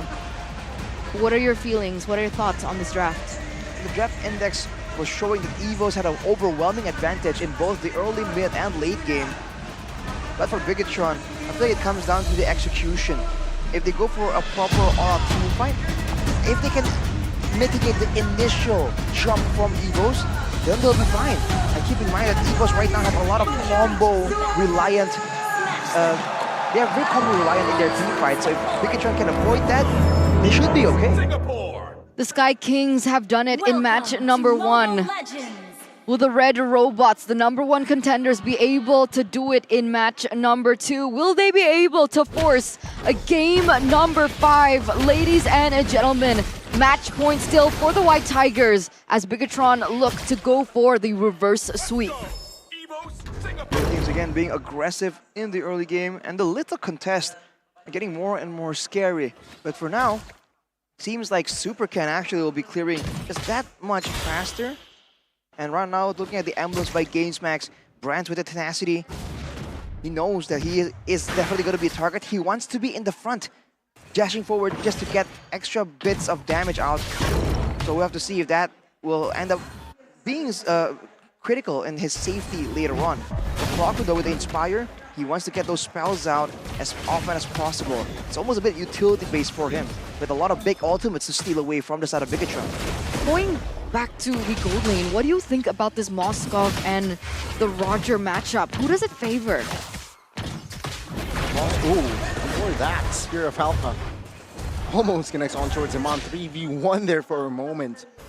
But yes, the Moskov and the Roger, I think the Roger still has more of an advantage for sure, but whoa! Oh, Dreams flickers out just in time. Iman just posturing over two members of Evos there. Does not care, and Turtle will be up in 5, so let's see here. What will Evos do? The Cyril isn't level 4 yet. Not just yet, but there you go, Eterna. As you ask the question, the answer pops up. That seems to be a pattern for today as well. But with this level advantage, Marino not level 4 either. But the Turtle's already very, very low. Dreams doesn't have the combo. Explosion not available, but the Black Dragon form will be invested, will come to gain something. Ooh. Picker for Chatter there from the side of King. Does not connect to any Evos members, but this time Dreams will be comboed. The damage though will not be enough, just yet 1 HP. But he survives. Lethal Ignition sure would have gotten him there as Fluffy and Sorizo in a 1v1 situation. Fluffy on the Yuzong. Great laning prowess. 1v1, there's no way Sorizo should win in an all-out duel. But that's for now. With more regeneration, that's a whole different story. Knowing that Terizla's kit, damage reduction when he's lower, the sustain as well. Seems like for Bigetron, it's more of a multifaceted approach right here. They are alternating the ganks very reliably. If we take a look at the items so far, just components for now. I think they have to wait a bit longer to see any real power spikes. Can move on towards Fluffy. Use the Poissons, but does not want to engage more. Top lane though, Dreams will slide away from danger. Almost. No flicker just yet, but almost. So perhaps here, after that recall, he might want to engage with the flicker implosion that we have yet to see in this game. Can finally feel the tempo difference here in game number 4. As both of these teams, they don't want to take too much of a risk. They know what's at stake here. They know that they will have to fall to the lower bracket, especially for Bigetron, with the pressure definitely on them. But Evos also don't want to lose their ground. They also don't want to lose their momentum to get that second life as they continue on into the upper brackets. The turtle has already spawned. Annabelle here at level 8. Super Ken still falling a little bit behind. He should be able to get it very, very soon. But that's a small window if they want to take advantage of it.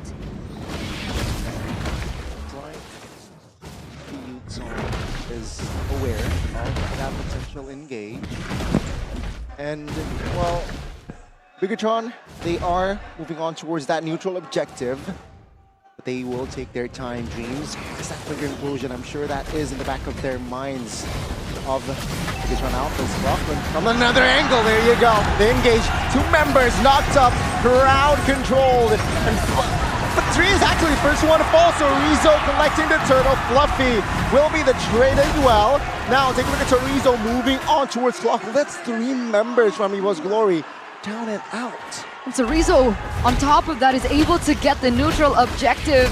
Evos lose right, left, down, and center. And they get another turret in the mid lane to boot. That's a lot more map pressure that they can work with the Boxia already circling around, already rotating towards this top side. Brents, the only thing he can do is try and defend. But even that will cross inevitable. Wow, man, Bigetron from out of nowhere. An all-out win, 3 kills, along with the neutral objective. That will be something that Evos has to try and wait for a chance to recover from. The damage coming in from multiple members there just caught them completely off guard. If they want to go for a big play, it has to be comboed in perfectly. They don't really have the same kind of tankiness, especially for Annabelle. If he wants to stay out in the front there and sustain that damage, he needs a couple more items, man. There's no way he can do it for now. 0-1-0 so far. Bigetron have been doing a very good job at not allowing that snowball from happening. A 3.6k gold lead, and it looks like Bigetron want to pick up the tempo once again. Dreams looks for a play onto Iman, but doesn't commit onto it. Instead, Iman is still going to be able to clear very quickly, actually, as Super Ken is on the move. Yeah, Super Ken again looking for a possible opening, but so Rizzo defensive penalty zone here. Annabelle trying to find the true damage, finds it and secures that kill. Top lane, yeah, Dreams knows that Iman has that purify, so just committing on to that explosion alone, it's really not worth it. Though, yeah, the last turtle will be up, and for now, Bigetron Alpha just has all the space in the world for that turtle pit.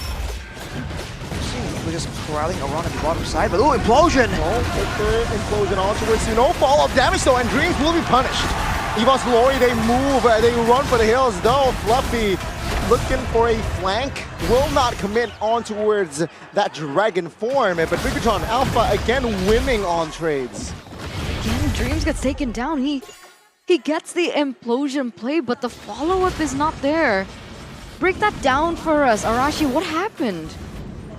Bigetron just do so much damage that they just nuked down the neutral objective, and Evos, they were preemptively expecting someone to go to the far side of the map to try and clear the lanes out, but it turns out Bigetron just went straight for it. Because of that, they were late to the party, and they had the Yutong too far away to really make a difference. And right now is the exact opposite. Immediately you see Sorizo on a Terizla going on the bottom, cutting the waves, baiting a response, but at the same time, the rest of the team invades towards the jungle of Evos, and so the response, the reaction from Evos is forced out of them. They are forced to go into the jungle where Sorizo can get a free turret. Conceal play nearly over onto Brands, but it was only just to zone him away to be able to allow Amon to get that turret in the top side. Now they're playing it carefully. They're playing it safely. They're waiting for the next neutral objective, but 36 seconds left for it to spawn. Dreams on standby to look for that proper opening. Clockun has opted to go for Edith's ultimate here. Primal Wrath, that's a lot of damage, but they have to make sure that the fights are on their terms. If Clockun right now goes in for it on a big play, whoa! Committed the flicker. Keep in mind, Moreno has the purple buff. So yeah, he's ready for a big fight. Evos Glory, question is, are they ready?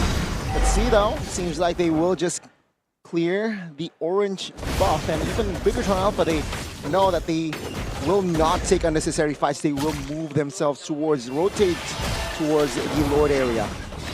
Brands is falling so far behind. Only 2 items so far. He's 2 levels below of Iman at the moment. Oh, flicker cancelled from that implosion, and Moreno will deal a lot of damage towards Streams. Though Sorizo will be the trade. Annabelle secures it. Take a look at Iman and Fluffy top side. As Annabelle collects a double, the Lord now, it's actually free for Annabelle. Surely Super Ken zoned out, but the damage will be enough for Annabelle to collect the triple. Fluffy will secure Iman. That's 1, 2, 3, 4 members down and out, 4-2. And the problem is, despite that trade going in favor of the White Tigers, Moreno is the one that picks up the shutdown. So there is still a bit of an advantage that Bigetron have picked up in that entire exchange. Wow. But of course, Bigetron, they lose the tempo, they lose control of the game, and they lose that turret in the mid lane as Evos Fluffy already on standby here to maybe make a play, to open up information, gather all that he can get. 1.4k gold lead now slimmed down for the Red Robots. The unfortunate thing for Bigetron is that they have a lot of damage, but it's skill-based, it's not targeted. And for Evos, a lot of their members are just so mobile. Dreams, of course, with the Sacred Hammer, but Brands, Clockun, Annabelle, and Fluffy all have a dash built into their kit. Now Super Ken tries to threaten for an engage, but that's a problem when they jump on someone, when the fights are ongoing. Moreno is having a hard time landing a lot of these bat impacts. Even in the final sequence of that fight, if he landed 1 or 2 of those bat impacts, he would have secured the kills on both those members of Evos, but they were just a bit too jumpy all over the place, and that is something that he needs to try and keep in mind next time. And if he can build for a Ice Queen's Wand, that could be the solution. Conceal play earlier on. I thought they were going to go for it. Falcon does get the Primal Wrap, however.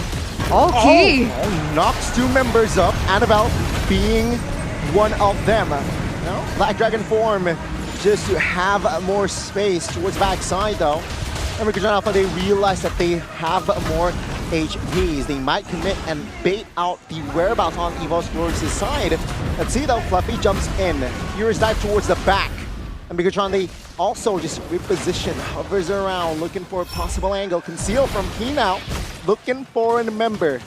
Not quite connect just yet though. Evos Glory also here is just patient. And with that, Bigetron Alpha saw no window. They will back away. Jigglypuff outside. Moscow will show on the map what will Bigetron decide to do. They will force that fight. Dreams though with the flicker. Cancelled! Fear of Destruction is there! And Bronze will find its one! Finds the triple! And Clockun secures the Lord! Evos Glory! Don't count them out just yet! They're going ham. They're going in with everything they've got. Evos come back in the game. They get the neutral objective. Look at the timers. Look, as Moreno is the only one left standing. He's dealing the damage. Can he defend this alone? Look at him. Slips. He wants blood over Moreno. But the main base shall be the main objective. Ladies and gentlemen, Bigetron Alpha will go down to the lower brackets as the White Tigers. They will soar and fight in the upper bracket finals.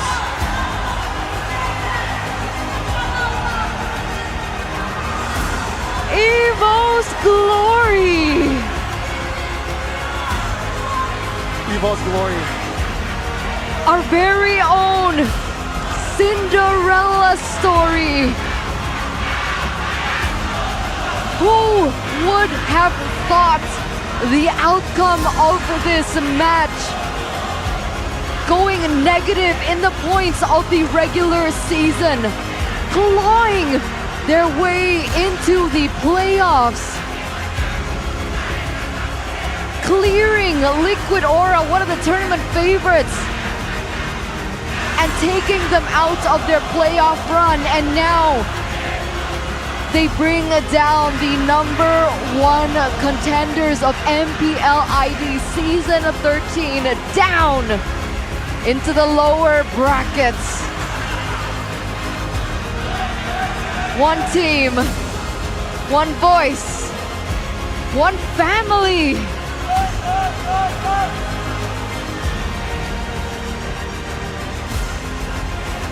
What a performance by Evos, despite the surprises that Bigetron has set up for them.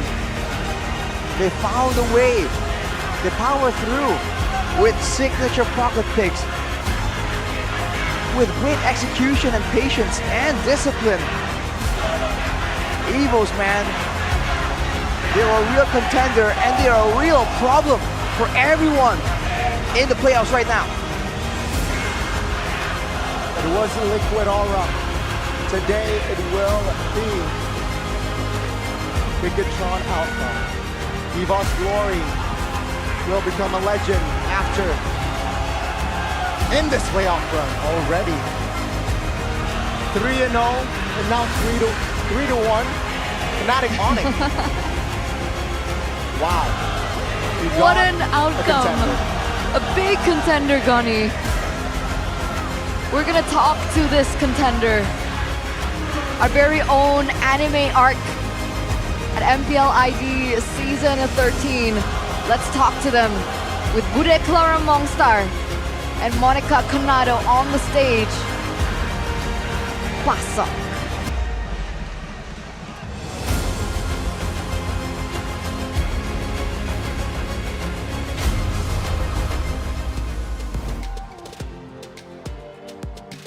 Evos Glory! Wow! Terus melaju melalui upper bracket. Luar biasa. Dan melihat bagaimana performa mereka, kok kayaknya heboh banget tadi. Fluffy, kemenangan ini begitu nge-hype kah untuk kamu? Apa? Kemenangan yang sudah kamu tunggu-tunggu kah? Ya, kemenangan ini udah saya tunggu-tunggu sih sebenarnya. Kan soalnya saya ditungguin juga sama player Bigetron. Oh, ekspresif banget dari tadi ya. Ini benar-benar luar biasa. Akhirnya ketemu lagi kemarin, kayaknya baru ketemu Evos Glory kita Bude ya. Hari ini ketemu lagi dan kita akan lihat nanti ya besok. Oke, responnya saat ditunggu pada saat terakhir regular season ya. Apa tuh? Gimana kalian menjawab penantian dari Bigetron? Terus mau jawab. Responnya apa? Responnya ketika, apakah tertantang dan jadi... Responnya biasa aja sih Bude sebenarnya. Kan mungkin panas sekali player Bigetronnya. Jadi ya kalau gue sih pribadi biasa aja. Biasa aja tapi menang ya, dan menunjukkan bahwa memang ini masih Evos masih menjadi most wanted-nya Bigetron Alpha. Ini kalian pembuktiankah memang gak bisa kalah nih dari Bigetron? Apa? Emang pembuktian nih tetap jadi most wanted-nya Bigetron? Jadi memang kita ngelihat dari Bigetron leg kedua hanya kalian yang bisa mengalahkannya. Sekarang pun kalian melakukan hal itu lagi. the top klasemen, kalian turunkan ke lower bracket. Kita ngelakuin kayak biasa sih, kayak maksudnya nganggap semua tim sama, jadi lakukan yang terbaik setiap roundnya sih. Lawan yang terbaik, namun Bigetron tuh digadang-gadang menjadi tim yang terkuat juga karena melihat dari regular season mereka. Tapi gimana sih kalian melihat sang robot merah di match pembukaan mereka hari ini? Ya kalau dibilang kan kuat ya emang kuat lah, nyatanya bisa top 1, terus juga dari game match tadi maksudnya nggak ada yang menang gampang ataupun kalah gampang, semuanya match seru, jadi ya emang itu ngebuktikan kualitas Bigetron juga lah. Wow, tapi sebenarnya kalau dibilang kalian itu udah bertarung dari kemarin di day pertama. Ini menjadi pertandingan kedua kalian di playoff. Sedangkan untuk Bigetron ini pertandingan pertama pembukaan di playoff. Jadi sebenarnya ini keuntungankah buat kalian sebenarnya dari regular season ke playoff ini berada di mungkin bukan di upper bracket. Makanya kali ini kayaknya bisa ngalahin top klasemen. Ya kalau dibilang keuntungan nggak juga lah, pasti di regular season juga kita maunya upper bracket juga. Ya pasti ya kayak tadi yang aku bilang, kita lakuin yang terbaik setiap roundnya lah. Terus juga dari persiapan semuanya udah dari coaching staff, pasti udah siapin semuanya juga. Namun dari kalian sendiri, sebelum match ini berlangsung, apa yang kalian mungkin lakukan dan perbincangkan spesial untuk pertarungan upper bracket ini? Ada nggak? Nggak ada sih, kayak match biasa aja, lawan tim yang lain juga sama aja. Sama aja. Wow. Namun menarik ya pastinya kalau kita melihat di game ketiga tadi, what happened with Anafel? Kayaknya diincer mulu ya. Halo. Gimana tuh Anafel? Di game ketiga tadi kayaknya diincer mulu tuh kamu. Disusahin sama Ken sih, kayak nggak dikasih farming sama Ken. Jadi gimana nih? Tapi ternyata kalian berhasil mengamankan poin kemenangan di match kali ini. Ketemu Super Ken yang dari season sebelumnya juga bisa dibilang ini kalau tadi ya sama Coach Aldo, ex-coachnya bilang Super Ken ini salah satu jungler yang berpotensi luar biasa nih di MPL Indonesia. Menurut kamu seperti apa nih Anafel? Ya emang jago, soalnya Super Ken standar jungler saya. Sebagai standar junglermu? Ya. Sebagai standar berarti kamu ingin terus menggapainya dong? Ya bisa dibilang gitulah. Namun sekarang kamu sudah berhasil memenangkan match melawan Super Ken. Apakah ini berarti sesuatu? Kamu sudah mencapai standar itu? Lagi beruntung sih, lagi beruntung. Lagi beruntung, tapi sudah sampai ke standar itu belum? Kayaknya belum, soalnya Super Ken lebih unggul dibanding saya. Wow, dalam bidang apa tuh? Ya decision making lah pastinya. Menarik, saling respect satu sama lain dan itu ditunjukkan. Kali ini kalian tetap bertahan di upper bracket. Namun lawan kalian esok hari adalah Sang Raja Langit. Raja Hutan harus berhadapan dengan Raja Langit. Tentu ini akan menjadi menarik buat kamu sendiri. Lawanmu esok ada Kairi dan juga Onic, FNATIC Onic. Bagaimana kalian melihat untuk pertempuran di upper bracket esok hari? Kalau aku katanya mau jawab sih.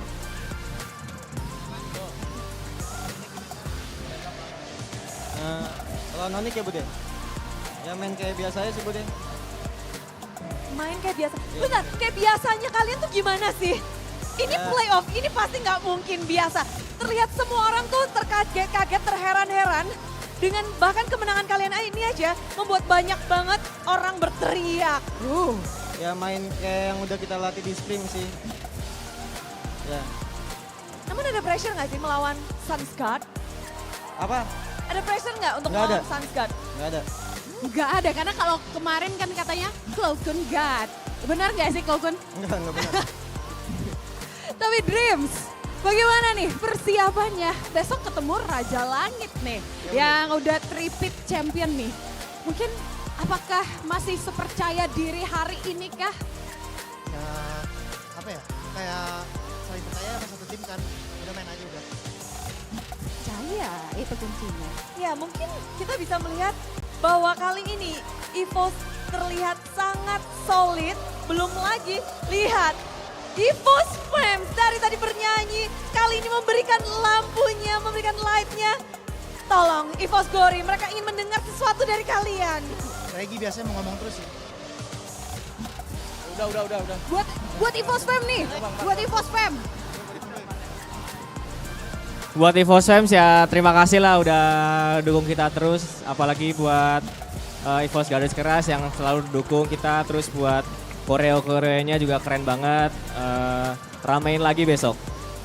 Karena satu kemenangan lagi, kalian bisa menjadi wakil dari Indonesia untuk MSC. Kalian sadar akan hal itu? Sadar lah.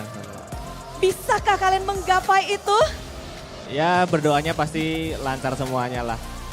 Dan mari kita doakan untuk kelancaran pula untuk kemenangan kali ini dari Evos Glory. Sambutlah sang Evos Glory.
The upper bracket finals, here we go.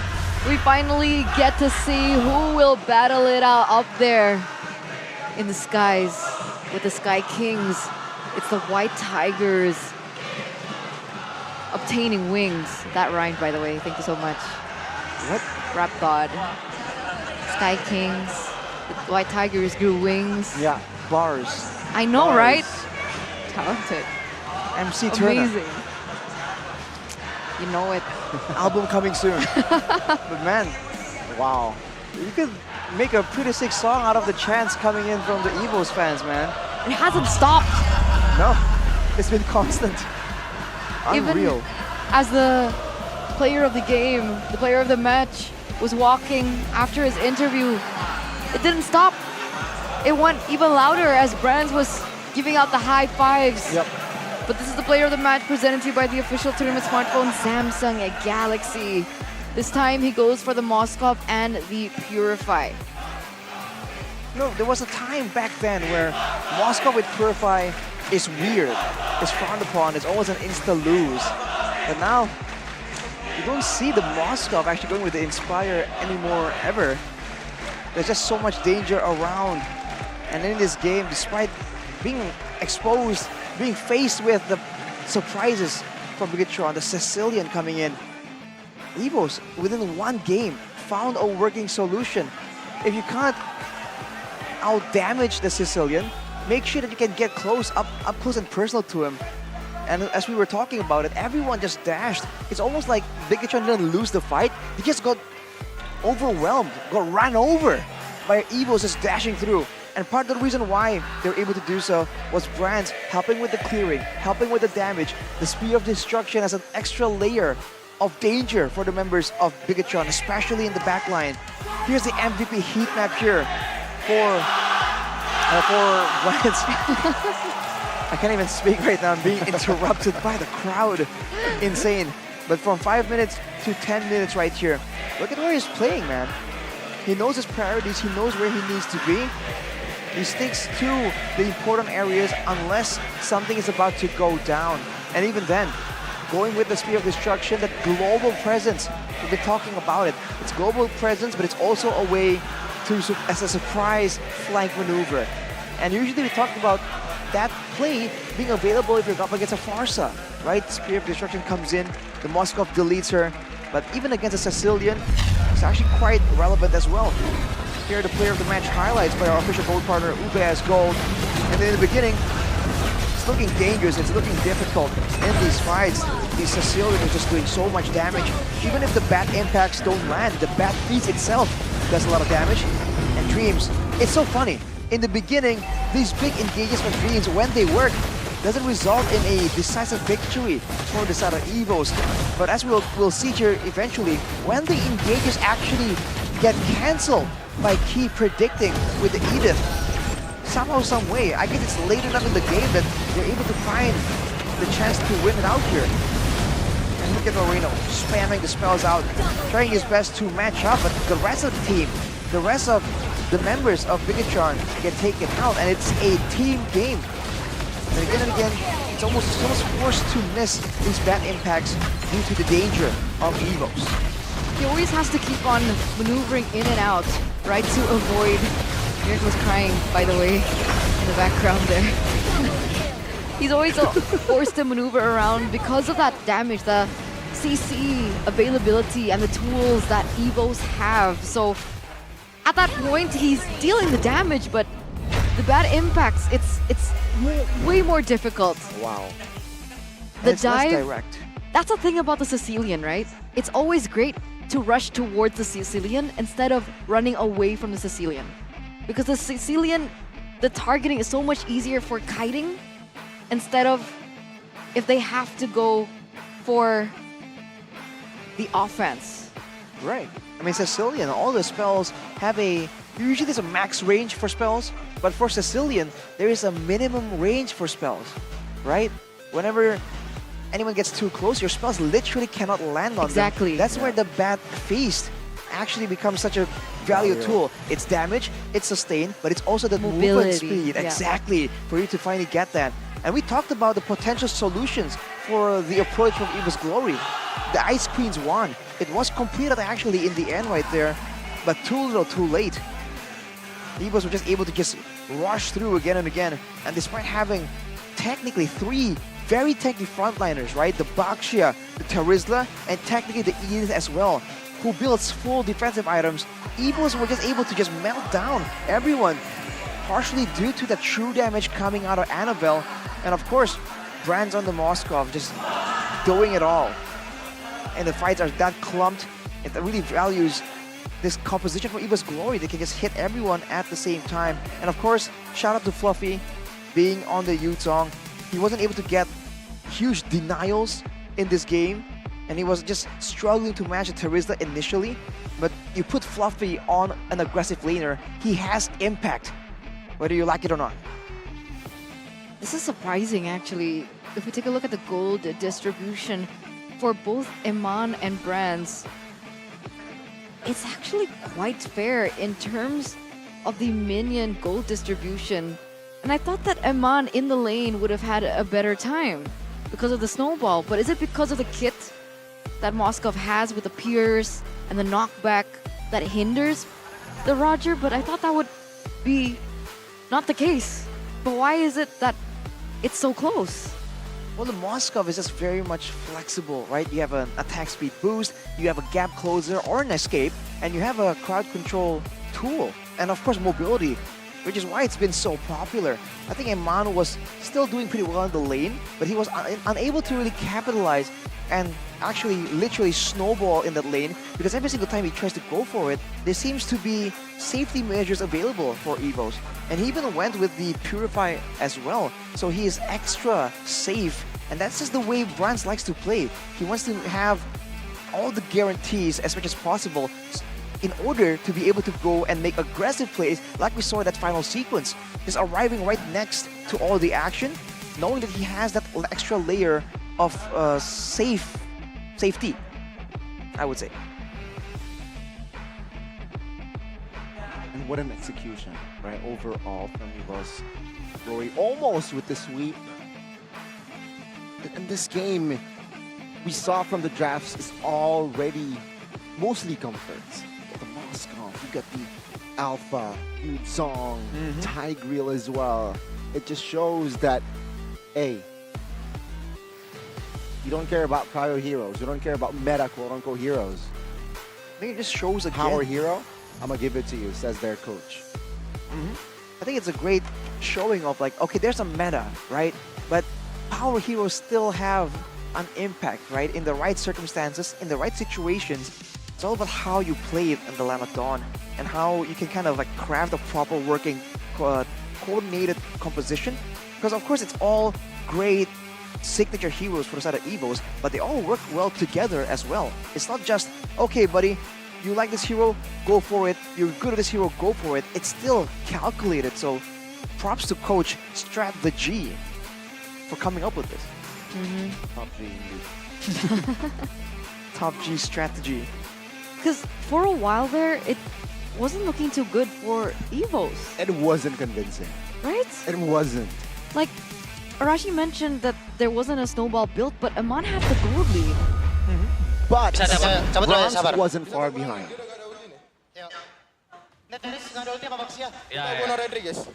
Mid dulu. Ya sama gua. Lihat Regi. Aman. Gua coba joiningin dong, boy. Gak ada flicker kok ini. Masih bisa nggak kalian? Masih bisa. Gua masih bisa. Kecil. Aman gua. Aman juga gua. Gak ada ulti kok ini, terisnya. Bisa reset nggak, boy? Saya lu tunggu naga. Nice. Gua naikin bawah juga nih. Boleh. Gua bisa pakai ulti, boy. Kita gua kalahin dulu ya berarti ya. Ditarik lagi ya. Dia langsung malin, Bran. Gua bisa ulti. Ayo, lihat. Dapat. Ayo, udah. Nice boy. Nice. Nice kau. Ada. Nice boy. Ada gua. Depanin. Bisa sih kalau memaksa. Bisa. Hati jangan nepet, jangan nepet, boy. 5 detik itu. Gua nagain. Sikat. Itu sesi lah. Masuk nih, Masuk. Ini. Fokus lock. Lock boy. Lock.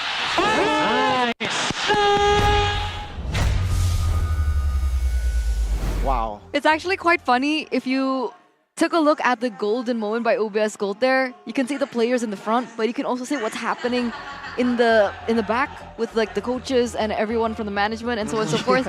So when Brands was able to get that play, that team fight, and they were able to get that advantage, everyone from the side of Evos, they were like super calm. They're like, nice, okay, nice. I think we can do this.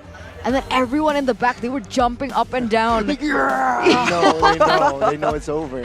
It was so funny. But it just goes to show that even in that particular scenario, when everybody knows that, man, it's over, they still kept their cool. They weren't like hammered by their own emotions. They want to see the base destroyed first. And then they celebrate. And then they go crazy. Yeah. And Fluffy definitely went crazy. He just stood up. He yelled something out. I couldn't quite make it out. But he just went, you can see his arms, right? He's out of the camera frame. But you can see his arms go up. He's like, wow! He just yelled something out in response. You love to see the energy, man. And you know how, of course, you can't deny, of course, you would feel that way after such a match. It was looking quite sketchy for a bit. But they pulled it off. Fluffy has been very emotive since he joined Evos. Because I don't recall that from Kira? Aura. Exactly. Do you recall that? Maybe he's more comfortable now. Maybe. In Evos' jersey. Maybe. There's actually a meet and greet going on back there, ladies and gentlemen. So if you guys want a chance to meet and greet your idols, your pro players, your favorite team, you guys can totally do that if you come over to Velodrome, Jakarta International Velodrome. JIV. JIV. Oh, JIV, my bad. JAV? What? 3-1 though. Jim. Wow, indeed. We're now going to take a look at the Kadia play of the day. It's Dreams from Evos Glory. Look at this, man. He just went for that initiation. It initially didn't work out, but then the fact that I guess, really, he was able to push Amon sideways, you know, displace him. And the fact that everyone kind of focused him down, that was a bit like a bait. Right? All the spells used towards him, everyone else was like, okay, all the attention's over there, let's go for it, rush him! And it worked out, right? And the difference in how fast the damage comes out for Evos compared to Bigetron, right? The fact that all the spells deal damage instantly compared to Bigetron that requires a bit of time. Yeah. Even the bat impact, the more you cast it, the more damage it does. So the first initial few seconds, you can see a difference in damage output, man. For sure, and that's when ultimately Bigetron, they lost control. But let's take a look at this, ladies and gentlemen, the playoffs bracket. You can see with the wins coming in from FNATIC Onic as well as Evos Glory, they will advance to the final upper bracket. Whoever wins that will step forward immediately to the grand finals. But before that, we are gonna see that first match of the day tomorrow between the lower brackets with Geek and Bigetron going head to head. So either one of them will have to say goodbye to the playoffs. Oh boy. I'm not ready for that. I'm not ready for that. But yeah, I mean, with that, Bigetron Alpha's upper brackets privileges will not go long, not go far. Meanwhile, FNOC and Evos, one more win to secure Riyadh. One more win to secure MSC. It's more than just playoffs at stake right now. A lot of teams definitely have their eyes already at least a bit ahead. But they have to make sure they don't get too far ahead of themselves, because as you can see, even the tournament favorites can slip up. Teams are just improving like crazy right now, and you can never know for sure. With so much on the line, I mean, you mentioned Riyadh, but that prize pool, the life-changing prize pool. Oh yeah. I think people are saying that this is one of the biggest prize pools we've ever seen in MLBB history. And that's what makes this such a big deal. It's no longer just MSC, it's MSC and Riyadh with the life-changing prize pool. So all these teams, all these orgs, all these players, they're desperately trying to get that ticket. And there's only 2 for them. So that grand final slot is going to be more imperative than ever. I'm looking forward to see how the crowd will be, because, you know, this is a stadium and it's been kind of repurposed. It's actually a circuit, but the crowds are just making it work, right? You would think that with some gaps here and there, you can tell there's like the lane for the bicycles initially, but man, the velodrome actually is kind of growing on me. I didn't realize it at first, that was a track.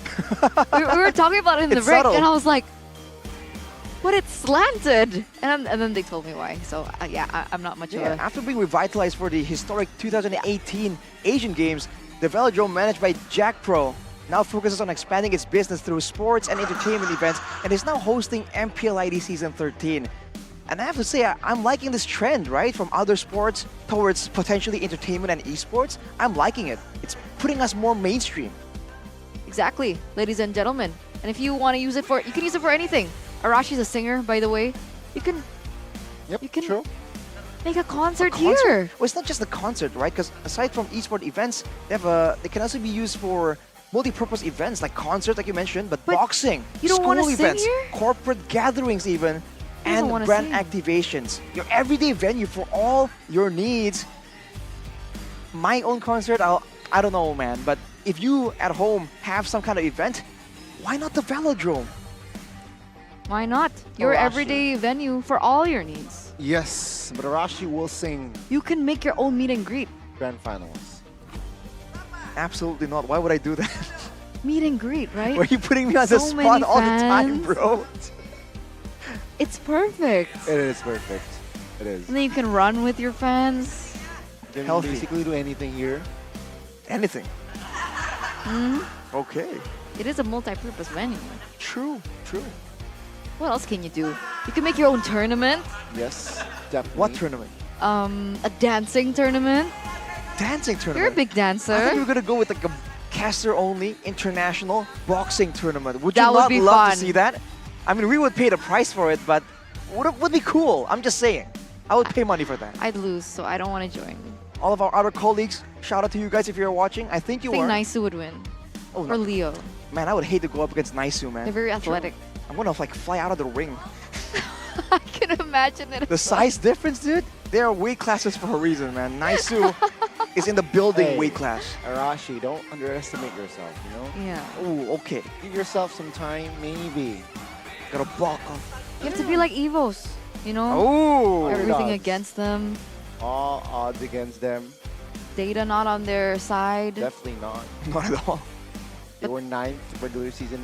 Bigetron stayed on top for the whole 9 weeks. Which shows again, we were just saying, it's a lot more difficult to stay on top than get to the top. And you're seeing again a bit of the struggle. Definitely a lot of teams having their own discussions and maybe even talking to other teams, right? Like kind of cooperating, like, hey, yo, dude, we want to beat Bigetron as well, right? We gotta find a solution, bro. Like, let's pool our intellect, our brainwaves, as Eternal likes to say, and find a solution here. Have to find a solution, and I have to find a solution to my lack of skills on the Hayabusa and the Granger. That's a bit tough, bro. Ouch. No, it's not. It's not, okay, guys? Don't fear, because the Exorcist skins are here, along with the exclusive items as well, because the draw event will be live from the 18th of May to 16th of June. And you guys can enjoy a 50% of your first draw every day and get a permanent exclusive item in the first 10 times that you guys draw. By the way, the old Exorcist skins will also be available. So if you guys missed it, don't worry. It's there for you to grab. Retro spins, Kagura and Yuzong. Yes. The Yuzong one is very cool. I like the Kaguras as well. It just so happens that I can't play the Kagura. But you know what I can play? I can play the Kadita. And you know what the Kadita likes to do? They like to dive into the action. Like you guys can dive into the action as well. Don't forget, the tickets are now available for the Snapdragon Pro Series SPS. Starting from, you guessed it, 10K. 10,000. Wow. 10,000, ladies and gentlemen. That's cheaper than food. It's so affordable. Esports for everyone, right? For ESL. Thank you so much, ESL, for making this happen. We can finally enjoy SPS together. So if you guys are interested in that, go ahead and check out the website down below. Or scan the QR code. Yeah. Around, below. Yeah, just there, that area. Like there-ish. There-ish. But wow. Very precise. But speaking about skins though. Exorcist done. Yeah. But I want the JJK. Oh, you're in luck. They're back? It's JJK. Man, it's perfect timing for Goni right here because they're back for a limited time. And I hear it's improved as well. So a lot of people were complaining about, oh, the effects were not as good. They've like buffed it. Now it's just a lot better, a lot cooler, a lot smoother as well in game. And of course, you can enjoy 50% off on your daily first draw as well. So man, don't waste any time. Do it at least once daily and you can get 50% off every single day. So the more days you do it, the more value you get. And after 10 draws, of course, you still can get an exclusive item or skin.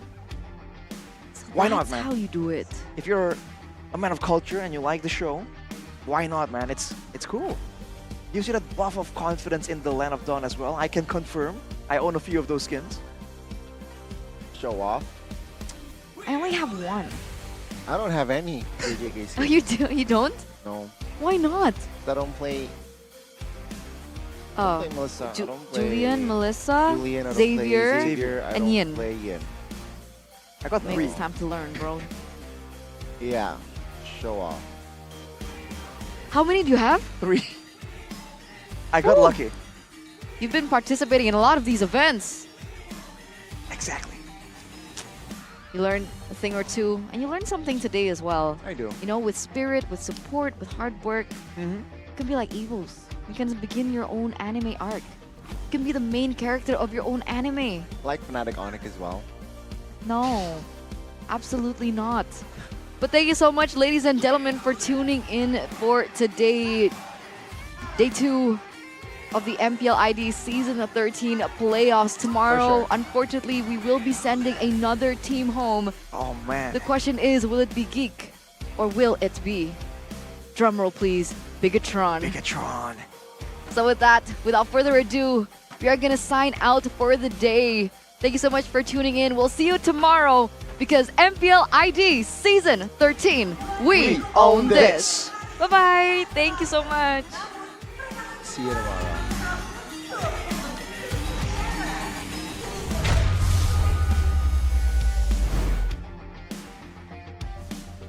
Selanjutnya ada Geek dan juga Bigetron yang harus ditarik turun ke lower bracket. Tapi sebaliknya Bude Clara, tentunya ada dua tim yang terus melaju di upper bracket. Ada FNATIC Onic dan juga Evos Glory. Ya, tentu saja kita akan melihat akan ada satu tim yang harus terhenti perjalanannya di esok hari di match pembukaan kita.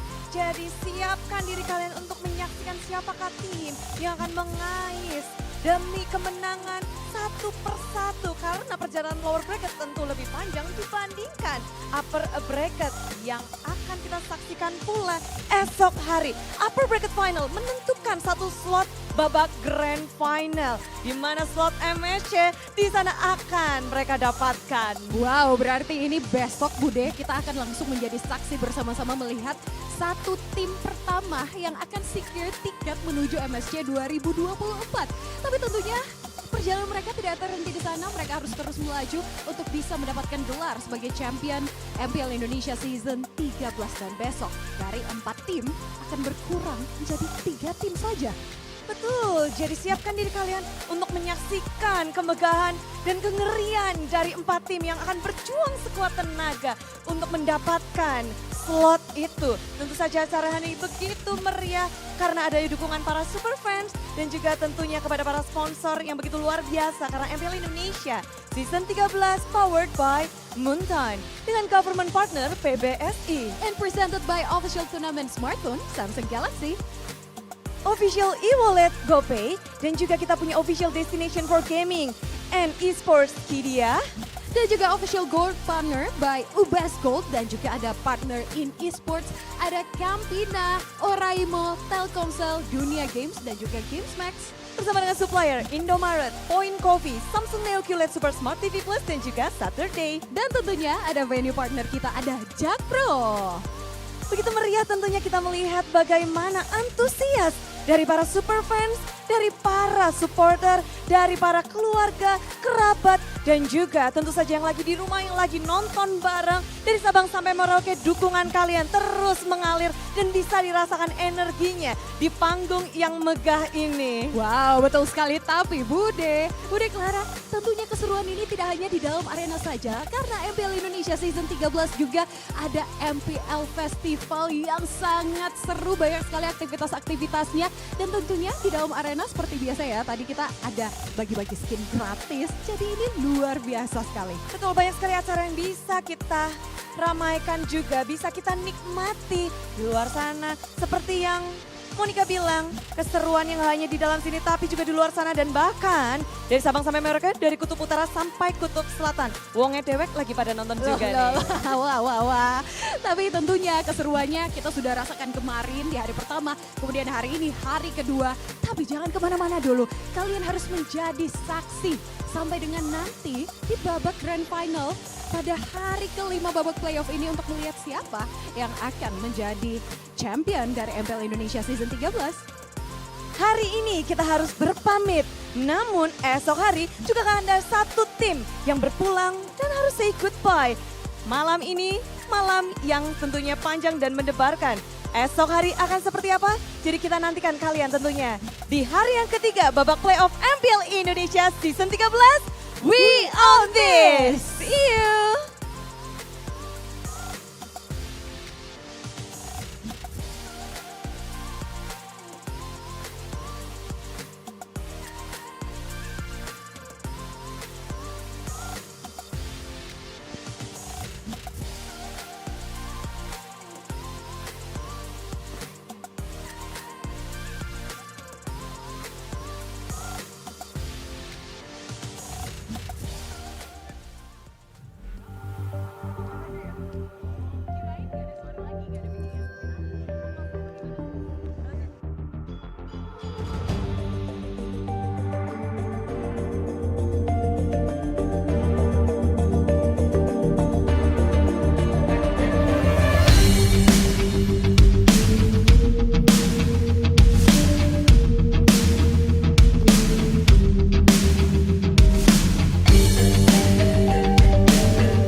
terus berlari, terus ke arah puncak tertinggi. Ku takkan berhenti, hanya sampai di sini. Kemenangan abadi menanti. You know we won't miss if we unite our focus. And if you haven't noticed, we all live. Nyalakan apimu, hadapi semua tantangan, hadang semua serangan, jatuh bukan halangan. Bakar semangatmu, janganlah engkau menyerah. Kita akan buat sejarah. We all this, we won't miss. We all this, we won't miss. Saatnya beraksi, jalan